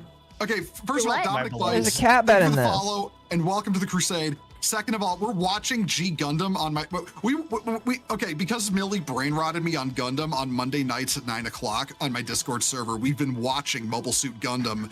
We've been like the whole thing. The whole thing. Better pistol. We went through Nice. no, I know, actually all of it. We finished Universal Century chronological watch order. Then we watched 00 as our first AU. Now we're going through G. Lined up next is Wing. Ugh, I hate Wing. And then right after that is X. And then we're gonna move on to Reconquista in G and turn A. So yeah, we're working our way through Gundam. We are on G Gundam right now. We're about to enter the Battle Royale arc toward the end. After this run, I'm gonna start some dinner and put it in the microwave. Oh, like fucking! I love G Gundam so much that two of my emotes on Twitch are literally burning and shining finger. Look. I that's how I open Gotcha now, by screaming out the all my love, my anger, and all my sorrow, and I proceed to Oh my gosh, my freaking Okay. my listen. model is lagging. All my homies. All my homies, Bakunetsu, Erupting, Burning Finger, Sekiha, Love, Ten Kyoken, okay? All my homies do. Yeah. If you want the cat bed for your cat. I got it. I'm getting it from my kitty. You actually What do was need to that? save the cat bed because you have to use it to upgrade the chicken later. Oh, you guys are playing. Look, all I have to say is heard the it too. School of the Undefeated of the East. I'm sorry, Hurtbox. I'm gonna trip over the rest of it, but I know exactly what you're talking about. But you know what this means? You and I need to start throwing flailing punches at each other, smack our fists together, and say, "Look, the East is burning red." I'm gonna be honest with you. I thought you were gonna say something completely different when you said smack our. I kind of did too. Yeah, and then look, the East is burning red. It is one of my favorite things to do. Yeah, thank you. I swear I'm a little bit dyslexic, and I legit have trouble They're with both look. They're both 5-letter words, and all I know is you're gonna go, lower. And they're all slurs. Anatomically speaking. Wait, hold on. Wait. What did you think I said? 95%. Where's your 95% I of my thought you lexicon? said, "Oh, you guys were gonna slam your dicks together," and I was like, "What the fuck?" Okay, that would be pretty base, though. Let's be real. I'm not sure how base that is. I don't know. It depends. How many cock-ups do you do? Okay, but you see, balls aren't touching, so therefore it's It not actually gay. depends on how many cock rings they're wearing. Where is it? I hear Okay. It's on the roof. It's on the roof. Implying I need those. Probably. Damn, the cock rings Yeah, are on I the see roof. it. Oh my god. I see the smoke. The cock rings are on the roof. Wait. I hear. Yeah, it's all the way on the roof. I'm not I quite hear sure the how we suck. get up Oh there. shit. Oh, I know how. But yeah, no. No, it's yeah. like one of my friends who also likes G Gundam is like, it is the best series because No, Ava, don't basically carry it that. is- Leave it there. It Leave is there, leave it just there. Super Sentai with mechs. 2 more. Yeah. In Gundam. Honestly, And I'm like, yeah, fair. If we're being objective, it's more. If we're being completely objective, it's a little more Saint Seiya. Ava, there's Samurai two Troopers. two wasps over there. Saint Seiya with giant mechs. It's the Metal Gear Rising of Gundam. All I have to say is Tequila Gundam, my beloved. Did you go out the window? I am still upset to this outside. I day never that went there is no inside. actual fucking model kit for Tequila Gundam. I genuinely hate Gundam Wing, despite the fact it's the most popular one in the West. And every time I learn something new about Gundam that relates to Gundam Wing, I hate Gundam Wing even more. Do you want to know why Tequila Gundam was censored to Spike Gundam in the United States? And why, like, say, God Gundam was Burning Gundam, why the Devil What Gundam even was is the Dark Tequila Gundam? Gundam? It is, okay. The Gundam with a drinking problem? Like, what? Okay, so here's the quick that's TLDR of what. So here's the quick TLDR of what G Gundam is. It's an alternate universe Gundam, and in this alternate universe, to avoid fighting wars which have devastated the Earth. So first of all the governments of the world and all the elite pack off into space to live in space colonies. The next thing they do is they decide, okay, we're not going to fight wars anymore. What we're going to do is we're going to sink the GDP of our military into producing I'm putting a picture of Tequila Gundam in the side chat for you, Ava. We're going to sink the GDP of our country into building super high tech battle mechs. We're going to fight in a tournament. Oops. Right now, is that a Gundam with a sombrero? It's great. Yes. It's Actually, fucking you know what? amazing. You know what? And a cactus pauldron and like cactus arms. All right, hold on. Can you show that? Can you show? Oh, hey, Mizu, help me. I want to show this to the stream. Hold Thank on. you. Got it. They need to see this. I need his thing if he has it. That's not it. I think the important part fell off the roof. Okay, Oh man. Chat, behold the majesty of the Tequila Gundam. And so every nation has like a Gundam, a giant super mech that represents them, and they're fighting in like a battle royale tournament to decide which is the last Gundam standing. The country with the last Gundam standing gets to rule all of space. That's what the show was about. Until the next war. Yeah, 4 years until 4 years later they do it again. That's what I want. Also again, Nether Gundam is also my beloved. Yeah, there you go. Yeah, literally the windmill Gundam over there, by the way. But Tequila Gundam here represents Neo Mexico. All right. It's like Neo Mexico. Where are we going now, Mizu? Oh, we got another one of those fucking drones. How fucking great it is that America has the Statue of Liberty. Another cannon, one okay? already? Here, I'll pick this up. Where listen, do we put this? Statue of Liberty cannon?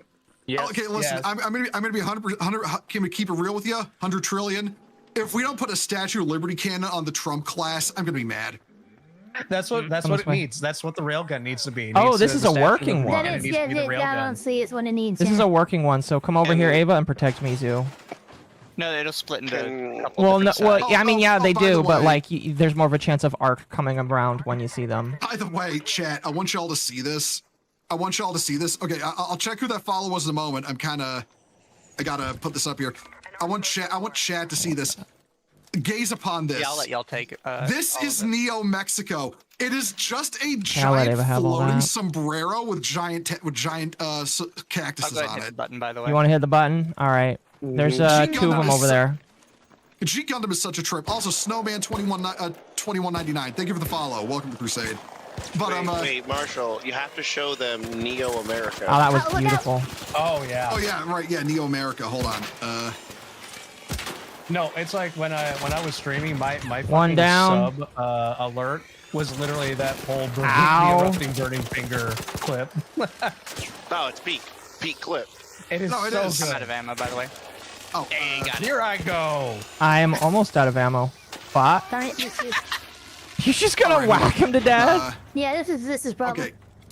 Yeah. This is Neo America, and I will point out, by the way, the Statue of Liberty is a wave motion gun. Oh, hold on, I'll be right back.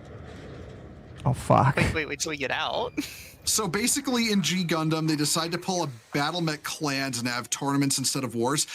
Honestly, it's closer to Robot Jocks. In fact, when we were watching G Gundam, I had the epiphany. Don't go into. I had the epiphany that Robot Jocks but it still and counts G down Gundam anyway. basically do the same thing, which is we got to stop war. So we're just gonna have we're just gonna have tournaments with battle I'll be right mechs back. to I'm gonna determine go it. get some food and put it in the microwave. It's why I really liked Gundam Build Fighters, because for what was it? No, it wasn't Build Fighters. It was the one after Build Fighters.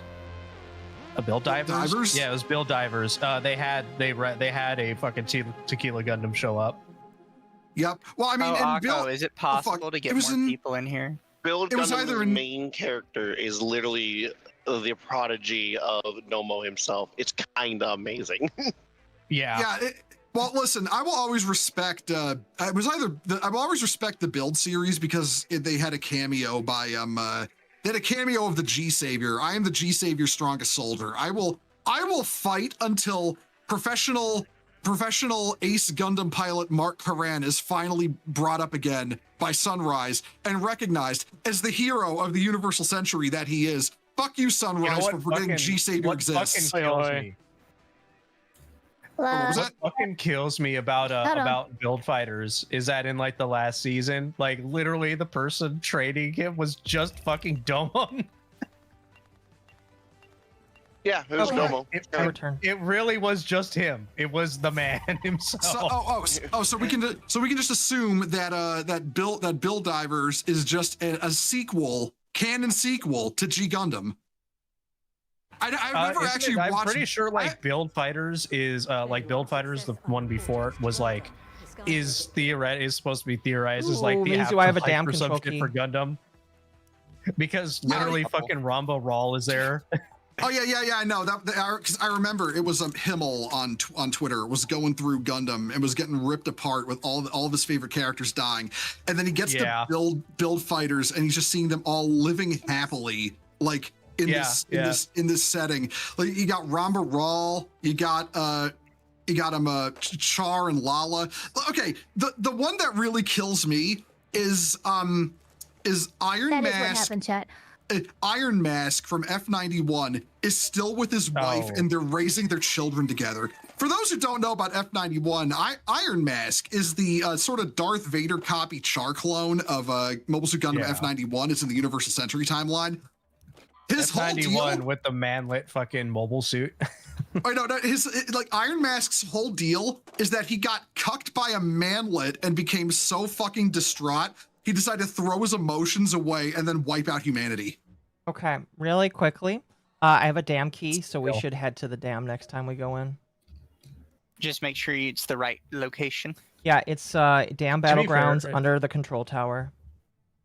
Bernie is in. Realistic reaction. Oh yeah, Chonka. Yeah, because Chonka, you just watched. You watched 0080 for Christmas. That's right. On 0080. The happiest Christmas story ever told. They serve hamburgers at the end.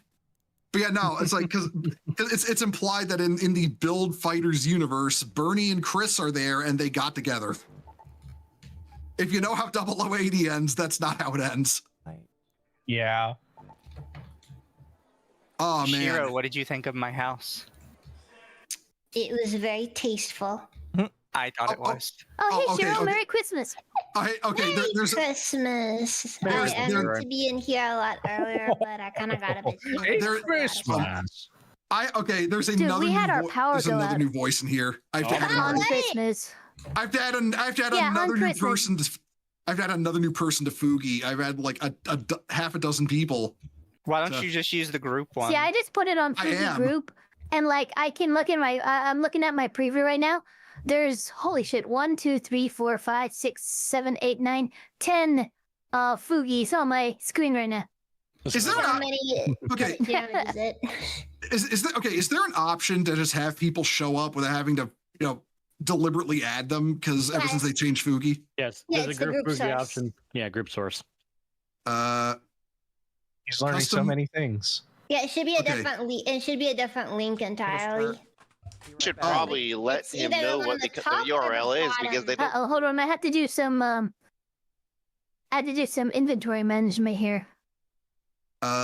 Legacy group, add custom source. Is that it? Yes, I believe that would be group. I hear you, Leia. Speaking animation, show mute deaf icons, name sizes, show names, image spacing. You don't have to set up custom things. Fuji will just automatically do it. Well, that's the weird thing. The group thing is making me have to add every new person who shows up. I have no idea why it would do that. Yeah, I don't know either. It never used to work that way. I think it's a skill issue on your part. All right. I mean, no. Ava, you know what? Skill issue. Wait, skill issue, or it's I'm just figuring out my loadout. Give me a second. Being homophobic. Who knows? Yeah. No, you heard it here first. Fugi's homophobic. I'm gonna start a twit longer. Yep. I'm gonna make it to Google Docky. My experience with Fugi. Yep. Add custom. My first day with Hey, what's an augment? Ooh, augments are they're We have no idea. No, augments are things that you can sell for a good amount of money. Oh, okay. Oh, okay. Or trinkets or whatever. I think. Oh, excuse me. No. The augments are the packs you put on. So the looting one is so that you have more carrying space. The fighting one allows you to be a better fighter, and then I think there's another one, but I can't remember. I always go for looting because I'm a non-aggressive player. Okay, Looting is actually the best one. I may blow up the Fugi, so everyone else, all right, save. Well, You know, I'm really gonna go fucking be crazy. a responsible semi driver now. And wish you What? all You don't a Merry want Christmas. Merry Christmas. Hi, Merry Christmas. You're gonna go drive your semi right after wait, crap. Beaver, right? Right off the river. Wait, you not ready? You not good? Unready As up soon if as you're that not ready. bump looks shaped like a deer. Yeah, Kendra, into the river. You're gonna be very We're good? irresponsible. All right, cool. Chalky, How do I? I am very You responsible. gotta press Q to No, unready don't up. leave party. What the fuck? Yeah, hold on. Okay. Okay, trash into treasure. Accept. You're I'm accepting a quest. you are Gundam Seed's strongest I soldier. just did all of those things without accepting any quests. Okay, Chalky. Well, listen, accept some Chalky. questions now, and that's fine. It's fine. He's Gundam Seed's strongest soldier in that the seed was destined for his mom. Okay, well, okay. Listen, unironically, What the fuck? Unironically, I will actually die on the hill that Gundam Seed hate is so fucking overblown, and I think it's like you know what it reminds me of. It is not Ultramarine that bad. It really isn't Yeah. as bad as people make it out to be. It's just one of Yeah. those, haha, it's funny to meme on. Yeah, it's you know it's to me it's like Ultramarine. I am a Gundam. That's double O. That's double O. Oh, yeah, Alright. double O, my bad. But no, Seed, it's the art style, I think, mostly for Seed. This will probably be the last one before we just start prepping for From stream. some other people that I've talked to that like Seed. But it's we like, can it we was- can play during stream. It That's felt fine like it with was me. more drawn for women in This mind. will and this it will be did my not. last one, and then I gotta get that, ready really for get my that other audience. stream. Okay. Yeah, like I will say this much about Seed's art style, and that is I love Scried, and it's the same animation team, so I don't give a shit. Yeah. Nah, just funny. It's just Switch funny. It's augment, just a get funny more meme. pockets. Yes, augments give you different pockets depending on what you have. The looting one is the one I carry. It gives you more Okay. pockets. But yeah, Akko, you guys are prepping for Under the T, right? Yes, I believe we have to go here for the damn key, Mizu. Well, okay. If you guys are gonna prep There's for a that, couple different ones. What is yours? I'm Control tower. I'm going to end the stream on my Read end, the whole though. thing, start to finish. But, Yeah, it says control hold tower. hold up, everyone. It should say more than that. I'm gonna send y'all to watch someone. Let's see. On who do I know who's streaming on the Twitch end? All right, I'm gonna send y'all to go watch Shizu. So Jeez, hold that's far on. away. Braid. Yeah, well, you asked for it. Wait, am I spelling this right? Am I spelling this right? Okay, yep. That's who I'm sending y'all. Okay, so I'm gonna send y'all to watch Shizu. If you'll have me in chat for like further, I'll just stick around on Akko's end. So, yeah, thanks for coming, everyone, on this Christmas day. Hope you all had a good Christmas. Take care, everyone, and I'll see you next. No, I'll be back tomorrow. That's right. So yeah, I'll see y'all then. Later, everyone. We're going to run through Hydroponic Dome. That's fine. How has everybody's Christmas been so far, by the way? It's been good. Been chill. Pretty good. We had ham. We were up. Santa didn't Although bring we were in the middle of cooking Christmas dinner when the power went out for almost an hour. Santa didn't turn Atari into. Oh shit!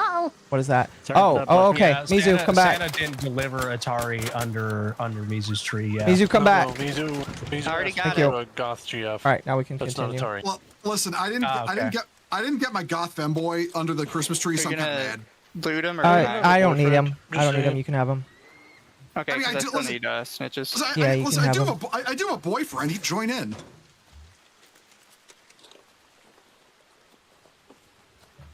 That's fair. I need 5 snitches, 3 Rocketeer drives, and 6 Bastion cores. Well, Rocketeer, we can work up towards you and me, because I do need to kill Rocketeers. Apparently, there's a better way of killing them that doesn't involve taking out their fans. It involves just going Yeah, I straight for told their you. eye. Oh wait, that was you? Okay. Yeah. God, I thought it was have Temp that to- told me I have that. to. I have to. Yeah, like, there's a scroll little through all of eyebrow my in between their Discords and face, leave and the old behind that ones I don't eyebrow use is their anymore. brain. And Yeah. if you can break the eyebrow, you can just directly shoot the brain. Just so I could join all your guys' fucking discords. Well, I mean, when Ava goes, does anybody else want to take our third spot? I mean, It's for Arc Raiders. I have not bought Arc Raiders. I do not have Arc Raiders. I do not have Arc Raiders. It's like 25 Someone bucks, I bought it believe, for on me. I Steam think it right was now. Oko. Yeah, I bought it for you for Christmas. I bought everybody games for Christmas. 2 people bought me the exact same game at the exact same time the other day. Oh, that's funny.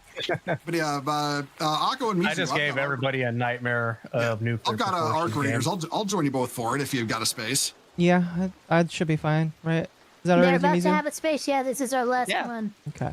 I will get in Before game I then. run off to my stream. What are you streaming, Ava? Or Ava runs. Ava, don't go too far. Everybody. Mizu's still back there. Okay. No, you can keep going. I'll be right behind you. Okay. If Ava streams too long, they might be able to backtrace the IP. Oh my god. To her bunker. Yeah, the Santa Yeah, guys, I still have through to the new year. The fluorite can be free of Here. Santa. Before we go up, You're let's fine. see if there's anything. Make here. a few calls and it'll be fixed. do you know Nymphy Knife Ears by Oh, right any here. chance? I'm following Ava. If you find the door before me, let me know. Ping it. I already know where the door is. Oh, okay, perfect. They're up there. She also has a vendetta against Santa. Oh shit. I have to I'm reload. coming. Why you got it? If those are the fire ones, I would like a It's couple not of the fire ones, it's cores. pops. Fuck. Turret. Good hit. Here, remove those from here. Fuck did my friend just sent me? A YouTube comment said Oh. Die Hard isn't a Christmas movie. It's about an overworked guy trying to reconnect with his wife, so it's a Hallmark Christmas movie. The other one's probably gonna die to No, fire. it's oh my god, that's a dumb joke. It's not a Christmas movie. It's Also, a Hallmark Bruce Christmas Willis movie. spent 2 hours trying to evade Alan Rickman, and Die Hard came out before Harry Potter, so it makes Harry Potter a Die Hard movie. So, if it's not unlocked yet, it should be up here. But I've heard those guys shooting, so it's possible they came up and got it. Nope, they haven't been in here yet. Perfect. It should be this door. Oh, another one coming. Come, kidding me. Is it in? All right. Wait, what? You got it. Damn control tower. No, Nice this is hit. the staff key. We need the damn control tower key. God damn it. It's still in the Listen control. here. Listen. It says unlocks a door to the control tower on damn battleground. So we're in the control tower. We just have to find the right So door. we're okay. That's not the right door. Do you know where the other door is, Mizu? Gotcha. No. Wait, no, wait, I do. Hey, You there's do? another zip line Other way up this here. way. Other way, Ava. I only know because I believe I've seen somebody do it before. Yep.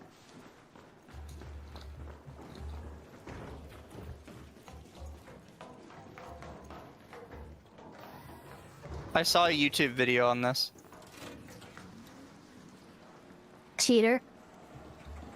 I mean, fair. Not even denying it. Is this I can never bring myself to just. It might be the next one. What's this? I pushed a button. You know, it's a miracle that those things still work. By the way, Mizu, when you start the stream for Under the Tea, I'll just raid what I have into it. Okay. I didn't get my big titty Fudanari. Ooh, some I'm sorry to hear ammo. that. I'm dropping some light ammo if one of you want it. You guys can have it. I should be good. Oh, I forgot to get the security breach. Oh, I don't have my security breach thing. I'm dumb. You know, it's fair. It's fair. I Oh no, also didn't security get, breach is the last tier perk. I also didn't get my Goth Oh. Lollibaba GF under the tree, so I understand. Rip. Big rip. Is it in one of these specific rooms? I thought it was, but I guess I am wrong. I I didn't- don't know where it is then. I didn't go here. Ava, come back this way. I didn't go into the second set of rooms. So let's go back. Santa always brings you what you ask for, but never what you need. Oh, the second one just goes back up. Oh, does it? Oh, then okay, then I don't know where it is. That's fair. Maybe that's what Like, I would assume it has to I be have. that. Is I that feel like we're too far away from the Lollipop control Jeff tower, doesn't though, need. because that's the control. You know, have we gone to the top of the control tower? It could be at the top. You know, I did see a zip line up there. I didn't get anything I asked for Christmas this year. All I wanted was a goth femboy boyfriend and an Arleigh Burke class guided missile destroyer so I can take advantage of those letters of marque. What the fuck? I didn't get either. God, Santa's such a dick. Well, I'm not sure Santa could facilitate that second gift. I just wanted an M1 Abrams main battle tank. Listen, Hold on, I'll be right back. I've seen the Santa Claus. I know he can shove all kinds of shit in that fucking bag. He can fit an Arleigh Burke class destroyer and a goth femboy in there. All right. You know what? Now that I think about it, he did not. He also did not give me a Fairchild Republic A10 Thunderbolt 2, like I asked. Was that you? Yeah, that was me. Okay. Well, I guess Still me. You know, Ava Could won't have use to some worry help up about here though, like. because I saw a spinner. I guess Ava won't have to worry about like, you know, We call Santa that a Claus next year because Hold on a second. Hold on a second, Marshall. What if we didn't get those gifts because Ava's been evading Santa's factory?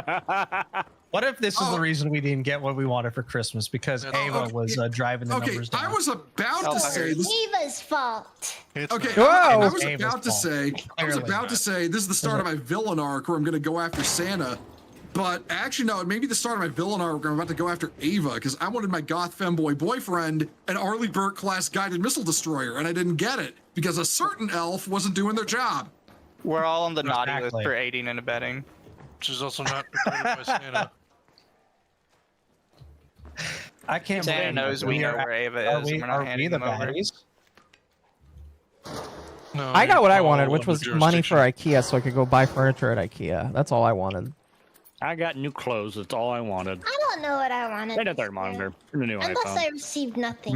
Magma got his pair of programmer socks, so he's I happy. didn't really want anything. Oh, Jesus Christ, Leia. I went and got what I wanted. My parents kept asking what I wanted, and I was like, I don't really want anything. I just kind of want to hang out with you guys for Christmas. Yeah. Aw, that's actually kind of sweet. I'm not gonna lie. Actually, Or we hang out on Christmas. And they slid you a fiver. No, I'm that's telling the you, I have top. no idea where this is. I'm confused. I've only really ever known of one Ava- door. Here, I'm gonna look it Ava up. was in charge of making the gifts, not delivering them. Yeah, Ava was in And charge Ava's of gonna making die. the gifts specifically for us. No. Christ, I just know if I got that Arleigh Burke and it was one Ava worked on, it would probably like have like no. It's at the very top, so we have to go to the very top, I think. How? Probably have like I missiles don't in it or know. like Chinese technology or We were something. at the very top. It would be. I It would be don't an think Arleigh. we It would be an are. Arleigh Burke. Imagine for I don't know how to go Santa higher. gives you a gun for Christmas and doesn't give you ammunition to go with. Also, You know Ava what? may It's die. fine. It's fine. Santa gave me an unregistered firearm. Wait, Ava's Fucking dead? based. No, Ava just stopped right in front of the doorway. Well, you know what? Actually, what I was thinking is, I mean, if Santa like say, it would really depend on the gun. Like if Santa gave you something like a P90 or like an FN 570, he couldn't give you ammo because he couldn't fucking afford it. So we're looking for like a No, what's way going to out happen keeps is going that up. you're going to look under your tree. The unregistered firearm is going to be a 6-hour P320. Okay, I asked for And a even though it's not firearm, loaded, even though it's not loaded, I asked for it's a still going firearm. off in your thigh. Oh, we have to go to the lower levels to find a zip line that goes up to a breachable door. Yeah, I was about to say I asked for a firearm, Do you not see a where it pipe is? bomb. No. I think we have to go down and here's then the find thing, is another that zip even line though up. It's not loaded. Treat all Well, there's a guns as front being to the loaded. building, It's still going so- to discharge into you either way. Yeah, You go. it'll magically be loaded because that gun is cursed. Schrodinger's P320. It is both not loaded and loaded at the same time. Where are you It's going, not Aqua? loaded. It's not loaded when you're trying to shoot it, but it's 100%. But it is Oh, loaded shit. when you're stowing it away. Yeah. What did you find? But like, I just Oh, just a little guy. you just All dropped right. it one day, and next thing you I have know, no ammo though. All right, I'm coming. You emptied the Here, wait, I P320's might be able to do clip, this. and then it's mag, and then like you put it into your Coming. holster, and it just discharges into your thigh. Yeah. Yeah, it just goes kaboom. What do you need? Yeah. And you're I like, need but there's no mag in this. What the fuck? All right, hold on. Do you have medium, my guy? I have Today on light. Dumb Ways There to you go. Die. Some light ammo on the ground. Another one. You know coming in. what? Santa could do the funniest thing, and just like for a Christmas present, just like I left some take light a ammo bag over there. full of P320s, I need shake it up, medium. and throw What it do you into a mean? person's house, and then leave. Fuck, never mind. I'll just pick it back up then. Yeah, light's not gonna do anything. All right, never mind. Sorry. Sorry. This doesn't easy when you're on the naughty list. All right, I'm gonna go to the front of the building. Because I mean, if it's anywhere, Yeah, it's you know up what? here, This right? is fucked up. I would assume so. We got 16 minutes to find it. That's not right. Well, you know what? I have believe in you guys. You can do it. I don't believe in us. Believe in the you that doesn't believe in Like you. I don't know. said, I think we have to go down, down, down, down, and then we go up. I hope Ava comes back soon. I don't want her to just die there. Yeah, well, that's life sometimes. I'm back. Okay. There you welcome are. back. Welcome back. Okay, finally, we can hold you responsible for your crimes, Eva. What crime? we did- What? Yeah, we determined We didn't that get our you're- gifts because. Oh, you Yeah, we- go. yeah, we Explain. Go determined through you're the the stairs. reason we didn't get Go our to the gifts. stairs through the door next to the stairs. Make okay, Victus. That is so not helpful. I might time you out for that. Okay, it can't be But that yeah, way. no, This you is actually- found Santa's workshop You found is it? the reason. I think I that, did. Come to the front of the Marshall didn't building. get I his found a job breachable done. door. Shit. Hold on. I've been avoiding fucking capture, motherfucker. Yeah, but I didn't get my A10 Thunderbolt. He didn't get his goddamn I did find it, Harley Akko. Burke. You did? All right, hold on. And we've determined it's because Where you are didn't, you? you weren't there to make the gift. Front of the building. All right, I'll head back Just up. for us. Can I hit this fucking thing? You know I'm a vampire, right? There we go. Yeah. I will I don't know drain if you we like can a Capri Sun. You might be able to get down Wait. right Don't here. threaten me with a good time, if you Eva. slide. Okay, Yes, hold on. Sorry, No, Ava, you're it's- too female for my blood. Oh, gross. Okay, hold on. Not there. Where I hit the button to knock down the little women. bridge. Yeah, I know. just I just got to find a way down there. Also, Women coming in. derogatory. You can't hurt me. I'm protected by sexism. But the I was door at wasn't the, breached yet, so I don't think I was anybody at else the was up coffee there. shop the other day, and the woman at the barista was a woman derogatory. Wait. Oh, you think we can get down from here? Yeah, I think you can slide. Ew. Look, all I'm gonna say is that once I Yeah. saw, No, we went all the I'm wrong gonna way. say is that when I first saw the flame I atronach, see. I knew being gay was I gonna be see, an I see, uphill I battle. see. You know what? Oh, wait, Akko? Yeah. Are you still in the main building? Yes, we're still in the main building. I know. back in the Dagothar main is one of building. my favorite fucking characters. All right, I love that follower mod. Right here. I Well, quote listen. Dagothar and the Dagothar mod you're pack so downstairs? much. All Listen, right. my I know we're the personal- first time. This is the first time we've met, but So there's a second breachable door. I do that all the time. That opens My- back my up into the personal main favorite building here. Is what has he got? Well, what do you call them? Oh, gosh.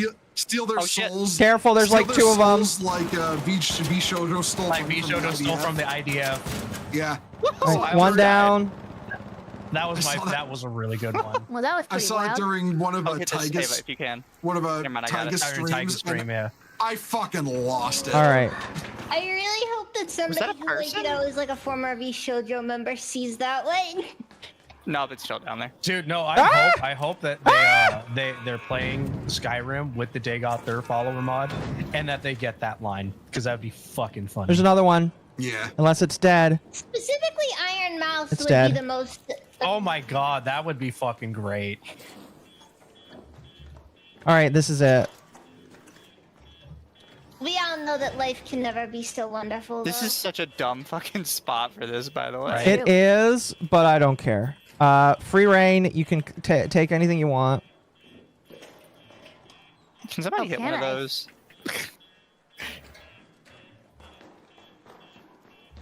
You don't think I wasn't anyway, already go- going to take Go whatever collect I your want? foreskins. I'm bringing a potion, you see. Ooh, there's a searchable bag. Oh, It has Searchable just bag. antiseptic. Somebody Got hit it. that. I did. No, I pinged it. There's a camera on the wall. Oh. It's right Ooh, there. it has a lot of electrical parts in it. Should I shoot it? Yeah. More shot. Oh, Mizu, there's some medium ammo. It takes just one bullet. Murder. Yeah, I'm gonna be honest. I think you're legally coming to get it. required to shoot any camera you see, just so that, like, you know, like the guy over in the security room will have like a really cool thing to look back on. So Okay. your government agent can't think spy you're on right. you. Yeah. Ava, there's a weapon right there. Yeah. There's a weapon right there. Marshall, There's a look, weapon? so we don't get to have fun. Like, we're not as lucky as people like this guy in the side chat. Mizu, look at this thing. This is the Bobcat. Why, God, I've seen what you've done for other people, and I say I'm praying that I wish this for me. Brings 1920s copy. I'll drop that. Women. Okay. Everything else, you guys can have anything else When you am want I here. gonna get somebody to give me with the Smith? I got with the the Smith & cool Wesson? I got the cool gun, so I'm good. High fire rate but low accuracy. Interesting. Oh, All so right. you're gonna be making that I dope suggest pasty. we get the fuck out of here. You have to drink. I know. I'm gonna go see about that turret. Right out of the pot, you know. Wait, what about up here, Akko? What? Just keep going up. No, I don't think there's a way down actually. Well, you never know until you try. Oh, that's true. Have a little I believe adventure. you. God. Right? He's got it. See, look at how strong he is. Eh. Okay, well, let's see what's on the roof then.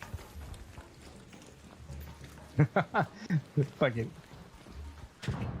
He was Chad. I've gone through so Oh, many. I took no laptops damage and from that. webcams due to the shoot How? cameras rule. Well, anyways, it's about to be time look, for you there's a to ladder. head out now, guys. Hi, Akko.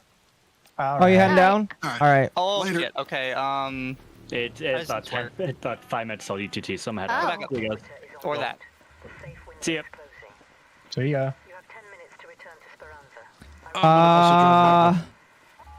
Okay. Go ahead. Good night. Heavy ammo. Good night. I don't need heavy ammo, but is there anything else in there? Oh, snitch. Help.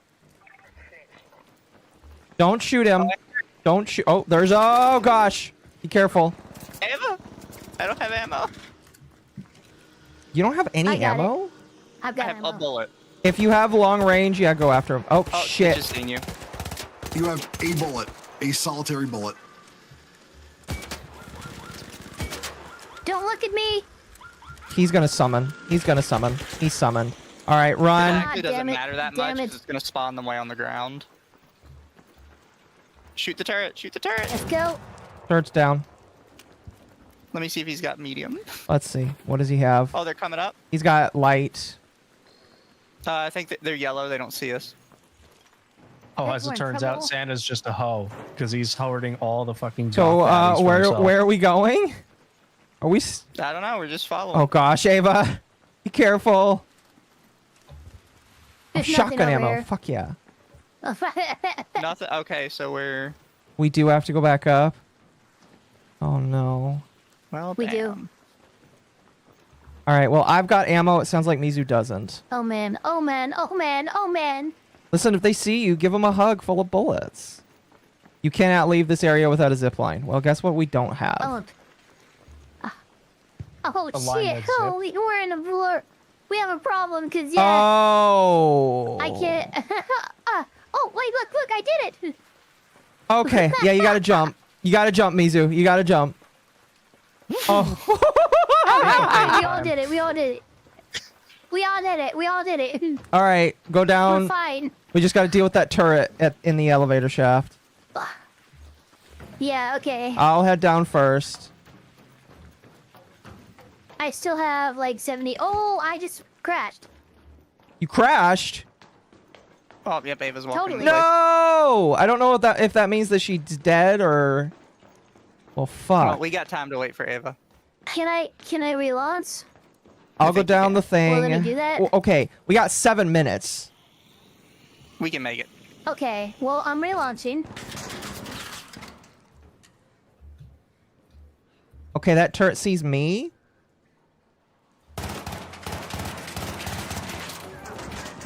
I'm trying yeah, to kill boom, it. just crash the desktop, no fucking error code, nothing.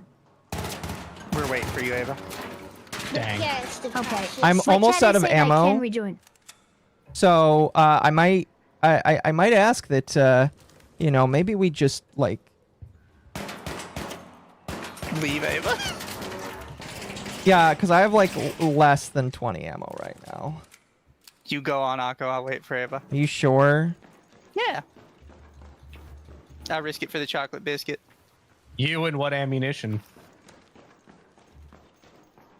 He's got a good point. Sometimes it's not. Sometimes it's not about, you know, whether you can do it or not. It's knowing you can't and going anyway. Okay, we're launching. Photosensitivity warning. I believe in No Man Left Behind, Akko. Well, I'm out safely. I'll wait for you guys. Reconnect. Okay, it said reconnect available. I think we're good. I'll wait for you at the bottom of the shaft. No man left behind. While- Don't believe in the child left behind. While No you're coming tree, on, no I'm gonna go grab my surrender, dinner. No man left behind. Don't die, please.